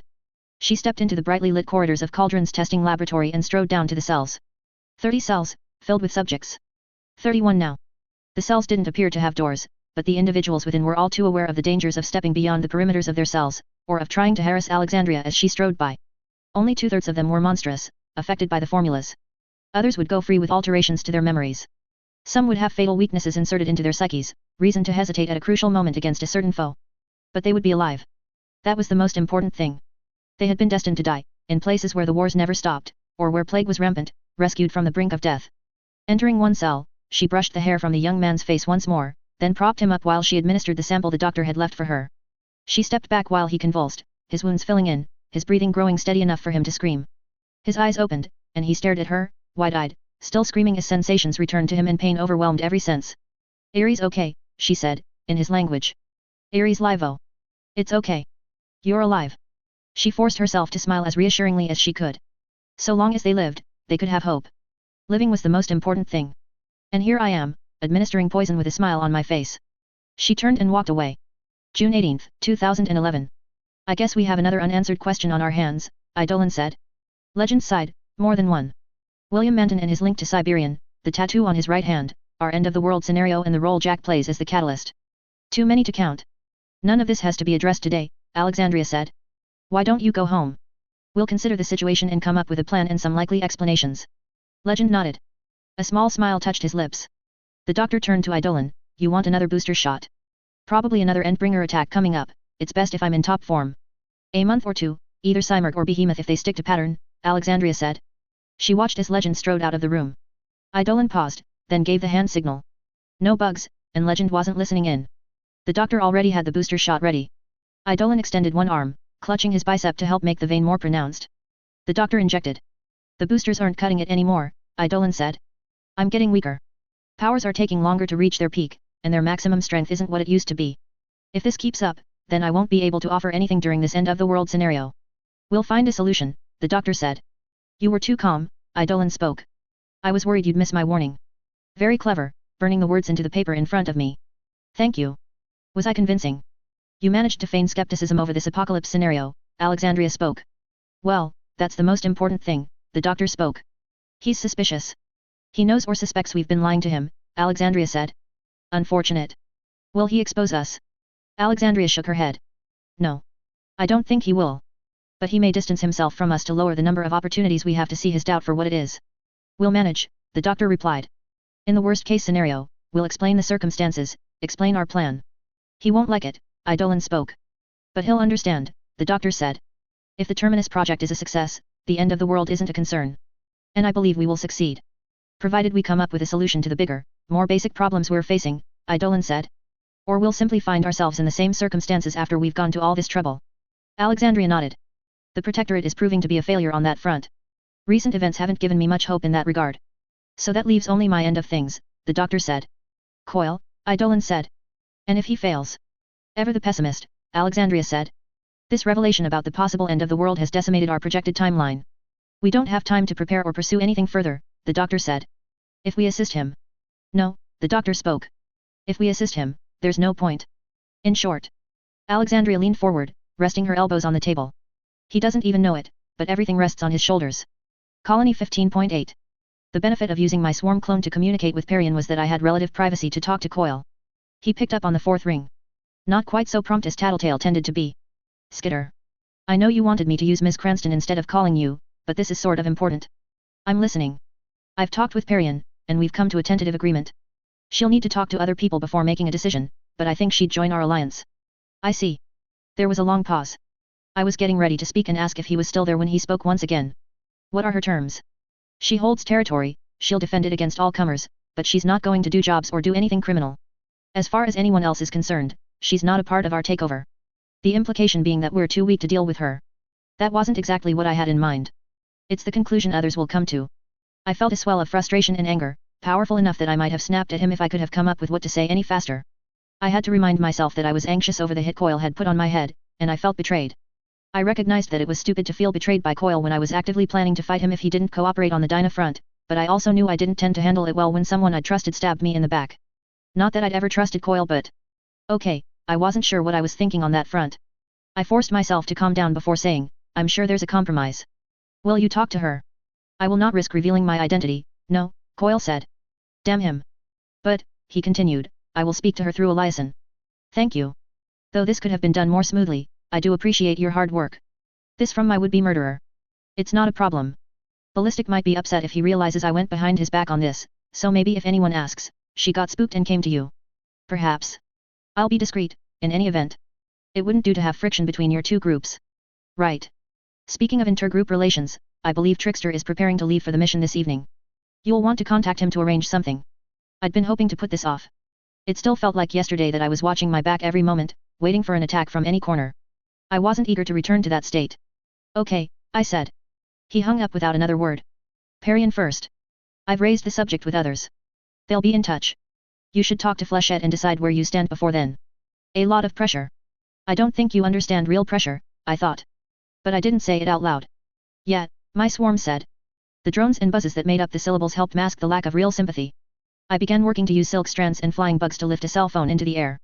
I thumbed through the keypad and sent a text to Ms. Cranston to inform her about what I was doing. I'm flying a phone to you, it'll be in your hands before you're out of my territory. Someone will use it to call you before the end of the day. This is you subtly telling me to leave. I'm in the middle of something, yes. Thank you for hearing me out. It was the least I could do, after the help you've offered my friends and family. Whatever you decide, take care of yourself, Parian. You too. I scattered the swarm, then paused to think. The painkiller was starting to wear off, and I could feel the steady ache in my shoulder. I still had a dart sticking through the bone. Brooks had only removed the points on either end. I could only hope the pain kept me sharp. I'd hoped to take a break and formulate some strategy, some plan. I had a few small ideas, but they weren't broad enough to cover every base. And there were a lot of bases to cover when someone as well equipped as Coil was after me. Fuck. I couldn't do up all of the armor I'd removed with the one hand, so I enlisted Atlas' help in putting the armor on my injured shoulder, using his forelimbs to hold things steady. I took a deep breath. It wasn't confirmed 100%, but I had my suspicions that Parian was on board. I didn't want to die, exactly, I was prepared to fight tooth and nail to avoid it, but at the same time I was ready to die, now. I didn't really have friends, outside the team. My teammates would miss me, but they'd recover in time. Death was a reality in our business. My dad hadn't heard from me in some time. If I died, well, perhaps not as great a shock as it might otherwise be. I knew it would hit him as hard as my mom's death had, that he'd be devastated, but again, he'd recover. Maybe it would be easier, because at least here he'd have someone to blame, the city, the thugs, whoever Lisa told him was at fault for my murder. I was pretty sure she wouldn't reveal my identity to him when a simpler, to-the-point explanation would do. And my people? My territory? I felt Parian receive the cell phone, a few blocks away, pulling it to her hand with telekinesis. From the bugs that lingered on it, I could feel it vibrate pretty violently as it moved the short distance through the air. If I died, Parian could take over my territory. I had the feeling I could trust her to care about my people the same way I did, more than I could trust even my friends. The transition wouldn't be too difficult. I took in another deep breath, then sighed. For Dinah. In any other circumstance, I'd back down, leave Coil's employ. But I was willing to brave this if it meant keeping her and her freedom in my reach. I dialed Trickster. Atlas carried me into the nice part of town, southwest of the towers. The Christian private school wasn't far from here. Immaculata. New Wave was also based here. I kind of hoped I didn't cross paths with them. If they shared any of Flechette's opinions about me being at least partially to blame for whatever had happened with Panacea and Glory Girl, well, they'd be even less inclined to hold back. I needed to find out the story there. Had to ask Tattletale, when I had a free moment. The area was riddled with hills and glades, with ridiculously large houses gathered in small neighborhoods. Brockton Bay tended to zigzag pretty drastically between the poverty-stricken areas and the wealthy. The contrast seemed even greater here where things were largely untouched by Leviathan's attack, compared to the rest of the city where streets sat under inches of water. I didn't join Trickster and Genesis. Instead, I set Atlas down in one of the wooded glades close to my destination, glanced at my phone to ensure I'd followed directions to the right spot, and then got my laptop out to prepare. I was a little early, which meant I could afford to take the time to prepare. The range would be lower with the trees and any buildings between me and my destination, but I was still better off using my swarm clone as a body double. I double-checked my equipment and weapons while I waited for my clones to gather together. Centipedes and bugs chained end-to-end for the hair. Larger bugs formed the bulk of the legs, torso, and the core of the head. Smaller bugs filled the gaps, while flying insects clustering together to form the arms and the parts too unwieldy to be supported by the rest, like the face. Once the basic form was there, it was just a question of refining it so the general silhouette was right, and positioning the miniature camera and microphones so they had eyes and ears I could use. Once they were ready, I gathered one swarm on top of Atlas and flew it to Trickster and Genesis. I walked with my swarms at my side, my laptop open and held with my good arm so I could see the video feed. As I gathered more bugs on top of my costume and in my hair to make myself resemble the clones, I used stray bugs to form similar laptops for the other clones. They didn't have glowing screens, but the generally rectangular shapes would serve for anyone looking at a distance. If I was in immediate danger, my clone on Atlas back would take the hit. If my enemy or enemies saw through the ruse and came looking for me, they'd have to pick me apart from my clones. That meant they would have to take the time to find a telltale clue, they'd have to guess with only a 1 in 4 chance of hitting the real me, or they'd have to spread their attacks out among each of my clones. I had the additional security of bugs filling the area, sweeping over surfaces and ledges to spot anyone who might be in place to stalk or snipe me, and my costume served as a final line of defense.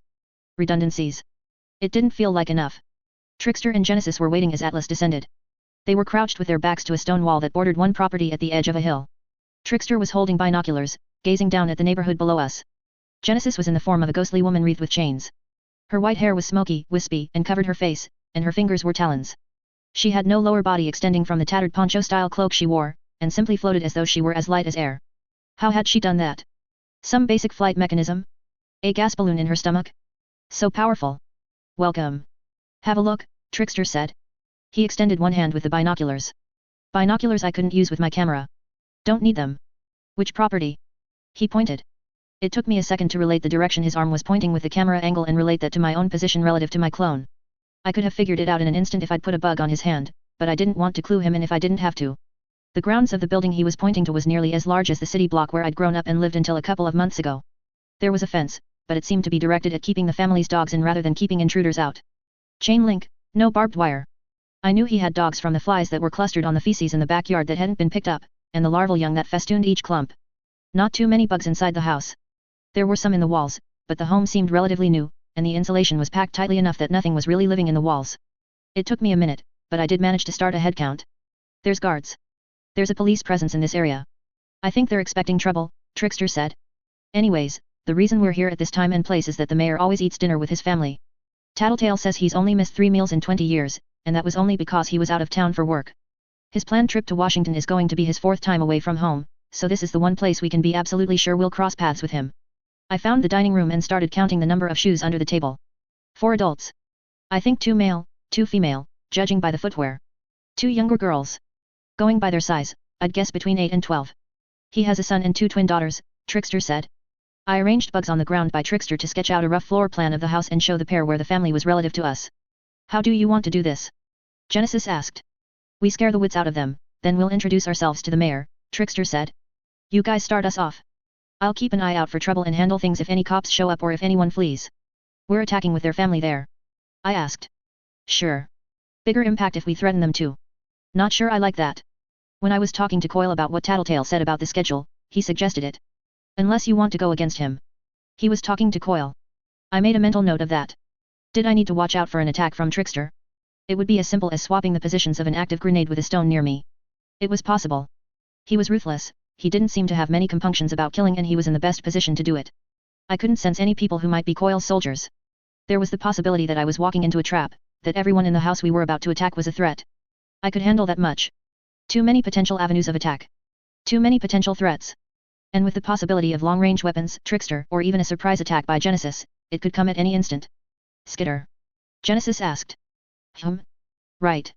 I suppose not. We just scare them, right? We don't do any physical harm. Right, Trickster said. Well, I could do that. It wasn't so different from what I'd done in my first job with the Undersiders. I'd terrorized hostages then for a greater purpose, and I could do the same with a family for the same reason. Just give me a second, I said. I'm going, then, Genesis said, floating over the edge of the hill. Not the first time you've needed time to get ready, Trickster commented to me. Just seems like a drawback.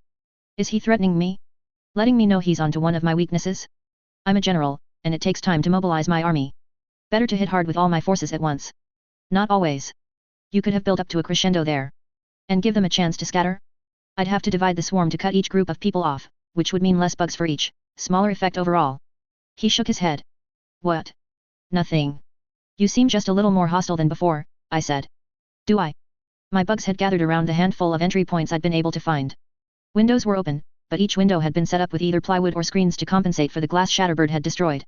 There was a fan system for the bathrooms that was structured to discourage bugs from crawling through in reverse, with flaps that would presumably only open when the fan was active, and that was easy to bypass with some cooperation of the Arthropodic Collective.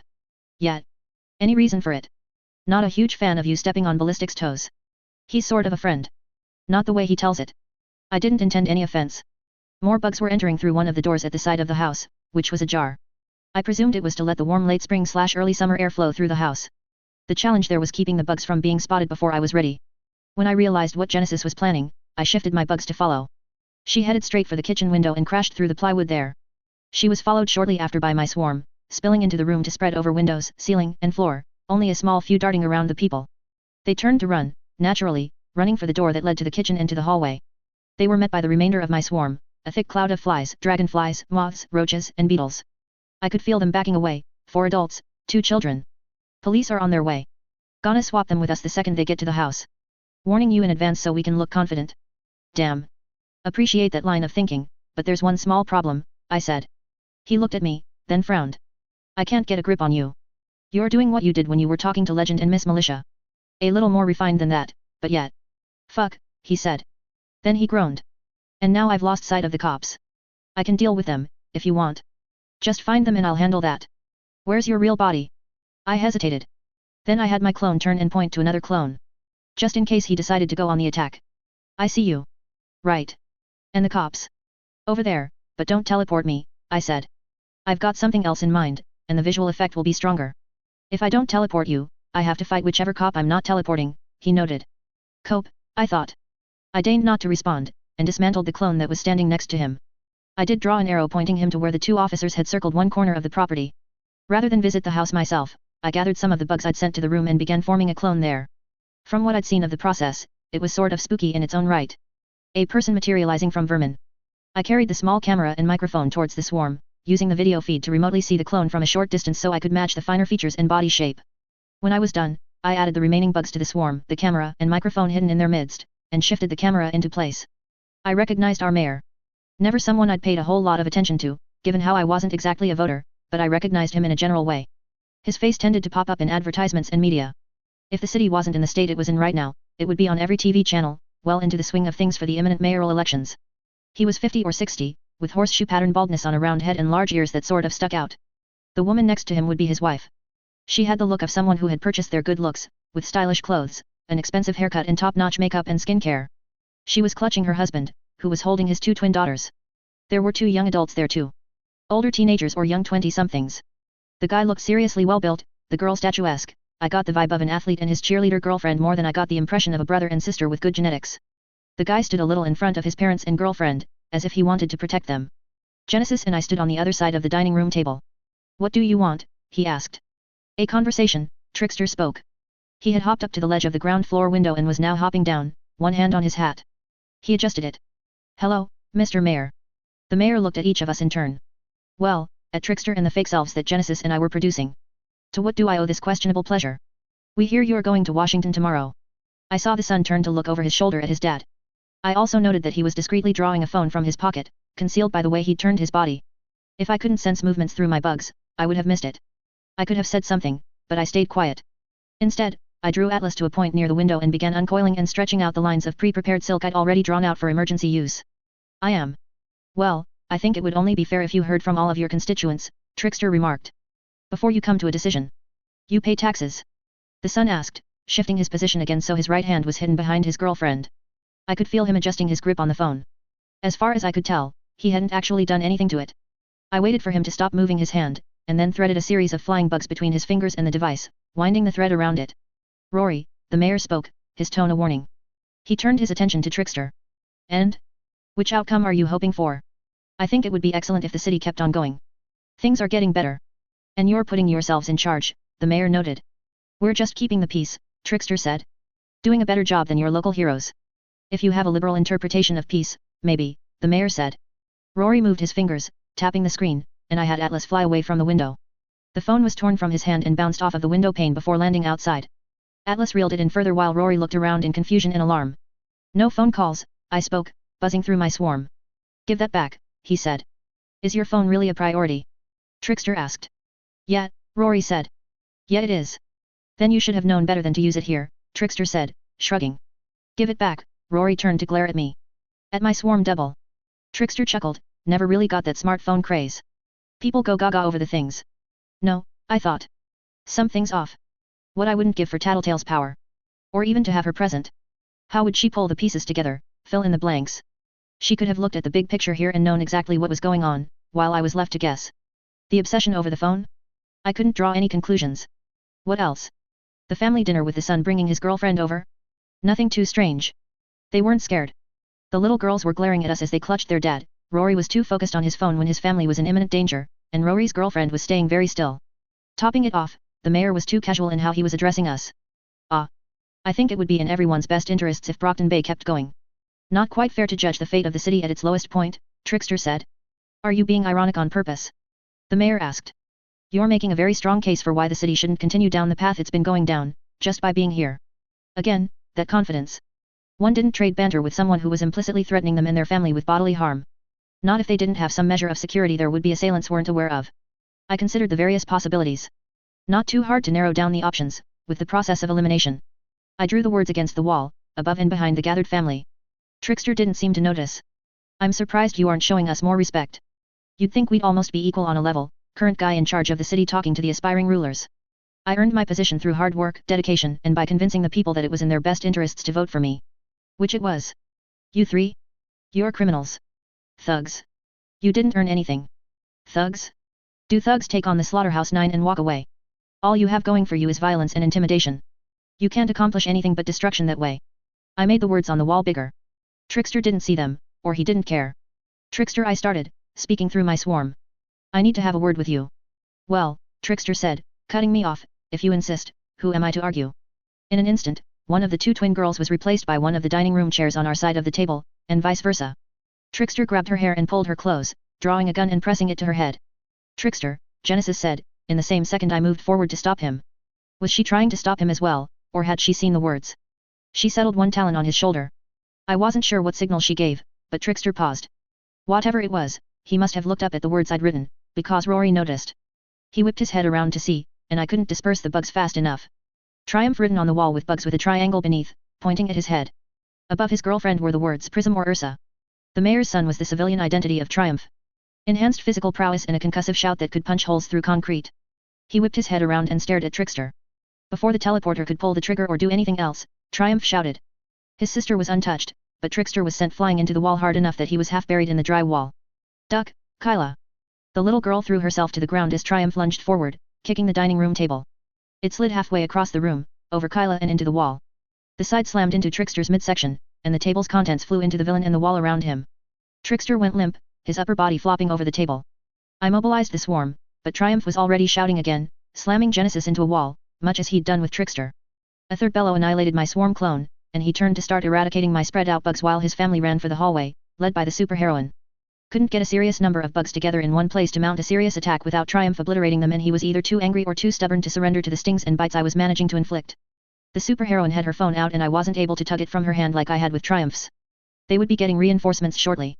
Even if I took all of them out of action, I'd still have to get Trickster out of there and escape with my own hide intact. Damn it, I cursed. I broke into a run, accompanied by my swarm doubles, hurrying for the house. I couldn't leave him there, not without jeopardizing everything. He struck me as being disloyal enough to offer information for his own sake, or information about the Undersiders, at the very least. And leaving him behind would leave a permanent rift between our team and the Travelers. It could even mean being dropped by Coil, an excuse for him to separate me from my teammates. That said, I couldn't save him or mount a serious attack with just my doubles. He was hitting too hard, handling my bugs too effectively. I could have killed or critically injured his family with the few bugs I did have, brought them down with the more dangerous insects, but I wasn't willing to go that far. Not with people who didn't deserve it.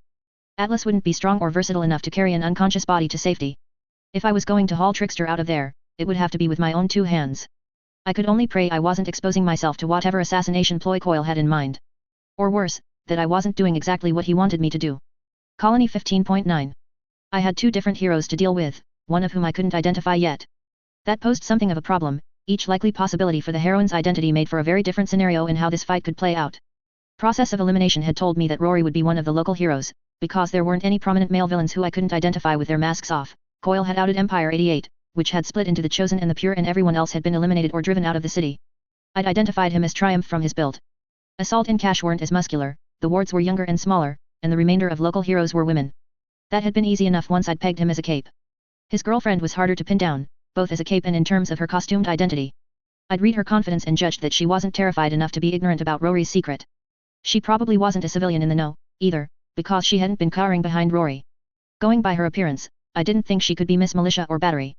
Her blonde hair didn't fit, for one thing, and she was too tall, too muscular. She had to be one of the two female capes who came to Brockton Bay with Legend. It was critical that I figure out which of the two she was before getting into a fight with her. Prism was a duplicator who could consolidate into one body to get a temporary boost in strength, speed, and durability. Maybe other areas too. Fighting her would mean staying out of close quarters combat at any cost. Ursa Aurora, by contrast, summoned ghostly bears onto the battlefield. On a level, she'd want to fight like I preferred to, relying on her minions while staying out of the thick of things. Two possibilities, each requiring very different tactics to handle. I set my bugs on her and her alone in the hopes of forcing her hand. Atlas had returned to my side, and I made sure to collect Triumph's phone before climbing on. Triumph had picked up Trickster's limp body and was mounting a fighting retreat in the direction the heroine and his family had gone. He shouted again and again, controlling the magnitude, force, and breadth of each strike to hit the maximum number of bugs with just enough force that he was killing or crippling them without destroying the house. Walls of bugs pressed against the exits of the house. If they escaped before I got there, I wasn't sure I'd catch up. Triumph would be able to run faster than I could, Ursa Aurora could presumably ride her bears like Bitch rode her dogs, and Prism had the ability to move faster after consolidating her clones into one person again. If she didn't run faster than me, the little boost she got there would keep her far enough ahead. There was the family holding them back, yes, but there was also the possibility that there was a vehicle they could all climb into. I could maybe keep up while riding Atlas, but I wouldn't be able to mount a serious attack while doing so. I suspected the makeshift bug barriers wouldn't hold up. They wouldn't stand up to Triumph's shouts, and Ursa Aurora could summon her bears. That was if they didn't choose to just charge through. I needed more redundancies. More fallback plans. I began drawing outlines of silk at the lower half of the door frames, while gathering the bulk of my bugs in the upper halves. The question was, would they go through the doors or would they settle for the windows? Would human habit triumph over slightly more abstract thinking? The heroine led the way, already under attack from hundreds of bugs. She grabbed a coat from the nearby rack and draped it over herself for cover against the swarm as she threw herself headlong into it. Her legs caught on the tripwire and she tumbled down the stairs. I rebuilt the barrier of bugs behind her, condensing it to the point that they couldn't see through. I directed flyborn spiders to extend threads around the heroine's arms and legs, as well as her fingers.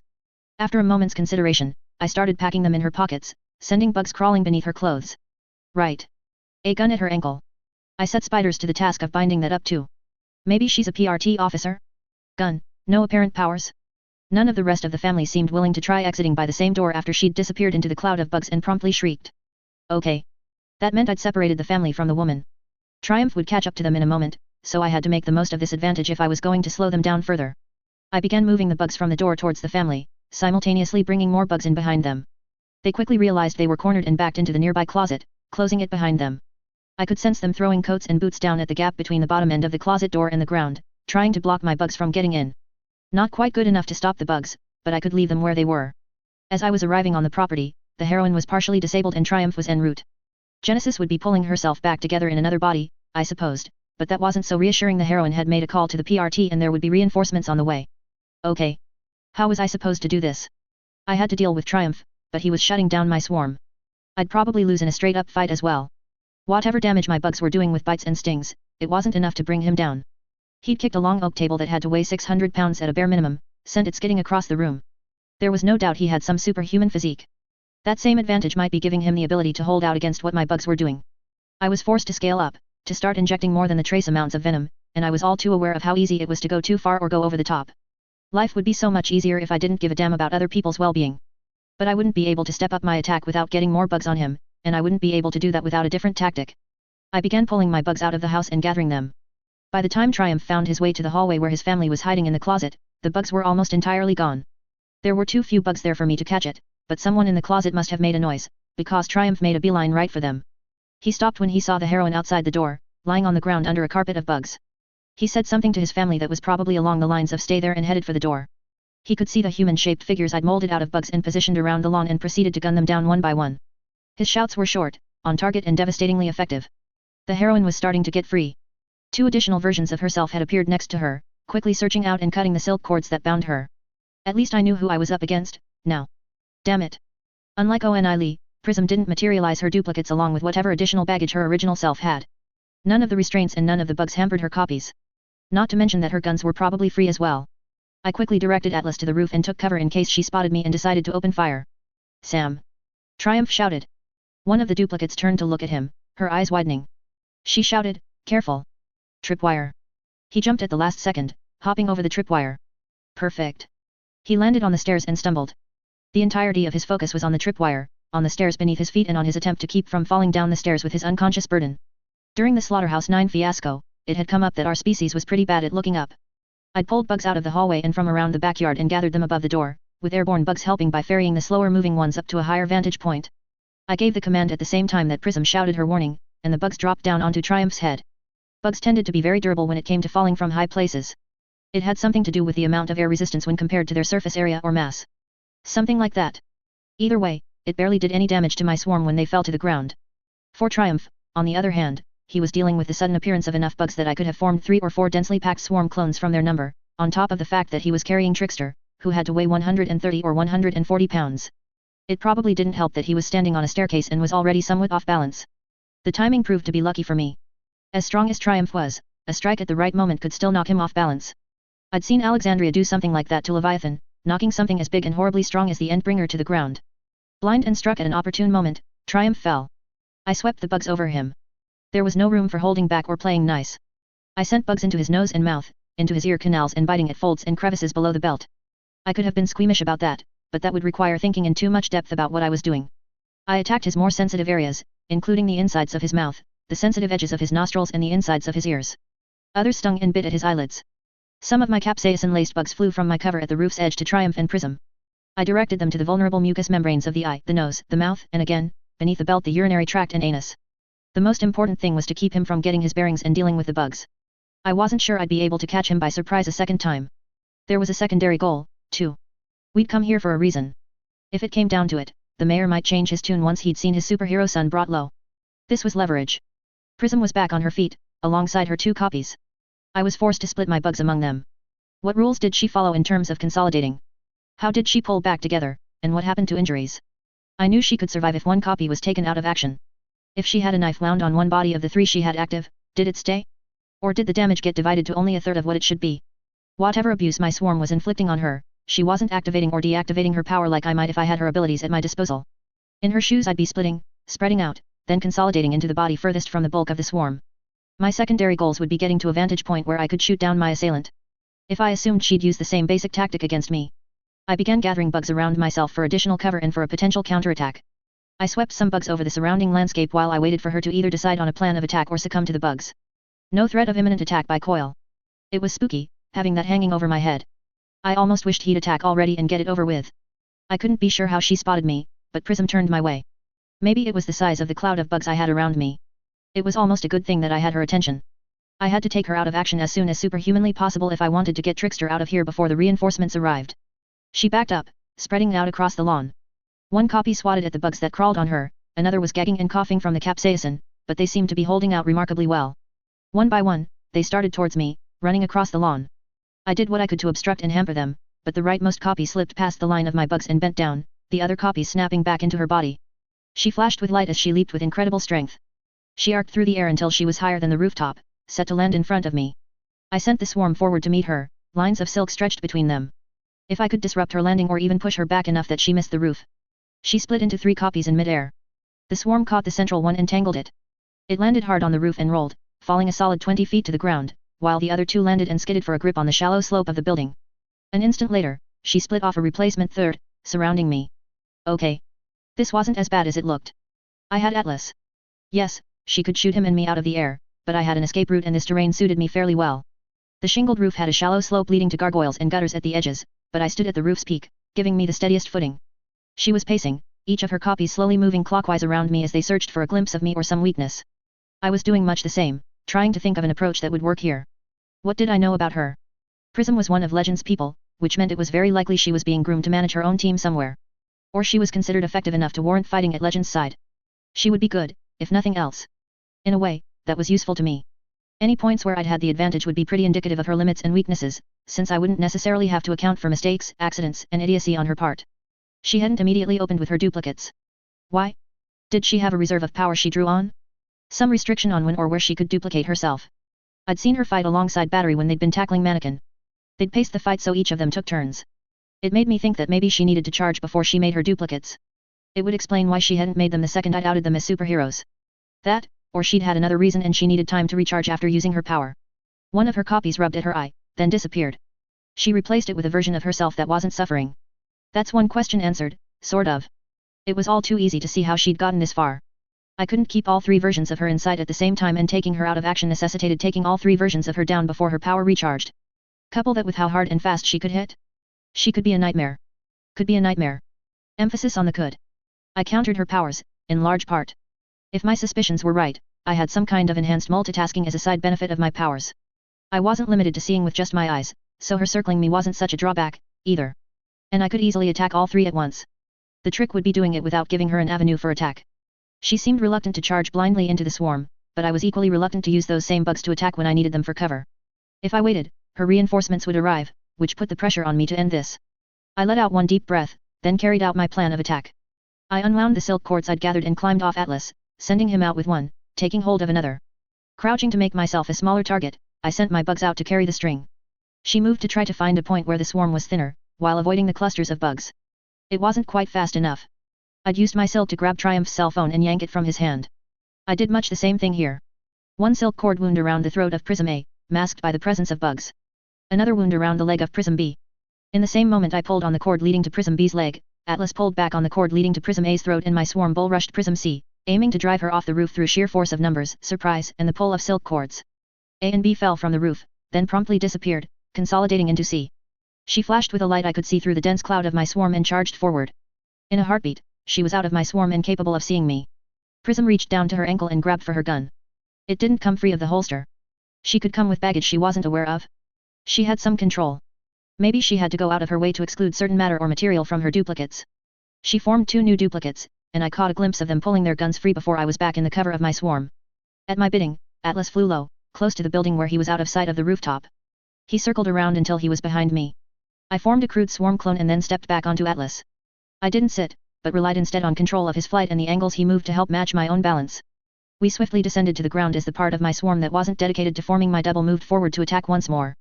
I could hear and feel Prism firing blind into the center mass of the swarm. She was mad now. I'd nearly taken her out. Had to think ahead.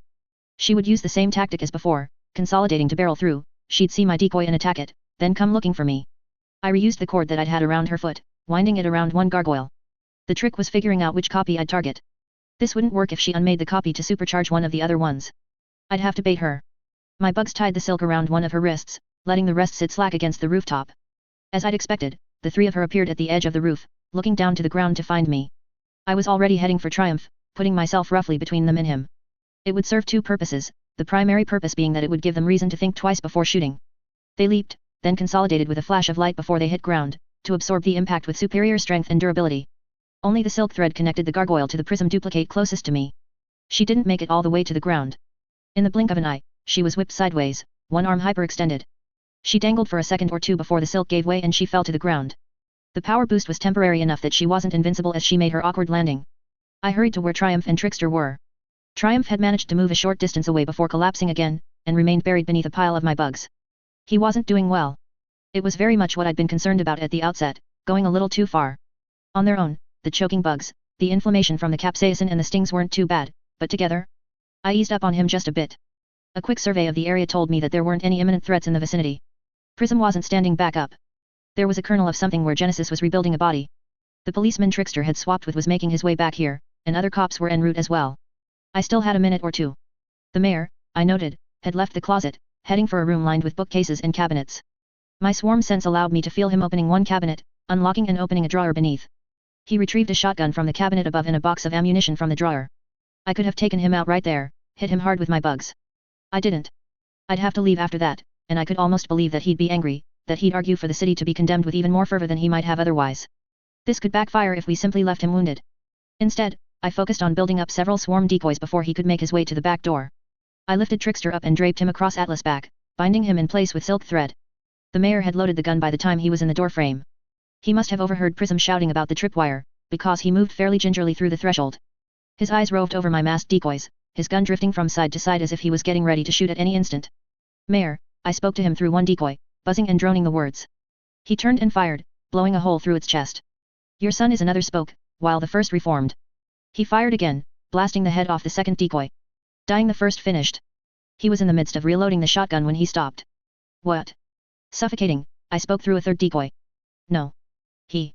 Stings aren't helping, I began rotating through the decoys, each speaking a different sentence. The allergic reactions causing his throat to close up. He can't swallow. There are bugs in his mouth, nose, and throat. They're making a dangerous situation worse. He can barely even cough to clear his airways to breathe. If I shoot you, he tightened his grip on his gun. My power rewrites the basic behavior patterns of my insects from moment to moment. If you shoot me, they'll continue attacking, and there'll be no chance of getting them to stop. You'll be sealing Triumph's fate. Rory's fate. He's stronger than that, the mayor said. He didn't sound sure. We all need to breathe, I replied. I could have said more, but I judged it more effective to let the thought sit with the mayor. I cleared the bugs away from Triumph, giving the mayor a visual of his superhero son lying on the ground, struggling. To make his struggles a little more pronounced, I briefly increased the pressure, shifting the bugs to limit the available oxygen. I wasn't sure exactly how much danger he was in, but he wasn't doing well. As much as I wanted to pressure the mayor, I was ready to apply the EpiPen the second Triumph's breathing slowed enough. For long seconds, the only sounds were the small noises that Triumph could manage, gagging, feeble coughing, and wheezing. You're going to kill him. I would rather not. He's my boy, the mayor said, his voice suddenly choked with emotion. Yet. I blinked hard, to clear my own eyes of moisture. I couldn't meet his eyes. I focused my attention on Triumph instead. I only ever wanted what was best for him. I didn't want this. Please. I couldn't muster a response. Please. This time, I thought maybe I could have said something to him. I deliberately chose to remain silent. Hey, he roared. He raised his gun, cocking it, don't ignore me. Triumph coughed, then his chest heaved. I forced a bug down his throat to check and found it almost entirely closed up, I moved the bug away so it wouldn't block the already limited airway. He's almost stopped breathing, I said, almost in shock at what this had come to. I'd been so preoccupied with Prism, I'd pushed things just a bit too far. I'd allowed my bugs to sting him because he was tough enough to take it, but I'd forgotten to account for the other variables, the pepper spray and the reduced air volume thanks to the bugs in his nose and mouth.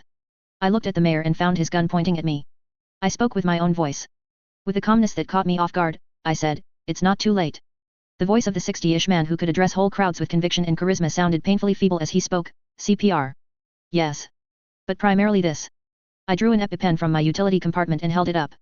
Do you know how to use it? He shook his head. I do, I told the mayor. Even as I was painfully aware of Triumph's slowing struggles, his body swiftly growing weak in the absence of air, I waited. Use it. Again, I didn't move, I didn't respond. I saw Triumph's hand close into a fist and then stop. A person can hold their breath for roughly 2 minutes, he's still almost breathing, but how much breath is actually getting in and out of his lungs? Use it, the mayor threatened me with a motion of the gun. We both know you can't use that. I'm the only one who can save Rory. He sounded more like he was trying to convince himself than me. There'll be instructions. There'll. And if I break the needle in my death throes? Or if I drop it and you can't find it in time to read the instructions and deliver it? Or if a stray shell fragment hits the needle? The mayor's voice was a roar. It was as if he could will me to act by sheer emotion and volume. He's not moving. He's dying. I know. Seconds passed. How long can I wait until I break? The gun clattered to the grass, the mayor dropping to his knees. His voice was hollow. I'll give you what you want. Anything. I didn't waste a second in stepping to Triumph's side. I tilted his head to establish the airway, swept my fingers and bugs through to clear away the worst of the blockages and mucus and then pulled his pants down. I stabbed him in the thigh with the pen. I couldn't afford to stay. I couldn't be the one to administer the ongoing care Triumph needed. Coil was still after me, the reinforcements were coming, and I wasn't sure I could bring myself to leave if I stayed much longer. Do you know how to give CPR? I asked. No. But my wife. Bring her here. Hurry. He practically crawled on all fours in his hurry to get up the stairs and up to where his wife waited in the closet. Sorry, I murmured to Triumph. I didn't want this to go this far. He wheezed, a strangled squeal. Yeah, I told him. I know. The older woman bent over her son and began administering CPR. I watched a few seconds to ensure she was doing everything right. I threw a second EpiPen to the mayor. In 15 minutes, if the paramedics aren't here yet, use that. His hands were shaking so violently I was momentarily worried he'd break it. Washington, I told him. The city survives. He nodded. There were tears in his eyes, this stubborn man who talked so casually with the supervillains who had invaded his home and threatened his family, who tried to take me on with a shotgun. I turned to walk away, my swarm decoys moving in the same direction. Before he could think to go back for the shotgun and shoot me in the back, I had a swarm gathered around me, hiding me from view. Colony 15.10. I passed the invisible boundary between the neatly manicured lawn of the mayor's expansive backyard to the tall grass at the gladas edge. My hands were shaking and my breathing was heavy. I hadn't done anything more strenuous in the past few minutes than talking to the mayor and walking at a good pace, but my body was reacting like I'd just sprinted halfway across the mayor's property. I put a hand on a tree as I walked, as if it could steady me and keep me from falling. I wasn't in any danger of falling that I was aware of, but it was reassuring nonetheless. Damn him. How big was his property? And he could still afford to hire someone to cut his grass? Eat a nice dinner on a huge wooden table, complete with courses. Blithely ignoring what was going on in the rest of the city with his superhero son and superheroine date? No, try as I might, I couldn't bring myself to get angry. Couldn't blame him for what I'd done. I'd deliberately let someone come within seconds of dying, and he hadn't been a monster like Lung or the Slaughterhouse 9. He hadn't even necessarily been a bad person. If I'd waited just 10 or 20 seconds longer, he might have stopped breathing. CPR would be that much more difficult with a closed airway, and he could have died or suffered brain damage while they attempted to revive him. Of course, my first aid knowledge wasn't all that recent or complete. I let go of the tree, adjusted my sling and moved on. Drawing my cell phone from the armor at my back, I made a call. Cranston. What can I do for you, Skitter? My voice sounded too calm for how my body seemed to be reacting. Need an ambulance to the mayor's residence, backyard. There's a young man having breathing difficulties. Can you use untraceable channels to get in touch with emergency services? I'll do that. Anything else? Tell Coil the job's done. The second this phone call is over. I hung up. Triumph's family would probably do that anyways, but it made me feel a little better. I couldn't afford to dwell. I headed for Genesis, stalling her movements by signaling her with my bugs. I wrote out a message, job done. Trickster hurt. Need help taking him to Coil. I directed her to me with my bugs, drawing arrows in the air. A minute or two passed before she caught up. Genesis had decided on a form that was an overlarge woman's face carved out of bone, surrounded by long, thin, branching tentacles. She would have come up with that as a counter for Triumph and either Prism or Ursa Aurora, something that could take a heavy hit, either from a bear made of force fields or Triumph's shouts and punches. It would also be pretty effective against Prism for the same reasons I was, multitasking and the ability to handle multiple foes at once. Where's Trickster? She asked. I brought him down from above the tree, unconscious and strapped to Atlas' back. I can't carry him all the way back. It's too far, and it'll be too slow. Atlas is leashed to me by my maximum range. And as long as I'm on foot, I'm vulnerable to any attacks from Coil or Prism's reinforcements. You want me to carry you? I shook my head. I want you to carry him. Flying Atlas is hard enough as it is without an uneven weight on top of him, and if Trickster wakes up and starts moving, he's going to fall. Fine. Damn it. Making a new body slow when I'm this far from myself. Can you make it at the far end of this glade? I can jog there by the time you're done, and I'll bring Trickster. She didn't respond. Instead, she began breaking down into a gelatinous, blurry mess. Her power was like mine, I supposed. It took time to prepare. I had to get my bugs to the battlefield, she had to put herself together. I checked Trickster was securely in place, adjusted my sling so my arm wouldn't bounce too much and then hurried for the meeting place. Atlas followed, flying just above the tree. It was times like this that I felt less normal, less human. It was dark, the foliage overhead dense, branches blocked my way and the ground was riddled with roots, stones, and uneven footing. It barely mattered. My bugs flowed ahead of me to check surfaces, clinging to branches and carpeting the ground. I passed through the trees as though I'd spent my life among them, memorizing where everything was. I extended my foot just a bit further to accommodate the slope ahead of me, ducked a branch with wickedly pointed tips and found a handhold on another branch to help myself hop over a spot where water had pooled. I liked running. For months, I'd used running as a way to forget about whatever was plaguing me. Before, it had been the bullying. Then it had been the pressures of dealing with the Undersiders, my undercover ruse. Separating from my dad. Dinah. The fallout from the Endbringer attack. Coil. The times I hadn't run, I'd felt like I was losing my mind. Did correlation equal causation, there? Or was it just that the moments I was unable to run were the same moments I was under the most stress? When the Slaughterhouse 9 had been in town, when I'd been living in the shelters after Leviathan hit the city, before I rejoined the Undersiders. Either way, it was good to break free of my thoughts on Triumph and what I'd done to him. I could focus on breathing, on putting each foot exactly where it needed to be, keeping my balance and letting my subconscious guide me through the woods. I felt vaguely disappointed when I reached the point where the small forest ended and the roads began. One of the busiest streets in Brockton Bay was desolate, a lone car cutting a path through the shallow water as it headed away from the city. I stayed in the shadow of the trees until it was well out of sight. I didn't want to do this, didn't want to step back into the city and face everything that waited for me there. The threats on my life from an employer who divided and pruned realities was only a small part of that. I would have left, if I could afford to. If Dinah and my people could afford for me to. My bugs found Genesis, and even with the indirect route I'd taken, I reached her before she was fully formed. She looked like a bison with wings, but her back had a bowl-shaped depression, and she had stubby little legs and antennae. Since she didn't have the means, I was left to try to ease Trickster into the basin. I could see why she did it, cradling him and ensuring he couldn't fall, but it was still dangerous and tricky to move him with just the one arm. I wondered if she'd seen the sling. We took off, and Atlas proved faster than she was. She had to ride the air currents and she was heavier overall. I scouted forward some in case we crossed paths with Legend or any other heroes. I paused on one rooftop while I waited for her to catch up again. I drew my cell phone and called Tattletale this time. Skitter. She answered on the first ring. Job's done. Already told Coil.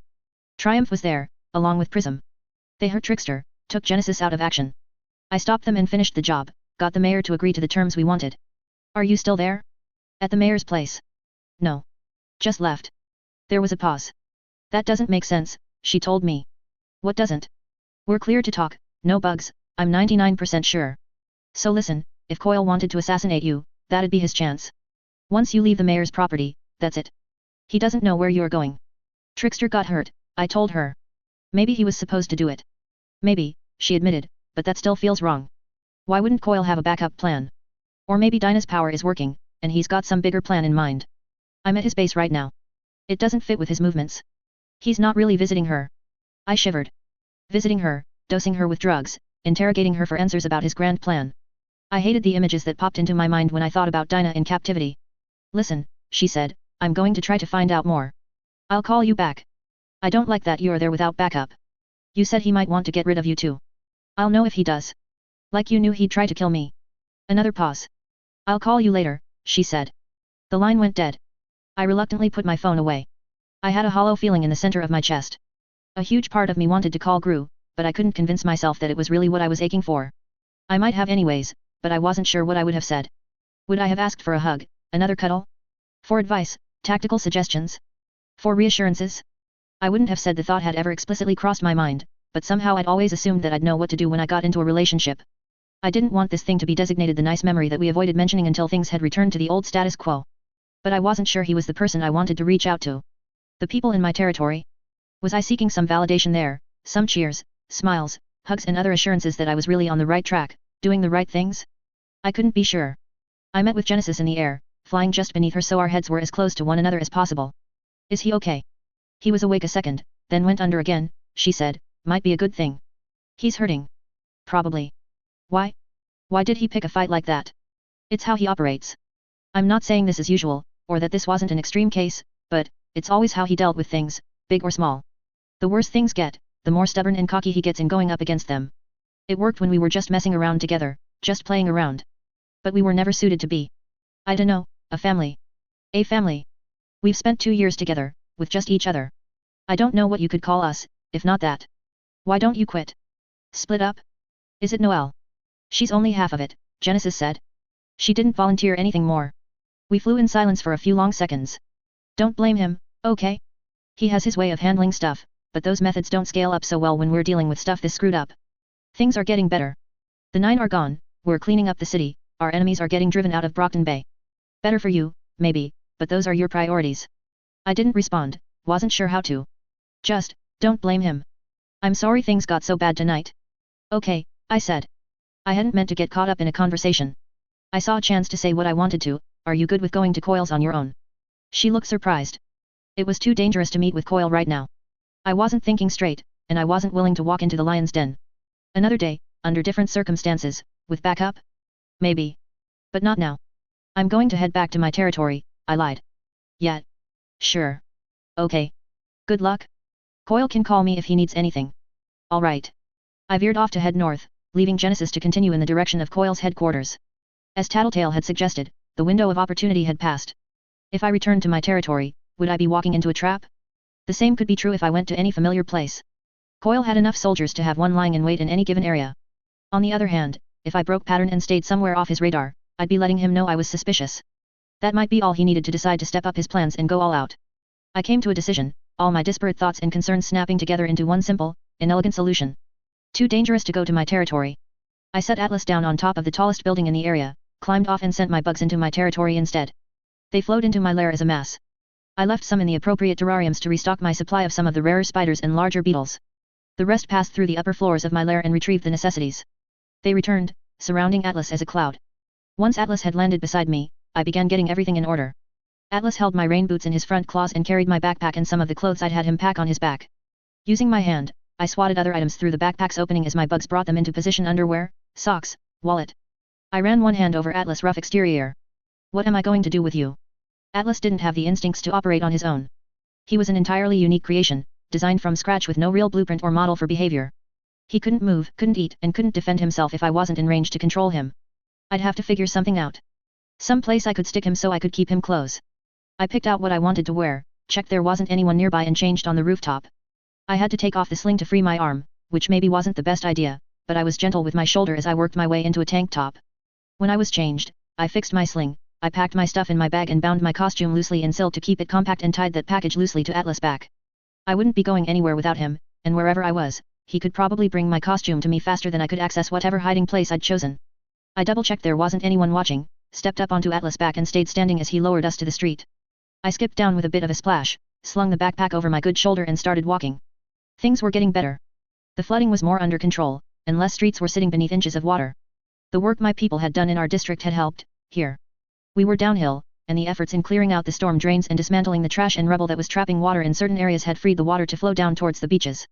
Still, that wasn't saying a whole lot. There were too many areas where it was dangerous to walk without proper boots, due to the glass and the wooden boards with nails in them. Piles of trash sat everywhere, with nobody to clear them away. When people had run out of plastic bags, they began throwing the trash in cardboard boxes or plastic totes. When those had proved too short in supply, they'd started throwing debris and litter wherever they pleased, out windows and into alleyways. I could see rats in the spaces between some houses, not even shy about being out in plain view while I walked by with my oversized rain boots. Plant life was alternately dying and flourishing, with trees and lawns drowned in algae and moss blooming. Weeds were cautiously emerging wherever there was ground to take root. It was funny how nature reclaimed this world in its own way. It was silly to say humans were destroying the environment, we were simply changing it. Nature would persevere until the world was a barren wasteland. Whatever apocalypse Jack was supposed to set in motion, I suspected Jack was right in what he'd said to Bonesaw. Something would undoubtedly survive, and this sort of thing would likely happen across the world, starting in the cracks, spreading out, only to overwhelm and bury the ruins of civilization. A weird direction for my train of thought, but this was one circumstance where I didn't want to think too much on things beforehand. I stopped, not out of hesitation, but nostalgia. The wooden staircase in front of me had rotted out on the bottommost step. Not recent, not a fault of Leviathan or the city's conditions. Older. I skipped past it and headed up to the front door and rang the bell. My heart pounded. I tried not to think about anything particular. Didn't want to chicken out. The door opened, and I found myself face to face with my dad. It took all the courage I had not to turn around and run. I was such a coward. I'd been like this with school. I'd stopped going to classes for reasons that were more or less reasonable in the moments I'd made the decision, and somewhere along the line, I'd continued to avoid school because I didn't have the courage to own up to my previous absences. Only this wasn't school. It was my dad. He still had marks all over his body where the glass had cut him, dried scabs and lines and circles all over his face and arms. He had one large bandage on his shoulder. Shouldn't he have healed by now? Or had it been that bad? It's good to see you, he said. His forehead was creased in concern. You're hurt. I looked down at the sling. It's not major. Is it why you, he said, stopping himself as if he didn't want to jinx things and scare me off with a poor choice of words. No, I said. I found myself searching for an explanation, opening my mouth to respond and then closing it when that explanation didn't readily come. He's my boy, I could imagine the mayor's voice, the pain and raw emotion I'd heard. I only ever wanted what was best for him. I just had to look my dad in the eyes, and I could see that same expression in my dad's eyes. No, I said, again. I just saw someone nearly lose her daughter. It made me think of you and Mom. I'd changed the genders on the spur of the moment to be safe. As if I'd prodded a wound, I could feel that deep-seated ache from earlier come alive. I wanted to look away, but I forced myself to meet my dad's eyes. Do you, he said, pausing, want to come in? I nodded.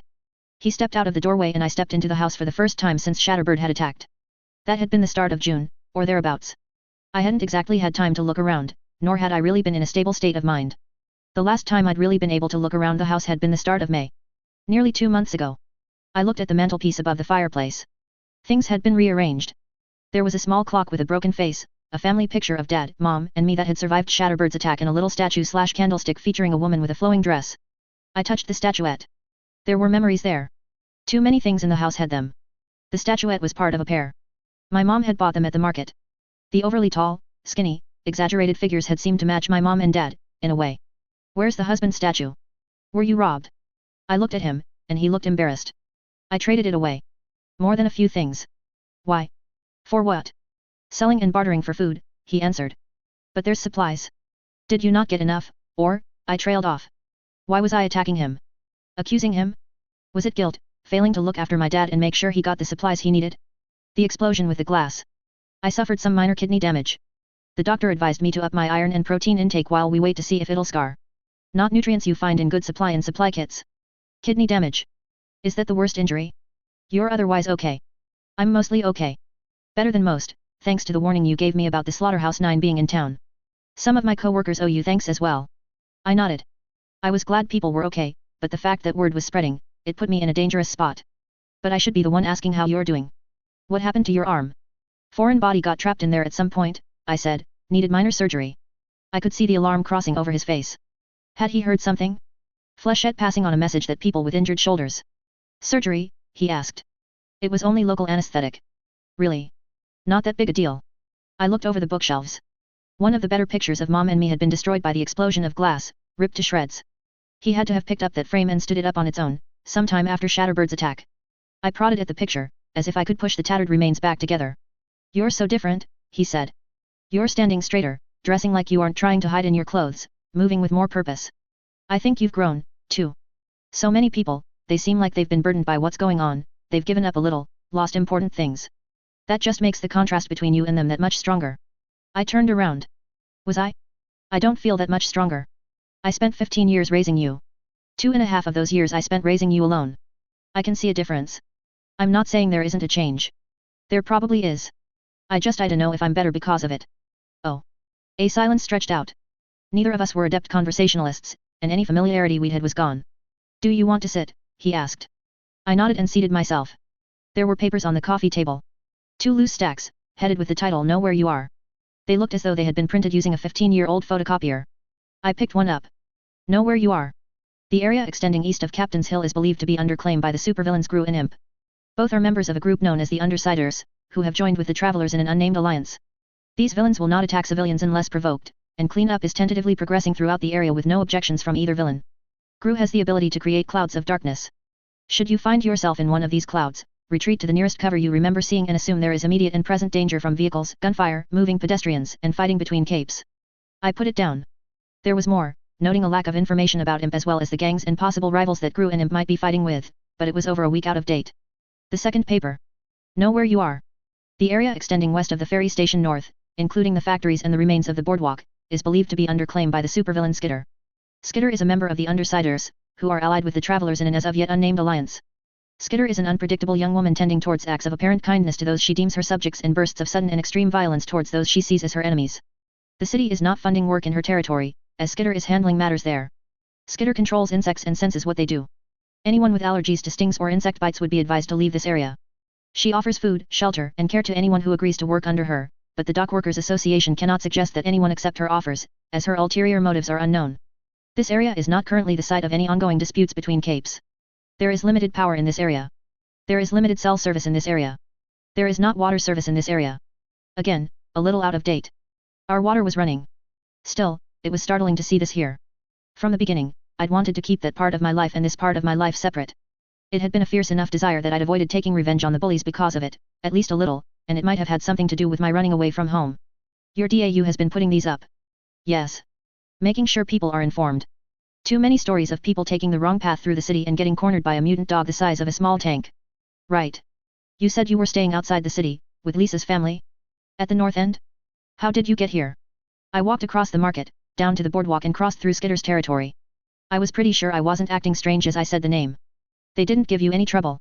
They stopped me at the border and I asked permission. They were nice about it. Okay. Lie after lie. Another uncomfortable pause. Have you eaten? I have some liver and mashed potato in the fridge. I've eaten, I lied. No use taking some of my dad's money when he was having to sell stuff to get food. Would you like some tea? Please, I said, grateful for an offer I could accept in good conscience. He retreated into the kitchen to put the kettle on. I looked around. It didn't feel like my house anymore. I'd only been gone 2 months, but things were different. Things in the house had moved, or been sold, or they'd been damaged by Shatterbird's attack. The atmosphere was different too. I wasn't sure how much of that was the humidity, the lack of upkeep and the fact that the family of 2 had been just a family of 1 for nearly 2 months and how much of it was me. It was all too possible that I was viewing my surroundings in a different light, tinting things with my paranoia about my dad making the connection between me and Skitter, viewing things more negatively because of my guilt over leaving him. My dad rejoined me. If you give me a minute, I can make your bed. I'm not staying, I blurted the words. Oh. I could see the pain on his face. In the mutual awkwardness that followed, the vibration of my cell phone was a mercy. I picked it up and checked the display. Heart CC'*. Tattletale. I'll be right back, I said, hopping off the couch and hurrying out the door as I hit the button to pick up. Please be okay, I thought, shutting the door behind me. Hey, she replied. You're okay? Cactus B. Sun Y. Or Sun N. Whichever you prefer. I'm not sure what color that's supposed to be. Neither am I. So I talked to Coil. Things have been clarified some. Okay. Should we? It's fine, pretty much, even if he's listening in. You're not in danger. No threat on your life at this present moment. Okay, I said, not sure how to expand on that. She hadn't precisely said it was Coil that was the threat, so maybe she was hedging her words to be safe. Which scares me, she confessed. Scares you? She said. It wasn't like her to be lost for words. I told Coil that Trickster got injured. I wasn't sure if you'd told him. He didn't seem concerned. There was zero indication that his plan had been disrupted. Told him you were on your way back, again, no concern. Everything that had been telling me he was harboring plans to assassinate you was telling me he wasn't and hadn't ever been, this time around. Your power lied to you. That's what I thought. I was thinking maybe I was working under a mistaken impression, tried adding and removing the elements to see if I could get a different result, interpret his earlier behavior differently. No go. And I was doing all this while having a perfectly normal conversation with Coil, until he says something like very dangerous. You want to be careful who you are picking a fight with. I felt my blood run cold. I had to sit down on the stair. He meant. Oh, he totally meant. If I was 100% sure he was planning on killing you before, I'm 500% sure he was telling me he knows what we're up to. What should I do? What should we do? I don't know. But that wasn't the end of it. I was still processing what he'd just said when he stepped toward the door to leave.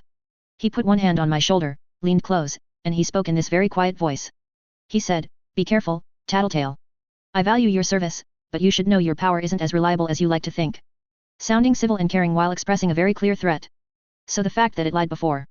It didn't lie, Skitter. I said he was testing me, before. He was, just not like I thought. He's found a way to confuse my power, to counteract it. This thing with the hit on your head. It was just to scare us. To let us know that any security my power afforded us, it doesn't apply to him. He can make us think you are going to be killed when you aren't, and the opposite is true. He can make us think we're safe when we aren't, I finished. Exactly. What do we do? I don't know, she said, again. Listen, I've got to call the others. Are you with Gru? No. Maybe I'll head that way before the end of the night. We'll figure something out, she said. Figure something out? Coil was on to us, he'd effectively taken Tattletale out of the equation, and by all accounts, he seemed confident enough to continue letting us work for him, despite our intended mutiny. I couldn't bring myself to agree. Bye, I said. Bye. I hung up. Before I could convince myself to head back to my territory and start plotting some counter-offensive, I stood from the stair and walked back inside. Seeing my dad's face, I was reminded of the dream I'd had, where my dad had turned out to be Coil, where I'd taken too long and Dinah had died. I looked away, made my way back to the couch. My dad set a cup of tea down in front of me, then sat beside me. I wasn't religious. Didn't believe in a higher power. Mundane government was crappy enough, the idea of a divine one simultaneously scared me and made me want to laugh. As a consequence, when I thought of a soul, I was thinking more about some collection of the abstract parts of the mind that covered a person's mental and emotional well-being, their psyche, and the defining aspects of their personality. A more religious view of the soul would probably add up to a rough equivalent. Whatever my overall motives might be, some part of what drove me was some desire to patch up the damage, fix that part of myself that had been taking a beating ever since I'd gotten that call about my mom's death. Only it wasn't working. Try to help the city, help the heroes, shore up my sense of self-worth, find myself fumbling, tearing, and discovering fresh holes in my subconscious makeup, with Dinah and my betrayal of the people who'd become my friends, betraying myself by failing to keep to that overall goal. And there were other moments where I'd been brutal and violent, accidental or otherwise. Moments I'd made sacrifices, or where I'd been callous. It wasn't subtle, either. The stack of papers in front of me said it, clear as day. Sudden and extreme violence. Even coming here, it had been at least partially motivated by my desire to fill that hole deep inside, that spot where family was supposed to fit. I sipped on the tea. My dad had made it with sugar, not honey. This, sitting here and drinking tea with my dad, my head someplace else entirely. It wasn't fixing anything. Wasn't mending or filling anything. I sipped again, then drank it in big gulps. It burned going down, and I pounded my collarbone, as if I could banish that sensation. Taylor. I stood and picked up my backpack and shrugged it over the one shoulder. I've got to go. He stood too. I'm sorry. We're heading back, and it's dark, so we're going with a group. I'll come. No. You'd be alone going back. It's okay. He looked hurt. A hug. I hesitated, then stepped close and hugged him with the one arm. He gingerly wrapped his arms around my shoulders and squeezed. I'll be back, I mumbled into his shirt. No vague promises. You're going to promise, he said. Day after tomorrow. Okay. I don't have work then, with the mayoral elections. We can eat lunch here and then go to the town hall. Oh shit. If Coil had something for us to do. I stepped away, thinking of a way to formulate an excuse. I saw his forehead creased with worry. As thin as he'd been before, he looked thinner now. Looked years older, wounded, tired, lonely. I'll see you then, I told him. See you, he said, smiling sadly. No pressure to stay. He had no idea what was going on, I hoped, but he was still letting me do what I needed to. I felt the need to reward him, to express some kind of gratitude, but I had only one thing to offer that he really wanted. I don't know when. But maybe I'll come home. Vague, again. Just like with what I'd said before, there was no set date. I'd said the exact same thing when I'd left in the first place. It was almost an insult. But I saw him smile. Anytime, any day. But we can talk about that over lunch, day after tomorrow. I nodded and turned to leave. I wasn't half a block away from the house before I felt the tears welling up, running down my face. I couldn't say whether they were because of my love for my dad or my despair for Dinah. Interlude 15. Knock, knock. Triumph turned around. Sam. She poked her head around the edge of the door, hand over her eyes. Beautiful. She was blonde and wearing her skin-tight costume. She had the figure to pull it off where so few really did. The kind of body someone worked for. Her mask was off, tucked into her belt. You decent? Prism asked, not moving her hand. Yet. He finished folding his hospital gown and draped it at the foot of the bed. Not perfect, but it was better than leaving a mess. You're okay to be up and about. Yet, he said. He didn't want to reply with a single syllable again, so he turned to face her. He smiled a little. I'm tough. Don't boast. I was with your family while we watched the paramedics cart you off. I made it. I don't heal that much faster than normal, but I do heal faster, I don't scar, and I don't tend to suffer long-term injuries. But you nearly died. Don't forget. I definitely won't forget, believe me, he said. He balled up his bathrobe and put it in the gym bag that already sat on the bed. I'm surprised you came. We're dating, she said. 3 dates, and we both agreed it wouldn't be anything permanent. You say that and then you invite me to meet your parents. Because the food at home is better than the rations you'd get anywhere else in this city. He raised an eyebrow, but you're the one checking on me this morning. Didn't you have a flight? A flight's easy enough to postpone when the protectorate's arranging it. I decided I needed to sleep and after being up all night getting x-rayed, Ursa said she was okay with it. I'm just saying, you didn't have to stop by. Don't flatter yourself. I wanted to see how Cash was doing. It's a walk down the hall to see you. Ouch. Allies before guys.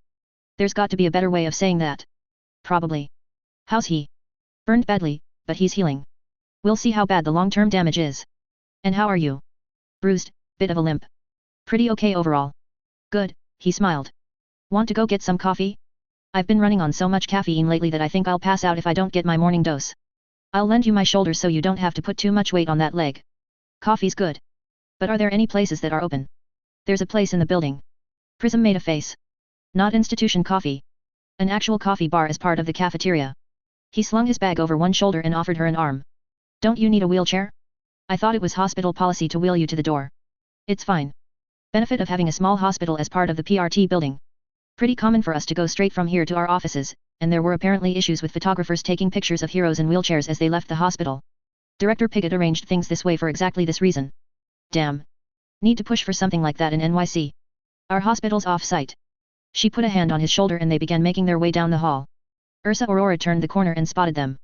Triumph could see the frown lines above the glossy black bear mask she wore, her obvious relief and the quickening of her pace on spotting him. His heart sank.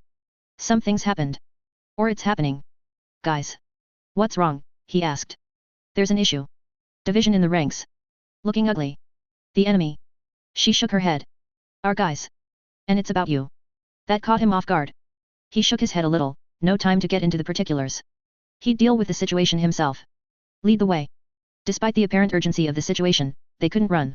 Prism was hurt and the elevator was the fastest way to their destination. Ursa went ahead to press the button while Triumph helped Prism limp her way there. Gentler, she hissed, after setting too much weight on her bad leg. Sorry. I hate this, being injured, Prism mumbled. It's not too serious. No. Skitter tethered me to the roof so I dropped halfway, stopped, then cut the line so I'd drop the rest of the way. Landed on my side. But being hobbled like this, it brings back bad memories. He turned to Ursa as they approached the elevators.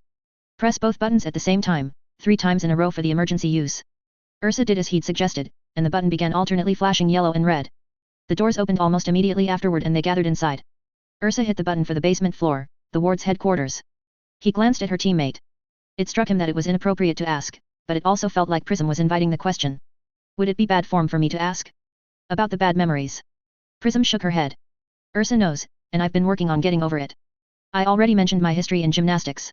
My dad's a coach, had spent his entire life pushing me and my siblings to be on the Olympic level. I sometimes thought it was the only reason he had kids. I was pretty close to qualifying when I tore my ACL. Ouch. You didn't re-injure it last night? She shook her head, hip, not knee. Looking back, I think I screwed up my knee back then because my dad had pushed me too hard and too fast. But I blamed myself. I got depressed, stayed home instead of going to the gym.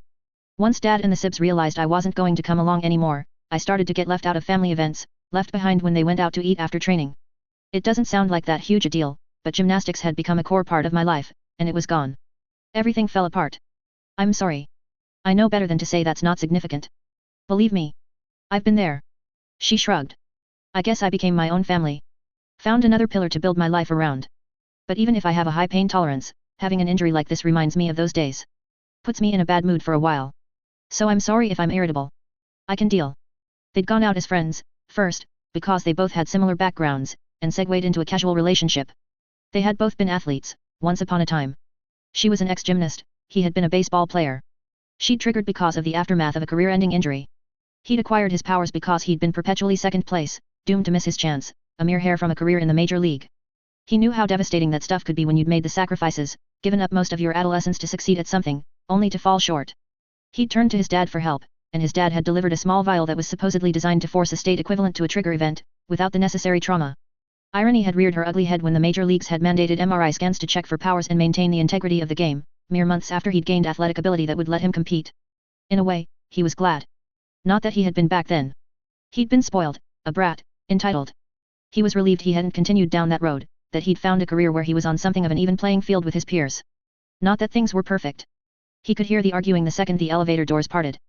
Miss Militia, Welt, and Kidwin stood on one side of the room. Assault was on the other side, perched on the edge of the terminal with Clockblocker, Chariot, and Vista at his side. Vigilantism. Miss Militia's voice was tight with barely controlled anger. There has to be an authority for us to ignore for us be vigilantes, Assault said. His voice was calmer, but his body language wasn't. He was tense, the hand that wasn't gripping the edge of the console was clenched into a fist. There isn't. Nobody's stepping up to enforce anything. The PRT stands. All of the watchdogs are in place, Miss Militia spoke. You go out and do something without an official AOK and people are going to notice that we're acting completely outside of the principles and rules the Protectorate stands for. How? Assault countered. Media. In case you haven't noticed, a full third of the city is still lacking power. The reporters that have stuck around this long are too tired and too low on resources to follow along. Cell cameras, Miss Militia said. People are watching and recording us every step of the way. We'll be covered. I'm talking a fast, hard-hitting strike. Attack is always preferable over defense. You're talking revenge, Triumph spoke. He let Ursa support Prism and stepped forward to join the discussion. Revenge, justice, it's a pretty thin line. But sure. We can call it that, Assault said, leaning back a little. He smiled a little at Miss Militia, there was now one more person on his side of the argument. Triumph glanced around the room. Flechette, Ursa, and Prism weren't taking a side. They weren't local, and the politics here would be intimidating. Still, Triumph glanced at Flechette. She's been around a few weeks. She should feel confident about voicing an opinion. Was she being neutral, or was she undecided? Or was there another factor at play? He felt so disconnected from the wards, these days. He barely recognized his old team. Vista, Kidwin, Clockblocker, he'd been their captain, not so long ago. Miss Militia and Assault were looking at him, waiting for him to speak.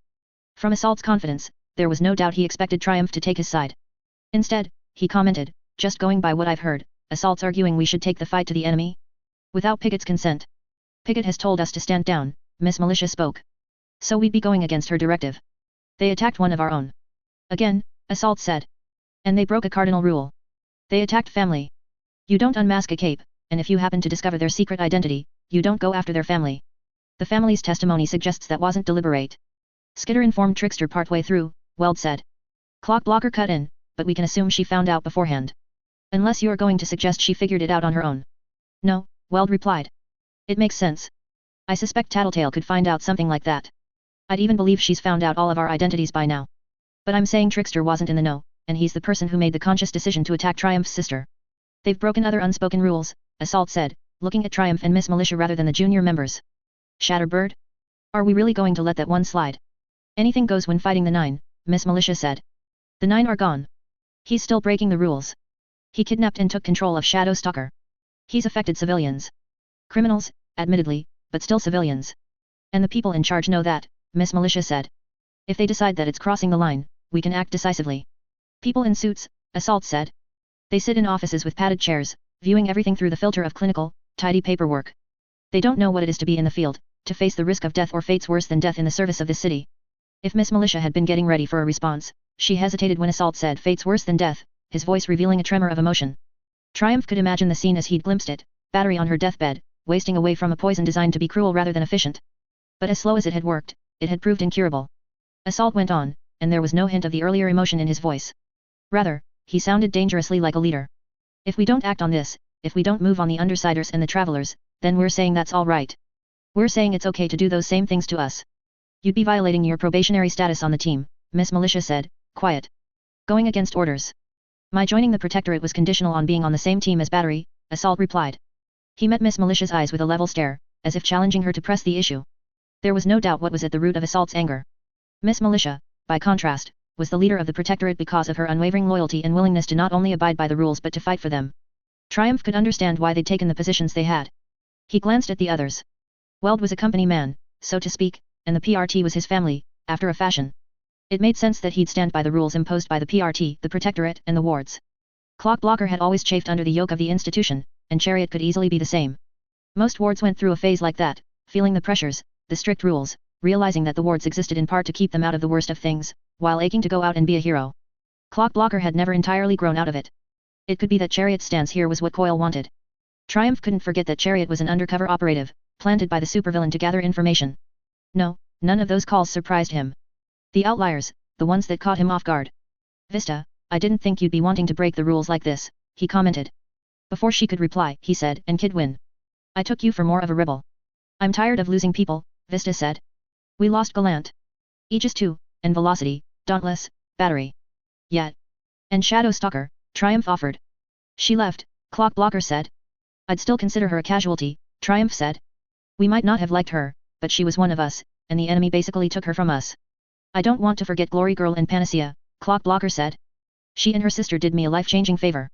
We don't know the whole story there, but the Undersiders or the Nine had to have played a part in how that unfolded. But that's one hell of a list of names.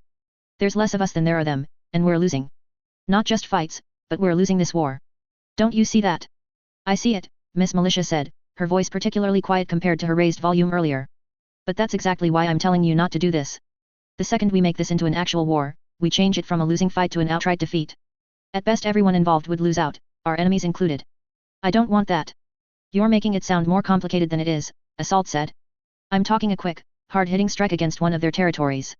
One of the master classifications would be a good bet. I'd suggest Regent, but Shatterbird is too big a complication. Better to take out Hellhound or Skitter. Doing either would cut their tactical options down by a third, and it could gain us a hostage to leverage against the others. Not Tattletale? Clock Blocker asked. Assault shook his head. She'd know we were coming. It's in Arms Master's notes from his first meeting with Skitter. It's why they're so elusive as a group, and that's why it's so crucial we strike first, while they're still split up in individual territories. Gru, Trickster, Genesis, or Imp would escape too readily, and confronting Ballistic or Sundancer would place our side at too much risk. They'd retaliate, Miss Militia said, and we'd almost certainly lose. We're roughly matched in numbers, we're outmatched in raw firepower and they have the edge on us in terms of tactical knowledge. So we're supposed to sit here and take it? Clock Blocker asked. If my family gets attacked next time, I don't think my dad's about to haul out a shotgun to defend himself. That's not exactly how it played out, Triumph said. But no. I don't think we should take it, and I don't think we should attack. Miss Militia's right. Assault's eyebrows rose in surprise. Thank you, Miss Militia said. I understand that some of you are upset. We're all upset. We're all concerned about our loved ones, about the current state of things in the city and about possibly being captured and controlled by Regent. But we're only going to succeed with the support of the Protectorate as a whole, and we'll only have that if we stick to the rules. Well said, Director Piggott spoke. All heads turned. Director Piggott stood in the doorway that led to the stairwell. Director, Assault said. He didn't look fazed by the woman's appearance. I hope you'll hear me out before committing to a plan of action.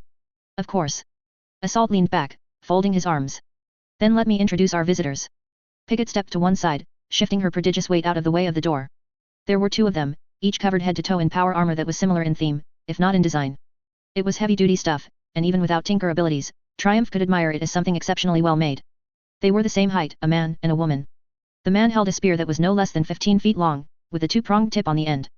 The woman wore something that looked to be a modified jetpack, divided into two pieces that each had to weigh as much as she did. The exhaust jets fanned out to either side of her, like the feathers of a bird's outstretched wings. The woman removed her helmet, then shook her head so her dark hair could fall around the armor around her shoulders and neck. She wasn't beautiful, but she wasn't ugly either. Even plain wasn't the right label. She was exceptionally average in appearance, to the point that it was borderline eerie. He couldn't pin down as belonging to any particular ethnicity, nor could he eliminate her from one. Yet she's strangely familiar, Triumph observed. Triumph looked at the man, waiting for him to remove his helmet, but he didn't. The man folded his arms instead, still holding onto the spear with one hand. That body language. Triumph's eyes widened behind his visor. No. No way. No way he'd come back here. But if he was here, then the woman would be. Dragon, Miss Militia said. It's nice to finally meet you. Dragon extended a hand, and Miss Militia shook it. Likewise. Let me introduce Defiant. Triumph glanced around at the others. Nobody here was so stupid as to miss what was going on. Even the capes that weren't native to Brockton Bay would figure this out in a heartbeat. Dragon and Defiant have stopped by to pick up resources and gather information before taking on a long-term mission, the director explained. Would you like to explain? The Nine, Dragon explained. We know their general behavior. After a spree like the one they had here in Brockton Bay, they're going to retreat. They'll stick to back roads and isolated small towns, use time and distance to let the heat dissipate. Jack may keep his people engaged with games like what he tried to set up here. Scaling up slowly in a remote area, seeing how badly they can terrify the local populace, ending with a grand climax before moving on. They'll also be looking to recruit and replace missing members, and I expect they'll go easier on testing the recruits until they've replenished their numbers. What are you doing, then? Assault asked. We're going after them, Defiant spoke. His voice was partially altered by his helmet, but it was still identifiable. Why is everyone pretending they don't know that's Arms Master? Defiant continued, and we're not going to stop. Pursuit will continue 24/7, year-round. We keep them running until they get tired and hungry enough that they make a mistake, and we capitalize on that. We've tried this before, Miss Militia responded. I'm not saying I don't appreciate the idea, but Assault was just arguing that it's easier to attack than to defend, and I agree. You won't be able to prevent every casualty. The primary issue before, Dragon replied, is that the previous efforts were squads, sleeping in shifts, always moving. Invariably, the 9 would catch on to what was happening, they'd take out the squad on duty and then they would disappear before the others could mobilize to stop them. Or the 9 would circle around and kill the off-duty squad members. We don't have that problem. I don't follow, Assault said. Dragon mentioned to me once that she doesn't need to sleep. A side effect of her powers, Miss Militia said. Dragon dipped her head in a nod. I tried going after the Slaughterhouse 9 before, but Shatterbird's powers proved too difficult to work around, and I was only one person. Now I have a partner. Defiant? Miss Militia asked. Defiant tapped his chest. With Dragon's help, I've replaced my internal organs and parts of my brain with artificial equivalents. My current downtime is a rough 15 minutes a day. That includes waste, sleep and eating. In the next 2 weeks, I intend to reduce it to a mere 12 minutes. Vista's hands went to her mouth in shock. He's made himself into a monster. And Dragon doesn't even flinch as he announces it. Triumph's own eyes were wide. Miss Militia seemed to recover faster than anyone else. That's not the only issue the squads faced. There's the psychological strain. Hunting a prey for days, weeks, months at a time? Especially targets that will commit atrocities if you let your guard down for a second? It gets to you. I think, Defiant paused, as if he had to pick the right words, my single-mindedness will be an asset on that front. It's worth a try, Dragon said. Between us, Defiant and I can customize our equipment and approach to effectively counter the 9's powers. Once we have a lead, we'll maintain constant pressure for as long as necessary. Even if we can't save everyone, even if we can't stop them outright with Siberian rendering others invincible, I think we can keep them from setting up another major event like they tried here in Brockton Bay, and we can hopefully keep them from recruiting. The PRT is hopeful, the director said. They gave their consent. But you'll have to explain how this is relevant to the current situation. Of course. If everyone would turn their attention to the monitors. Assault had to hop down from where he was sitting on the edge of the long desk to see. Everyone else turned as the images appeared across the screen. One armored suit after another. The Cawthorn Mark III. A sleek model resembling a cross between a dragon and a fighter jet, mounted with 4 engines around the shoulders. The Astaroth-Nadug hybrid, making use of the Nadug design that was partially damaged in prior confrontations. It didn't look like a mesh.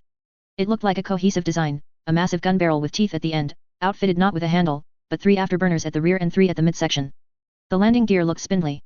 It was also, Triumph realized, quite large. No smaller than a commercial aircraft, if the machinery beneath it was supposed to be a forklift. The Loden 2. It didn't look as sleek or combat-ready as the others, smaller, almost spherical in the body. That's a utility design, Chariot said. What's the concept? A force field generator, Dragon replied. Dual offensive and defensive use. I also have the Glaurung 0 model, the Pythios 2, the Melusine 6 and the Azazel ready for field use. The camera panned out to show a sheared-off mountaintop with the 7 armored suits in a hangar or factory. It is thanks to Defiant's assistance that I can now do this. Simultaneously, each armored suit flared to life and took off, disappearing from the camera's field of view. The cloud of dust and snow that spread out from the takeoff point obscured the camera's view. The image went black. I have 9 models in total that I can keep active simultaneously. More are in development. It's inefficient and expensive to keep all of them active when we do not yet have a beat on the Slaughterhouse 9. With the director's consent, we'll be stationing the 7 suits we're not personally using in Brockton Bay. The PRT will remain in contact with me so I can remotely deploy them. That is, those not already in use against the Slaughterhouse 9 or an Endbringer. Not just 1, but 7 suits crafted by the best tinker in the world. Triumph glanced at Chariot.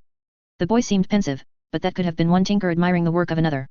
Hard to believe you need Defiant riding along when you have that kind of raw firepower, Assault commented.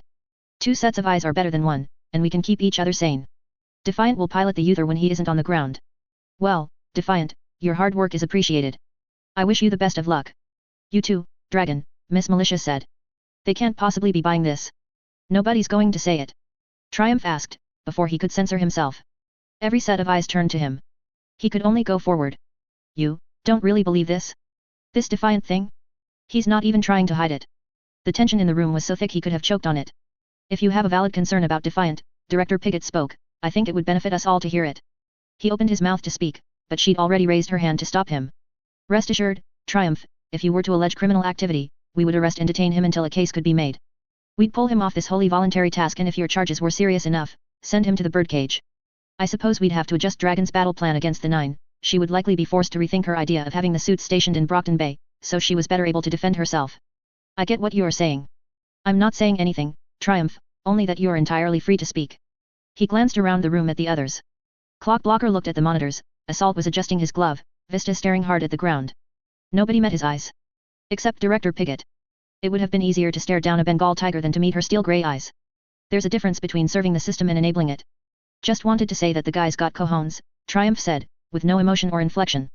Taking on the Slaughterhouse 9 like that, being this new to the game. Quite so, the director replied. You'll be on double patrols until the elections are over, but you'll have the suits arriving within a minute of any confrontations. The schedule's already in the system. I and my direct subordinates will be available 24/7 to those manning the console. We'll then be able to verbally sign off on the deployment of any of the Dragon models. He couldn't bring himself to speak up and say it. That Arms Master was here, posing as a new hero. Triumph knew he was enabling the system, he was allowing something wrong to happen here, but stopping the 9 was more important. Having the suits to turn the table on the villains taking over the city? Too much hung in the balance. Hey, Prism murmured in his ear. She'd created a duplicate rather than hobble over to him. You okay?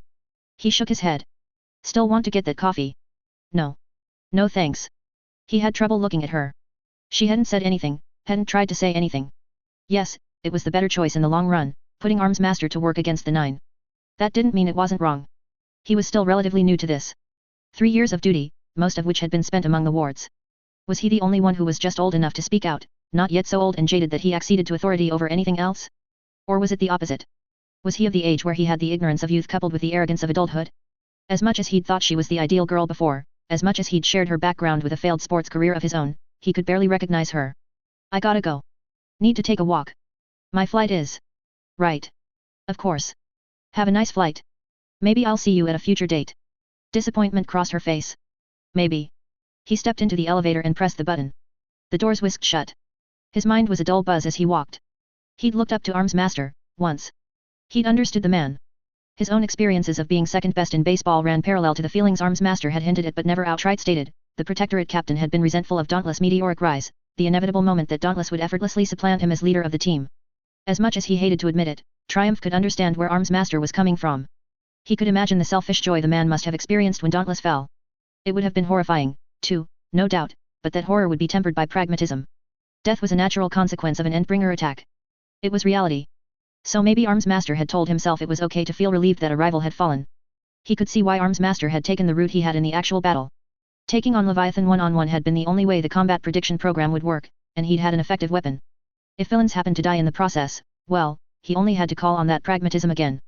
Triumph didn't agree with the line of thinking, but he could see how it had happened. Arms Master had been injured by Leviathan and Mannequin, and replaced parts of himself with mechanical equivalents. He'd realized the benefits, worked with Dragon to step them up further. He'd failed to defeat Leviathan, had been too hurt to fight the 9 directly. So he augmented himself further, eradicated his need for sleep, for time spent eating and shitting. Arms Master, defiant, would achieve that respect he hungered for by stopping the 9. Or he would join Dragon in stopping an Endbringer. It spooked Triumph because he could imagine it all too easily, where his teammates seemed dumbfounded. It all made sense, to the point that he could imagine himself doing something similar if he found himself in Arms Master's shoes. He wouldn't ever do something like that, that was how he'd reassured himself. He was no longer that selfish teenager who'd received superpowers from his father like his peers got cars on their 16th birthday. He'd hoped for an undetectable, undeniable advantage over his peers and been enraged when it had been denied him. He'd changed, forced himself to change, he would be a good student, he'd help his fellow citizens, do the right thing. Except he hadn't. He'd kept his mouth shut. Arms Master would get away scot-free with what he had done. He might even succeed in stopping the 9, in seeing them killed or put in the birdcage. The world would be better for it, and a warped man who'd mechanized his humanity for one more edge would be regaled as a hero. And he couldn't help but feel that he'd taken one small step forward on the very same road that Arms Master had traveled before him. Triumph's walk brought him to the scar. Just as Leviathan had turned a section of downtown into a sinkhole, the director had dropped countless Tinker-made bombs on central downtown. There was radioactive fallout, but the reported levels weren't dangerously high. Fire still burned in one area days after the fact, and he had to skirt around a cloud of dangerous-looking white vapor to reach his destination. Seating himself on a safe-looking piece of rubble, Triumph rested his elbows on his knee and stared at the figures. Crawler and Mannequin, turned to silicon by the detonation of one of Bakuda's bombs. Crawler looked almost joyous, limbs spread and flexed, mouth open in a roar. Mannequin was caught mid-dash, low to the ground. He stared at them, as if he could burn them into his memory. He couldn't say why he was here, exactly, but he'd felt compelled to see the real monsters for himself, outside of the heat of battle and the frantic and desperate scramble for survival. Maybe it was to find some clue, some sign he could watch out for, that would let him identify the monsters from the men. He'd stay for 5 minutes at most, he told himself. Whatever the records said, it was better to be safe than sorry when radiation was involved. 5 minutes, and if he couldn't see anything by then, there wasn't much use in staying longer. He stayed for 15.